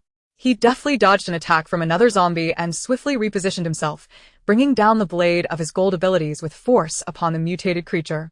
The zombie roared, swinging its massive arms in an attempt to defend, but Lu Jinyan's strike was relentless, severing its limb. Black blood sprayed forth, emitting a nauseating odor. At this moment, Chu Lingfeng was in a state of urgent distress, fending off a dozen second-level mutated zombies charging toward the team, while keeping a vigilant eye on Lu Jinyan's situation. His handsome visage bore a grave expression, brows furrowed, eyes revealing a mix of anxiety and resolve. He unleashed a flurry of wind blades, precisely striking the zombies. Two fell, their heads severed and crumpling to the ground, while another evaded with remarkable speed, a wind-type zombie that darted past Chu Lingfeng's assault and materialized before Lu Jinyan. Startled, Lu Jinyan realized he had exhausted his abilities in his previous duel with the first-level mutated zombie. With no time to evade, the creature's claws raked deep gashes across his chest. Ah! Lu Jinyan cried out in pain, blood saturating his clothes. Gritting his teeth, he bore the agony and prepared for another life-and-death struggle. Drawing his pistol, he fired relentlessly at the mutated zombie. Hearing Lu Jinyan's cry of distress, Chu Lingfeng's heart raced. Lu Jinyan, hold on, he shouted, instantly materializing beside him. He wielded his hands, conjuring a massive tornado that enveloped the mutated zombie. Amidst the tumult of a swirling vortex, a zombie struggled desperately, yet could not break free. Chu Lingfeng's gaze turned icy as he wielded his wind blade, swiftly severing the creature's head. How are you? He inquired with genuine concern, his eyes fixed on Lu Jinyan. Blood gushed from Lu Jinyan's chest as he clutched it, his pallor resembling that of parchment.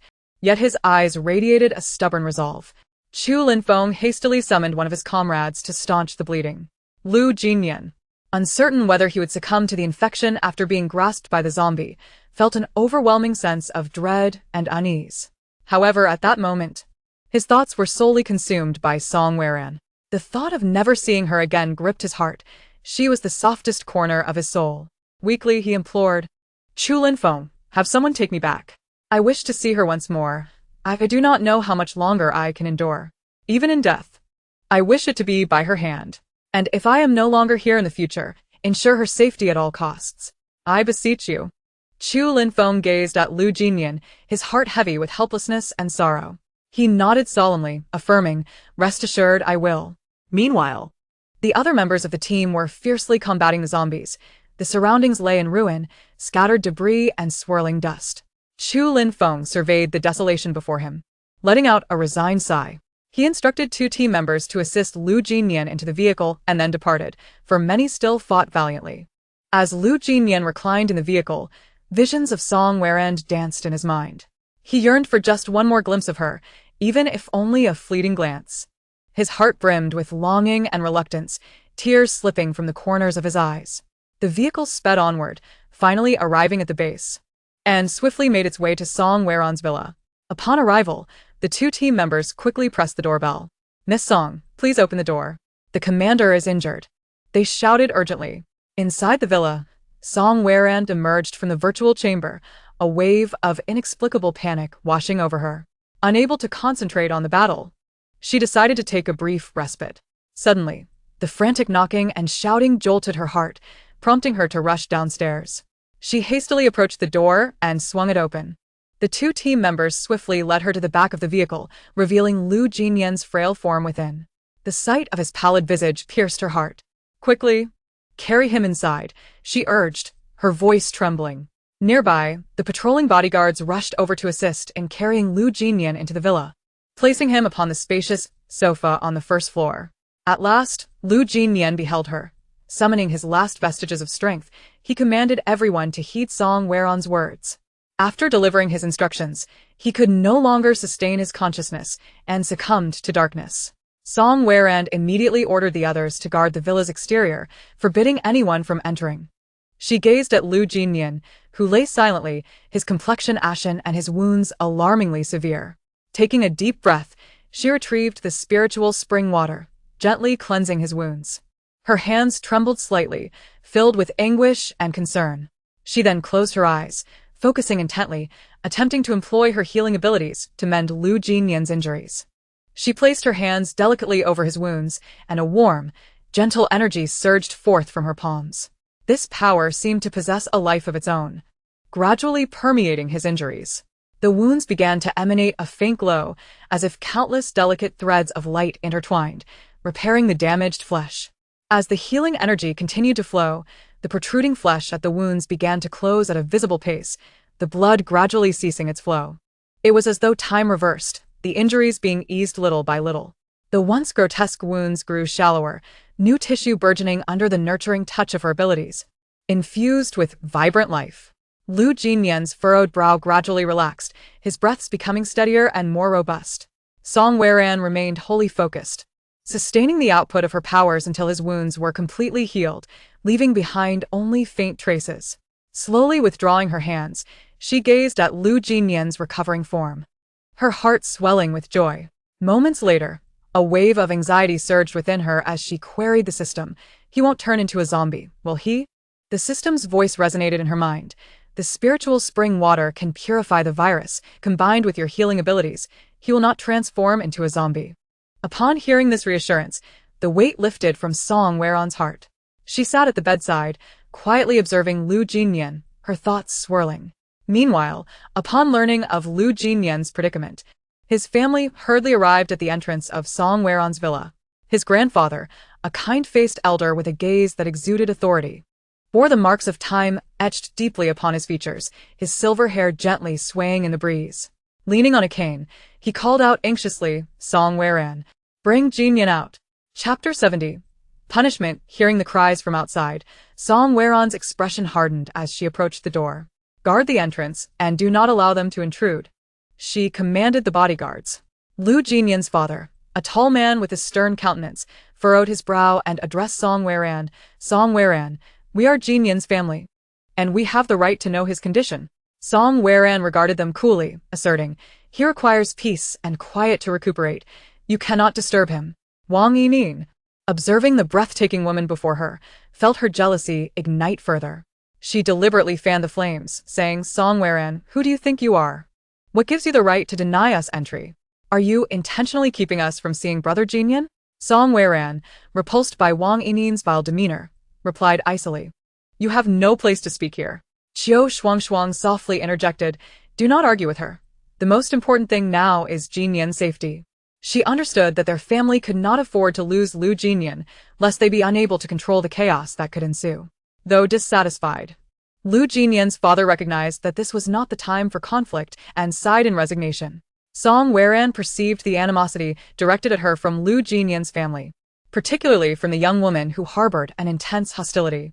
However, she had no time to concern herself with them. Had they not been related to Lu Jinyan, she would have already summoned the protective system to punish them. Lu Jinyan's grandfather implored, Song Weran, we only wish to see Jinyan. We will not disturb him. To which Song Weran steadfastly replied, now is not the time. Once Lu Jinyan awakens, you will naturally be able to see him. Wang Yining, eager to make a show before Lu's family, chimed in sarcastically, you just don't want us to see him. Song Weran cast a cold glance at her and retorted, you would do well to silence your tongue. Wang Yining, taken aback by her gaze, nonetheless persisted. I refuse to believe that so many of us cannot deal with just you. With a derisive laugh, Song Weran responded, you're welcome to try. At that moment, Lu Jinyan's father interjected, enough of the bickering. Song Weran, we can wait, but you must assure us that Jinyan is unharmed. Song Weran nodded gently, indicating her understanding, and softly replied, I will. With that, she elegantly turned and glided back into the villa. Once inside her room, she quietly sat beside the sofa, gazing at Lu Jinyan's serene sleeping face, her heart a whirlwind of emotions. Just then, a piercing and shrill scream from outside echoed forth, Song Weran, come out. What qualifications do you possess to bar our entry? Song Weran's gaze suddenly turned frigid, and without hesitation, she commanded the security system, administer electric shock punishment, doubling the intensity. It would be best if she were rendered an imbecile, silencing that foul mouth. In an instant, powerful currents struck Wang Yining like lightning, eliciting a shrill scream from her lips. Her body trembled uncontrollably before collapsing to the ground. Her eyes rolled back, blood trickled from her ears, foam escaped her mouth, and she even lost control of her bladder and bowels, ultimately succumbing to unconsciousness. Witnessing this horrific scene, Wang Yining's parents were consumed by despair, urgently shouting into the villa, Song Weran, what are you doing? What have you done to my daughter? Come out. Song Weran, unfazed, casually stepped out of the door, her expression devoid of emotion, and coldly replied, if you continue to make noise, you shall endure the same fate. Now leave at once, as far away as possible. You should consider yourselves fortunate that this is Lu Jinyan's territory. Wang Yining's parents, pale with fear, hastily had their unconscious daughter carried away, retreating in disgrace. Observing their departing figures, a flicker of disdain crossed Song Weran's eyes. The Lu family, having witnessed the entire spectacle, were paralyzed with fear, realizing the extent of her power. In this apocalyptic world, strength reigns supreme. Despite their family's previous prominence, they were now disregarded by all. Were it not for Jinyan, their survival within this space would be precarious. Rumors spoke of individuals outside fighting over resources, with murder commonplace. Thus, they dared not linger any longer and retreated to their villa. Meanwhile, Wang Yining's parents rushed their unconscious daughter to the base's clinic. Within the base, Lu Jinyan had established a clinic in advance, employing several doctors and nurses to attend to the inhabitants. The clinic was permeated with the acrid scent of disinfectant, the white walls appearing cold under the dim lighting. Wang Yining's parents wore expressions of anguish and fury, their eyes bloodshot, faces contorted with pain and rage. Wang Yining's mother, a petite yet fiery woman, with disheveled hair, cried out hysterically, my daughter, how could you end up like this? Song Weran, you venomous woman. I shall not let you go unpunished. Her voice was laden with profound sorrow and hatred. Wang Yining's father, tall yet looking utterly haggard, clenched his fists, his teeth grinding in anger as he cursed, Song Weran, you wait. I will make you pay. Their hearts brimmed with hatred for Song Weran, yet they felt overwhelming despair for their daughter's condition. The doctor, a middle-aged man with thick glasses, looked at the feeble Wang Yining on the bed and shook his head in resignation. He spoke wearily. The patient's brain has sustained severe damage. Given our current medical resources at the base, it is difficult to ascertain when she might awaken. Moreover, he paused. Noticing the glimmer of hope in Wang Yining's parents' eyes, he cruelly continued, even if she does awaken, she may suffer significant aftereffects. Upon hearing this, Wang Yining's parents collapsed into inconsolable sobs, their curses growing louder and more mournful. Meanwhile, in the villa, Song Weran sat quietly on the sofa, her exquisitely delicate features illuminated by the soft glow of the lights. She had been using her mental prowess to eavesdrop on their conversation. Narrowing her eyes slightly, a glimmer of disdain flickered within. She mused inwardly. These individuals truly overestimate themselves, daring to act brazenly before her. She delicately pressed her luscious lips together, a slight smirk gracing her face, revealing a hint of mockery.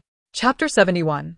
I am innocent. Focusing intently, she summoned her formidable psychic abilities, locking onto Wang Yinin's parents as if intent on devouring them entirely. As her powers were unleashed, an invisible force rippled outward. In an instant, Wang Yinin's parents sensed this strange energy surge. Their gazes turned vacant and hollow, as if they had lost control of themselves. Then their bodies, as if manipulated by an unseen hand, slowly rose. Their movements were stiff and mechanical, akin to puppets being controlled, stepping towards Song Weran's villa. Each step felt laborious, burdened with lethargy. Throughout this ordeal, they uttered not a sound, only the slow, resolute thud of their footsteps resonating in the air. At last, they stood before the entrance of Song Weran's villa. Without hesitation, they raised their hands and began to pound on the closed door with force. The dull thuds reverberated, shattering the surrounding tranquility. A guard, witnessing this, rushed forward to separate the oddly behaving couple. However, just as he reached out to grasp one of them, an unexpected turn of events occurred. Wang Yinin's parents suddenly turned frenzied, lunging towards the guard. Their eyes sparkled with madness, hands desperately clawing for the weapon in his grasp. Deep within their minds, haunting illusions crafted by Song Weran flashed before them, plunging them into a state of sheer terror and chaos, completely devoid of reason. Simultaneously, Song Weran emerged from the villa with an air of elegance, her presence casting an eerie atmosphere over the tumult. She observed the scene with quiet intensity, a subtle smile playing at the corners of her mouth, causing their thoughts to spiral into confusion, as if the world around them was turning upside down, everything fading into obscurity. Their reason was devoured by fear and greed, and a singular thought consumed them: seize that gun. Finally, they managed to grasp the firearm, fingers tightening around the trigger, poised to aim it at Song Weran without hesitation. Yet, at that critical moment, a nearby bodyguard reacted swiftly, firing and striking their hand. In an instant, searing pain coursed through their bodies, jolting them back to reality, their senses returning from the chaos. They stared wide-eyed at Song Weran, their gazes ablaze with fury, mouths agape as they let out a roar of rage, as if to expel all their resentment and wrath. Song Weran inwardly scoffed, fully aware of their intentions. However, she feigned a state of panic, then forced herself to remain composed, stating, I have already given you a chance. It is your own folly that has led you to this point. Do not blame me for my ruthlessness. With that, she discreetly issued a command for the system to administer the same electric shock punishment to these two individuals as was inflicted upon Wang Yinin. A cacophony of crackling sounds ensued as both convulsed violently, their bodies trembling uncontrollably before collapsing to the ground. They foamed at the mouth, blood oozing from their ears, and soon lost consciousness, utterly incapacitated. The surrounding bodyguards, witnessing this horrendous spectacle, wore expressions of disdain, each wishing to distance themselves from the scene. The Liu family, having just returned, hurriedly approached upon hearing the commotion. As they beheld the tragic scene before them, expressions of anger and helplessness overtook the faces of all present. Song Weran feigned innocence, stating, I had intended to let them go, but they suddenly turned back, seizing the gun from the security guard in an attempt to kill me. My counterattack was merely an act of self-defense. In truth, Song Weran had initially considered sparing them. However, upon employing her mental perception for a comprehensive observation, she was repulsed by their grotesque visages. They incessantly hurled vile and despicable curses, the venomous words striking her heart like a swarm of poisonous serpents. Moreover, from their gazes, she sensed a profound intent to kill and a deep-seated hatred, a malice that was indelibly etched in her mind. A cold smile flickered across Song Weran's heart. Her once gentle and kind spirit had abruptly chilled. She understood that with such individuals, mercy was not an option. While she occasionally exhibited compassion, unable to resist aiding those in suffering, at times she relished in witnessing those who sought to harm her grapple with their own mortality. She believed that rather than death, reducing them to mere wretches, subjected to humiliation, served as the most fitting punishment. Without a backward glance, Song Weran entered the villa, leaving a group of individuals exchanging bewildered glances. Sunlight filtered through the clouds, casting a golden hue upon the grass outside the villa. They cautiously lifted the two unconscious individuals, striving to avoid contact with the repugnant filth on their bodies. Meanwhile, Song Weran reclined on the luxurious sofa in the villa's living room, her fair skin almost translucent in the sunlight. Her long hair cascaded like seaweed over her shoulders, and her exquisite features emanated an air of icy elegance. Lazily leaning against the sofa, her eyes half closed, she observed Lu Jinyan's slumbering form, musing to herself, if he awakens and discovers that I frightened his family terribly, will he seek retribution? Yet she quickly dismissed the thought, reasoning that should he indeed confront her, they could simply part ways, never to cross paths again. After all, she owed him nothing. Offering him additional crystal cores as compensation for the house would suffice, especially since, in this apocalyptic world, crystal cores were the ultimate currency. Song Weiran was a nostalgic person. She had invested considerable effort in decorating this villa, and she had grown accustomed to residing here, not wishing to relocate anytime soon. If matters soured with the half-mountain base, she could easily find another comfortable dwelling. With her protective system in place, her safety was assured, and she need not worry about Mimi facing danger at home. As these thoughts swirled, a tinge of frustration began to rise within her. If Lu Jinyan were to learn of her current sentiments, he would likely be infuriated. How could he allow her to leave? He would prefer to bring her into his villa for a life of sweetness and joy. Determined to ascend to the upper floor, Song Weiran instructed Mimi to check on Lu Jinyan's condition before returning to her training. Once everything was arranged, she re-entered the virtual chamber, logging into the digital realm. Chapter 72. Awakening. Meanwhile, after exterminating all the zombies, Chu Linfeng and his team had tirelessly excavated crystal cores until dusk, hurrying back to the half-mountain base. Weary yet triumphant, they had amassed an impressive bounty, 7,000 first-level crystal cores and over 20 second-level cores. Despite the abundant haul, Chu Linfeng's heart remained tethered to Lu Jinyan's safety. Upon learning that Lu Jinyan was currently at Song Weiran's villa, he wasted no time and hurried toward the residence. Upon his arrival at the villa's entrance, the guards, upon recognizing Chu Linfeng, the illustrious captain of the ability-enhanced squad, displayed immediate signs of tension. They were acutely aware of his extraordinary status, knowing he was not someone they could easily provoke. Thus, they stood silently aside, resembling quails, not daring to utter a word of obstruction. At that moment, Mimi, having just swallowed a mouthful of food, heard the crisp and urgent ring of the doorbell. She hastily set down her utensils and rushed to the door to investigate.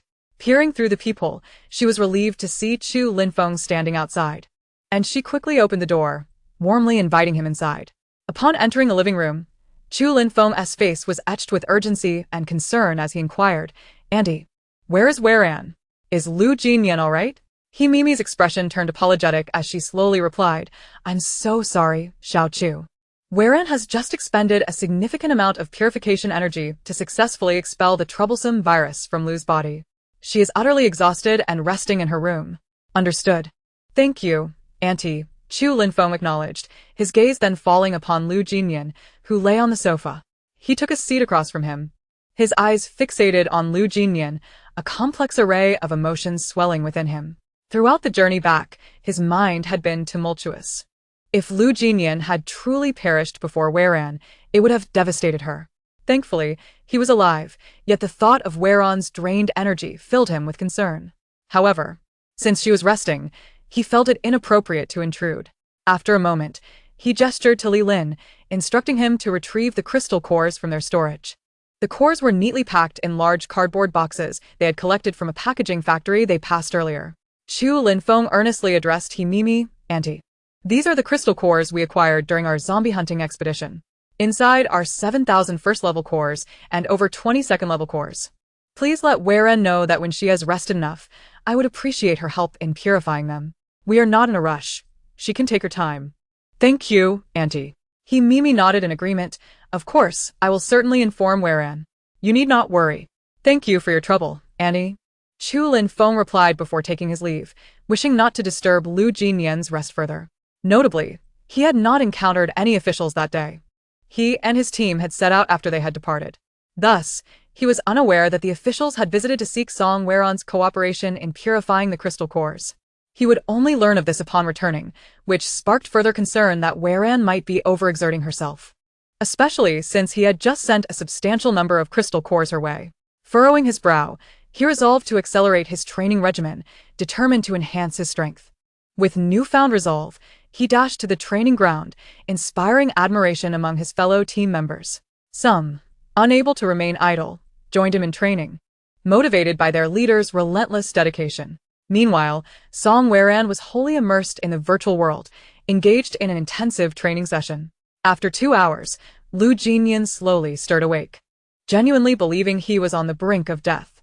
He had felt the virus encroaching upon his body while in the vehicle. The anguish he felt was almost beyond description. He even contemplated that if he were to become a zombie, he would have Renran personally end his life, ensuring she could extract his core to enhance her abilities. This, he thought, would be the final act of devotion he could offer her. However, miraculously, he found himself recovering. Eagerly, he yearned to see Song Weran. Ignoring his frail condition, he struggled to rise, his singular focus on finding her. His handsome visage bore a trace of pallor, his brows slightly furrowed, and his eyes gleamed with urgency. Nearby, Mimi reclined on another sofa, dozing. Suddenly, upon hearing movement, she opened her eyes and was filled with surprise to see Lu Jinyan awake. He quickly inquired, "I wish to see Renran. Where is she?" Mimi replied, "Little Lu, Renran might be too occupied to see you right now. She has expended a great deal of her purification abilities to treat you and has just managed to eradicate the virus from your body. She is quite exhausted and has gone to rest." Upon learning that Song Weran had saved him, an overwhelming surge of gratitude and joy flooded his heart, mingled with concern for her depleting her powers. She had rescued him, and this kindness was something he would cherish for a lifetime. He sat quietly, his gaze filled with admiration and longing for her, yet he could not see her just yet and had to reluctantly return home. When he arrived at the Lu residence, his family rushed to him upon hearing of his awakening.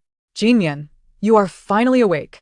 We were so worried," Lu's mother exclaimed, tears brimming in her eyes. "Mother, I am fine," Lu Jinyan reassured her. At that moment, Lu's father spoke up. "Jinyan, did you know that Song Weran has left Wang Yinin's family in a state of unconsciousness?" Startled, Lu Jinyan's heart raced, but he quickly reasoned that Song Weran must have her reasons. He furrowed his brow, contemplating the situation. "Father, there must be some misunderstanding. Renran is not the kind of person to harm others without cause," Lu Jinyan asserted firmly. Lu's father felt a twinge of displeasure at his son's defense of Song Weran but chose to remain silent, considering that his son had just awakened. Chapter 73. The teleportation array. Lu Jinyan understood that the Wang family must have committed some grave misdeeds, otherwise, Renran would not be so distressed. He allowed the Wang family to stay at the clinic for treatment, which he deemed as the utmost mercy and kindness he could extend. After all, in the wake of the apocalypse, each person could only prioritize their own safety. Moreover, deep in his heart, Renran held a significance akin to family, while the Wang family were nothing more than unrelated outsiders. At Song Weran's villa, Mimi was filled with joy as she gazed upon the boxes brimming with cores, her heart swelling with delight. She was acutely aware that her daughter possessed the miraculous spring water capable of purifying these cores. With such a multitude of cores, surely her daughter would acquire several hundred more. She began to envision a future where she would no longer have to venture out to battle zombies to obtain cores, allowing her to cease her daily worries about her daughter's safety in combat. At that moment, Song Weran, having completed her extensive training in the virtual world, slowly opened her eyes. Although traces of fatigue lingered, a profound sense of satisfaction illuminated her features. She drank from the spring water to dispel her weariness. Upon encountering Mimi, she learned that Lu Jinyan had already awakened and had even sought her out. A ripple of emotion stirred within her. She felt an indescribable affection for Lu Jinyan, particularly when she had witnessed him gravely injured and unconscious. An inexplicable pang of heartache had struck her. Perhaps it was because no one had ever treated her with such kindness before. Thus, the thought of losing someone who cared for her so deeply caused her such distress. 2 days later, under a radiant sun and a cerulean sky adorned with fluffy clouds, Xiao Zixuan led a small team on their way to Song Weran's villa once more. The sky was exceptionally blue, pure enough to captivate the heart. The pristine clouds drifted lazily, seemingly welcoming their arrival. Surrounding the villa, lush trees swayed gracefully in the gentle breeze, as if nodding in acknowledgement. Xiao Zixuan's heart raced involuntarily. He took a deep breath, striving to calm the tumult within him. As the gate swung open, Song Weran's enchanting silhouette came into view, instantly igniting a flicker of surprise in his eyes. Today, she wore a delicate white dress, the hem dancing in the wind like a graceful lily. Her face radiated a gentle smile, bringing a refreshing warmth akin to spring. Miss Song. We have come to collect the cores, Xiao Zixuan said softly, his tone laced with anticipation. He endeavored to keep his voice steady. Song Weran smiled and nodded. Everything is ready. Please come in. Her voice was melodious and pleasant, lifting the spirits of all who heard it. As they entered the villa, its simple yet warm decor created an atmosphere of comfort.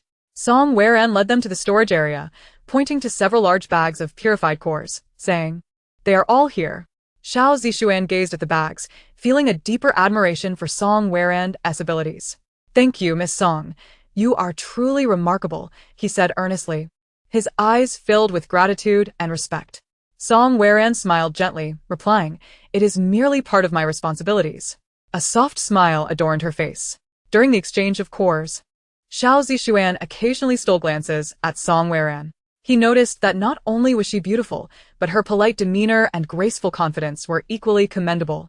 Such qualities deepened his fondness for her. This time, he had brought with him a total of 10,000 cores obtained from the recent extermination of zombies. He gestured to a spatial ability user beside him to retrieve the bags of cores. Then, with focused demeanor, he said, "Miss Song, here are 10,000 cores. I would appreciate your help in purifying them." "Thank you." As Song Weran looked at the cores about to be added to her collection, she felt a surge of joy within her. "No problem. Come back in 3 days to collect them," she replied cheerfully. "Then, it will be a hard task for you." "Miss Song," Xiao Zixuan said, his eyes brimming with appreciation. He understood the immense effort and dedication Song Weran must have put forth to purify such a large quantity of cores. Reluctantly, he departed from her villa, eagerly anticipating their next meeting in 3 days. Xiao Zixuan had awakened his ice abilities and, after absorbing 50 cores, had successfully advanced to the second level. His next objective was to return to the base and rally all the ability users to exterminate more zombies for additional cores to upgrade further. After Xiao Zixuan and his team departed, Song Weran stored the cores in her space, yet she had not completed the purification of Chu Linfeng's cores entirely. Only once that was finished could she proceed with the official purification. Currently, the quantity of spiritual spring water available is indeed limited, yet in the future, a continuous influx of crystal cores is anticipated. Contemplating this, Song Weran mused that once such a multitude of crystal cores arrives, the spiritual spring water might become insufficient. If that were the case, an extensive delay in construction would be undesirable. In light of this predicament, she conceived the idea of seeking out locations where meteorites had previously fallen. She understood that the zombies near meteorite sites would be accelerated in their evolution due to the meteorite's influence, thus yielding higher-grade crystal cores. With advanced crystal cores, she would be able to enhance her space and acquire more spiritual spring water. Subsequently, she recalled her constant anxiety about being discovered by the base's guards during her comings and goings, which troubled her greatly. Therefore, she searched the system shop for a treasure from the realm of cultivation. To her delight, she found a teleportation array. Overjoyed, she promptly decided to purchase this artifact. She then examined the prices of the teleportation array in the system shop. It turned out that a large teleportation array from the cultivation realm cost 3,000 points. Precise positioning cost 1,000 points, and each teleportation would require an additional 100 points. This meant that a single teleportation would consume the equivalent of a first-level crystal core. However, she was not overly concerned about the crystal core issue, as she had plenty of first-level cores. Moreover, using the teleportation array with precise positioning would allow her to be instantly transported to a designated location, which was exceedingly convenient. This meant she could travel there and back on the same day, even if the officials, or Chu Linfeng, came searching for her to purify crystal cores. They would not discover her absence from the base. She felt a twinge of regret for not having thought of this sooner, realizing only now the potential of such a tool. After spending 4,000 points to acquire the teleportation array, her system balance dwindled to 400 points. Fortunately, she still had a reward from the officials. 600 first-level crystal cores. Additionally, Chu Linfeng's side would provide her with corresponding compensation, including 22 second-level crystal cores and 500 first-level crystal cores. Originally, she had some stock left, specifically 46 first-level elemental crystal cores, 25 second-level crystal cores, and 1 third-level crystal core. Resolutely, she exchanged 200 first-level crystal cores with the system, successfully acquiring 20,000 points. Her total system points now stood at 24,400. Her current inventory of crystal cores consisted of 900 first-level crystal cores, 46 first-level elemental crystal cores, 47 second-level crystal cores, and that solitary third-level crystal core. Alas, she had to meticulously tally these resources before each use, as her memory was notoriously poor, making it difficult for her to recall the exact quantity of crystal cores she possessed. At present, she primarily allocated the first-level crystal cores for use. As for the second-level and above crystal cores, they were stored with the aim of enhancing her spatial and mental abilities. Her wood-type ability had reached the third level, prompting her to extract 500 first-level crystal cores for absorption. Upon completely absorbing the 500 first-level cores, she successfully upgraded her wood-type ability to the fourth level. In that moment, she could deeply sense a tremendous vitality coursing through her wood-type ability. As her healing energy flowed gently within her, she could distinctly feel each cell being tenderly caressed. That power was akin to a warm spring breeze, quietly permeating every corner of her body. She felt as though her muscles and bones had been reshaped, becoming more resilient and vibrant. Her blood flowed joyfully through her veins, and her cardiopulmonary function seemed greatly enhanced. Each breath became particularly smooth and refreshing, making her feel as if she could inhale the purest essence of the universe. Her body appeared to be infused with boundless vitality, radiating a healthy and brilliant glow, becoming purer and stronger. For Mimi to elevate her water-type ability to the fourth level, she too required 500 first-level crystal cores. She left her room to find Mimi next door and took the 500 first-level crystal cores from her space, placing them into a large bucket. Mom, I currently have an abundance of crystal cores. Take these 500 cores to upgrade your ability. This amount should be sufficient for you to reach the fourth level. Just follow the method I taught you last time. Upon hearing her daughter's words, Mimi was momentarily stunned. Then her eyes brimmed with a complex mixture of joy and gratitude. After a moment of hesitation, she said, isn't this too extravagant? Perhaps you should keep them for yourself. Song Waren smiled and replied, Mom, I have plenty left, so don't worry. I hope you can become stronger too. With a slight reddening of her eyes, Mimi nodded and said, All right, I will make sure to improve and not let you down. She gazed at the bucket filled with crystal cores, her heart swelling with love and gratitude for her daughter. She silently vowed to work hard to elevate herself, so she could better fight alongside her daughter in the future. Following this series of transactions, she had 900 first-level crystal cores remaining. If only these were all second-level crystal cores, Song Waren sighed. Indeed, she needed to hasten her efforts to hunt zombies of second level or above. After all, her various abilities were still in desperate need of nourishment. Subsequently, she entered the training room and set up the teleportation array there. This way, upon returning from the outside, she would directly arrive in the training room. She planned to venture out that night to slay some zombies and acquire some second-level crystal cores. First, she needed to review the previous news regarding meteorites. She had previously downloaded all the relevant reports and intended to examine where those meteorites had fallen. After identifying their locations, she would use the clues from the news to ascertain where they might exist and set those coordinates as her teleportation target. That evening, after dinner, Song Waren eagerly made her way to the training room. She discovered that there had been reports of meteorites falling in D City, the neighboring city to S City. Thus, she spent 100 points to set the teleportation array to the location mentioned in the D City news report. Taking a deep breath, she stood before the teleportation array, her heart filled with both anticipation and a hint of anxiety.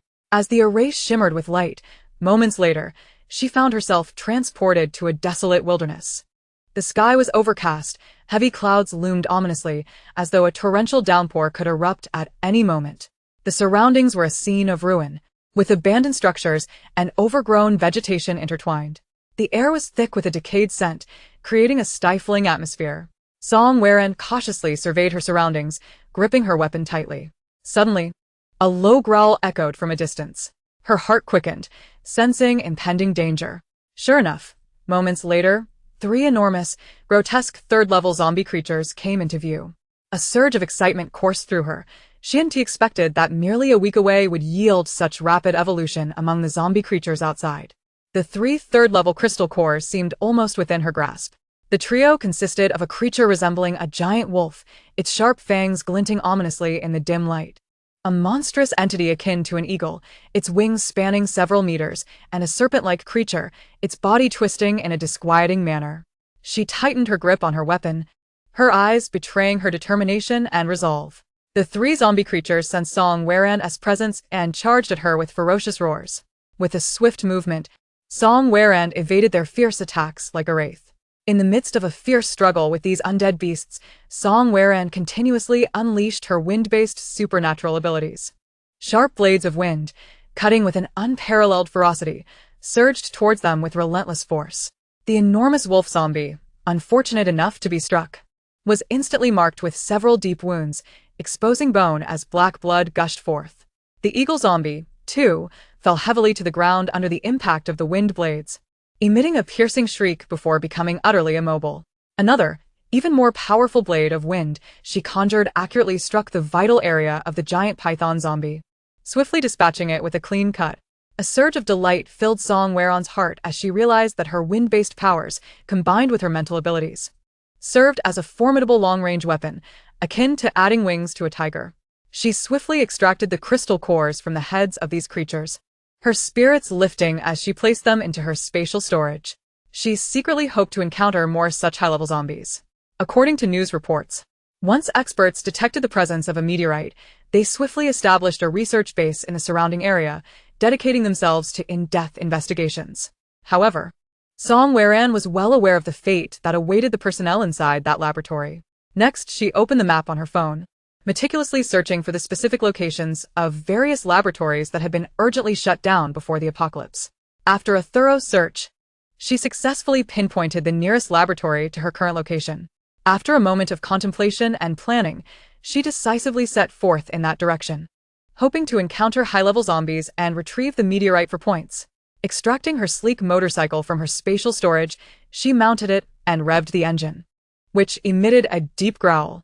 Following the navigation, she sped towards the target laboratory, the wind howling in her ears as the scenery raced past her like lightning. However, it was not long before she encountered a horde of zombies. Over 200 grotesque first-level zombies and several larger, more vicious second-level mutated zombies surged before her. Faced with such a scene, Song Weran's face lit up with joy as she promptly halted her vehicle. She unleashed her formidable mental powers, instantly controlling the movements of all the zombies, rendering them immobile. Seizing the opportunity, she quickly summoned her wind abilities, coalescing them into countless razor-sharp blades. In an instant, these blades sliced through the air with thunderous might, severing the heads of the entire horde. After completing this, she swiftly gathered all the crystal cores into her spatial storage and absorbed 40 first-level cores to replenish her expended powers. With that, she continued her rapid journey. Survivors hiding in nearby buildings watched in astonishment as they witnessed the scene. They had thought that the woman was doomed, yet she had effortlessly annihilated the terrifying horde of zombies and extracted something small from their heads. They found this event utterly shattering their perceptions. How had the supernatural beings become so powerful? And to think she was a woman, it was simply incredible. At this moment, Song Weran arrived at the front of the D-City laboratory. She tilted her head slightly, surveying the somewhat dilapidated structure. The surrounding environment was eerily silent, the shadow of the apocalypse looming over every corner. Abandoned vehicles lay strewn across the streets, and the walls bore the scars of decay. A gentle breeze stirred up some dust, swirling in the air. Song Weran pondered to herself, though this place appeared somewhat worn, it might still conceal high-level zombies. I wonder if that meteorite is still here. Taking a deep breath, she retrieved a bottle of spring water from her spatial storage, drinking it to bring her body to its optimal state.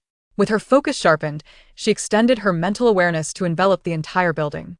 Upon detecting 2 fourth-level zombies in the underground laboratory, along with the meteorite beside them, excitement surged within her. Ha! What a stroke of fortune! I never expected such good luck. A confident smile crept onto her lips.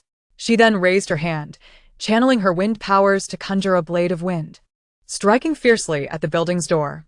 With a sharp crack, the door splintered, sending wooden shards flying. Song Weran stepped into the building, tightly gripping a sharp tang knife. Her mental focus locked onto the 4th-level zombie.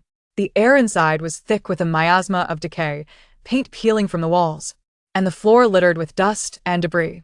The two fourth-level zombies seemed to sense the approach of a human, growing restless.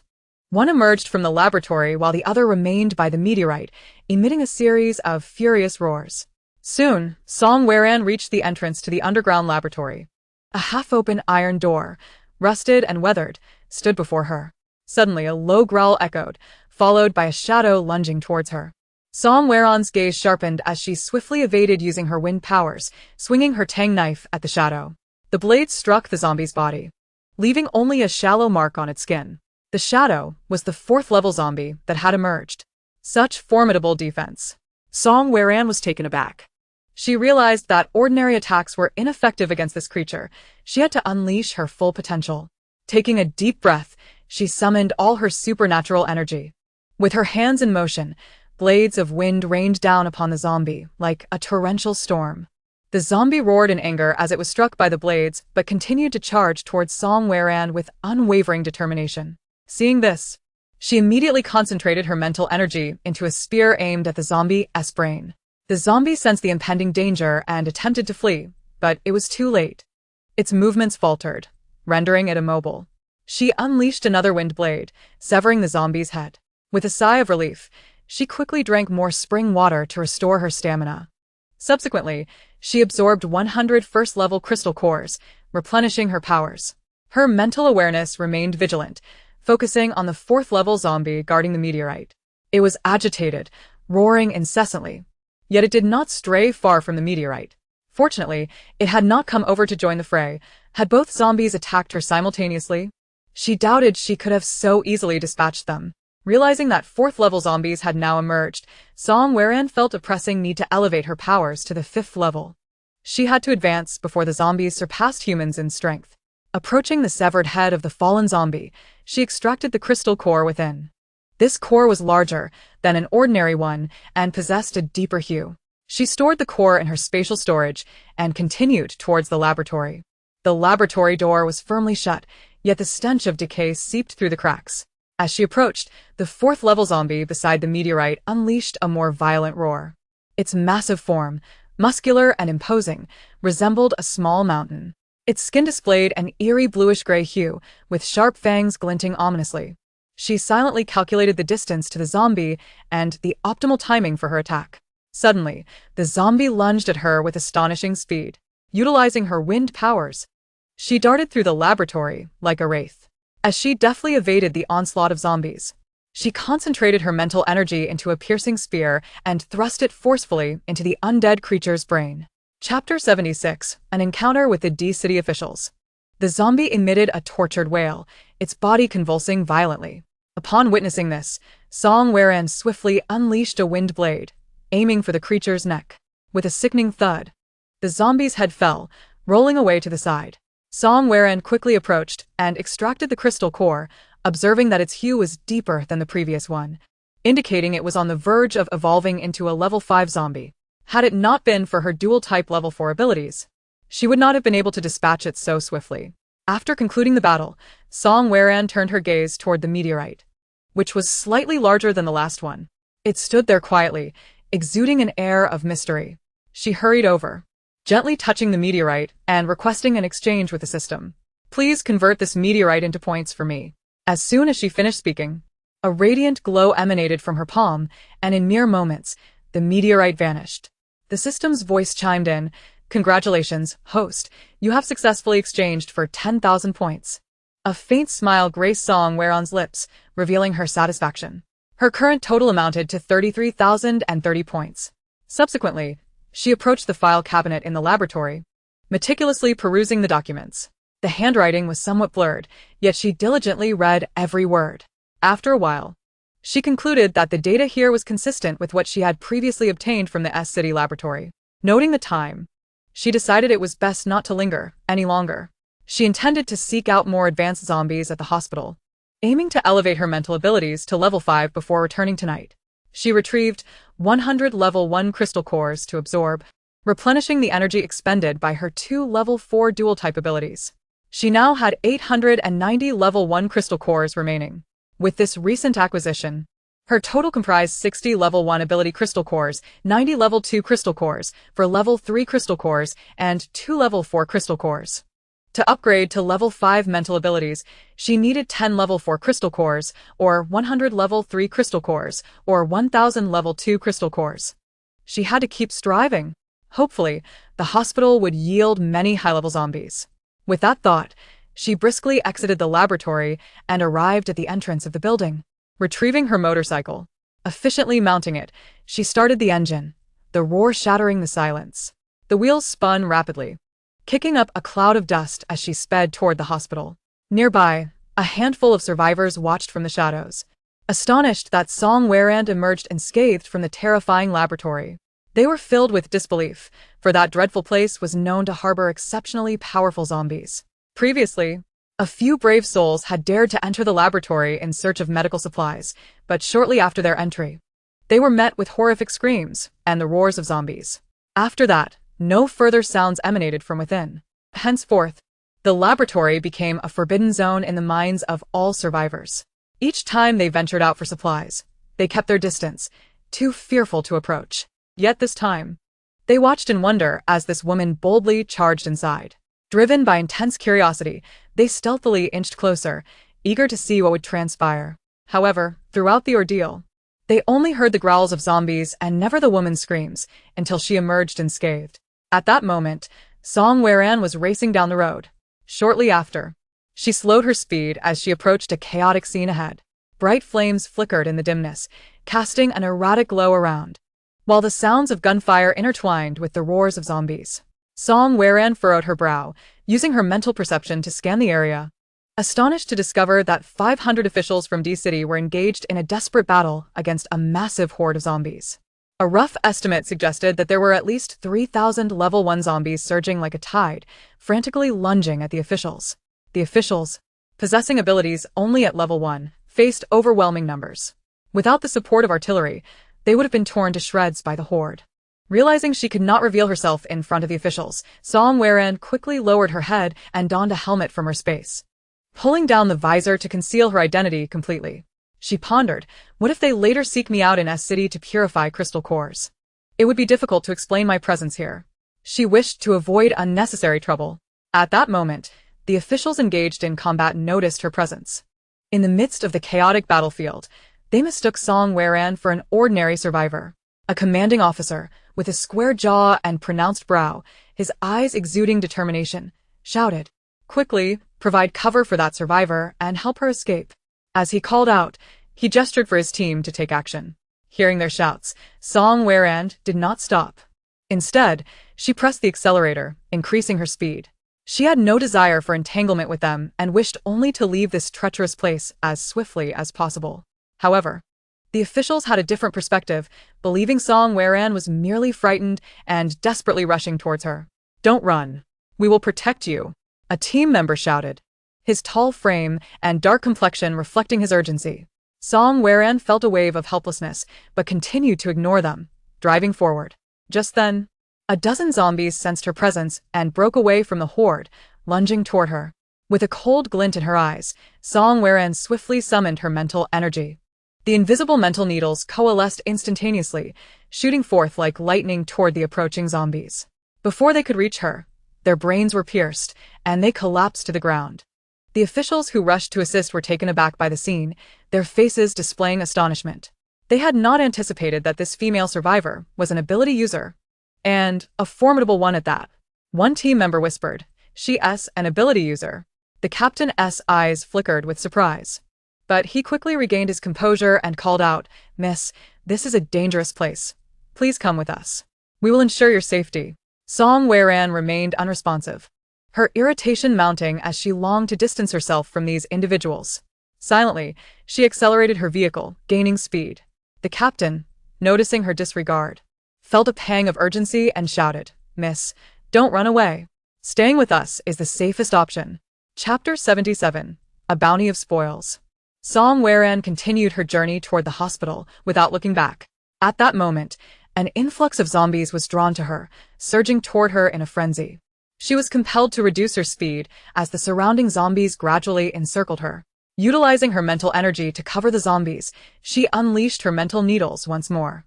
Invisible tendrils of energy shot forth like arrows, precisely dispatching the approaching zombies one by one. Under the assault of her mental prowess, their heads exploded, black blood splattering in all directions. Thus, Song Weran carved a path for herself through the relentless Hoard, relying on her formidable mental power. Subsequently, she pressed the accelerator with fervor, and the vehicle surged towards the hospital like an arrow released from its bow.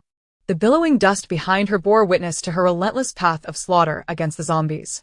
The official troops nearby, witnessing how effortlessly Song Weran carved a path, couldn't help but admire her formidable prowess. They swiftly mobilized to encircle the remaining zombies, and soon, the Horde was eradicated under their concerted efforts. The captain, gazing at the receding figure of Song Weran, felt a surge of emotion and murmured to himself, "I never anticipated this woman to be so powerful. It is truly astonishing. How I wish she could join our official ranks." A hint of respect flickered across his weathered face. He then directed his team to commence the cleanup of the battlefield, collecting the crystal cores from the zombies' heads. The official team in D-City had received news from Yi-kun, the head of the official team in S-City. Yi-kun informed them that the crystal cores within the zombies' heads could enhance one's abilities upon absorption. However, these cores contained a significant amount of impurities and viruses that required purification before absorption. Otherwise, the absorber would be transformed into a mindless killing machine. The purified cores were to be delivered to a woman in S-City who had awakened purification abilities. Thus, they had been fervently hunting zombies to amass a substantial quantity. They planned to send a team of ability users, accompanied by a space ability user, to retrieve the cores for purification assistance. Driving at high speed, Song Weran soon arrived at the hospital. Upon exiting the vehicle, she closed her eyes briefly, centering her thoughts, and extended her consciousness to envelop the entire hospital. To her astonishment, the number of zombies was far greater than she had anticipated, and their levels were notably higher. It appeared that the rescue team from D-City had failed to conduct a timely sweep of the hospital, allowing the zombies to level up while the team's powers remained too low to venture inside. Vivid images of the hospital filled her mind. Over 500 second-level zombies and more than 50 third-level mutated zombies were currently present. This revelation filled Song Weran with exhilaration. She quickly absorbed the energy from 21st-level crystal cores to optimize her abilities. Once prepared, she stored her vehicle in her spatial realm and dashed into the hospital. The zombies immediately detected her presence, emitting excited roars as they rushed towards the first floor. Faced with this tidal wave of zombies, Song Weran promptly utilized her mental power to control their movements, slowing them down. Then, employing her wind-based abilities, she unleashed wind blades, slicing through the advancing zombies with ease. Just then, the third-level zombies followed suit, ravenously howling at the sight of Song Weran, as if to express their insatiable hunger. Noticing this, Song Weran's gaze sharpened. She concentrated her mental energy into a powerful lance and thrust it towards the heads of the third-level zombies. In an instant, they collapsed lifeless. It is worth noting that the mental lance required considerable energy, so she reserved its use for combating zombies of level 3 and above.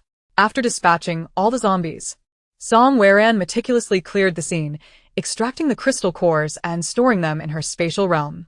This battle yielded a remarkable bounty: 520 second-level crystal cores and 55 third-level crystal cores.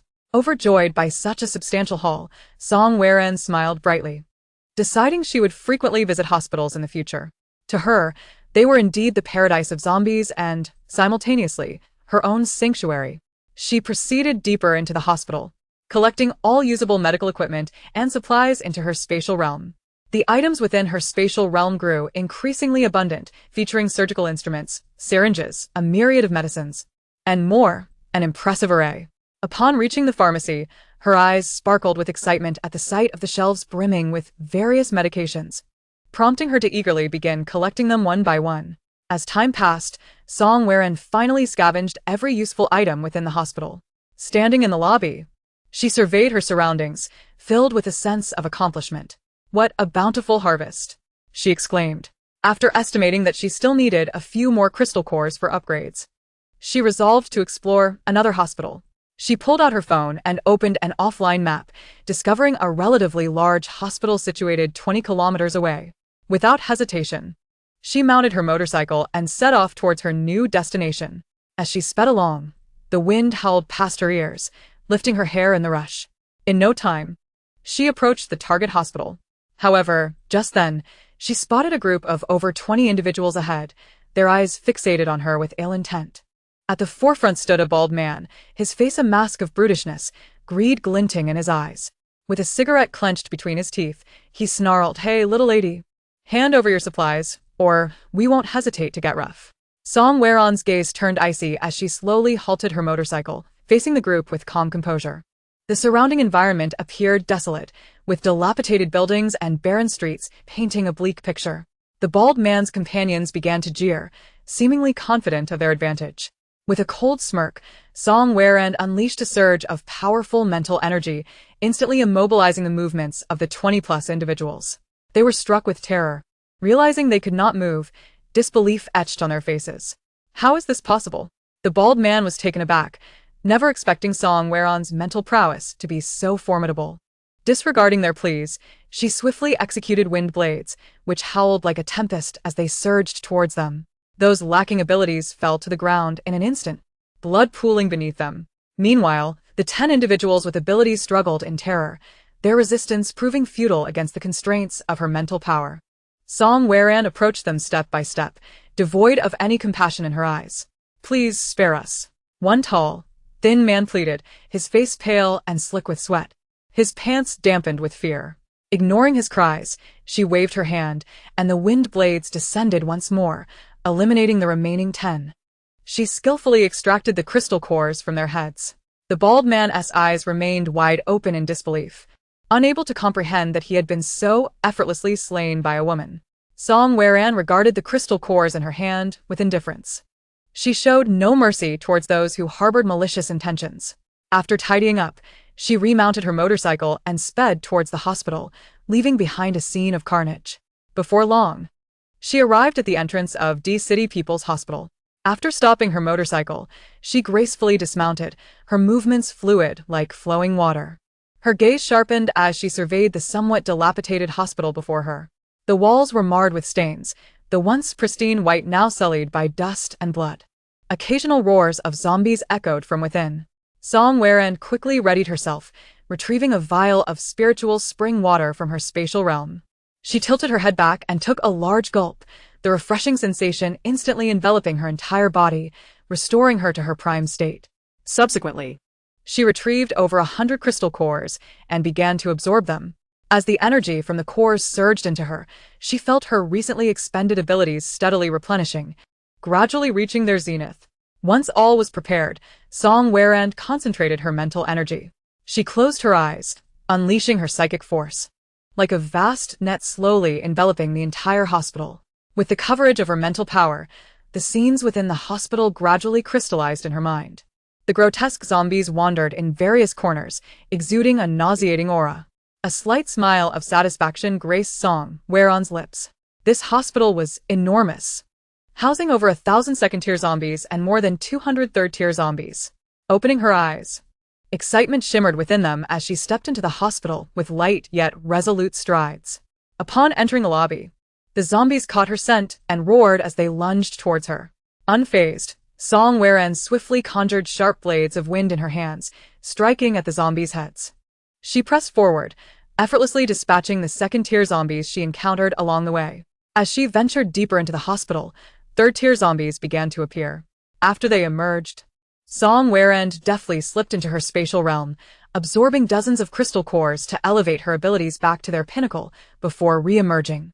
She concentrated her psychic force into a spear, directing it towards the brains of the over 200 zombies, causing them to collapse lifelessly. Continuing her advance, she soon succeeded in exterminating all the zombies. By this time, darkness had completely enveloped the sky, plunging the hospital into a shroud of night. Song Waron retrieved several powerful flashlights from her spatial realm and placed them on the ground, instantly illuminating the surrounding area. She began skillfully extracting the crystal cores from the zombies' heads. Watching the increasing number of cores in her spatial realm, a satisfied smile spread across her face. Just then, a shadow suddenly darted out from a corner, and Song Waron immediately locked onto it with her mental energy. Upon discerning the true nature of the shadow, she was momentarily taken aback. It was a mutated cat, a golden tabby with second-tier wind abilities. Its large eyes and round face were irresistibly adorable. However, it was slightly larger than an ordinary cat. The mutated cat paused before her and gently mewed, seemingly greeting her.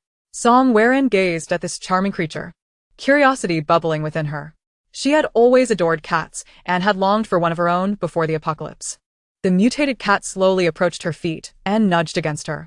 It then lay down, exposing its belly, as if inviting her to pet it. Amused, Song Weran softly remarked, "Little one, what are you doing all alone here?" The cat seemed to comprehend her words, mewing twice before scampering away. Song Weran felt a twinge of confusion, but continued to excavate the crystal cores. Shortly after, the mutated cat returned, carrying a deceased mutated mouse in its mouth. It placed the mouse at her feet and looked up at her expectantly. Song Weran glanced at the mouse, then at the cat, and couldn't he help but chuckle. "Are you offering this to me?" The cat meowed in what seemed to be a response. A warm feeling surged within Song Weran as she crouched down to stroke the cat's head, saying, "Thank you, little one. But I don't eat mice. And I have to get back to work." After speaking, she resumed her task of extracting the crystal cores from the zombies' heads. Noticing her dedication, the mutated cat lost interest in her and ventured over to a nearby corpse to help with the extraction. It skillfully used its claws to scrape at the zombie's skull, splitting it open and retrieving a crystal core. It meowed at Song Weran. Observing this, she smiled and praised, "Wow, you're truly impressive." Encouraged by her compliment, the mutated cat redoubled its efforts in gathering the cores. Before long, all the corpses had been stripped clean. Song Weran collected the cores the cat had unearthed and stored them in her spatial realm. The cat circled around her, brimming with energy. Song Weran fetched a basin of water from her spatial realm. The cat curiously dipped its paws into the water to wash them. Song Weran found the cat remarkably intelligent and adorable. She lifted it up, asking, "Would you like to come with me?" The cat licked her hand in what seemed to be an affirmative response. Filled with joy, Song Weran gently stroked its head and whispered, "From now on, you shall be called Miao Xiaoqi. Soon I will take you to a safe place." The cat appeared to understand her words, softly mewing and nuzzling against her. After storing her belongings, she embraced the cat and began to navigate through the hospital. The walls were dilapidated, the floors littered with dust and blood, and the air reeked of decay. Yet, Song Weran paid no heed to these conditions. Her keen gaze scanning the surroundings as she scavenged every useful resource she could store in her spatial realm. Chapter 79. Enough. Once she confirmed that nothing was overlooked in the hospital, she sought out a relatively clean, empty room. The bed within was in tatters, and shards of glass littered the windows, but Song Weran remained unfazed. She opened the system panel and accessed her inventory. Then, she activated the teleportation array and selected the option to return home. As she executed her commands, the ground beneath her shimmered with an otherworldly glow, signaling the activation of the teleportation array. The cat watched curiously, occasionally letting out a soft meow. At that moment, a prompt appeared on the panel, indicating that an additional fee of 100 points was required due to the presence of the cat. Without hesitation, Song Weran confirmed the transaction, thinking, "For this little one, this minor cost is nothing." After deducting 200 points, the teleportation array finally powered up. A blinding light engulfed the entire room in an instant. Song Weran closed her eyes, shielding the cat's eyes as well, and together, they disappeared into the radiance. Upon reopening her eyes, she found herself in the training room of her villa. A sigh of relief escaped her as she carried the cat out of the training room and into the living room. The cat seemed filled with boundless curiosity about this new environment, its round eyes darting around. Song Weran couldn't help but smile warmly at the cat's adorable demeanor. She retrieved a bucket and a bottle of shower gel from her spatial realm, the bucket already filled with water at a suitable temperature. Carefully, she placed the cat inside and began to gently wash it. Her motions were delicate and tender. In the water, the cat seemed to sense Song Weran's affection, visibly enjoying the bath, occasionally purring contentedly. After bathing, Song Weran gently dried the cat with a clean, soft towel. She then picked up a hairdryer, adjusting it to a suitable temperature and speed, and meticulously dried its fur. Watching the cat transform into a clean and pristine creature in her hands, Song Weran felt a surge of accomplishment, her face adorned with a satisfied smile. The cat, now with smooth and lustrous fur, joyfully dashed around the living room, its agile form darting like a flash of lightning. From time to time, it would leap onto the sofa, using its tiny paws to scratch here and poke there. Song Weran watched the adorable kitten and couldn't help but chuckle. Miao Xiaoqi, take your time to get accustomed. Hearing the commotion in the living room, Mimi curiously stepped out to take a look. When she beheld such a charming little cat, an exclamation of surprise escaped her lips. "How is there such a cute little kitten?" With a smile, Song Weran introduced, "I found it at the hospital in City D. It's very well behaved." Mimi approached the kitten, crouched down, and gently stroked its soft fur. The kitten lifted its head, blinked its bright eyes, and then extended its tongue to lick Mimi's hand. "It seems it likes you very much," Song Weran remarked with a smile. Mimi then asked, "By the way, let us name it." A glimmer of amusement flickered in Song Weran's eyes as she replied, "I've already thought of a name. Let us call it Miao Xiaoqi." "Miao Xiaoqi, that sounds lovely," Mimi nodded in agreement. Miao Xiaoqi seemed quite pleased with its new name, cheerfully meowing a couple of times. Holding Miao Xiaoqi, Song Weran resolutely stated, "Let it accompany us in this post-apocalyptic world." Mimi nodded in agreement. Song Weran then retrieved a soft blanket from her space, meticulously arranging it into a cozy nest, placing it on the sofa in the living room, intending for Miao Xiaoqi to sleep there. She gently placed the kitten on the soft blanket. Miao Xiaoqi happily rolled around in its new nest before curling up into a ball and dozing off. It had likely survived alone outside for a long time, remaining vigilant and never experiencing a good night's sleep. Thus, upon arriving at this safe haven, it let down its guard and succumbed to slumber. Song Weran and Mimi exchanged smiles, the heartwarming scene filling them with warmth. Song Weran suddenly recalled something important. She took out the cat litter she had previously collected from the mall and poured it into a large basin. In this world, where water resources were exceedingly scarce, everyone stockpiled cat litter to conveniently address their urgent needs. Upon seeing it, Song Weran had gathered a considerable amount, which was just right for Miao Xiaoqi. She then thought of the kitten's food, recalling the mutated rabbits she had caught on the mountain nearby, which were still stored in her space. She realized that the rabbit meat would serve as perfect nourishment for Miao Xiaoqi. Song Weran retrieved the mutated rabbits from her space, and together with Mimi, they prepared the rabbits. They then cut the meat into chunks, leaving a bowl in the living room for Miao Xiaoqi to eat when it awoke, while storing the rest in her space. It's worth noting that Miao Xiaoqi was a second-level mutant beast. Despite its innocent and adorably naive appearance, seemingly devoid of lethality, it had relied on its hunting skills to survive alone. Thus, Song Weran had no need to worry about its dietary needs. Furthermore, this little darling possessed a useful skill in digging for crystal cores.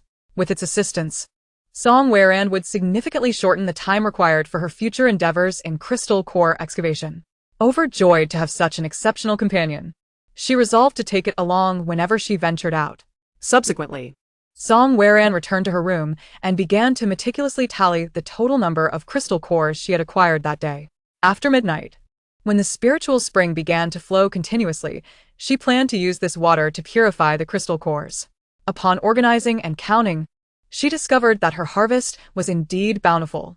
Including her previous stock, she now possessed a total of 750 first-level crystal cores, 100 first-level psychic attribute crystal cores, 1805 second-level crystal cores, 339 third-level crystal cores, and 2 fourth-level crystal cores. With these crystal cores, she could simultaneously elevate both her spatial and psychic abilities to level 5. Contemplating this, Song Weran couldn't help but beam with joy. As time passed, she took a few deep breaths, striving to calm her emotions. Once her mind was somewhat restored, she decided to take a bath to thoroughly relax her body and mind. Gently pushing open the bathroom door, she stepped in with light footsteps. She filled the spacious bathtub with warm water, then without hesitation, she shed her clothes. Carefully stepping into the tub, she reveled in the comfort and warmth enveloping her body. With her eyes tightly shut, she immersed herself in the tranquility and serenity of the moment. Chapter 80. 3 systems at level 5. Soft moonlight filtered through the gaps in the curtains, cascading into the room like a delicate veil. Having just finished her bath, Song Weran's long black hair, damp and flowing, hung over her shoulders. She gently dried her body with a soft towel. After changing into a clean and comfortable set of sleepwear, she gracefully approached the bedside. Lying down gently, she gazed at the ceiling, her eyes shimmering with complex emotions, her mind swirling with myriad thoughts. The room was infused with a faint scent of shower gel. As time passed in the stillness, it finally reached 1 minute past midnight. Slowly, Song Weran closed her eyes, focusing her mind, and instantly entered her space. Upon entering, she immediately noticed the spiritual spring bubbling forth once more. She placed the crystal cores into a large barrel, adding an appropriate amount of spiritual spring water, and watched as they gradually submerged. During the hour of waiting, Song Weran continued to lie on the bed, clearing her thoughts. When the time arrived, she eagerly took out 100 third-level crystal cores from her space. Continuously, she popped the cores into her mouth, utilizing her psychic ability to absorb the energy within them. Waves of potent power surged into her body, like a tidal wave, causing her to tremble slightly. As she absorbed more energy, Song Weran distinctly felt her psychic power rising. It was akin to climbing a lofty peak, each step granting her new heights and vistas. She sensed everything around her becoming clearer, even the slightest vibrations in the air were perceivable. Finally, when the last vestige of energy was absorbed, Song Weran slowly opened her eyes, a spark of excitement glimmering within. Her psychic power had successfully ascended to level 5, with a coverage range of 500 meters. It was estimated that her level 5 psychic ability could simultaneously eliminate 2,000 zombies of level 3 or below with her psychic needles. For level 3 and 4 zombies, she could eliminate 800 using her psychic cones. Higher level zombies had significantly tougher skin and bones. However, she was well aware that exterminating so many zombies at once would deplete her psychic energy, potentially placing her in a perilous situation. Therefore, she would refrain from such risks unless absolutely necessary. Song Weran took a moment to adjust her state, gradually calming her excitement. She then proceeded to extract another 100 third-level crystal cores. Closing her eyes, she concentrated, initiating her spatial ability to absorb the energy within the cores. As the energy from each core was absorbed, she could distinctly feel her space gradually expanding, akin to a once-closed box being gently opened, revealing a broader world. Song Weran could clearly sense the transformation of her space. Once the last crystal core was fully absorbed, her space successfully upgraded to level 5. She joyfully entered her space, the sights before her filling her with immense delight. She discovered her own space, which had expanded to an impressive area of 10,000 square meters. And the spiritual spring water had risen to a remarkable 1,000 liters. A radiant smile adorned Song Weran's face as she contemplated the worthiness of her expenditure on 2-level crystal cores, realizing that her relentless efforts in slaying zombies had not been in vain. Gazing at the pool of spiritual spring water, she mused that the daily supply of 1,000 liters would suffice for her current needs. She meticulously took out all the crystal cores brought over by the officials and Chu Linfeng, placing them into several large barrels to purify with the spring water. After calculating her current inventory of crystal cores, she noted that she had just utilized 203 level cores. The remaining higher-level cores were to be preserved for future upgrades to level 6. The surplus of over 1,000 2-level cores would serve her purpose of upgrading her wind-based abilities to level 5, which was her immediate goal. Thus, she diligently extracted 1,000 2-level cores, swallowing them one by one. Subsequently, she harnessed her wind abilities to absorb the energy contained within the cores. Each core's energy flowed into her like a refreshing spring, nurturing her wind powers and fostering their vigorous growth. As time passed, when the energy from the final core was completely absorbed, Song Weran suddenly opened her eyes, feeling the surging wind abilities within her. She extended her hands, and a powerful gust of wind swirled around her, gathering in strength. Initially gentle, the wind quickly intensified, spreading outward with the force of a tempest. The curtains, previously hanging still, were suddenly yanked as if by invisible hands, transforming from a state of calm into a wild dance. The hem of the curtains was lifted high, resembling waves rolling in a tempest, crashing against the walls with a rhythmic sound. With a slight smile, Song Weran ceased the release of her abilities. Her wind powers had now ascended to level 5, marking a significant enhancement in her prowess. The remaining few hundred 2-level cores were reserved for replenishing her abilities post-battle. For unforeseen circumstances. Currently, her 3 abilities had all reached level 5. That evening, Song Weran resolved not to enter the virtual world for relentless training. Instead, she desired to unwind and alleviate her long-held tension. Thus, she rose and approached her mother, Himimi's room, gently knocking on the door. The sound echoed distinctly in the quiet night. Himimi opened the door, her face lighting up with surprise upon seeing Song Weran. "Ame, what is the matter?" she inquired, her voice laced with concern.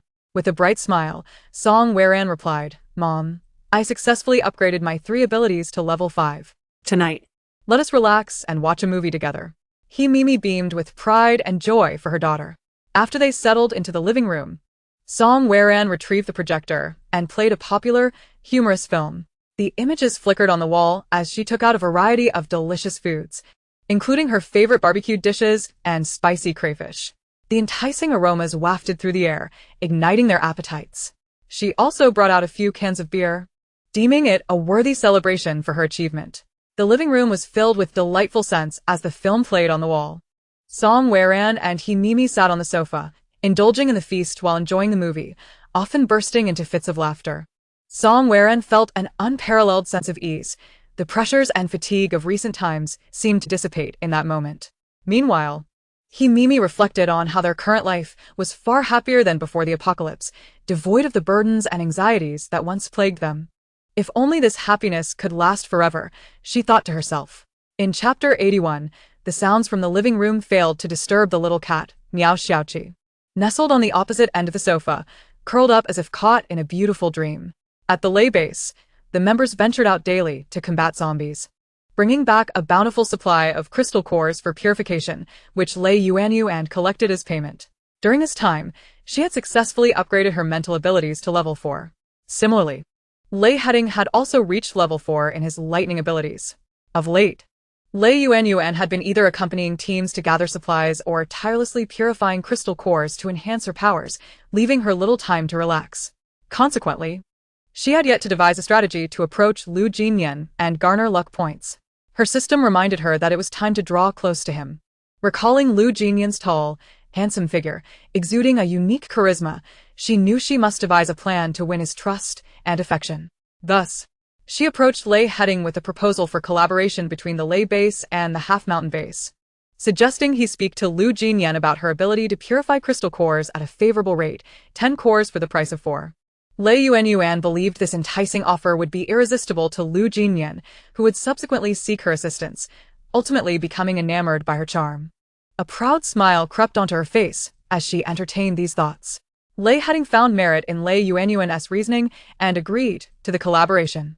Having previously encountered members of the Half-Mountain base during his expeditions for supplies, he acknowledged their formidable strength, all having upgraded to at least level 2 abilities. However, he assumed they were unaware of the dangers of absorbing unpurified crystal cores, which could lead to violent transformations. Now, with Lei Yuanyuan's proposal, he saw potential for mutual benefit. His sister could acquire more crystal cores for her upgrades.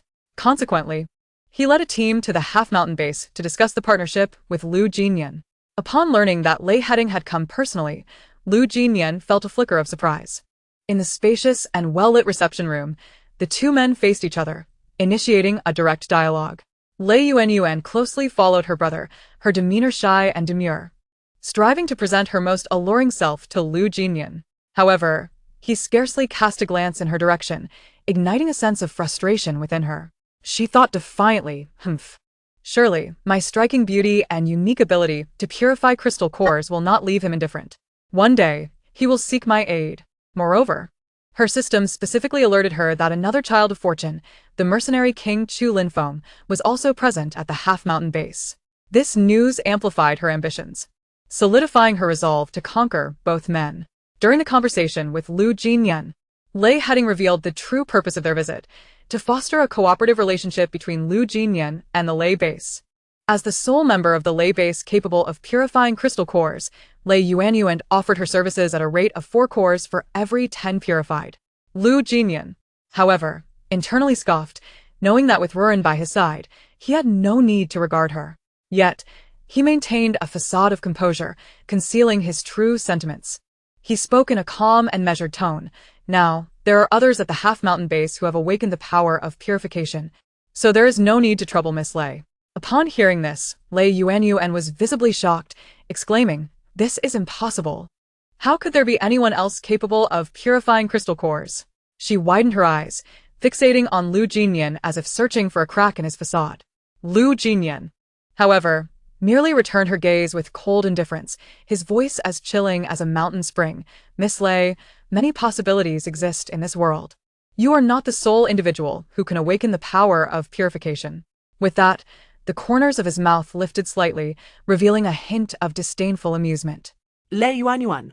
Filled with anxiety, hurriedly contacted her system to investigate who had assisted him in purifying the crystal core. However, due to her strategy system's lower level compared to Song Weran's apocalyptic survival system, she was unable to uncover that Song Weran had actually utilized spiritual spring water to purify the crystal core.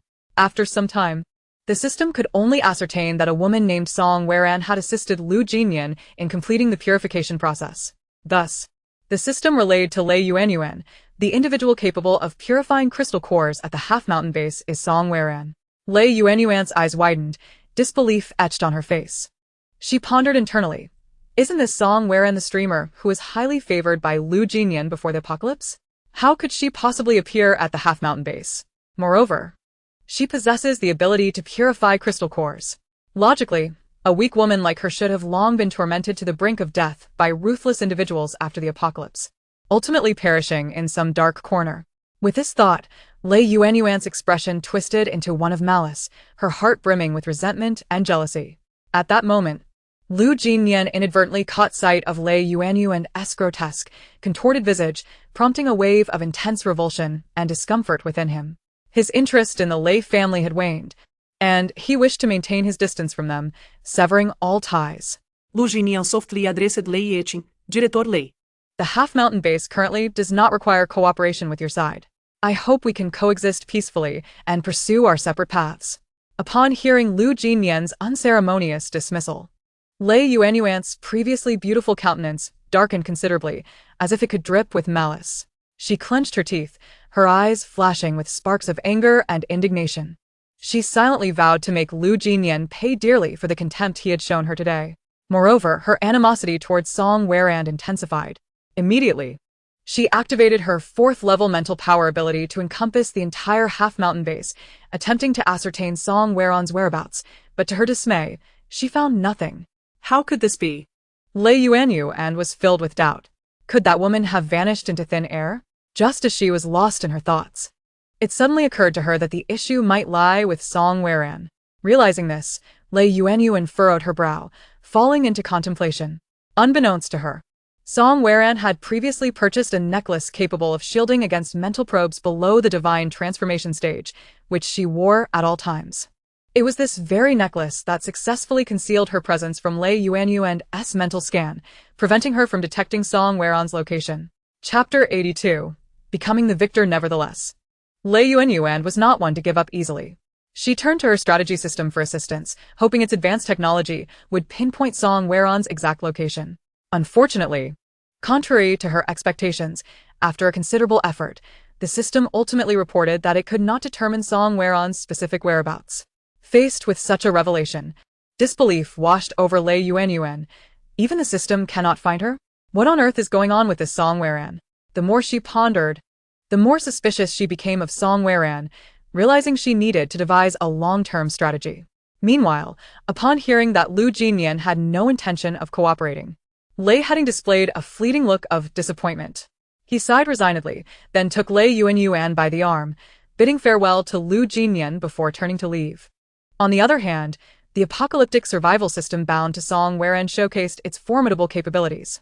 This system possessed the ability to obscure the tracking of other systems, providing Song Weran with an additional layer of enigmatic protection. Just moments ago, an urgent alarm resonated in Song Weran's mind. Host, be aware. Nearby, there is an individual carrying a system. Their system attempted to probe your location but was successfully intercepted. Currently, they are unable to access your precise whereabouts. This sudden warning left Song Weran utterly astonished, her heart racing as if it might leap from her chest. She widened her eyes, disbelief flooding her expression. Never could she have imagined that, apart from herself, another individual with a system existed in this world. This unexpected situation ignited a surge of panic and alertness within her.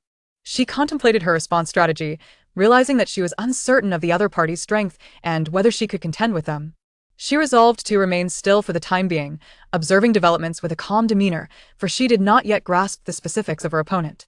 Hasty actions could be perilous. She mused, later, I must inquire about who exactly visited the half-mountain base today.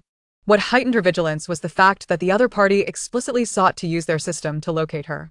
This made Song Weran acutely aware that this individual was far from ordinary. She feared that they might resemble the protagonists from novels. armed with a script and intent on ruthlessly tearing apart someone like her, a mere native. Yet, she remained uncertain whether the world she inhabited was merely a narrative, shrouded in obscurity. Song Weran closed her eyes, centering herself to communicate with her system. System, can you provide me with more information about the person attempting to detect my location? She inquired anxiously. The system's cold voice reverberated in her mind.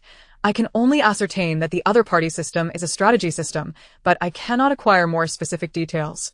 However, it is certain that this person seems to harbor intense malice towards you. Song Weran's brow furrowed tightly, her unease intensifying. A strategy system typically seeks to target individuals with high fortune values to siphon their luck, she murmured. If the other party is indeed a transmigrator, they would undoubtedly possess extraordinary abilities. I must proceed with caution. Then she softly asked System, what should we do next? The system responded, Host. The strategy system is not as advanced as ours. It relies solely on the affection value of fortunate men to exchange for items in its system store. Moreover, the permissions of their store are not as high as ours. You can spend 50 million points to upgrade to a higher level, allowing our system to devour theirs.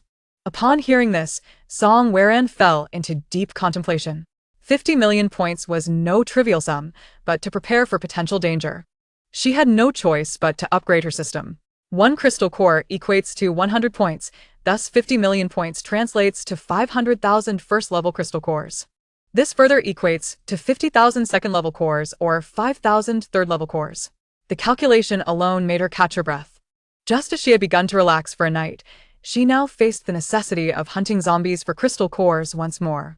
Reflecting on this, a hint of helplessness crossed Song Weran's face, and her eyes glimmered with unshed tears.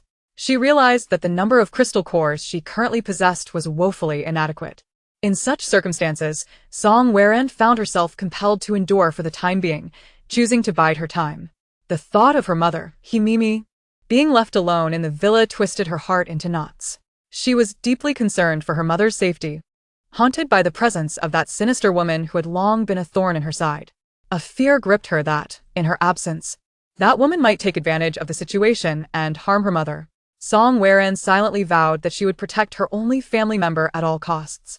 After all, her life had only just begun to show signs of improvement, and she would not allow anyone to recklessly disrupt this hard-won progress. Yet, as she pondered her situation, a crucial realization dawned upon her. The adversary possessed a system, but she too had a system, one that was evidently far superior. Moreover, after some deliberation, she felt quite certain that her abilities were likely at a higher level than those of her opponent.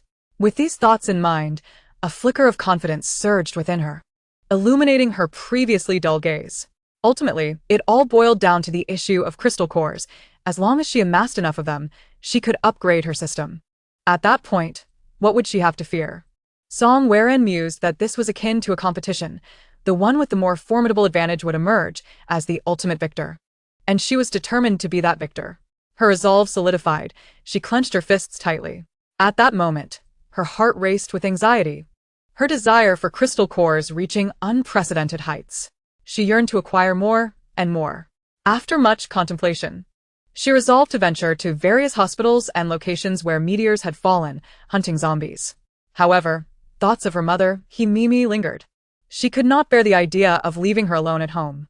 This worry weighed heavily upon her chest. Yet, bringing her mother along would complicate matters, as traveling by motorcycle would be far from convenient, plunging her into a dilemma. Suddenly, an idea struck her.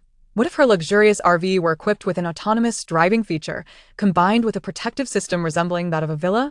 In that case, she could venture out without a care for her mother, focusing entirely on dispatching zombies. Moreover, when encountering fewer zombies, her mother could practice her skills and gain some practical experience. Chapter 83, Journey to City G. With this thought, Song Weran eagerly activated the autonomous driving feature within her system. Before long, she discovered an intelligent tool for fully autonomous driving in the system marketplace, requiring 200 points for exchange. Without hesitation, she opted for immediate redemption. Next, she redeemed a protective system along with the corresponding expansion tools, which cost her 2,000 points. The system panel displayed her remaining balance, 28,300 points. Reflecting on how far she was from her target of 50 million, Song Weirand impulsively exchanged all 750 of her first-level crystal cores for 75,000 points. Upon seeing the system display a total of 103,300 points, she finally exhaled with a sense of relief. Although she still had a considerable distance to cover, she had at least made a small advancement, having reached the milestone of 100,000 points. After completing these transactions, Song Weirand shared a meal with Himimi in the living room. At that moment, Miao Xiaoqi also stirred awake, relishing the rabbit meat in its bowl, emitting satisfied purrs. Once finished, it affectionately nestled against Song Weirand's feet, rubbing against her repeatedly. Enchanted by its adorable demeanor, she couldn't resist reaching out to stroke it gently. Suddenly, she recalled that she had 10 first-level wind-type crystal cores in her space. She hurriedly retrieved them and placed them before Miao Xiaoqi. Upon seeing the 10 crystal cores, Miao Xiaoqi's eyes widened with excitement, sparkling brightly. It joyfully rolled on the ground, meowing gleefully, its voice melodious and sweet, as if eagerly expressing its delight. Song Weirand smiled and encouraged it to absorb the crystal cores. Miao Xiaoqi obediently picked up each core, swallowing them, and began utilizing its wind-type abilities to absorb the energy contained within the cores. It lay still on the ground, its tiny body trembling slightly, clearly focused on absorbing the energy. Song Weirand watched quietly, filled with anticipation for the changes that would come with Miao Xiaoqi's upgrade. Mom. I plan for us to search for more crystal cores once Xiaoqi levels up, Song Weirand said, turning to Himimi. Himimi nodded gently in agreement, saying, all right.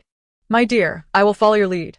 After some time, Miao Xiaoqi finally finished absorbing all the crystal cores, successfully upgrading its wind-type ability to level 3.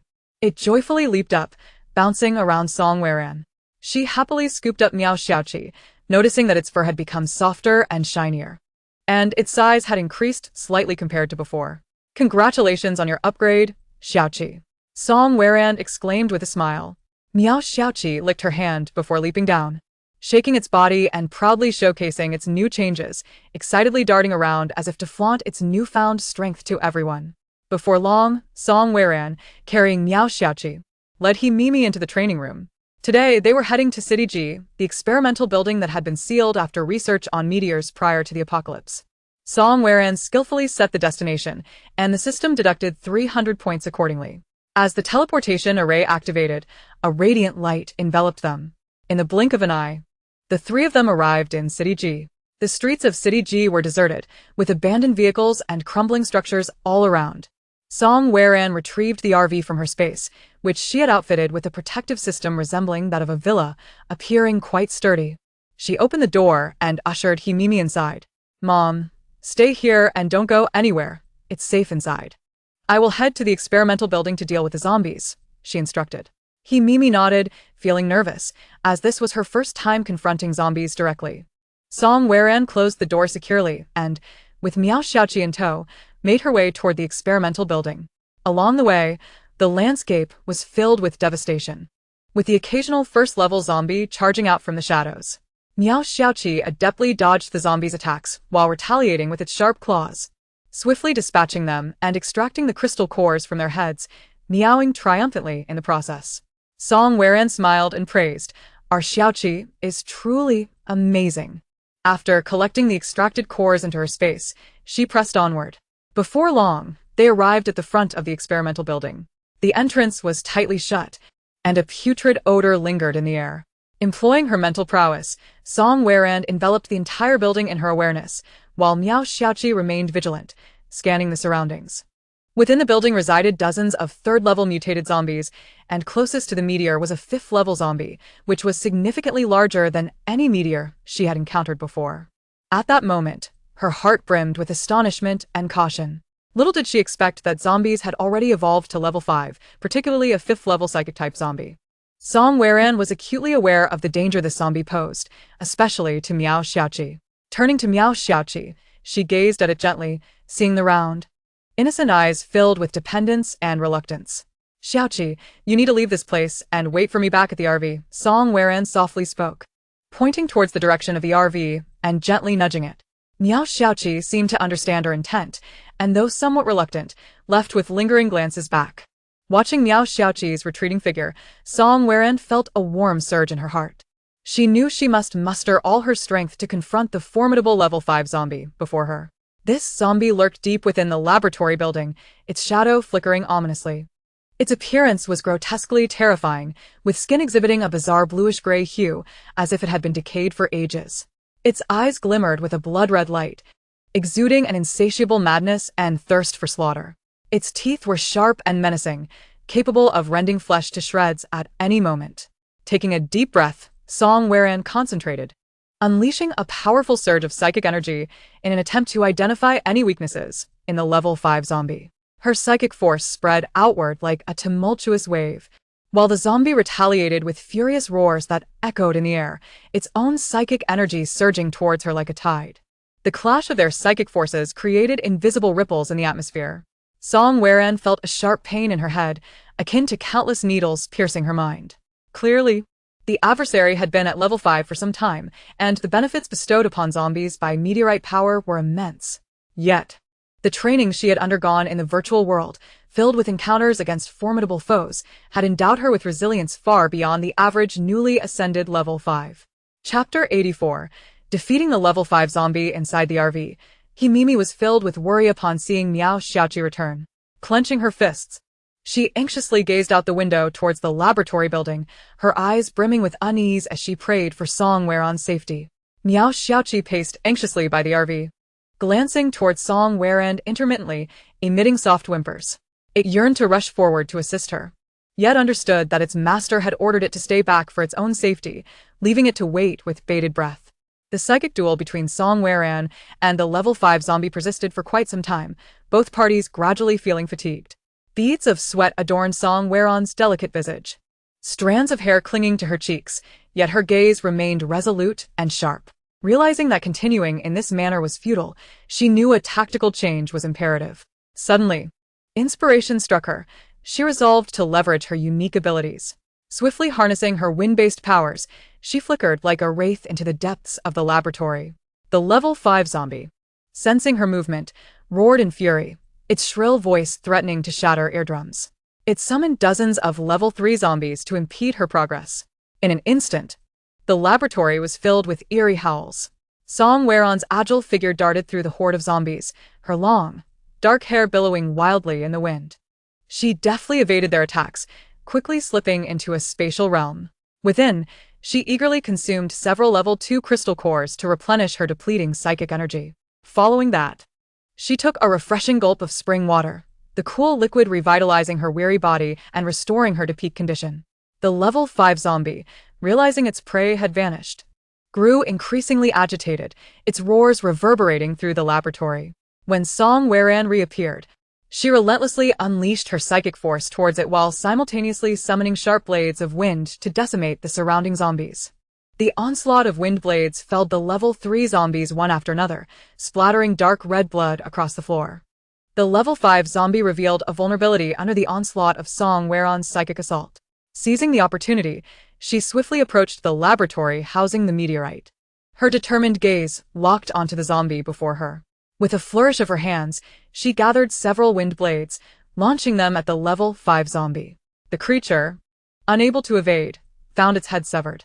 The grotesque head rolled a few times before coming to a halt. After successfully vanquishing the level 5 zombie, Song Weran immediately extracted the crystal core from its head. The core, smooth as a mirror and richly hued, filled her with immense joy as she stowed it away in her spatial realm. She did not intend to exchange it for higher-level cores with the system, but rather to reserve it for her own advancement. Next, she turned her attention to the dark red meteorite resting on the laboratory table. Now, she could clearly perceive its continuous release of energy into the surroundings. Slowly, she approached the meteorite, extending her hand to gently rest upon its surface. At that moment, the system's voice resonated in her mind. Special meteorite detected, valued at 20,000 points. Do you wish to collect? Without hesitation, Song Weran replied, "Collect." A flash of light enveloped the meteorite, causing it to vanish instantaneously.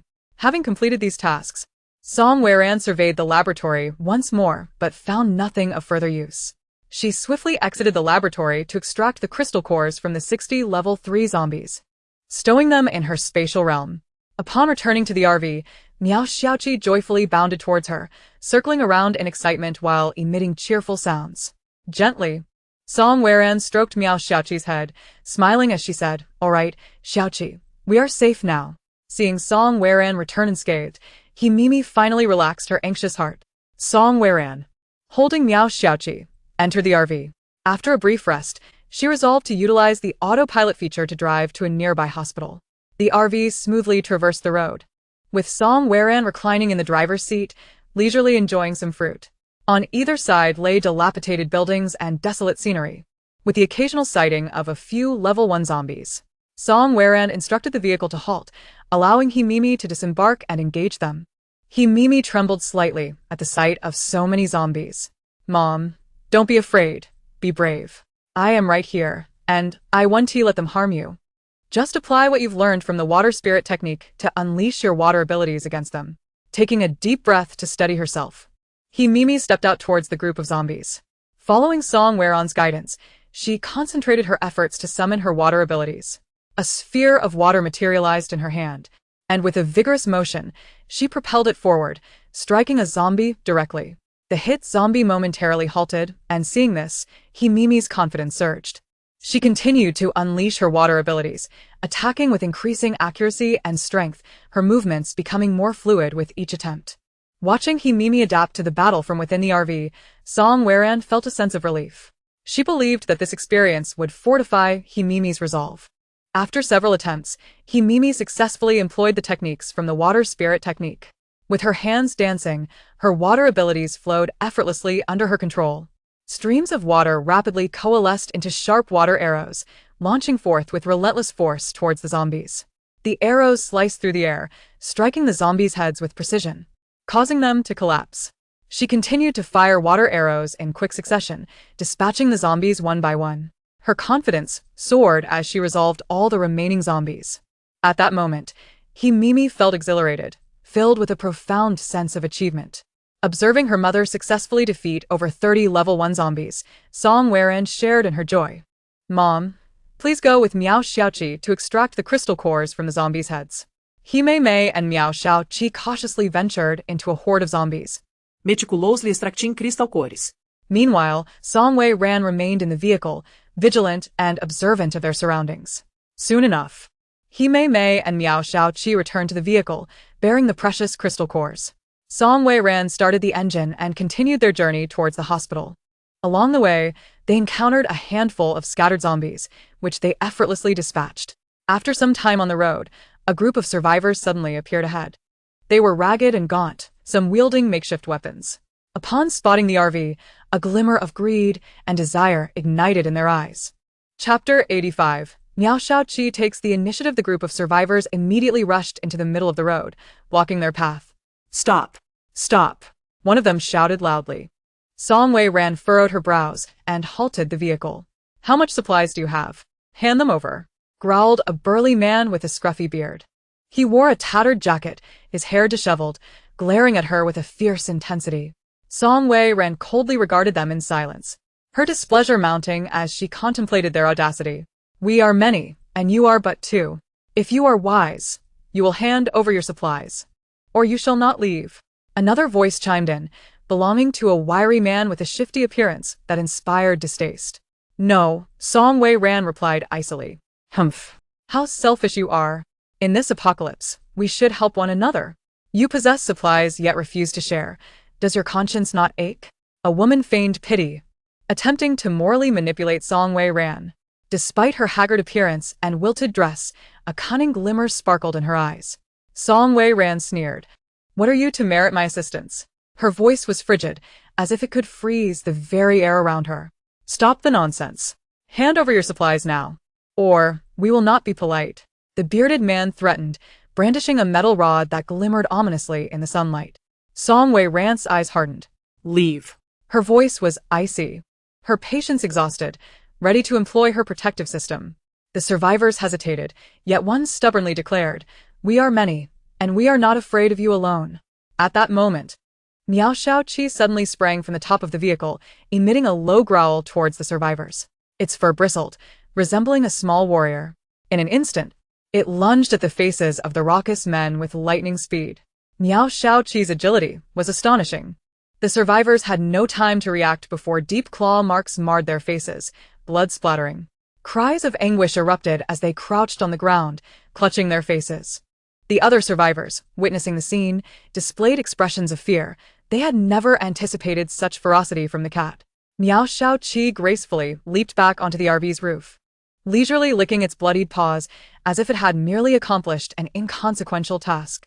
Song Wei ran, now devoid of patience, decisively activated her mental power, swiftly penetrating the brains of the assailants. Those who had been so boastful fell like dominoes, collapsing one after another. Without hesitation, she rolled down the car window and summoned her wind-based abilities, blowing the bodies to either side of the road. Once this was accomplished, she urged the RV forward with great speed. The loudest of the ruffians now lay lifeless, their eyes wide open. In this apocalyptic world, it was not uncommon for people to resort to theft for survival. However, these individuals had simply chosen the wrong target. Song Wei Ran had not intended to unleash a massacre in front of her mother, yet since Miao Shaoqi had initiated the confrontation, she deemed it fitting to let them perish. After all, it was Miao Shaoqi who had struck first. Miao Shaoqi, still blissfully licking its paws, looked up in confusion. What? Meanwhile, the RV continued its forward momentum, and He Mei felt a heavy weight in her heart. She pondered what their fate would have been had Song Wei Ran not received divine protection in such dire circumstances. They were indeed fortunate, exceedingly so. After 10 minutes of driving, they finally arrived at the nearby G-City People's Hospital. The hospital's main doors were tightly shut, but the unmistakable roars of zombies echoed from within. Just from the sound alone, one could discern the presence of numerous zombies. After studying the vehicle, Song Wei Ran disembarked, immediately employing her spiritual perception to envelop the entire hospital. As anticipated, she was not disappointed. Her probing revealed the existence of 500 level 2 zombies and 600 level 3 zombies. Without a moment's delay, she charged into the hospital, unleashing a bloody massacre. Her figure darted through the throng of zombies like a specter, unleashing razor-sharp wind blades that decapitated the undead with precision and ferocity. Simultaneously, Miao Shaoqi joined the fray, nimbly leaping among the zombies. Its claws, akin to sharp blades, swiftly extracted crystal cores from the zombies' heads. Their coordination was seamless, a marvel to behold. Once Song Wei Ran had successfully dealt with all the zombies, she wasted no time in collecting all usable supplies from the hospital. After thoroughly scouring the premises, she returned to the RV with Miao Shaoqi. She prepared a basin of warm water, carefully washing Miao Shaoqi's paws before cleansing her own hands. Back inside the RV, she examined the map and discovered a nearby university. Aware that, like the hospital, it would be densely populated and likely overrun with zombies, she resolved that their next destination would be this university in G-City. However, before that, they needed to satiate their hunger. With graceful movements, Song Wei Ran retrieved several dishes from her storage space, arranging them neatly on the dining table. The table displayed tantalizing sweet and sour ribs, vibrant stir-fried vegetables, a colorful tomato and egg dish, and steaming winter melon meatball soup. The rich aroma of the food enveloped the RV. Next, she meticulously placed Miao Shaoqi's rabbit meat in its designated bowl, setting it before the eager cat. Miao Shaoqi chirped joyfully, diving into its meal with gusto. Watching the feline relish its food, Song Wei Ran mused that she should stock up on cat food. After all, it would not be wise to let it consume only meat, as a monotonous diet could harm its health. Turning to He Mei, she gently said, "Mom, let us eat first. We must hurry to the next destination afterward." He Mei smiled and nodded, and the mother-daughter duo began to quietly savor their delightful lunch. After their meal, they took a brief respite before setting the RV in motion towards the university. Chapter 86. Entering the university. Throughout their journey, the RV proceeded steadily. Occasionally, they encountered other survivors. Many of them, upon spotting the RV, approached with excitement etched on their faces. Then, with a thud, he knelt down and desperately pleaded for refuge. One of the survivors gazed at Song Wei Ran with tear-filled eyes and said, "Please, take me in. I promise to be obedient. I am willing to perform any menial or arduous tasks." However, Song Wei Ran, with an impassive expression, coldly rejected him, saying, "I'm sorry, but I cannot take you in. You must find your own way." "Why not? We truly need help." Another survivor shouted anxiously. Song Wei Ran furrowed her brow slightly and replied firmly, In this apocalyptic world, everyone must take responsibility for their own survival. I have my own matters to attend to and cannot take you with me. You should seek assistance from the officials at the base. She understood all too well that her priority was to ensure the safety and well-being of herself and those around her. There were far too many suffering souls. It was sufficient to leave the resolution of their plight to the officials.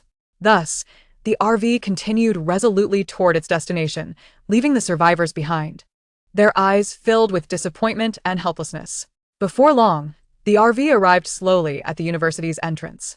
As Song Weran gazed at the closed gates and the dilapidated scenery surrounding it, a wave of complex emotions surged within her. Once, this university campus had been a place she longed to enter but never could. Now, she was stepping in under such peculiar circumstances, evoking a deep sense of nostalgia. She sighed and turned to Himimi, saying, "Mom, wait for me in the car. I will go check it out with Miao Xiaoqi." Himimi looked at her with concern but nodded in agreement. Song Weran and Miao Xiaoqi exited the vehicle, striding purposefully toward the gates. As Song Weran employed her mental perception to scan the entire campus again, she was first taken aback, followed by an uncontrollable joy. She discovered that the university harbored 1,000 level 1 zombies, 3,000 level 2 zombies, 1,000 level 3 zombies, and 2 level 4 zombies. The numbers were far greater than she had anticipated. What a boon! The thought of acquiring so many crystal cores filled her with excitement and fervor. She quickly retrieved a crystal core and swallowed it to absorb its energy, replenishing her depleted abilities to optimize her state. She then drank from the spring water to ensure her physical condition was also at its peak. She had always been accustomed to thorough preparation before engaging in combat. Taking a deep breath, Song Weran endeavored to calm her bubbling excitement. Miao Xiaoqi softly mewed at her feet, seemingly eager and ready for the impending battle. Song Weran crouched down, gently stroking Miao Xiaoqi's soft fur, and whispered, "Little Qi, we are about to have a grand showdown." Miao Xiaoqi blinked its large, round eyes, brimming with determination. At that moment, sporadic roars echoed from various corners of the campus, and the desolate classrooms and barren playground exuded an air of melancholy. Song Weran forcefully pushed open the school gate, which creaked loudly in protest. Upon entering the campus, a strong stench of decay assaulted her senses. She wrinkled her nose but soon adapted to the nauseating odor. Miao Xiaoqi remained vigilant, closely trailing by her side.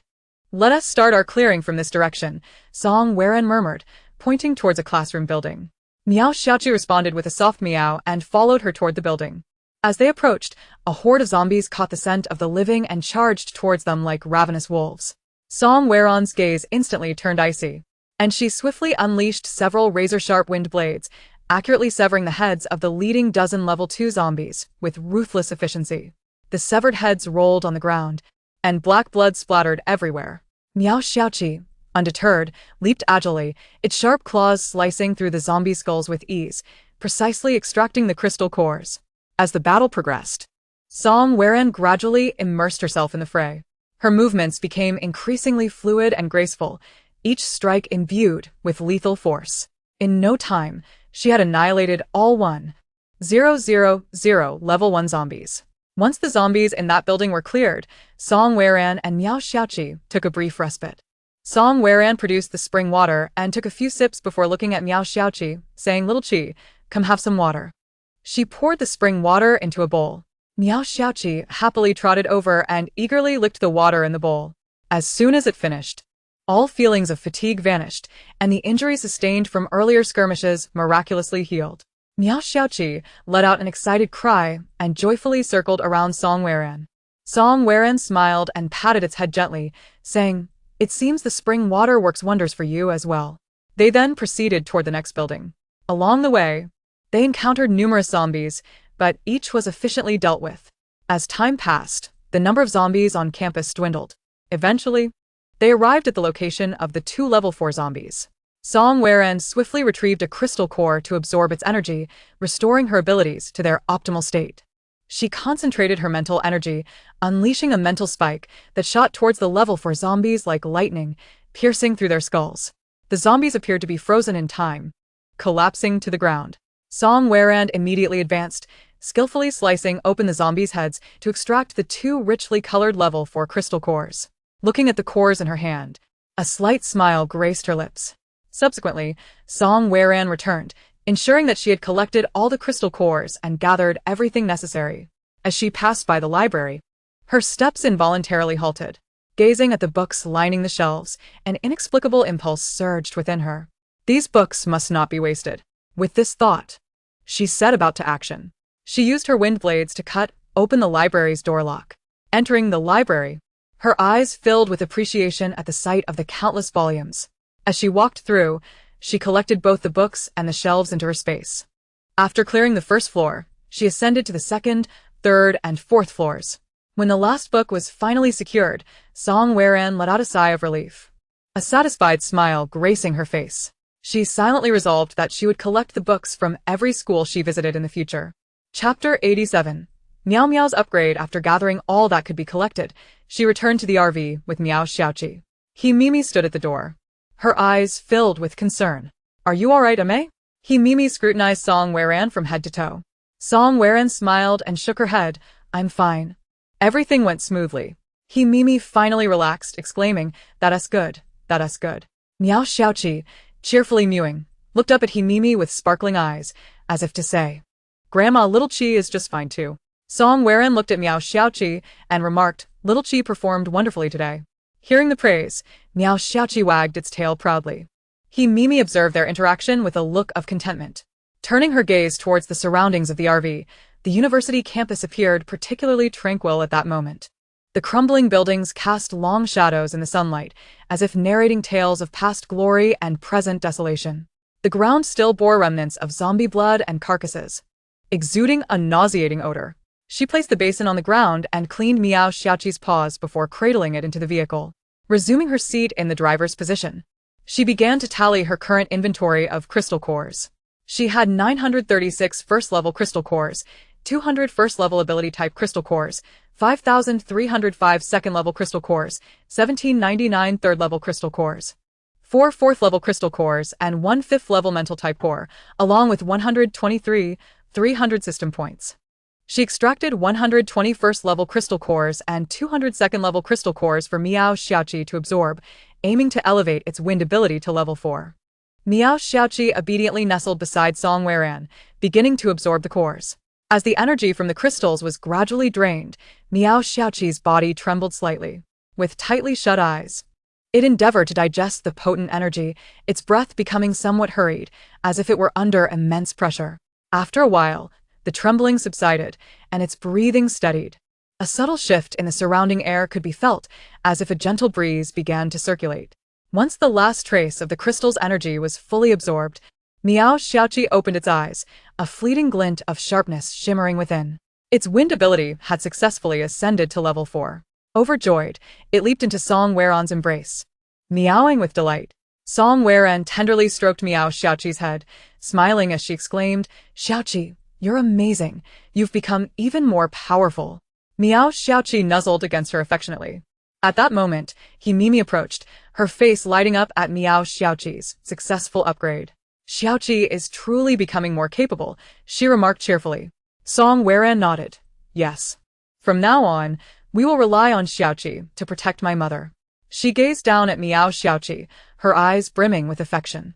As if understanding, Meow Xiaoqi mewed softly and then trotted over to Mimi, rubbing against her legs as if to reassure her. "Grandma, don't worry.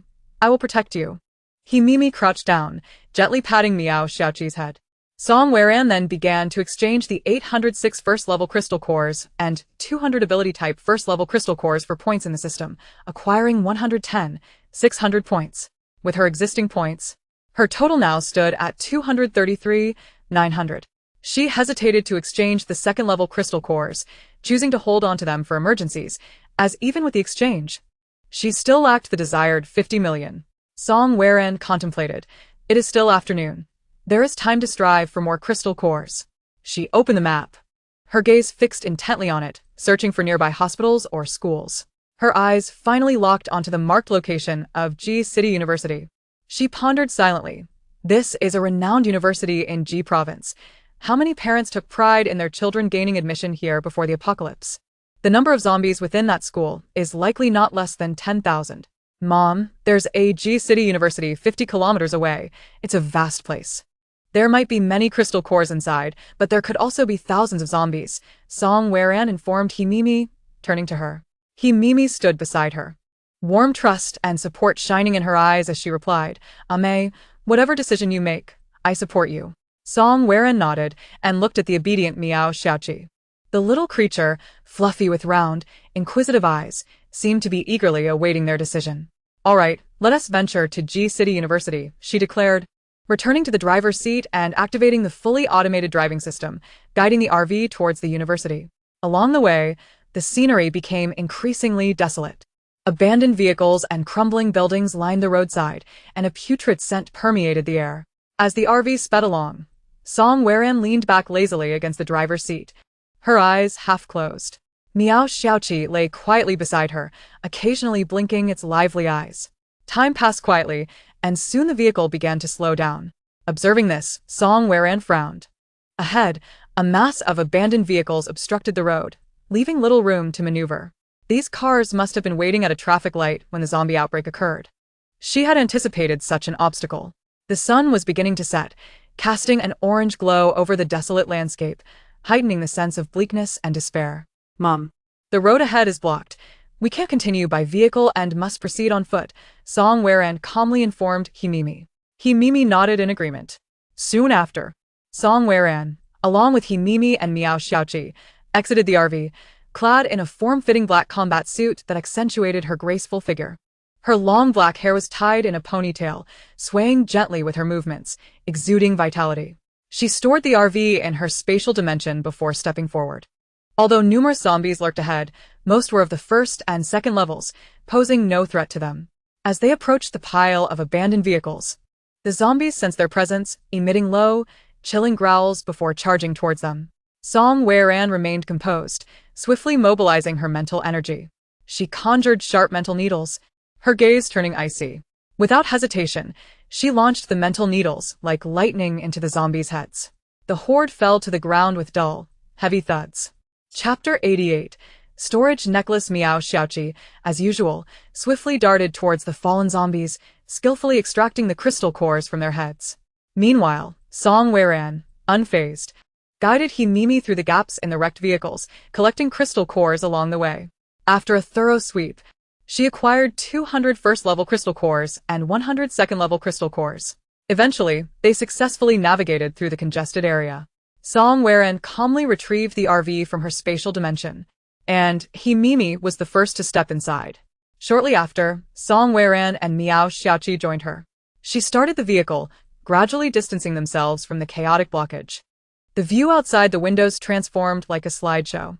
Song Weran continued to recline comfortably in the driver's seat, her eyes gently closed, seemingly recharging her energy. Miao Xiaoqi leisurely groomed its paws beside her, as if the earlier fierce battle had merely been a light warm-up. Himimi sat in the back, gazing pensively out the window, lost in thought. After traveling a considerable distance, they finally arrived at the entrance of G City University. The once sturdy gates now lay in ruins, teetering on the brink of collapse. Eerie growls echoed throughout the campus. Focusing intently, Song Weran unleashed her formidable mental perception to encompass the entire university. This exploration brought both shock and elation. She was astonished to discover an astonishing number of zombies. Furthermore, she made an unexpected and significant discovery. Within the university's laboratory, there existed 24th-level zombies. On their experimental platform lay a relatively small meteorite. Clearly, this school had previously conducted research on meteorites. As a result, there were almost no level 1 zombies within the premises. All were of level 2 or above. Upon further investigation, it was astonishing to find that there were as many as 7,000 level 2 zombies and 5,000 level 3 zombies. This discovery caused a subtle smile to grace Song Weran's lips, her eyes shimmering with excitement. Suddenly, a thought flashed through her mind, prompting her to swiftly access the system's marketplace. Her gaze became focused as she meticulously searched for storage items within the realm of cultivation. After a thorough search, she finally found the coveted storage necklace. To her delight, it boasted a capacity of 1,000 cubic meters, although it came at a steep price of 1,000 points each. Without a moment's hesitation, Song Weran decisively purchased 2, expending a total of 2,000 points. Upon checking her system account, it displayed a remaining balance of 231,900 points. She pondered silently, considering the practicality of having Miao Xiaoqi directly store the crystal cores in this necklace, thereby saving herself the time and effort of collecting them into her own space. As she contemplated, she spoke. Xiaoqi, this is a storage necklace. The space within is quite substantial. You only need to let a drop of your blood fall upon it to claim it as yours. She added, just like my mother. With that, she gently placed one of the necklaces into Himimi's hands.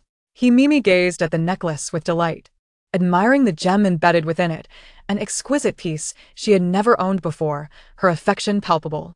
She immediately donned the necklace, attentively listening to Song Weran's instruction. Extending a hand, she conjured a small water blade and carefully made a tiny incision on her fingertip.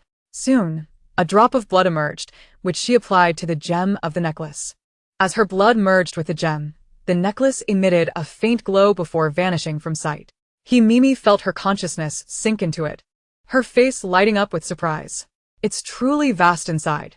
Song Weran nodded with a smile and turned her attention to Miao Xiaoqi.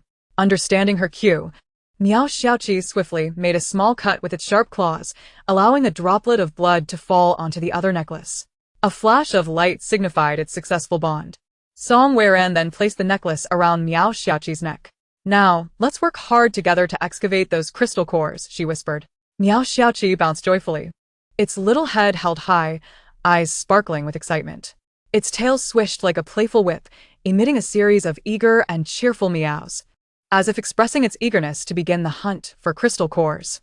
It spun in circles, paws flailing, radiating an infectious enthusiasm.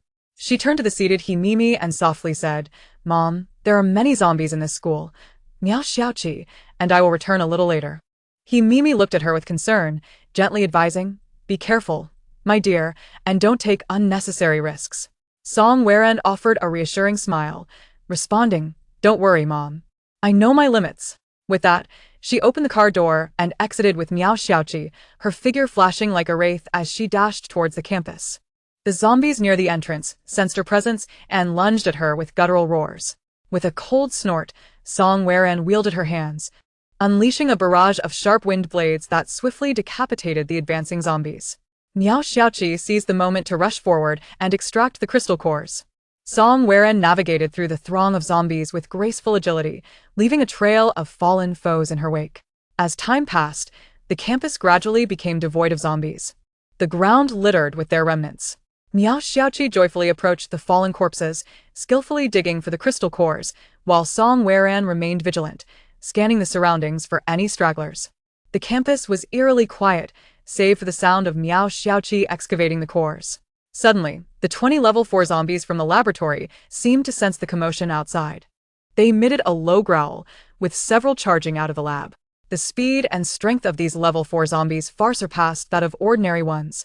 As they lunged at her with claws bared, Song Weran focused her mind, summoning a mental energy spear, which she launched at the oncoming level 4 zombies. The powerful spear pierced through the heads of the approaching zombies, causing them to collapse.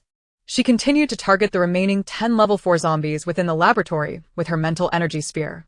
After dispatching this wave, Song Weran let out a sigh of relief and strode purposefully towards the laboratory. Chapter 89. A bounty of gains step by step, Song Weran approached the laboratory, her silhouette exuding determination in the dimly lit campus. Her bright eyes were fixed intently on the laboratory ahead. Meanwhile, Miao Xiaoqi was outside, diligently extracting the crystal cores from the zombies. Upon entering the lab, a pungent stench assaulted her senses. Song Weran furrowed her brow slightly, but kept her discomfort at bay. Her gaze quickly scanned the laboratory, landing on the corpses of the 10 level 4 zombies. She hurriedly moved to extract the crystal cores from their brains, successfully collecting all of them. Next, her gaze fell upon the meteorite on the experimental table. Slowly, she extended her hand and lightly placed it upon the meteorite. The moment her hand made contact, a notification from the system chimed in. Meteorite detected. Would you like to exchange? Without hesitation, Song Weran responded, Exchange. Congratulations, host, on successfully exchanging for the meteorite. Reward, 10,000 points. Current points balance, 241,900. A wave of joy washed over Song Weran, her lips curving into a smile. After surveying the laboratory and finding nothing further of use, she exited and continued towards the library. Upon reaching the library, she collected every book within its confines into her space. After emerging from the library, she gazed up at the sky, her mind swirling with thoughts. However, she quickly refocused her attention and made her way back to extract the crystal cores from the heads of the zombies she had just felled. Sunlight poured over Song Weran, illuminating her slender yet resilient form. Her long, raven-black hair was casually tied back in a ponytail, swaying gently with her movements, a few strands playfully brushing against her fair cheeks. She expertly excavated the cores, her motions swift and decisive, unaffected by the surrounding carnage and decay. Just as she was intently focused on her task, she suddenly sensed an anomaly. Her expression sharpened, her consciousness locking onto the source of the disturbance. A horde of over 100 mutated rats burst forth from a corner. These creatures were several times larger than ordinary rats, therefore a sinister shade of dark purple. Their sharp teeth glimmered menacingly, eyes glinting with ferocity. However, before she could react, Miao Xiaoqi dashed forward like a bolt of lightning. Its fur bristled, claws glinting, as it charged into the fray with astonishing speed, swiftly engaging the swarm of mutated rats. In no time, Miao Xiaoqi eliminated the entire horde, collecting the remains into the storage necklace. Song Weran watched as Miao Xiaoqi valiantly dealt with the mutated rats, her heart swelling with pride and gratitude. She stepped forward and gently stroked Miao Xiaoqi's head, showering her with praise. "Miao Xiaoqi, you are truly remarkable." Upon hearing this, Miao Xiaoqi purred with delight and affectionately rubbed against Song Weran's feet, as if to respond, "Of course, I am incredibly capable." "Have all the crystal cores been excavated?" Song Weran inquired, a hint of curiosity in her voice. To ensure Miao Xiaoqi understood, she retrieved a crystal core from her space and gestured with it. Instantly, Miao Xiaoqi comprehended, swiftly extracting all the crystal cores stored within her necklace, creating a small mountain of them at Song Weran's feet. Seeing the abundance of crystal cores, Song Weran couldn't help but smile, subsequently collecting each one into her own space. "Miao Xiaoqi, you have done exceptionally well. You truly are my invaluable assistant," she praised with a beaming smile. Miao Xiaoqi, elated by the compliment, circled around her a few times before affectionately nudging Song Weran's leg, seemingly seeking attention. Crouching down, Song Weran gently caressed Miao Xiaoqi's head, saying, "Let us head back, Xiaoqi." Miao Xiaoqi chirped joyfully and accompanied Song Weran towards the school gate. Upon their return to the camper, Mimi awaited them anxiously. "Ame, you're back," Mimi exclaimed, her face lighting up with joy. Song Weran smiled back, replying, "Mom, we're home." Mimi scrutinized Song Weran from head to toe, her expression filled with concern. "Ame, are you alright? Did you get hurt?" Song Weran shook her head, assuring her, "Mom, I'm fine. There's no need to worry." Miao Xiaoqi jumped onto the camper and nuzzled against Mimi. Mimi chuckled, stroking Miao Xiaoqi's fur. It's wonderful that Xiaoqi is safe too. Once inside the camper, Song Weran drank from the spring water to restore her energy to its peak. She then began to tally the number of crystal cores she currently possessed: 200 first-level cores, 12, 200 second-level cores, 6, 799 third-level cores, 32 fourth-level cores, and 1 fifth-level mental core. After completing her inventory, she exhaled a sigh of relief. She then opened the map to locate a nearby pet store, intending to stock up on cat food and other pet supplies for Miao Xiaoqi. Observing the proximity of a pet supply store on the map, she turned to Mimi and said, "Mom, let us head to the pet supply store to gather some things for Xiaoqi." Mimi nodded with a smile. "All right." Song Weran started the camper, which slowly departed the campus, heading towards the pet store. Along the way, the buildings flanking the road appeared dilapidated, with an apocalyptic atmosphere permeating the air. Soon, the camper halted in front of the pet supply store. Song Weran leaped out, while Miao Xiaoqi excitedly scurried around her feet. Using a wind blade, she deftly sliced through the store's lock and pushed the door open. Inside, the dim lighting revealed shelves brimming with various pet supplies. Cat food, dog food, cat litter, pet toys, and clothing were all available, a true cornucopia of options.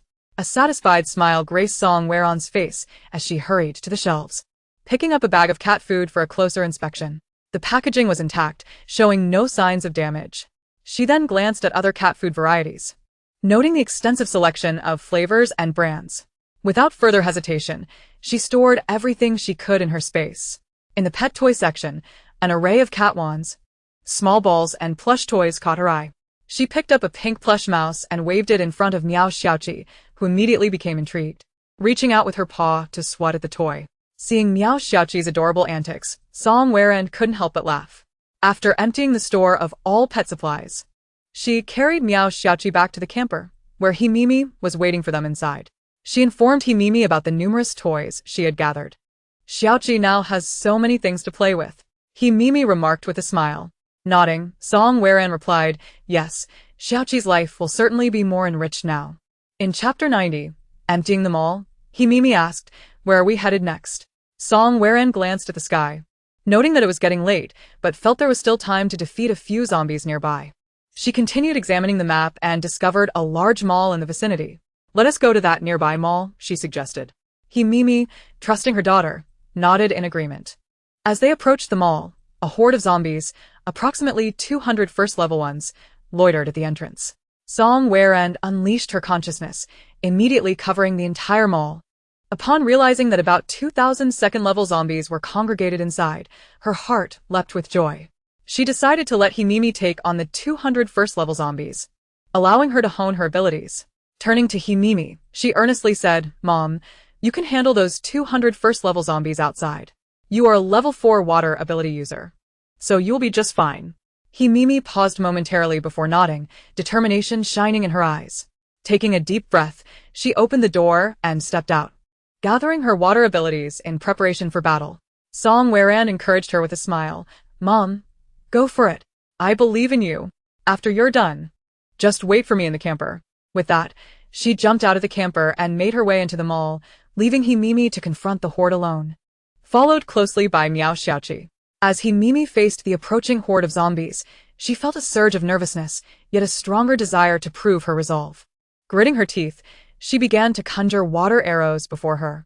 The zombies, sensing the presence of a living being, charged at her with low growls. However, as she beheld their grotesque faces, her fear began to dissipate, replaced by a fierce fighting spirit. The water arrows she conjured shot forth like arrows from a bow, accurately striking the zombies in their heads. One by one, they fell under the assault of her water arrows, black blood splattering everywhere. Her movements grew more adept, and the speed of her attacks quickened. A thin sheen of sweat appeared on her forehead, yet her gaze remained resolute. As she fought, she silently vowed to herself, I cannot always rely on my daughter. I must share the burden for our future. As time passed, Himimi successfully eliminated all the first-level zombies. She exhaled deeply, surveying the ground littered with defeated foes, a swell of accomplishment flooding her heart. Wiping the sweat from her brow, she quickly donned rubber gloves and extracted the crystal cores from the zombies' heads, storing them in her necklace. Turning back towards the camper, she climbed aboard, securely shutting the door, and awaited the return of Song Weran and Miao Xiaoqi. Meanwhile, Song Weran and Miao Xiaoqi had entered the mall, where a foul stench pervaded the air, and the dim lighting cast eerie shadows. Upon discovering their presence, the zombies erupted into excited roars, leaping down from the upper floors like a horde of dumplings. Utilizing her mental powers, Song Weran seized control of the zombies' movements, deftly unleashing wind blades to sever their heads. Under her relentless assault, the zombies fell one after another, while Miao Xiaoqi swiftly extracted the crystal cores. As time passed, she continued her path of slaughter until reaching the top level, where 2,000 second-tier zombies lay defeated on the ground. The crystal cores were rapidly extracted by the ever-diligent Miao Xiaoqi. Night had deepened, enveloping the entire mall in a darkness as thick as ink. The powerful beam from Song Weran's flashlight cast a harsh, pale light. She began her meticulous search from the uppermost floor, carefully collecting every useful item into her spatial storage. Upon descending to the next level, she found herself in the clothing section, where a plethora of garments hung neatly on racks. There were opulent gowns, trendy skirts, and comfortable sportswear, among others. She moved swiftly, like a gust of wind, and without hesitation, she gathered all the clothing into her space. Next, she entered the household goods area, which was cluttered with a variety of daily necessities, from the most minuscule items to those of larger size. Song Weran examined each item with precision, deftly collecting all the usable goods. As she descended another level, she arrived at the food section. The majority of the items on the shelves had already expired or been contaminated by zombies, emitting a nauseating odor. However, Song Weirand did not succumb to despair. Her keen observation led her to discover well-preserved canned goods, dry rations, and drinking water tucked away in inconspicuous corners. She quickly gathered them all. On the subsequent level, she encountered an array of electronic products and stationery. After a moment's contemplation, she decisively collected these items as well. The ground floor was filled with various beauty and skincare products. Although uncertain if she would utilize them all, she adhered to her principle of not overlooking any valuable supplies, and collected them all without reservation. This floor also housed an imported car dealership, where she stepped inside and gathered each pristine vehicle into her spatial storage. Furthermore, she did not neglect the luxury goods store, sweeping it clean of all its contents. As Miao Xiaoqi finished gathering supplies, she bounded down from the upper floors, happily nuzzling against Song Weirand's leg and mewing as if to announce her own completion of the task. Song Weirand smiled and patted her head, praising, "You did exceptionally well, Xiaoqi." Ecstatic, Miao Xiaoqi presented the amassed crystal cores before Song Weirand. After storing all the cores, Song Weirand took out some spiritual spring water, sipping a portion to rejuvenate herself before pouring some into a bowl for Miao Xiaoqi. The feline happily lapped up the water, shedding her fatigue. At this moment, the night outside the mall thickened, darkness enveloping everything like a vast net. "Let us depart, Xiaoqi," Song Weirand whispered, leading Miao Xiaoqi to the mall's entrance. As they stepped outside, a refreshing breeze greeted them, making Song Weirand feel invigorated. Mimi, noticing their emergence, wore a relieved smile. She hurried over from the vehicle, her concern evident as she inquired, "Ame, have you gathered everything?" Song Weirand nodded, affirming, "Yes, it's all collected." She approached the RV, storing it within her spatial realm before returning to the mall with Mimi and Miao Xiaoqi. They found a discreet location to activate the teleportation array and return home. In the practice room, the teleportation array shimmered with a mysterious glow, gradually converging until Song Weirand, Mimi, and Miao Xiaoqi materialized within. They each retreated to their rooms to bathe and change into clean attire. From her spatial storage, Song Weirand retrieved the prepared meals, placing them on the dining table, their aroma tantalizingly inviting. She poured a bowl of cat food and rabbit meat for Miao Xiaoqi before enjoying dinner with Mimi. After the meal, Song Weirand returned to her room to tally the number of crystal cores she possessed. She had 200 first-tier cores, 14, 200 second-tier cores, 6, 799 third-tier cores, 32 fourth-tier cores, and 1 fifth-tier spiritual core. She exchanged all 200 first-tier and 14, 200 second-tier cores for points, receiving a notification from the system. "Congratulations, host. You have successfully exchanged for 1,440,000 points. You have completed the task of defeating 10,000 zombies, earning a reward of 5,000 points." The system's voice resonated with a hint of joy. Subsequently, a new task was issued. "Please complete the task of defeating 100,000 zombies to earn 50,000 points." Now, Song Weirand's total points amounted to 1,676,600. She resolved to continue her efforts. The remaining crystal cores would be utilized to elevate her psychic, wind, and spatial abilities to level 6. To upgrade to a 6th-tier psychic ability, she would require either 10 5th-tier cores, 100 4th-tier cores, or 1,000 3rd-tier cores. She planned to use 3,000 3rd-tier cores to elevate all 3 abilities to level 6. Taking a deep breath, Song Weirand prepared to absorb the crystal cores and enhance her powers. She settled onto her bed, her back against a soft pillow, her long, lustrous hair cascading over her shoulders, accentuating her fair, delicate features and bright, determined eyes. She grasped a 3rd-tier crystal core and swallowed it, slowly closing her eyes to concentrate on absorbing the energy within. She sensed a slight enhancement in her psychic ability, yet it still lay some distance from level 6. Undeterred, she picked up a 2nd 3rd-tier core and resumed her absorption. Time slipped by, with Song Weirand persistently repeating the action of absorbing cores. The room fell into a serene silence, punctuated only by her gentle breaths. Upon absorbing the 1,000th core, an immense surge of energy erupted in her mind. Recognizing this as a sign of her power's impending breakthrough, she focused intently, channeling the energy to shatter the barriers of her abilities. Following a tumultuous surge, She felt her psychic power finally ascend to level 6. An indescribable sense of elation coursed through her, and her eyes flew open, a brilliant light gleaming within them. I did it! A joyful smile spread across her face. Filled with a sense of accomplishment, she reveled in her newly enhanced abilities. Her psychic power now extended over a range of 600 meters. It was estimated that with her 6th-tier psychic ability, she could simultaneously eliminate 3,000 zombies of lower tiers. For 3rd-tier and 4th-tier zombies, she could dispatch 1,500 using her psychic spear. Yet, she knew that her wind and spatial abilities awaited further enhancement. After a brief respite, she resumed the absorption process. After a prolonged period of absorption, her wind ability successfully broke through to level 6. Finally, it was time for her spatial ability. Song Weran grasped the 3rd-tier crystal cores once more, entering a state of absorption. When the last core was consumed, her spatial ability also triumphantly ascended to level 6. She excitedly entered the space, which expanded to an impressive 20,000 square meters, and the spirit spring water had risen to 2,000 liters. Song Weran opened her eyes, filled with wonder. The system had previously mentioned that upon reaching level 6, she could cultivate various plants within her space and even raise small animals. This meant that her little cat, Meow Xiaoqi, could now enter her space. With the ability to cultivate, even if her stored provisions were exhausted, she could sustain herself with her own harvest. Unable to sleep from her excitement, she decided to re-enter the space. Upon entering, she retrieved an assortment of vegetable seeds from her storage. There were tender green vegetable seeds, plump tomato seeds, and curved bean seeds, among others. Standing on the vast expanse of land, she found a patch of soil. Taking a deep breath, she summoned her newly acquired wind ability. A gentle breeze rose under her command, swirling softly around her.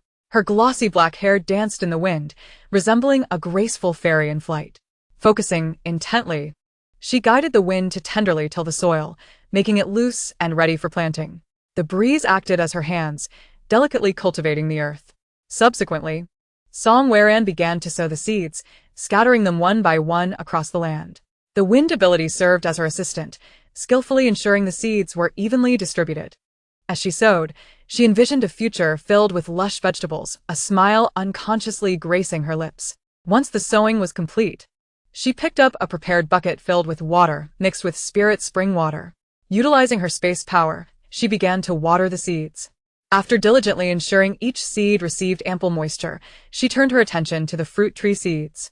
Standing at the edge of a section of land, she concentrated and activated her wind ability once more. The air before her began to swirl rapidly, forming small tornadoes that drilled into the earth. Under her precise control, these whirlwinds burrowed into the ground, creating small holes. As she adjusted the strength and direction of the wind, the depth and shape of the holes were perfectly aligned. Her eyes shone with focus as she continued to create these pits for planting fruit trees. Again, she employed her wind ability to lift the fruit tree seeds into the small holes and gently cover them with soil. Standing upright, she used her space power to water the fruit tree seeds once more. With her eyes slightly squinted, she savored the faint aura of the spirit spring in the air, a satisfied smile blossoming on her face. After a day of busyness, she decided to leave the space. Back in her room, Song Weran lay on her bed and closed her eyes. The next morning, she awoke early and re-entered the space. To her delight, both the vegetable seeds and the fruit tree seeds had begun to sprout, with tender green shoots breaking through the soil, brimming with vitality. She understood that this was the effect of the spirit spring water. In the future, as long as she watered with this mixture, the plants would grow rapidly. Chapter 92. Dining together gazing at the tender green sprouts, Song Weran felt a surge of joy. She lingered in her space, cherishing the tranquility and beauty that belonged solely to her. After a while, she exited the space, stretching lazily and deciding to step outside the villa for some fresh air. She intended to inquire about who had visited the half-mountain base the previous day. After a quick change into a fresh outfit, she stepped out of the villa. The sunlight bathed every corner of the half-mountain base, creating a bright and vibrant atmosphere. Taking a deep breath of the crisp air, she relished the moment of leisure. Her gaze fell upon a bodyguard not far away, and she approached him. Upon noticing Song Weran's approach, the bodyguard was momentarily taken aback by her beauty, a blush creeping onto his face as he shyly lowered his gaze. Song Weran smiled and inquired, "Hello, May I ask if there were any guests at the base yesterday? The bodyguard confirmed, having heard about the visit from the head of the Lei family base and his sister. Yes, Miss Song. The head of the Lei family and his sister were here yesterday, he replied. Song Waren nodded slightly, realization dawning upon her. It was them. The one with the strategy system must be the head sister. She recalled hearing Lu Jinyan mention that the head of the Lei family had a sister capable of purifying crystal cores. It had always struck her as odd. And now she understood. She too possessed a system. Moreover, she speculated that the woman's target was likely Lu Jinyan. Otherwise, why would she harbor such animosity toward herself? Contemplating these thoughts, she decided not to mention it to Himimi just yet. She wanted to digest this information and formulate a plan of action first. After all, the woman's specific intentions and actions remained uncertain, and she could not afford to act recklessly and alert the enemy. She continued speaking to the bodyguard. Please inform Chu Linfeng that he can come to collect the items. The bodyguard promptly acknowledged her request and went to relay her message.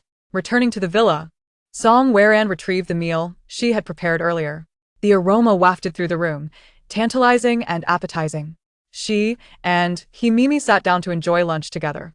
Throughout the meal, Song Waren's mind was occupied with thoughts of the woman from the Lei family. She pondered what actions the woman might take to pursue Lu Jinyan and whether this posed a threat to her. However, she knew she had to be prepared and ensure the woman's plans did not succeed. She resolved to spend more time with Lu Jinyan to better understand his thoughts and attitudes, enabling her to detect any movements from the woman at the earliest opportunity. After receiving the message, Chu Linfeng hurried to the villa with Li Lin in tow. His heart raced with anticipation. Standing outside, he took a deep breath to calm his excitement before ringing the doorbell. The chime echoed through the villa, prompting Song Waren to set down her utensils and rise to open the door. As she opened the door, she was greeted by the sight of Chu Linfeng and Li Lin standing outside. Today, Chu Linfeng wore a simple yet sharp black combat uniform that accentuated his tall and slender frame. His face, handsome and chiseled, was framed by expressive brows and bright eyes, with slightly upturned lips bearing a gentle smile. His gaze reflected affection and longing for Song Waren, while Li Lin stood beside him, smiling. Seeing them, Song Waren couldn't help but smile in return. You're here? Chu Linfeng nodded, his voice deep and resonant. Yes, I'm here to collect something. As he spoke, his eyes lingered on Song Waren, filled with tenderness. The two entered the villa, and Himimi greeted them. Xiao Chu, Xiao Li, you've come. Stay and share a meal with us. Indeed, let us dine together, Song Waren added, setting extra bowls and chopsticks for them. Chu Linfeng smiled and greeted Himimi. Hello. Auntie. Thank you. Li Lin chimed in. Thank you, Annie. Thank you, Miss Song. Chu Linfeng's gaze returned to Song Waren, his eyes softening with affection. He felt a quiet joy at the prospect of spending more time with her, grateful for the opportunity to sit down and share a meal. He pondered quietly within himself, noting that during their time apart, she seemed to have grown even more beautiful. At that moment, the restaurant was bathed in sunlight streaming through the windows, enveloping everything in a warm glow. Song Waren's hair glimmered with golden hues in the sunlight, accentuating her enchanting visage. As Chu Linfeng gazed at her, his affection deepened. He ate while occasionally stealing glances at Song Waren, each sighting causing his heart to race. Li Lin quietly consumed his meal, while Himimi observed Chu Linfeng's demeanor. Secretly amused, she was well aware of his feelings for Song Waren and hoped that she would find someone who truly loved her. Chu Linfeng was indeed a commendable choice. Little Chu, has everything been calm at the base lately? Himimi broke the silence with a question. Chu Linfeng returned to the moment, promptly responding, Andy. The base has been quite stable recently, with no significant events. His voice was deep and resonant, clear in the tranquil restaurant. Song Waren looked up and inquired. I heard there were visitors yesterday? Chu Linfeng nodded slightly, saying, Indeed, the head of the Lei family base and his sister came by, expressing a desire to collaborate with Lu Jinyan. He mentioned that his sister could purify crystal cores, but she requested 4 out of 10 as her fee, which Lu Jinyan promptly declined. Song Waren nodded thoughtfully, then seemingly casually asked, What impression do you have of that sister? Feeling somewhat bashful, Chu Linfeng replied, I wasn't there at the time. I only heard them speak of it. Song Waren gently bit her lip, as if contemplating something. After a moment, she smiled at Chu Linfeng, saying, No worries, let us continue with our meal. The restaurant returned to its serene ambience, filled only with the sounds of soft chewing and clinking utensils. As Chu Linfeng ate, he occasionally glanced at Song Weran, reflecting that she seemed different today, though he could not pinpoint how. There was a hint of contemplation and worry in her gaze, causing him to feel a twinge of concern. After the meal, Chu Linfeng took the initiative to help clear the dishes, while Song Weran sat on the sofa, quietly observing his diligent figure. She retrieved his 6,340 first-level crystal cores from her space and set them aside. When Chu Linfeng approached, she said, "Mr. Chu, here are your 6,340 first-level crystal cores." Chu Linfeng replied, "Thank you, Miss Song." Li Lin stepped forward, carefully storing the 6,340 first-level crystal cores in his space. He then retrieved 3,000 first-level cores, 3,000 second-level cores, and 200 third-level cores from his space. With a glimmer of anticipation, he turned to Song Weran and said, "Miss Song, could you please assist in purifying these crystal cores?" Song Weran nodded gently in agreement. "Certainly. You may come to collect them tomorrow morning." Chu Linfeng stood nearby, admiring Song Weran. She wore a light-colored dress, its fabric airy, swaying delicately with her movements. Her long hair cascaded down her shoulders like a waterfall, shimmering enchantingly in the sunlight. Her complexion was as fair as snow, her features exquisitely defined, and her large, bright eyes sparkled. Chu Linfeng silently marveled at her beauty, which captivated him at any moment. He was also lost in thought, recalling Lu Jinyan and the 800 crystal cores he had obtained from slaying zombies. He intended to deliver the portion belonging to Lu Jinyan, which would enable his ability to advance to level 4. "Thank you, Auntie and Miss Song, for your hospitality. We shall not impose further," Chu Linfeng stated. Song Weran nodded. "All right, safe travels." As they approached the door, Chu Linfeng glanced back at Song Weran, feeling a pang of reluctance. The two exited the villa, the outside sun still shining brightly. Chu Linfeng said to Li Lin, "Let us first deliver Lu Jinyan's crystal cores to him." Li Lin nodded in agreement. "All right." Subsequently, they arrived at the adjacent villa and knocked on the door. It was swiftly opened by Lu Jinyan's secretary, who warmly welcomed Chu Linfeng and Li Lin upstairs. Upon seeing them, Lu Jinyan's lips curled into a slight smile. "You've come." Li Lin retrieved a bag containing 720 crystal cores from his space. Chu Linfeng the Mat? "These are your crystal cores, the ones you fought so hard to acquire." Lu Jinyan looked at the bag with delight, saying, "Thank you." Chu Linfeng's my. "No need for thanks, this is rightfully yours." Lu Jinyan gazed at Chu Linfeng and asked, "Is Ranran doing well?" Chu Linfeng chuckled. "She's doing quite well."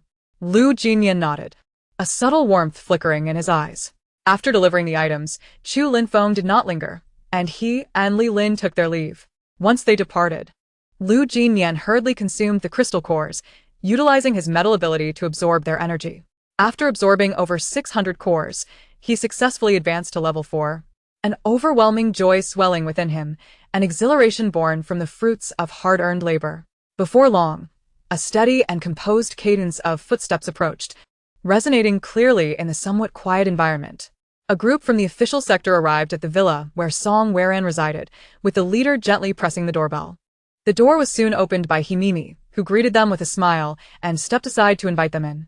Among the group, Xiao Zishuan. From the moment he stepped into the villa, eagerly searched for the figure he had longed for. His heart raced with a mix of nervousness and anticipation, his hands instinctively tightening. When his gaze finally landed on Song Weran, he felt his heart leap, filled with joy. She stood there quietly, like an orchid blooming in a tranquil valley, radiating a unique aura, beautiful yet serene. Her eyes were clear and resolute, as if the chaos of the world could not stir a ripple in their depths. Neatly arranged at her feet were bags of purified crystal cores, containing 9,000 first-level cores. A gentle smile graced Xiao Zishuan's face as he softly said, "Miss Song, it has been a while." Song Weran nodded slightly, responding, "Indeed, it has been a while. Please." Come in. The group entered the living room, and Xiao Zishuan's gaze remained fixed on Song Weran. She elegantly gestured to the nearby crystal cores, stating, "All the cores have been purified and are right here." Upon hearing this, the spatial ability user from the official group promptly approached to collect all the cores. He then retrieved bags of cores from his space, stacking them into small mountains. Xiao Zishuan said, "Thank you, Miss Song. Here are 20,000 first-level cores. 10,000 second-level cores, and 1,000 third-level cores.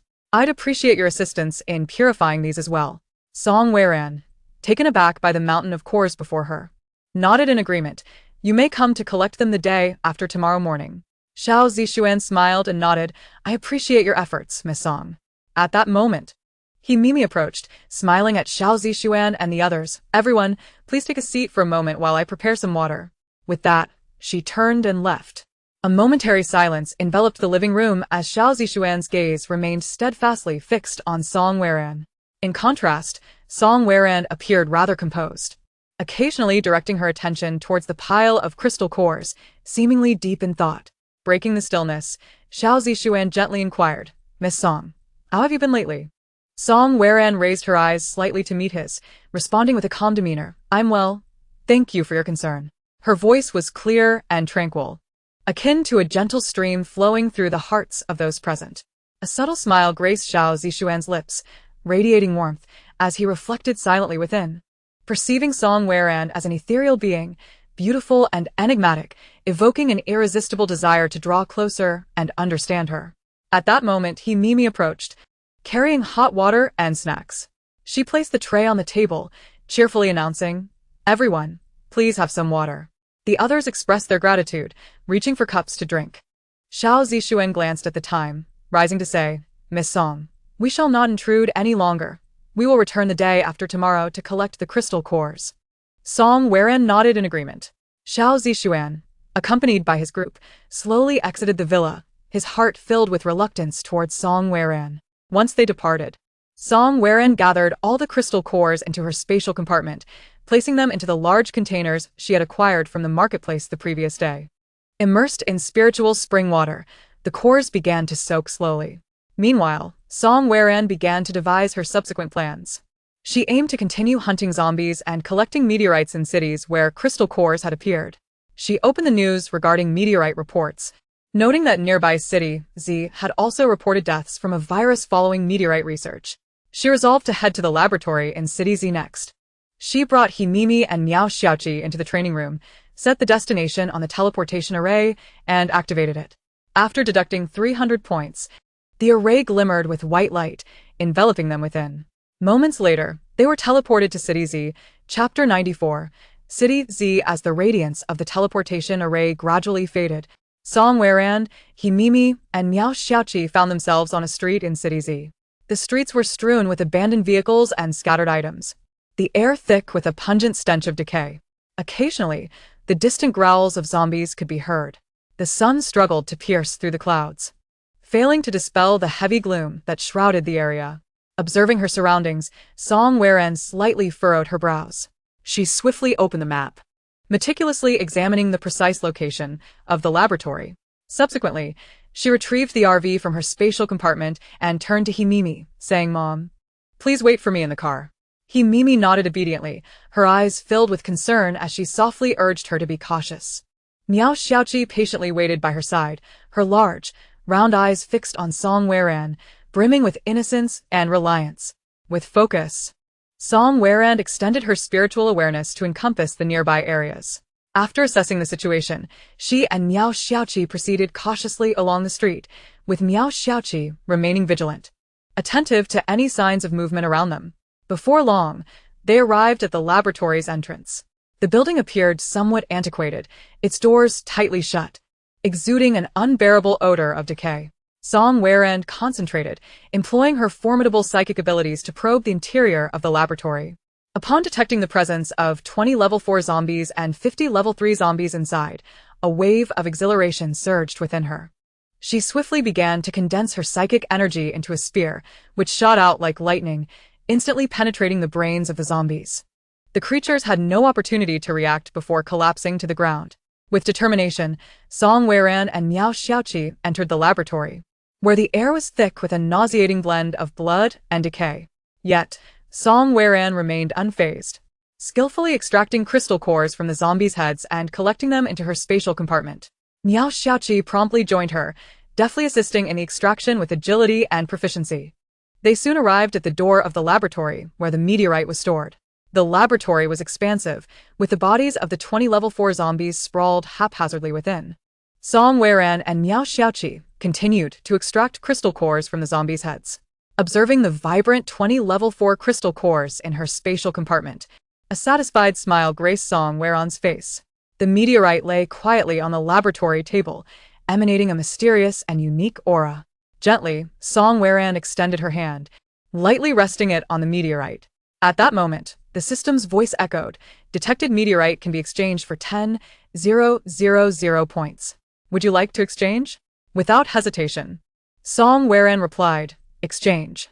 Instantly, her hand was enveloped in a brilliant white light, enveloping the meteorite, which then disappeared without a trace. At this point, her system points totaled 686,600 points.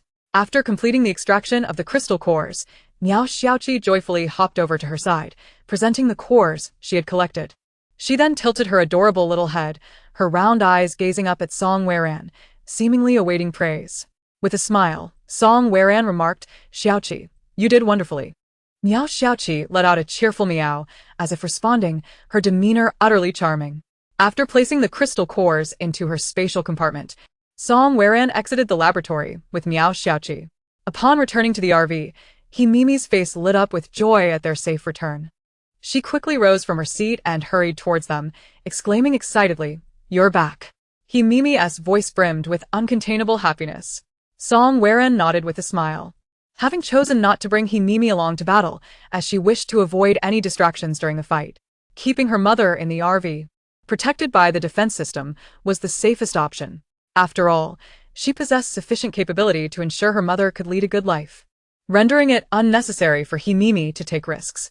Miao Xiaoqi, meanwhile, joyfully bounced over to Mimi, affectionately nudging her leg. Song Weiran poured a bowl of water infused with spiritual spring water for Miao Xiaoqi, who eagerly lapped it up, emitting satisfied purrs. Mimi couldn't help but chuckle at Miao Xiaoqi's endearing antics. Song Weiran also took a cup for herself, feeling all fatigue vanish in an instant. Subsequently, she extracted several level 2 crystal cores, consuming them to replenish her expended psychic energy. Leaning back on the sofa, she closed her eyes slightly, savoring a moment of tranquility and contentment. After resting for half an hour, Song Weiran reopened the map, gently gliding her finger across it. Her brow furrowed slightly, as if in contemplation. After a moment, she pointed to a location on the map, stating, We will head here next, to the school in City Z. Mimi nodded without hesitation, always fully supportive of Song Weiran's decisions. Song Weiran started the RV, directing it towards the school located 40 kilometers away. The RV moved steadily forward, and she settled into her seat, allowing her eyes to close slightly as her thoughts swirled in her mind. Mimi gazed tenderly at Song Weiran, her eyes filled with affection. As Miao Xiaoqi curled up quietly on a nearby mat, the outside world blurred past, revealing the decaying buildings of Z City, enveloped in an eerie stillness and desolation. Suddenly, the RV came to an abrupt halt, jolting Song Weiran awake. While Mimi flinched in surprise. What happened? Song Weiran inquired, furrowing her brow. Peering through the window, she noticed a group of individuals in matching uniforms fiercely battling a horde of zombies not far ahead. A dazzling array of supernatural powers illuminated the scene, with the deafening sound of gunfire echoing in the air. Upon closer inspection, it appeared these individuals were official personnel from Z City. Some wielded flames, others manipulated water, and a few radiated a metallic sheen, showcasing a variety of abilities. Before them loomed a dense mass of zombies, estimated to number around 3,000, with approximately 1,000 classified as second-tier zombies. Meanwhile, the official team, numbering just over 1,000, possessed abilities limited to the first tier. Despite the support of heavy artillery, they could barely withstand the relentless assault of the undead. At that moment, a tall, resolute man with a sharp visage and neatly cropped hair strode briskly towards the RV. Clad in a specially designed combat suit, marked by the scars of battle, he approached with urgency. Through the window, Song Weiran gazed intently at the man as he reached the vehicle and gently tapped on the glass. Slowly, she rolled down the window, revealing her masked face, save for her piercing eyes. With a serious and anxious tone, he warned, It's extremely dangerous here. You should leave at once. The number of zombies ahead is overwhelming. Internally, Song Weiran contemplated her purpose. She was en route to the school in Z City, and this was an unavoidable route. However, She wished to conceal her formidable strength to avoid unnecessary complications. Nodding slightly, she replied calmly, I understand, but I must pass through here. The man frowned, a flicker of concern crossing his eyes, yet he recognized he could not force her to alter her course. Reluctantly, he added, Then please wait here for a moment and stay as far from the Hoard as possible. With that, he turned and swiftly returned to his team, utilizing her psychic abilities. Song Weran extended her consciousness over the battlefield. She observed the group exerting every effort in their fierce confrontation with the zombies. Despite their swift and decisive movements, the sheer number of zombies was proving to be overwhelming, and they began to show signs of fatigue.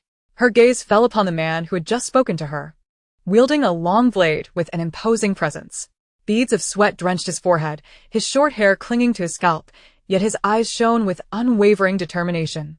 The air around the battlefield was thick with a nauseating stench of decay, mingled with the acrid scent of blood. The sky loomed dark and foreboding, as if a torrential downpour could erupt at any moment, amplifying the oppressive atmosphere of the already tense conflict. Song Weran pondered her predicament. While she did not wish to unveil her prowess, lingering in this precarious situation was not a viable option either. Thus, she once again harnessed her psychic power, subtly influencing the zombies' actions, dulling their ferocity and granting the beleaguered group a much-needed respite. Soon, the team recognized the unusual behavior of the zombies, exchanging puzzled glances. But the urgency of the moment left little room for contemplation. They quickly readjusted their focus and re-engaged in the battle. As time progressed, the zombies' onslaught gradually waned, alleviating the pressure on the group.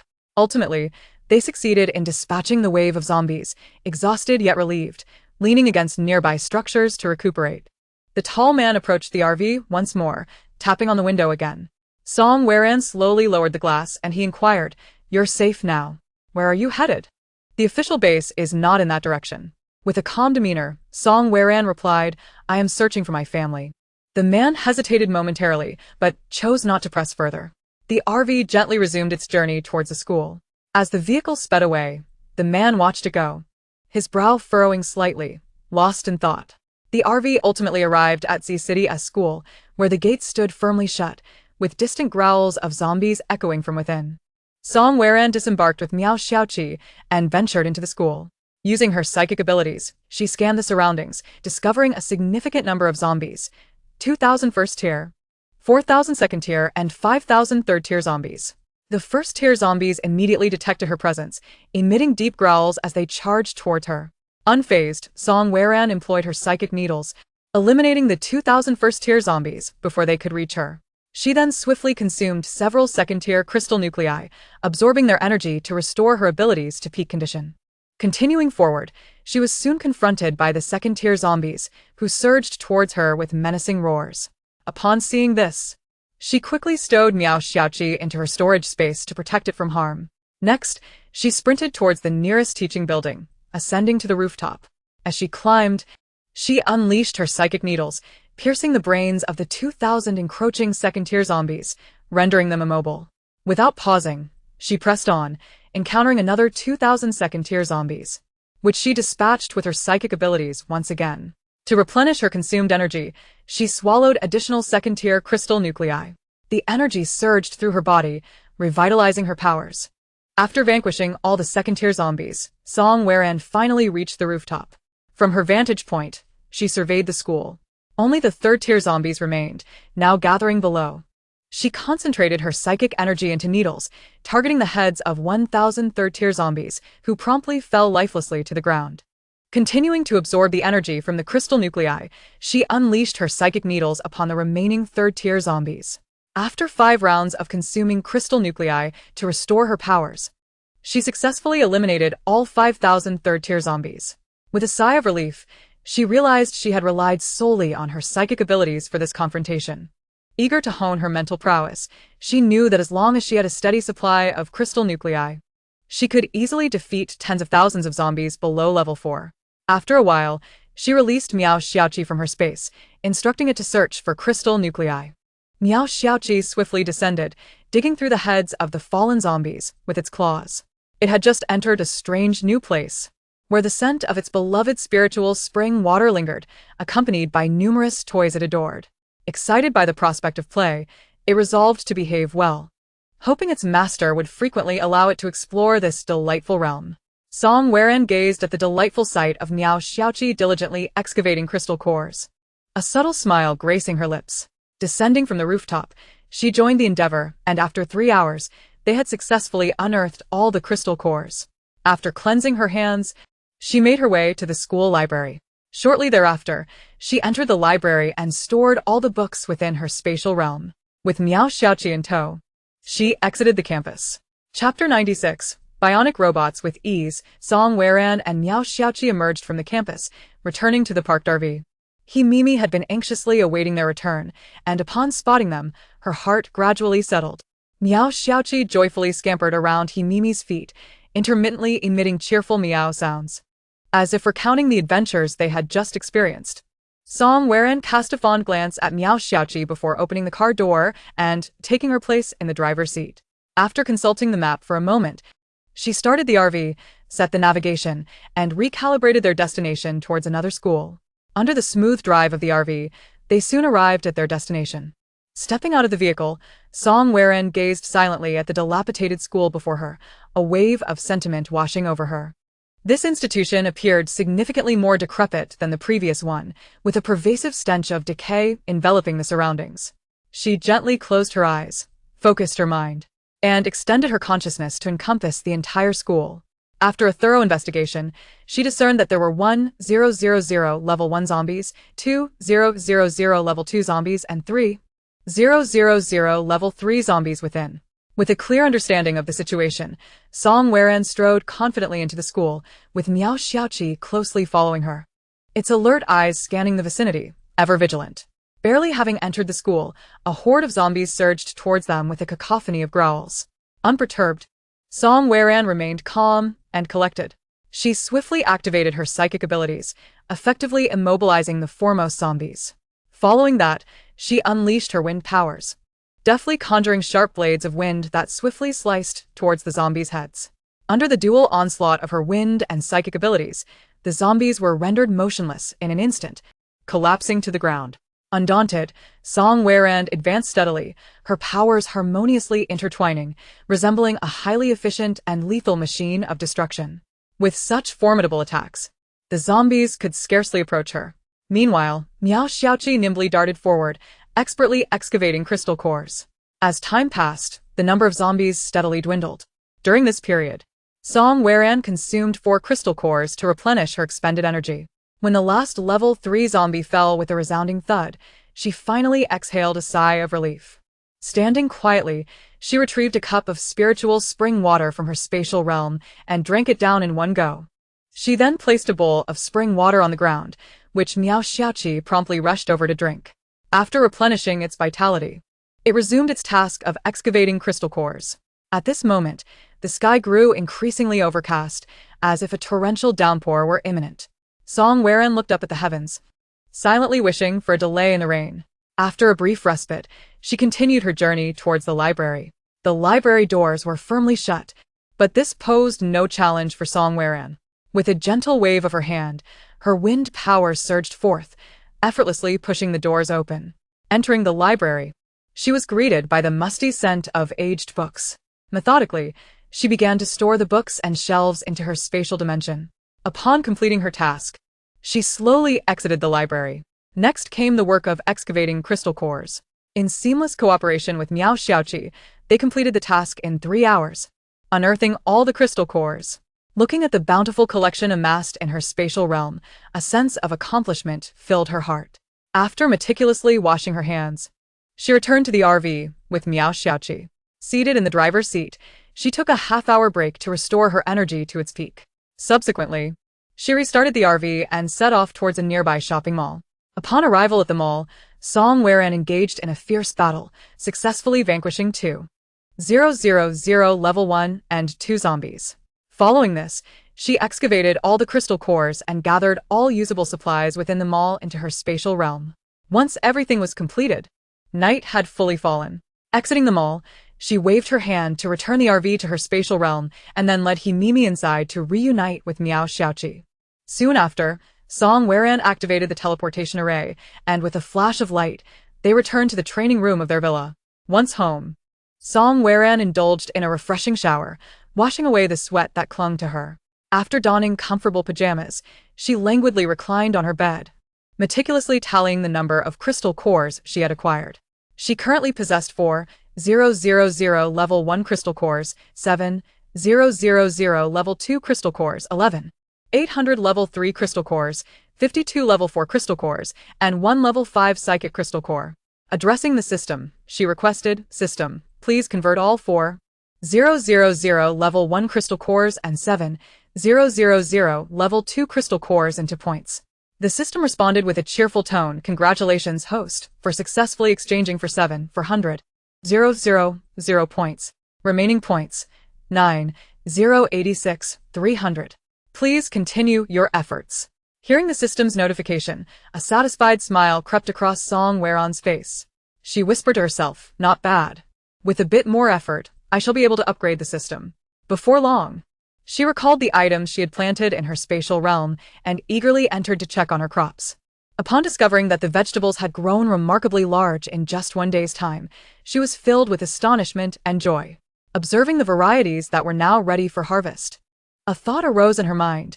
Could it be that the time flow in this designated planting area differed from the outside world?